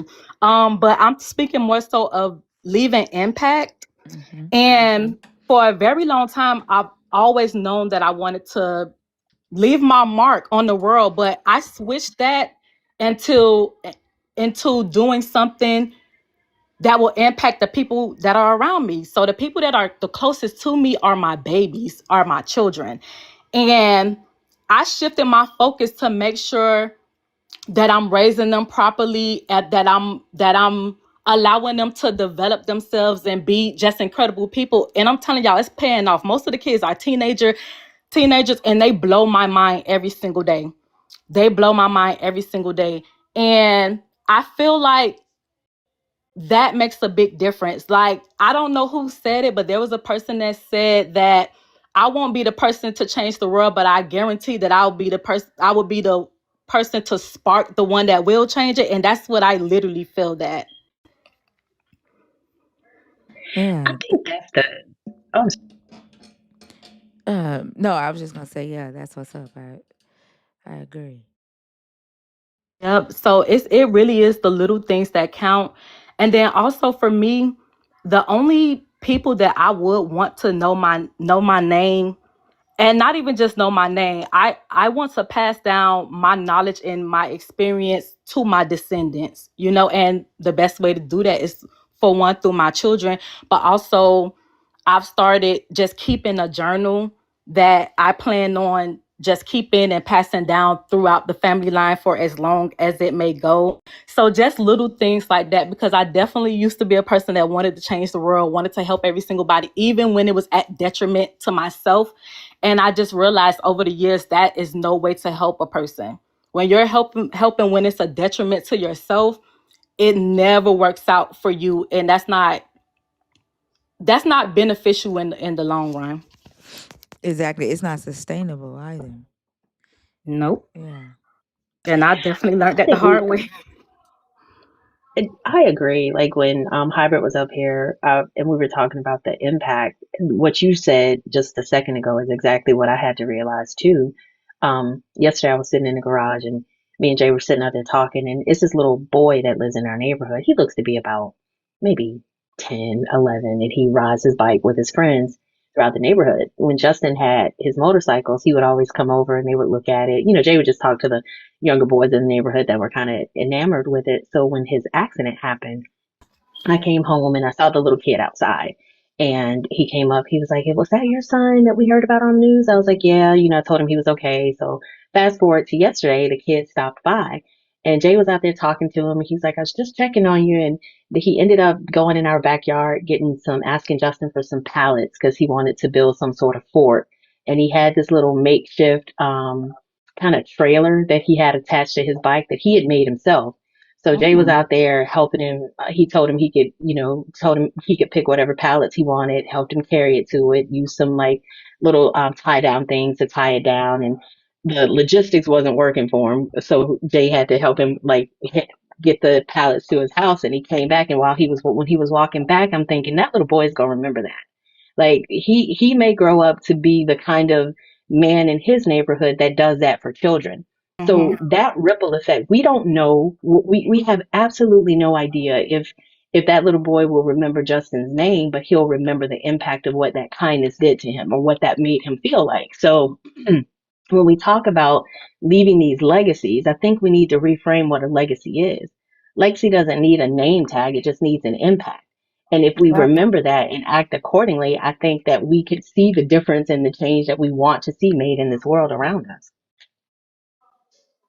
I agree wholeheartedly.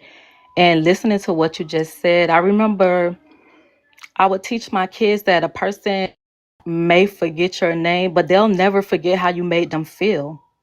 It's a lot of people that I can't. I'm really bad at faces for one because I'm visually impaired.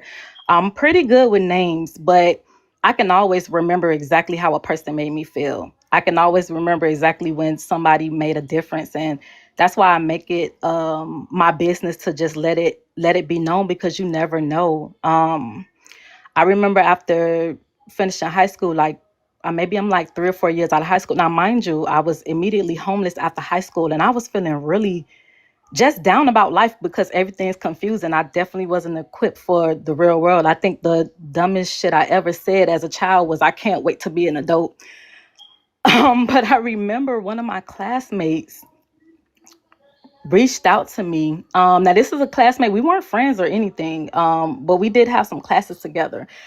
And I remember she reached out and was like, "I just wanted to tell you, like, you're a big inspiration to me." Now, mind you, to me, I'm nobody. Like, I'm like, what the hell is she talking about? Like, how am I an inspiration? And I'm like, "What do you mean?" She was like, "I saw everything." Because I used to get bullied and everything in school. We're not going to go down that road. But she said, I just remember like how you were, in high school and just everything that you faced, the bullying and everything. She was like, "But one thing that I also noticed, you came to school every day. You were happy to learn. You were, the smartest one in the class. You were willing to help people." And I had no idea. I never knew that nobody was watching, paying that much attention. And she said she was going through some things on her own, and she seriously considered, ending her life. And she said I was the reason why she didn't. She thought about me. Wow. That's Yep. impact. Yeah, it is. Like you never know what your actions, your words do for people. That's why we always have to be careful about them. Or thoughtful, Yep. I should say, not careful. We have to be thoughtful. Yep. And that just let me know, just that within itself, I told myself I made a difference in one person, unbeknownst. I wasn't going to school thinking up, just be the example, Jay, be the example today. I never thought I was going through my own stuff. School was my escape, and just that alone, it made a difference. So I said that to say that even when you think nobody's watching, somebody's listening, you're inspiring somebody. They're paying attention whether you get in. And I'm just grateful that she brought that to my attention because, like I said, at that time, I was beating myself up about life at that point in time. So I'm truly grateful to her for sharing that with me, because guess what? Her sharing that with me made a difference in my life.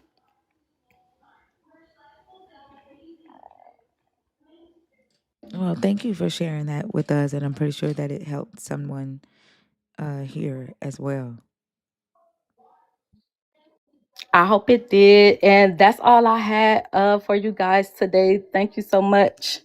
You're And welcome, Laura. I definitely I appreciate you guys every day. You're welcome. Have a good one. Thank you. Take care. Have a good one. Thanks for coming in. Y'all, what happened to the message on YouTube where the guy was saying the tomb is empty, Jesus loves you? I was getting ready to read that message off. What happened? Remember, if they preach in the comments, I'm okay with that. I don't want to mute them for them preaching. It's okay for them to drop their Jesus loves you in the chat, just as long as they're not spamming. Oh, you blocked it. I'm talking about the mods. Because I was getting ready to ask, like, because he said the tomb is empty, Jesus loves you. I think it's interesting. Jesus died, Jesus got up. You died, you stay dead. How is that loving? Thinker. I'm trying to figure it out. Like, the tomb is empty. He got his ass back up. He didn't stay dead, but you stay dead.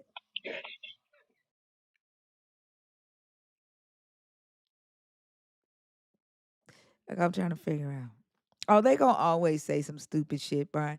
But like, I'm okay with them preaching in the chat. Like, it's all engagement. It's okay. I only want to mute them for spamming any of the isms and for typing in caps and threats. I don't want to mute a believer just because they're saying irritating shit. Right? Like, I want to be fair.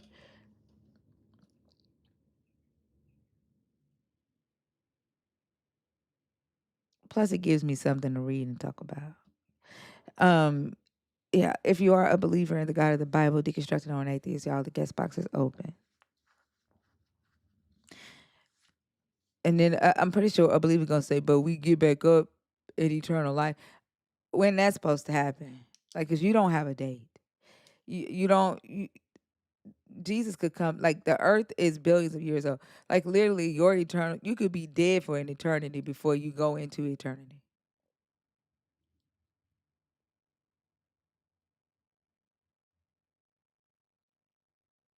Like, have y'all ever thought of that, believers? That you could literally be dead. Like, what about all the people that's been dead since Jesus died? That's 2,500 years. They've been dead for 2,500 years.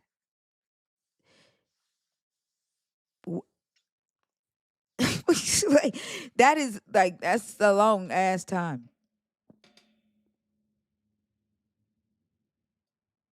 Have y'all ever thought of that?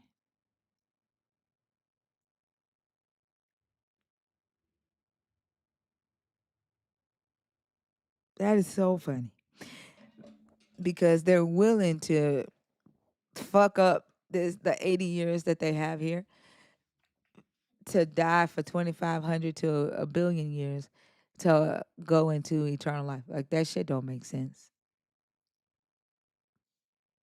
How does that make sense? And then I saw a guy on, I forgot whose live it was. He was like, no, maybe this was Mama Bash live, where he said they sleep. He was yeah, because he was talking to Mhm. Lords. Yeah, I remember him. He was saying that humans don't die. Like, I think y'all have to tell He y'all doesn't know stuff what dirt nap like actually that. means. Huh? So maybe he just doesn't know what dirt nap actually means. Yeah, I think they have to tell themselves stuff like that, right? Because they know. Like, Jesus says that the wages of sin is death. First off, think about it. Adam and Eve sinned, and because they sinned, their belief is that humans die. Like, they believe that Adam and Eve was not supposed to die.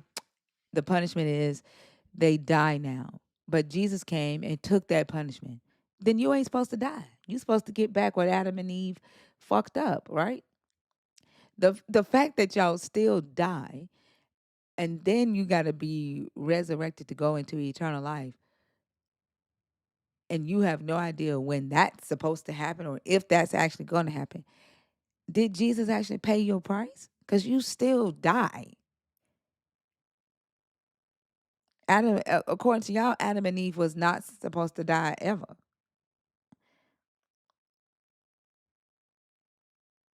Like that's the biggest motherfucking scam. Jesus like, nah, I'm gonna take that death for you, but you still gotta die though. But I took the death.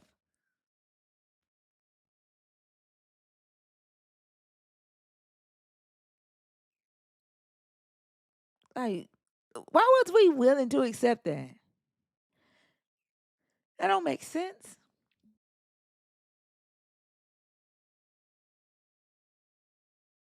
Because you were taught the emotions behind it and not the like thought. What emotion? Like how you should feel about a God that would feel such a way that he would die, but not like, well, what did it actually accomplish? Like, what was the thought process behind it? What did it do? But I'm saying like How would it some. work? I'm saying if somebody say, "Hey, uh, you weren't supposed to get a whooping today, but you did a thing that caused you to get a whooping." Okay, the punishment is a whooping, but I'm gonna take the whooping for you. But you still gonna get a whooping. How does that make sense? Like we were willing to convince ourselves that Jesus paid the price of death for us so that we don't die, while knowing we still die.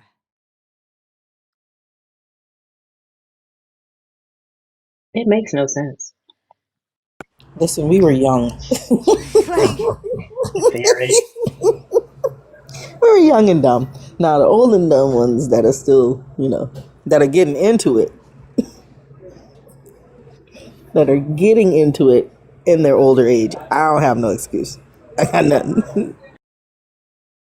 But I mean, even if, like, somebody in the comments said that you die and then you, what did he say, still die, then must be judged on whether or not they are worthy of eternal life. But if the wages of sin is death, then they've already paid for what they did when they were alive. So what is there now to be judged on? Over and above the fact that Jesus died for the very sins that you just died for too. That equation is not balanced.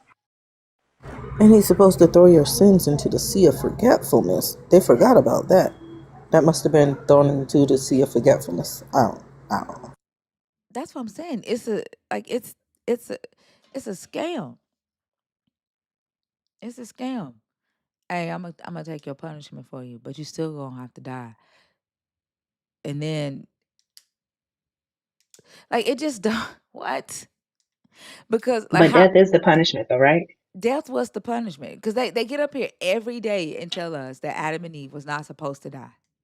And that death came in the world because of what Adam and Eve did to humans. So humans die because Adam and Eve disobeyed. That was the punishment. If Jesus came to take that punishment, then humans shouldn't die anymore. That phys- that physical, it's the physical death that was the punishment, not a spiritual death. Y'all, they say this is how insane it is. They believe that they die physically now because they of the sin. They also believe that they died spiritually.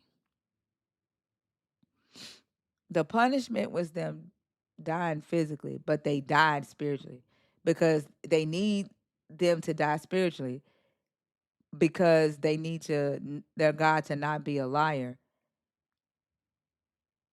It's what? Hold on. Okay, hold on. They I need a started flow out chart thinker. immoral, right? They Hold on. started out Let me get immoral. a piece of paper.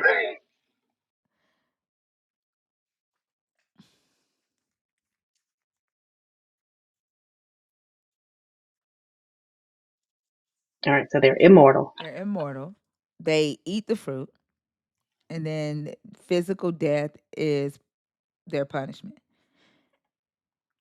Okay, so Yahweh says, "In the day that you eat of the tree, you will die." Okay, so right, all right, you will die. All right, so at this point, that means physical death because they do get punished with physical death.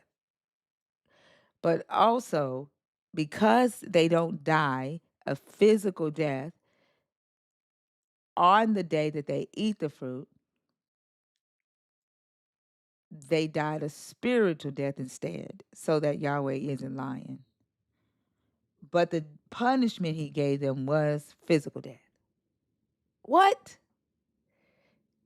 It's All like right. it's like a double Yeah, I'm punishment. already lost. It's like they're getting punished doubly, right? They got, he says, on the day Text. that you eat it, you will die. On the day that you eat the fruit, you will die. They started out immortal.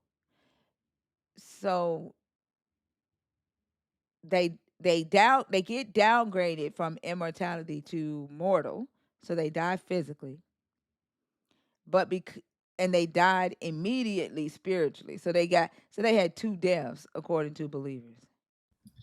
It's called a physical death. Yes. Right? That's two deaths. Despicable. And then Jesus came to pay the price for this sin. And you he died a physical death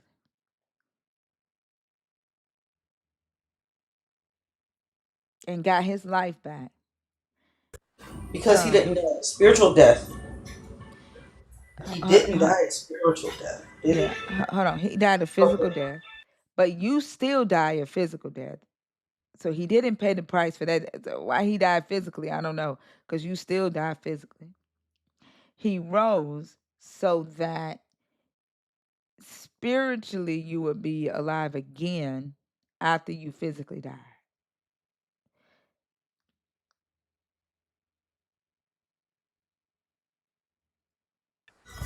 But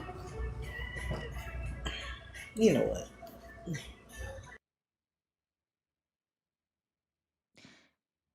What's the point? Why did he need to die physically if you still die physically?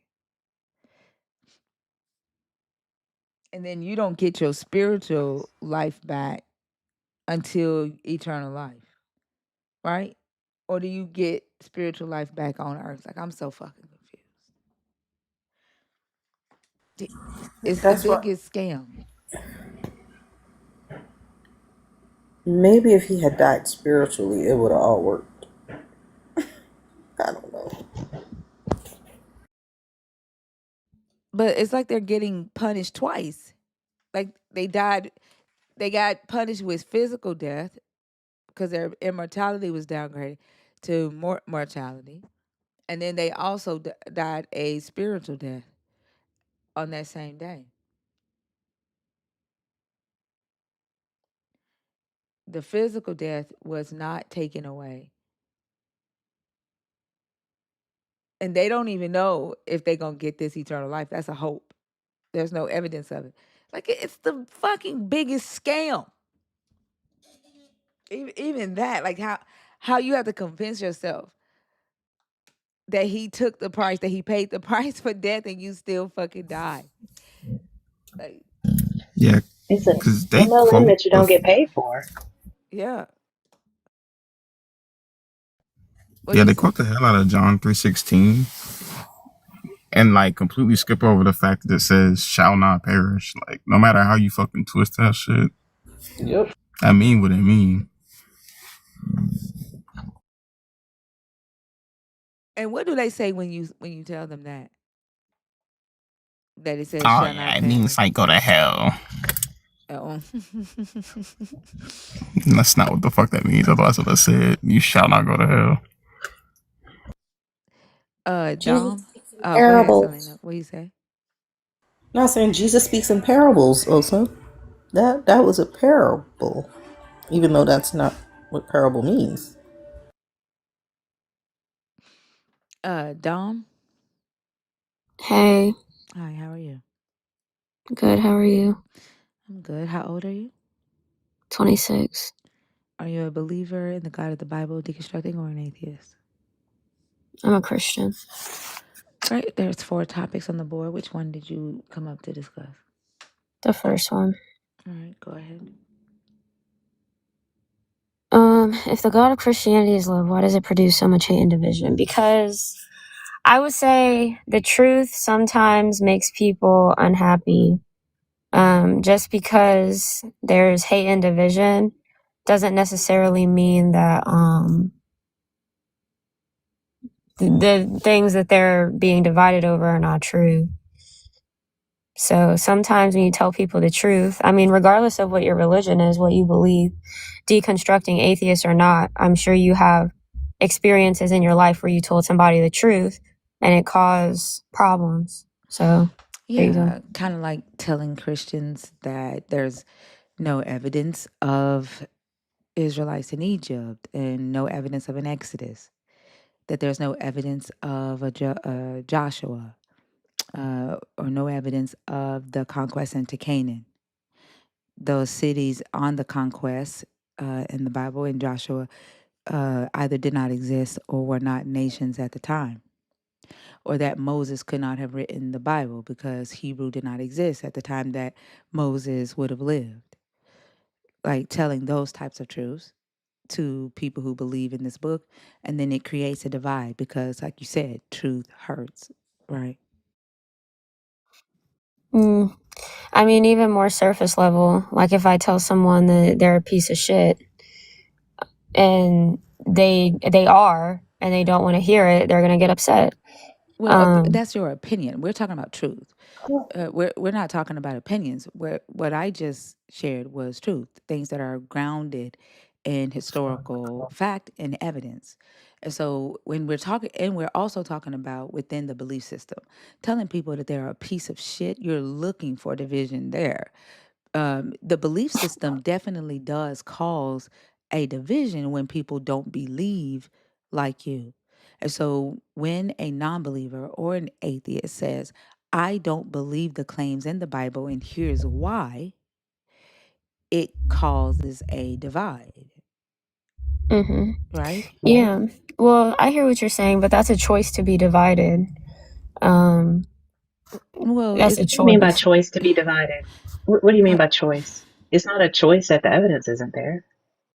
Yeah, you're choosing, and that's the well, thing. hold There's on. The choice definitely is evidence. being, one Oh, second, all right. one second. The choice is being made, right, by the person who gets upset by the information that's being shared. Atheists don't excommunicate their family members for being Christians. Atheists get excommunicated by their Christian family members, right? So it's usually the Christian that's making the choice to divide from family, right? Who's the family? Whether it's your brother, your sister, your mom, your dad, your son, your daughter, or even your best friend, if they believe something differently than you and they say, I don't believe in God, a believer is more likely to excommunicate from that non believer. I hear what you're saying. However, it's not always necessary, right? So even if you're an atheist, you can say things that are still biblically sound. For example, like if you're an atheist and you tell me it's wrong to cheat on my husband, you're telling me something that's in alignment with scripture. Therefore, based on that, there's no reason for me to excommunicate from you. The problem becomes is where you No, start no, hold on. asking me to Let's do deal with what I things. just said. No. Let's deal with what I just, because you just did a hellified uh flip. Like, I don't know what the hell you're talking about now. Let's deal with what I'm talking about right now. When a non-believer says to their believing family members or friends, I do not believe in God, and here's why, and they state reasons why. I've studied the Bible. The claims in the Bible are not historically accurate. They are not true. The God of the Bible does not match my standard of morality. I do not agree with genocide. I do not agree with slavery. I do not agree with exclusivity. I do not agree with substitutional atonement.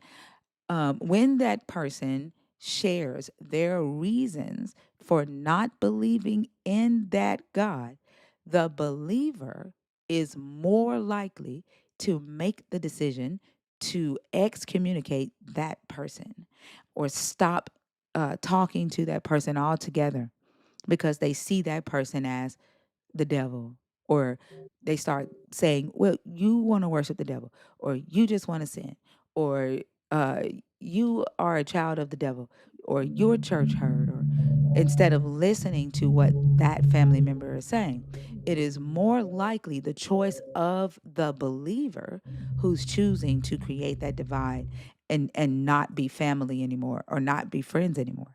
That's the point that I'm making right now. If we could stick to that point and address that, please.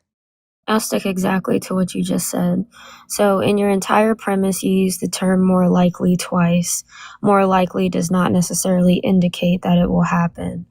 Right, A but we're lot of talking the about the fact that time, it does happen, and what I'm Thinker, saying can I is, respond to let me you? let me let me, because I want you to address what I'm actually I saying. literally I did want No, you did it. verbatim. No, you did it. No, you didn't. You're All very right, you're it's very cool. good You have with a good flipping day. words. Yeah, go No, ahead. I You do that don't. shit all the time. Yes, you do. The fact that I said the believer is more likely, it's going to be the believer more than the atheist that is going to create that fucking divide. Y'all are so goddamn dishonest. Y'all are dishonest as fuck. And then saying that just because it's more likely doesn't mean it's going to happen. Talk about when it does happen and who is the one that's causing it, you dishonest ass motherfucker. That's not what she was here for anyway. Like, I think these conversations are chipping away at this very fragile pedestal that they put themselves on. That's why they have to go through she was trying to go Philbro on you. She does You that said shit more every likely, time. blah, I've blah, talked blah. to Dom several times. She does that shit every fucking time. And then she'll end up getting back in the Really? comments. Yeah. Then she'll end up getting back in the request saying, okay, if you want to talk, let's talk now. Like, I was trying to have a conversation, but you wouldn't let me. Like, she does this shit every fucking time. That is Dom. Ridiculous. That's annoying.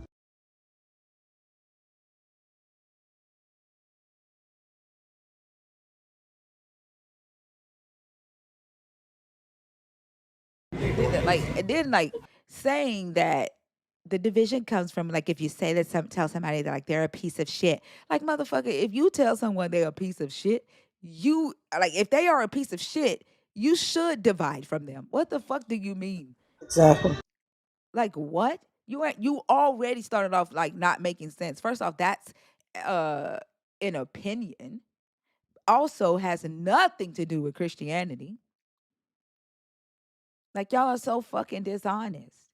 And then on top of that, like I said, I've talked to Dom several times. You are choosing to be dishonest. Choosing to be dishonest. You won't even address the fact that Christians excommunicate family members that are not believers. Atheists are not going to Christians saying, I can't be your brother no more because you believe in God. Deal with that shit. Sit in the uncomfortable shit. Because if you get on my stage, that's what the fuck you're going to do. And no, I'm not going to let you do all the bullshit that Dom just did.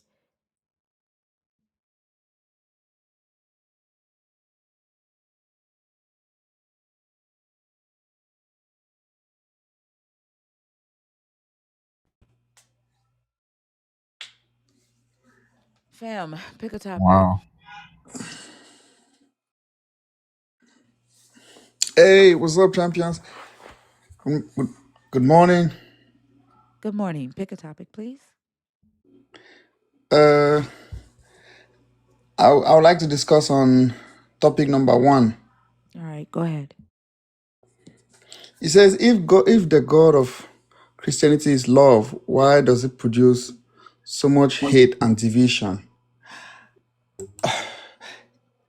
I mean, it's quite interesting how your prompt already assumed that hate and division is a source from God's love or from God Himself. I don't know. I don't Let know me how you correct you. come to that Let me conclusion. correct you. That's not what that said. Like y'all lack reading comprehension so It says much. put It okay. says, if your God is love. Do you see the comma there? It does not say God's love produces hate. It says, if your God is love, if the God of Christianity is love, why does it produce so much hate and division? If your God is love, your relationship with your God, why does it produce hate and division if He's love? That's why I said your question is asserting that the love of God, if it truly exists, then is what is producing hate and division, No, right? That's if what your he's question asserts. love, no. That's like saying if the color is orange, why is it coloring red? If he's Good morning. love, why are y'all hateful? If he's intelligence, why are y'all dumb? That's what it say. Good morning, champions. Good morning, Hey, champions. what's up? Also, I greet you Good specially, my black brother, morning. Good morning, That was Kalu. powerful. African Thanks, black brother. champion. Y'all, Uh-huh. today is Kalu's birthday if you're just coming in. He's 33 today. Happy birthday, Oh, happy birthday, Calvin. Carlo, man. You're just 1 year older than He me. said it's Jesus year. He Happy said champion day. Taisha, don't crucify me. Don't crucify Happy me, birthday, please. champion. Don't crucify me, please. Say it's I your Jesus year. I don't know why y'all. It's like y'all can't. I don't know. Like y'all's goal is to just defend the God, and like y'all freak out when you think that somebody is saying something bad about your God. The claim is that your God is love. If that's the case, why are y'all so fucking hateful and causing division in the world? Okay, yeah, let me go ahead and address the prompt, right? See, I think what you're misconstruing is that you think God's nature and God's person is intertwined with human nature and human person. I don't think that is the case. And in as much as we all are striving for that perfect union with God, we are not there yet. So there's always gonna be that gap between us and God in terms of perfection, righteousness, holiness, and steadfastness. So God is different from us. If God is love, right, and God wants us to love. If God is love in His own person. It's not like that automatically means we are perfect love. God can be perfect love and we are not. I don't know why that doesn't look like it's possible for you. So there is no expectation of influence from your God on you as a human. Am I to understand you correctly? No, there is an Oh, expectation. Don't get me wrong. I'm not saying hold there on. is not, Wait, but wait, wait, to wait, expect in a perfect wait, measure is wait. a problem. God Okay. damn. So your God influences your life, your God's nature, and you in relationship with your God has an effect on you as a human. But that effect produces hate.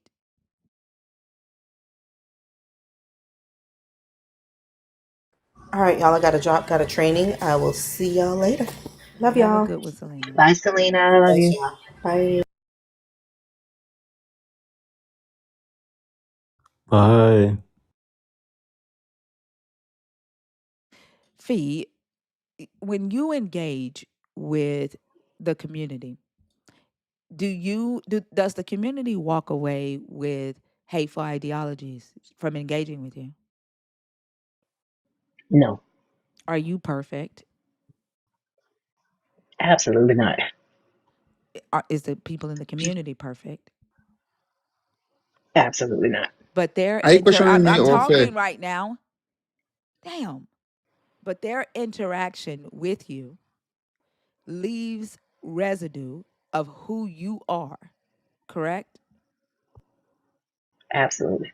And so do you think that it's impossible for a person to engage with you, be in relationship with you, and then learn hateful ideologies or become hateful because of because of the relationship they have with you? Yeah, because I don't perpetuate that. Interesting. I find it interesting that for people to be in relationship with love, producing or walking away with hateful ideologies if they're engaging with perfect love, because they believe that their God is perfect love. While the human may not be perfect, they are engaging with what is considered to be perfect love, but somehow are being influenced with hate and division while in relationship with perfect love. Can I ask a question, a Wait, thinker? Fee, were you getting ready to say Exact. something? Yeah, I was just gonna co-sign on what you were just saying, that it would be like a medicine. If a medicine says that it only produces healing results, and you have people coming to you saying that it's healed them and some saying that it's hurt them, depending on how it's interpreted or depending on how it's administered or depending on how frequently you take, then you can't blame the patients. You've got to investigate the formula of that medication, because clearly it does not have the active ingredients that it claims to have. And it's the same with this belief system. This God is love. It is perfect love.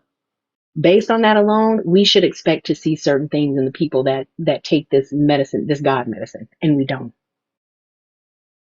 It's interesting because their Bible literally says that God is love. Love is being perfected or has been perfected among us. But Fem says that there is no expectation for engaging with this perfect love for it to produce humans who produce love. Go ahead, Fem. Okay. Uh, can I ask a question? Or I mean, series of question or line of questioning. I mean, just to understand where you stand, how you present this case, because I think you're assuming that because we are interacting with perfect love, then that automatically means we are perfect. I don't think that deduces that we are a separate entity from God. God is a separate entity from Christians, I right? So literally had that whole conversation with Fee so you would understand. Like, I don't know what goes on in y'all's brain. Y'all don't understand shit. I literally just had that dialogue with Fee so that you would understand my stance.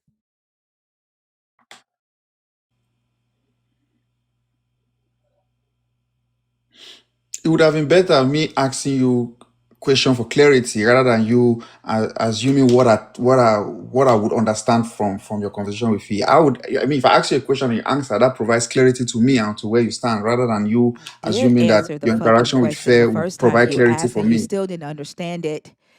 That's why I had the conversation with Fee, because you didn't understand it the first time I clarified it for you.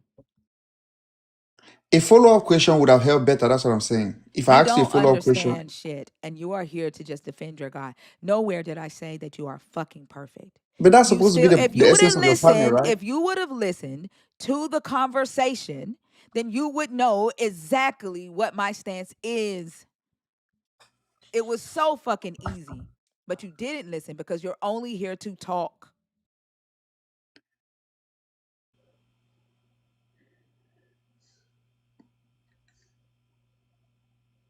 Did you zone out while we were talking, Finn? While she was asking me the question, did you listen to the conversation at all? I didn't even follow because I tried to ask her if this concerns me, and she kept going with you. I didn't follow because I thought maybe she was having something else with you, and he like sidelined me. I didn't know it had business to do with me. That's why I'm trying to explain here that if you probably would have drawn my attention to what you're having with Fair, I would have paid more attention, or you probably would Oh, have just answered my own follow-up question. That's just what I'm sure. Let's trying do to. this. Oh, okay. Do this for me. Go on mute and listen. Thinker, can you ask me the question again? Fee, when you Mhm. engage with the community, do anyone in the community walk away with hateful ideologies after engaging with you? No, Is it possible for anyone to be in a relationship with you and walk away saying, I learned hate from Fee? no, Are you perfect? absolutely not. Are the people you engage with in the community perfect? Nope. I don't quite understand how believers engage with what they claim to be perfect love, but still walk away with hateful ideologies, still walk away with division after engaging with perfect love. Okay, I now get the conversation you had with Faye, which it sounds really ridiculous, I swear down, because you're picking a one case scenario and trying to generalize over the atheist community or the atheist community, if I should address it or characterize it that way. You're using one case scenario, which again, to what extent this is she's accurately presenting herself, it's questionable. But you can't be using one case to generalize. But okay, let me ask you a Wait, I'm follow-up sorry. question What on was the case I used? you're trying to assume that atheist she being an atheist she has a more love influence on people, right, I because of her told atheist y'all he wouldn't ideology. get That's what it. she's that's what you're I assuming. told y'all he wouldn't Didn't get get it. it. He does Nope. not comprehend shit. Wow. Because that was What not the point of that conversation at what was the all, point of fam. the Like the conversation conversation then? can stop. The conversation has nothing to do with who I am as an atheist. It has nothing to do with that. Okay, when But you the say fact that community, what you does that are when she in said community, what does that mean? can you stop? She said Can you community, stop? what does community mean? Can you stop? If I you was, I let was, me I was finish speaking, if you let me finish speaking, maybe you'll understand. You are incapable of of replacing the players in an analogy. You are claiming that your God is nothing but love. And if your God is perfect love, anybody that engages with him should exemplify certain characteristics as a result of that perfect love. Her analogy, it could have been her. It could have been Oso. It could have been Kalu. The point is that as individuals, we choose to communicate with people in a way that promotes love, that promotes acceptance. The things that we say will not be instructions for causing harm. And we are not perfect, but your God is. Do you not see the parallel there? It has nothing to do with me being an atheist. It has nothing to do with me being a human. It has nothing to do with fee. It's everything to do with the frame that you're using and you're not realizing that the shit is broken. It has Your everything. formula is not balanced on both sides. It has everything to do with who Fee is, who she presents to be. She can't produce something that she is not. If she is not hate and she is not spewing hate or division, she does not produce that. Your God is perfect love, yet your relationship with him produces hateful ideologies. An apple cannot produce orange juice because an apple is an apple. No matter how much you want orange juice, you will not get orange juice from an apple. If your God is perfect love and you are engaging with perfect love only, then you should not be producing hate as a Christian. all right. Think a quick question. Do you think I'm hateful or I produce hate?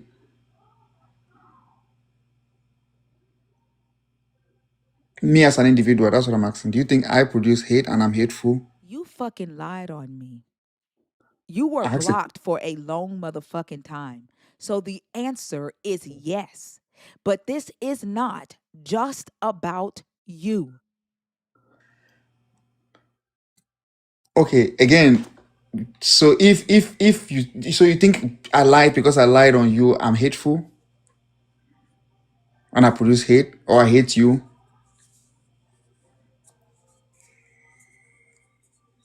Did you not hear her say this conversation isn't about you specifically? Okay, I'm a Christian, and her line of analogy and prompt is generalizing over every Christian. So if I'm a Christian, I think it covers me too as well, right?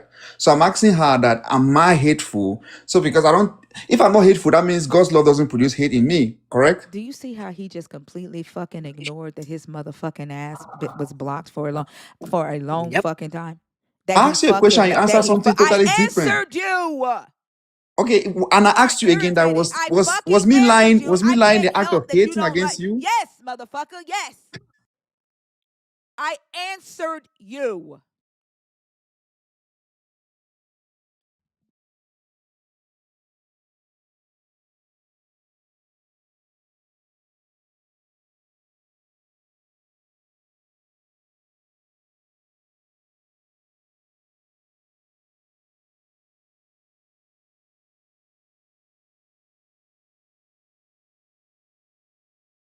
The very fact that you are unblocked is because of the lie that you fucking told.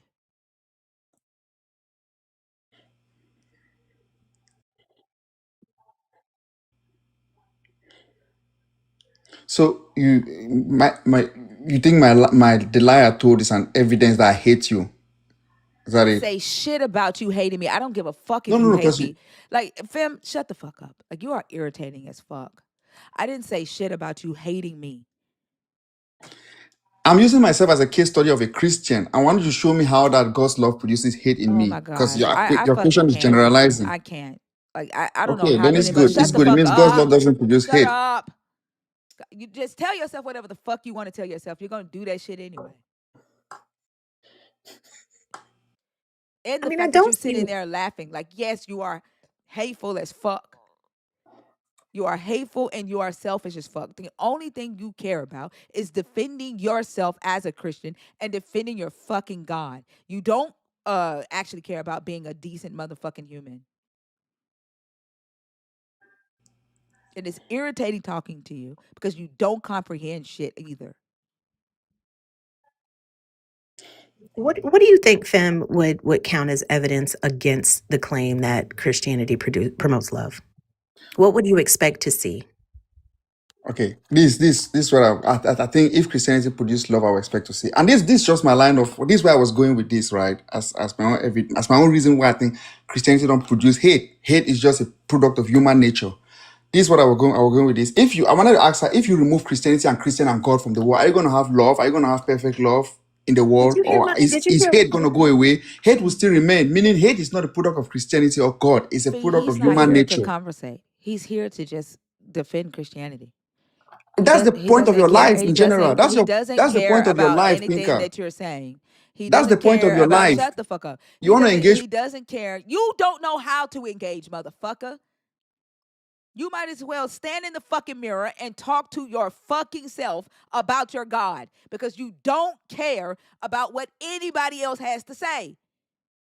You haven't addressed anything that we fucking said. You haven't answered any fucking questions.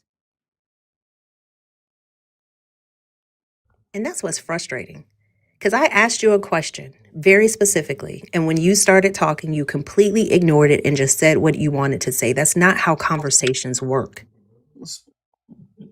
I'm sorry, Feb. Okay, if you can ask the question again, I'll answer it precisely. My name is Fee.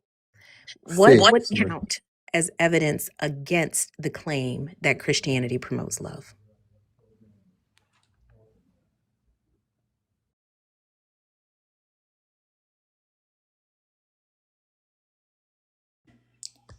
Just give me a moment. I'm processing the question because you're asking the question from a negative side. What the living fuck? He just called me a nigga. No, when she said, "What would be the what would the society look like from a God that produced love?" He said that she asked that question from a negative side. No, she For asked. her to ask, "What would you expect?" Right in society after, like, for Christians to be loving individuals, like that is from a negative side. No, she asked that what will count as an evidence against the claim that God's love doesn't produce love or something like that in society. Against, so the against there is like what counts as an evidence against She's against the. asking what in society is loving from Christians. What do you expect to see? What do you describe a loving Christian in society? All right, I can list you as things which I would see and point to that. Okay, I think this is love from Christian or the Christian community. Do you want me to go ahead with those things?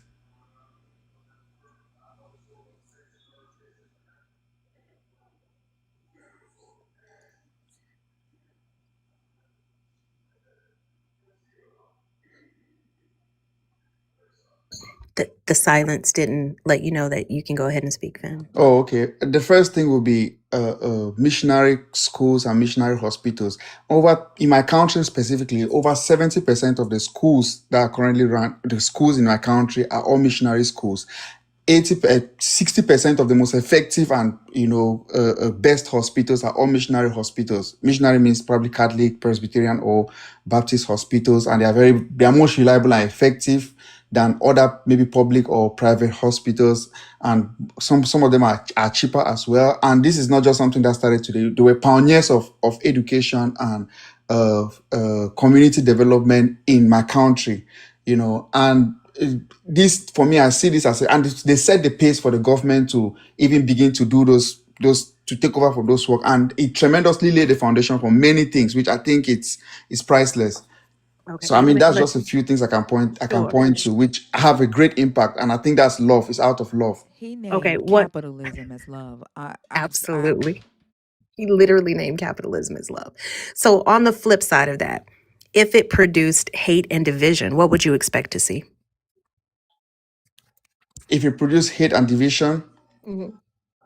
I mean, if Christianity produce hate and division, I will see more Christians, and Christian community in chaos within themselves, and maybe in bitterness, being expressful about it. Probably you see more unaliving among Christian community. You see more suffering in society. Worse of suffering in society. You see more. Okay, hold on a second. Hold on, stop right there Yeah. before you get too far in your list. Go ahead, Thinker. No, I didn't say anything. I was just sitting here thinking about how colonized his mind is and how Absolutely. oblivious he is to the shit that he is saying that you would see more of. But the fact that he is adding amongst Christians, Right. because what Christians do to people who they think are not Christians doesn't matter, because they dehumanize everybody else. And I also think, Fem, you are viewing Christianity through the lens of how it's impacted the country that you live in. And that's extremely myopic. So that may be the avenue through which you get social services, the way you get health care, and love that for you and your people. But that does not erase the collective harm that this belief system does. That does not erase the hatred and the bigotry that is baked into this belief system. And you all like to conveniently ignore that. And it's frustrating because prisons here are filled with people that believe in this God. Murders that happen here are done by people that believe in this God. Essay on children here is done by people that worship this God and lead other people in the worship of this God. If a belief system was grounded in perfect love, then what we should expect to see is that its followers are more unified, are more compassionate than average people, and they are not. Fam, you're from South Africa, is that correct? No, I'm not from South Africa. I'm from What? Cameroon. Cameroon.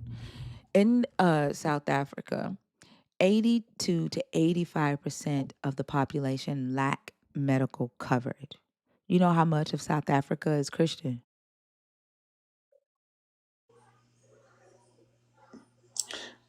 I'm really not familiar with facts on South Africa, so I don't know. I don't think I can discuss about South Africa. 85.3% of the population in South Africa is Christian.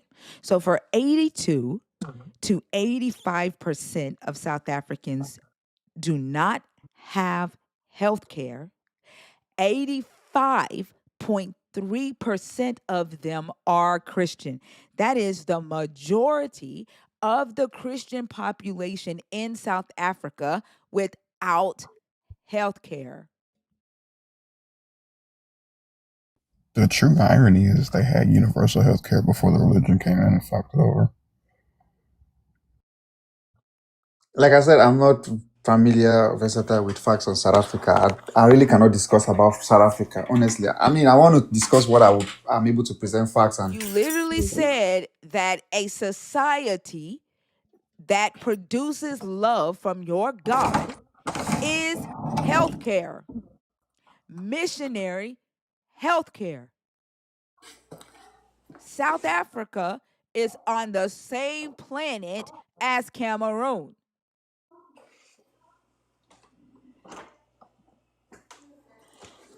And Fem, you said something earlier about blaming the people and not Christianity. Point to Christianity without the people. Come again. You mentioned to Thinker earlier that she was focusing on that hate comes from the people and not Christianity. But I'm asking you to point to Christianity without the people. I mean, I can only point to what people do based off of Christian influence, right? I mean, if I say healthcare is improved because by Christians, then it means it's out of Christian No, influence you that they said are. that's what you expect to see. You said that's what Christian love is, and that's what you expect to see in society. That's what you said. You didn't say, oh, in my country. You did not specify that. You said in society. That's what you expect to see.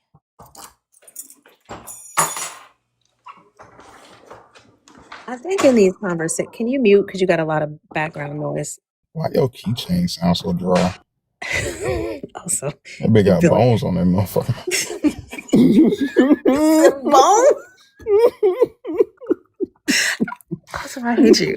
I think oftentimes when we have this discussion, specifically with believers on the continent, it seems like y'all are evaluating this ideal version of your belief as opposed to evaluating the real world impacts of your belief. And we don't experience the ideal version of this. We don't experience the Christianity in your head. We don't experience the effects of the God of your desires. We don't have access to that. What we have access to is this planet. What we have access to is data. What we have access to is other humans. And I think that thing that we have access to should carry way more weight than your idealized version of it. It is like your God is dominant. Like Cassandra in the comments talking about, we can't fix anybody else's country before we fix our own. We're talking about your fucking God. We're talking about you engaging with an all-powerful God. Like the answers that y'all give prove to us that even you know that your God is fucking limited. That there's nothing super about your natural God because your God is human. It is human efforts.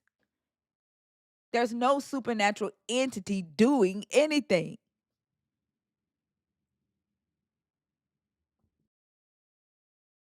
That's why y'all So answer this the way you do. this is the thing about me and most of these debates, right? I know there's no hard and absolute, and there's no hard evidence on trying to prove that God exists and all of that kind of stuff, in a very absolute way. But what I do think is, and how I approach it is more from a pragmatic perspective. Let's say I consider the idea of God and the impact Hold of that on. idea. Hold on. So Samantha, I'm sorry that you believe in a God. You're sorry that I feel that way, and I'm sorry you believe that way. Now we're even. Go ahead. yeah, so I was saying that I try to look at the idea of a God and how it impacts society. Likewise, the idea of without a God and how that also impacts society, right? Or the idea of the different ideologies and how those ideologies impact society. And if you may hold Christianity in isolation, well, true, you will see that it's not perfect and its impact on society too is not perfect. But if you are comparative to say, okay, let me compare Christianity and atheism, which of them has had more, these two ideologies and the propagation of this idea, which of them has had a more stronghold in society or a better stronghold or has been better to society than the others, I would for sure say Christianity has been better.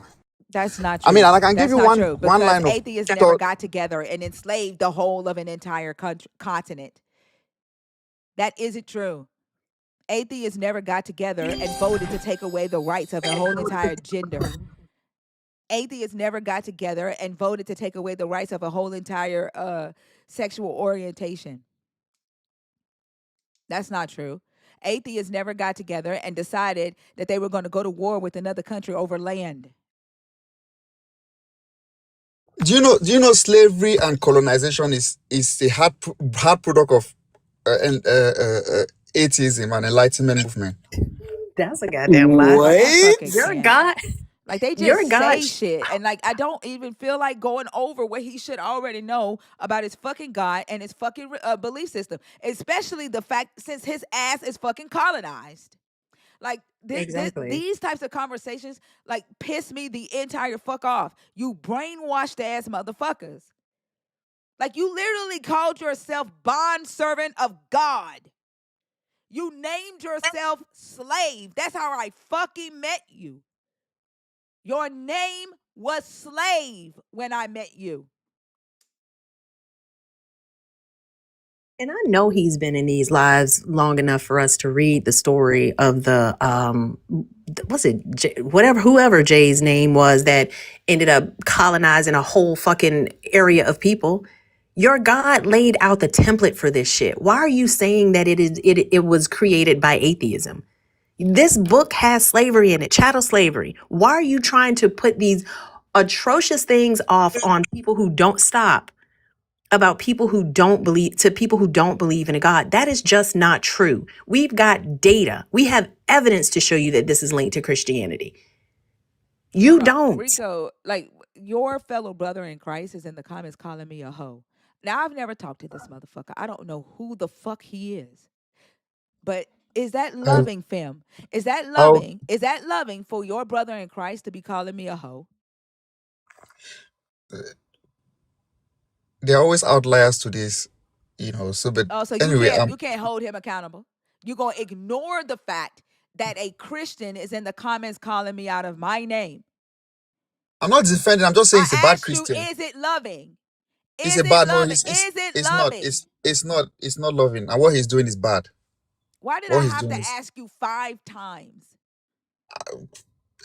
the reason is because you were trying to use it to prove something, which Of I don't think course, is because you that's the can't use it. topic. The topic is, if you are engaging with a God of love, why does Christianity produce so much hate? A Christian who I don't fucking know is in the comments calling me a hoe. I haven't called you that, I so didn't why don't you say use my? you Why did. don't you use? I'm Use me sorry. as an Hey, example. shut the I'm a fuck better up. example. I didn't Shut call up. you. I can't talk to him.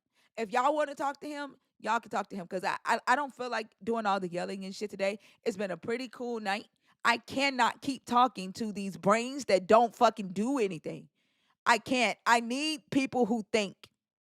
I can't keep engaging with this shit. Then why do you keep coming back here? Because you aren't literally, quite literally are not engaging with anything that we say. You're just responding to it with prescripted, regurgitated thoughts, if you can call them that. Why are you here?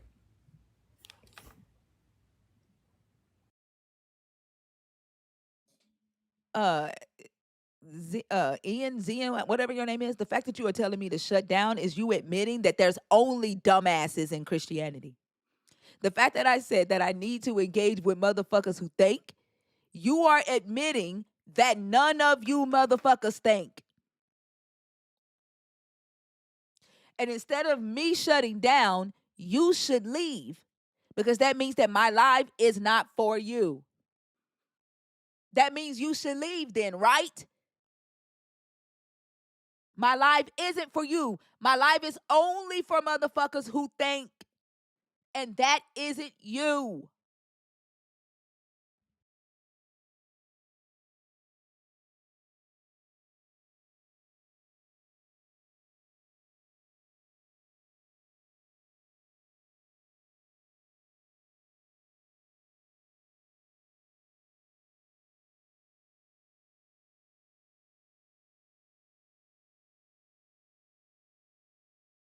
You haven't said shit, you dumb motherfucker. Talking about the truth hurts. What you said was Christians are dumb. You said that about yourself, you stupid motherfucker.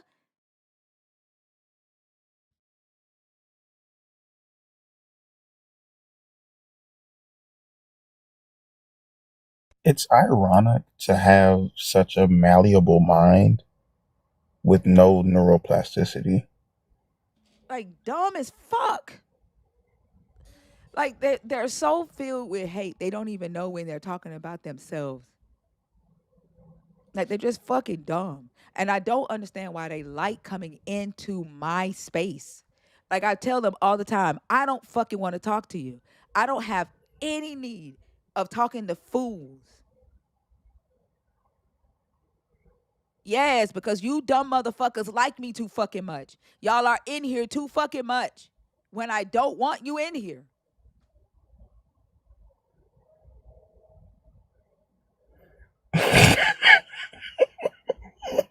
God damn. An atheist guy called me fool in the chat. What are you gonna do about it, thinker?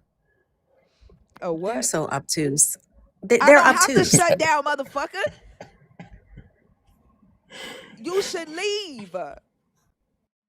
Like, you fucking stupid.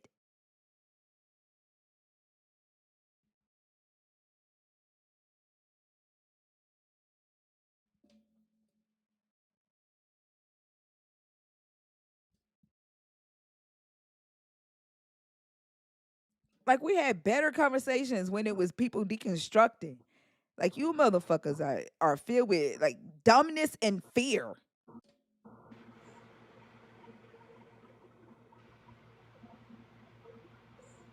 Philosopher.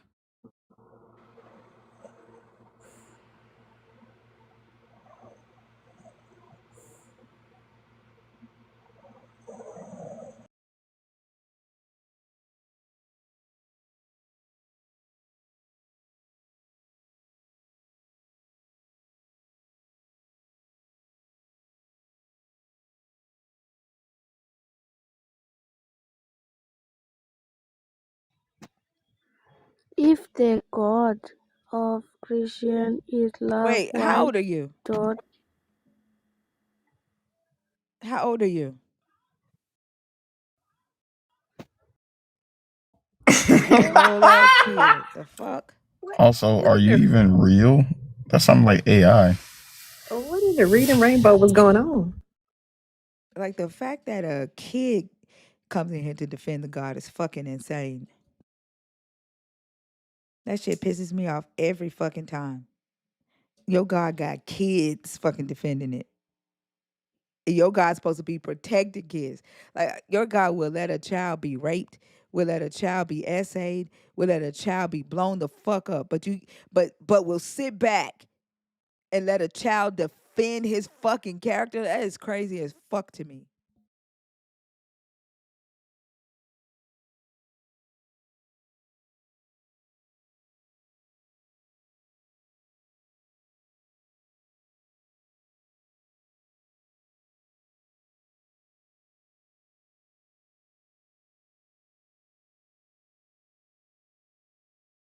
Skeptic. Oh my God. Like, I need to block Fem. I can't.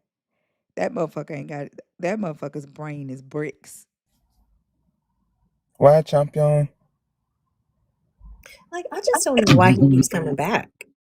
I'm genuinely curious to know what he gets out of these conversations because he's not sharing any information. He's clearly not learning anything. He doesn't come back and say, I thought about what you said, and here I noticed that this is illogical. Like, they never do that. Well, not say never. They rarely do that. Fem never does it, but believers just rarely do that, and I don't understand that. Like, he's a dick rider for God. Like, he rides God's dick. That's all he does anytime he has a conversation. Like, and then he sounding like Busta Rhymes. Like, it's just a waste of a conversation anytime he gets on panel. Yeah. And the worst part is, it's just like all wrapped up in like a fake niceness. And bro, nobody cares if you're trying to play right respectability politics. Like, you're not saying shit at all, man. And that shit is annoying. Like, the fact that the reason he changed his name to Film is because we roasted his ass when he named himself bond servant of God. Then he changed it to slave. And he said, I thought this would be, no, he started off as slave. Then he changed it to bond servant, talking about, I thought this would be better. That motherfucker went through all kind of names before he settled on Film. Because, like, he don't know anything else except that he's a fucking slave in his fucking mind. Yeah. It's the fact that he like literally said he did a rebrand because of how the name was received. Like, bro, it's not even because it's like you like realized, oh shit, I'm walking around calling myself a slave. Like, it wasn't even because of that. It's because people just couldn't see me as a normal human being because I go around calling myself a slave. Like, what the fuck? This is what I was talking about at the beginning of the live. This shit is so fucking heartbreaking. Yeah. This motherfucker said what he see as love is fucking colonization, and capitalism is fucking love. But when you rob a continent of all its resources, you destabilize its leadership, and then you come in there with this panacea of Jesus, then of course you're going to have people beholden to it. They think that's the norm. They think that's the only thing that can ever save them because it's the only thing that's ever given medicine. Not realizing that the very thing that you're looking to for solace is the thing that caused your demise in the beginning. Because they believe that they owe or should be grateful to the Europeans, despite the fact that it's the Europeans that's keeping Africa from developing itself. They want Africa to believe that they could not and cannot do it without European interference. And so they fucking dick ride Europeans on the continent. They see that as God. And they ignore the quality of life of their own fucking people.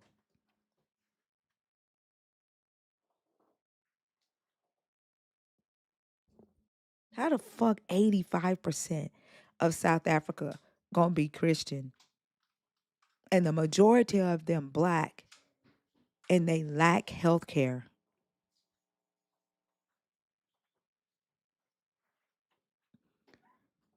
How?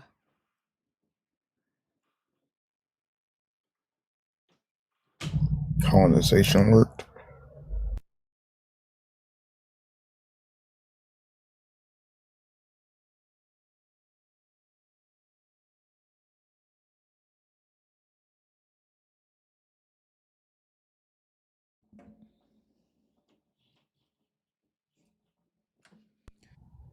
I bet you can't guess what my favorite number is. 7. No. Itius. And then like what do they think? Like the very fact that they point fingers and say atheists do this, like, do they not recognize that even in that they create a divide? The reason we talk about Christianity is because Christianity exists and it has influence and it does things, right? Christianity has power.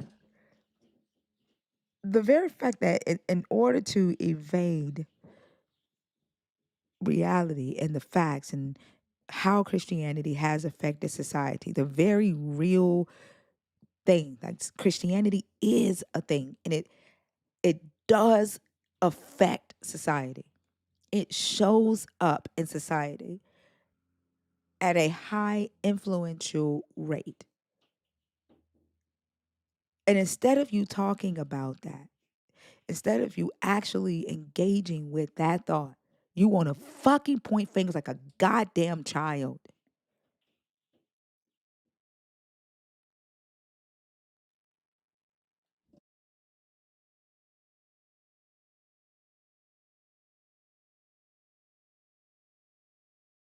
And all y'all keep showing us is that your God, like your relationship with your God, has not matured you enough to take accountability. Like you can't even take accountability for what the fuck you believe in.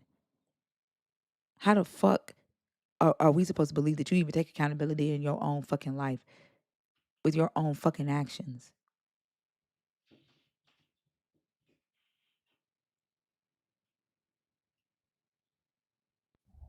That's the $1,000,000 question.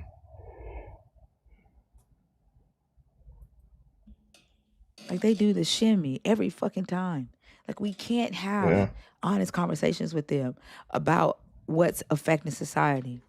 They need to ignore it because they need to believe that what they are a part of is the good thing in society, despite the fact that it has caused a lot of harm. So they're willing to ignore it and pretend like it doesn't exist.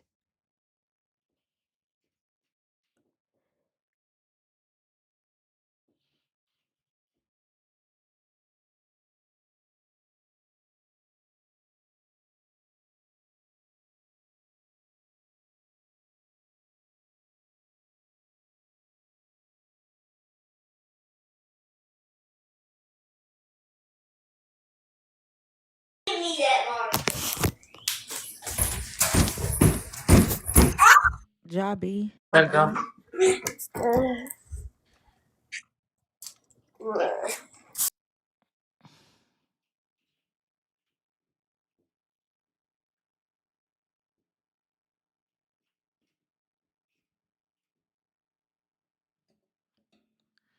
I don't even know how it pulled up, and she wasn't even in the request. Like, that is so weird.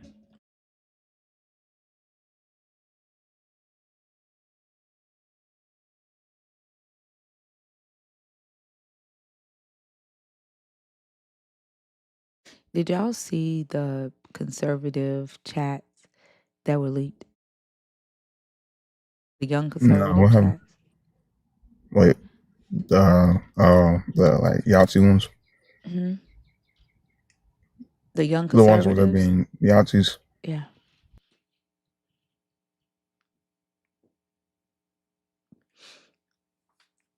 These are people who are next up in line for government positions, being trained.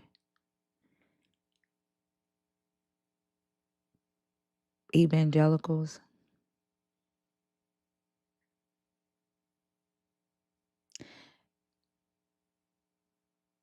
Yeah, it's two of them now. It's two chats, two different ones. The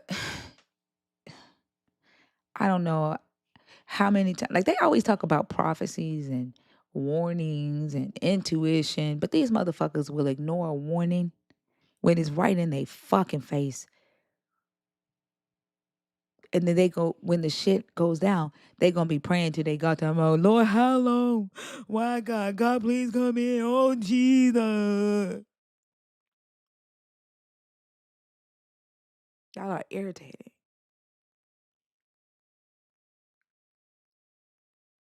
The crazy thing is, I'm not even asking you to give up your God. I don't give a fuck if you believe in a God. Y'all losing y'all shit because your God produces fuck shit. Your God belief produces fuck shit. It's allowed you to be a fuck boy or a fuck girl. It's allowed you to just ignore shit, make excuses for shit, and that makes you lose your shit. Your belief in your God stops you from standing up for society, standing up for humanity. If I'm sure, get your motherfucking ass on the fucking stage, motherfucker. Don't be talking from the chat.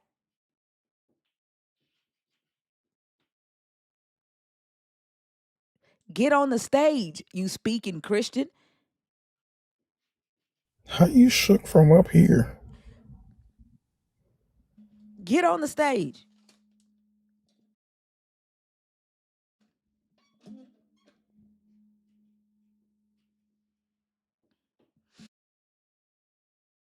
I was What the requesting fuck is for that? What about the 30 fuck is that? Are seconds. you a What Muslim? happened? Are you a Muslim? Why weren't you talking about Are you Islam a and off your Muslim? fucking head, Are though? you a Muslim? You said what? Say that Jesus is again. God. Amen. What you gonna do about Hold it? on. Say that again. What'd you just say? I said, Jesus is God. Amen. What you gonna do about it? No, before that. What'd you say before that? I said what? About what? Islam will No, off your head. Why don't you no. talk about those guys? If you We wanted to do. be a We girly, do. if you We want to be a do. practice, Fuck hold Islam. on. Let me talk. Fuck If you about that life, let me Islam. talk. Fuck If Allah. you Fuck about that fucking Yahweh. life, let me talk. Fuck What? Islam. Fuck Suck my dick. Allah. What? Fuck Yahweh. Now what, motherfucker? Suck my dick. Now Now what? what? You Yeah, now already I got a bigger sucking dick than Yahweh's you. dick. I got a bigger dick than You you. I already got a bigger sucking dick than Yahweh's you. dick. I So got a what? bigger dick. Okay, cool. You better mute me. You better I'm mute me. not I'll fucking bully you in muting here. you. I'm not fucking muting Why you. they muting me if you about that life? Go ahead and show So everybody then how why you Jesus muting is. me? Go ahead and show So everybody then how why you Jesus muting acts. me? Don't mute him, y'all. Go ahead and Yeah, show because him. you Go making her ahead. look pussy. Go Stop ahead muting me. and You show making her look everybody pussy. how Jesus She acts. a Go ahead. badass bitch. Why you muting me though? Right? She a baddie. You make her look pussy when you mute me, right? So take on the op. Thank you. In Islam, if you want to be a rainbow bright in Gucci, they will throw you off a fucking bridge, right? Why you not talking about Ali and free? We just want to love you, caress you, bring you to Jesus, bring you back home because we know you're making a very big boo-boo. You think about it. Once you go boy on boy, girl on girl, the most beautiful creation that God ever created goes null and void. You now go extinct. That means you said F you to God, F you to creator, and say, I don't want to create no more babies. I don't want to do what I want. That's of Satan.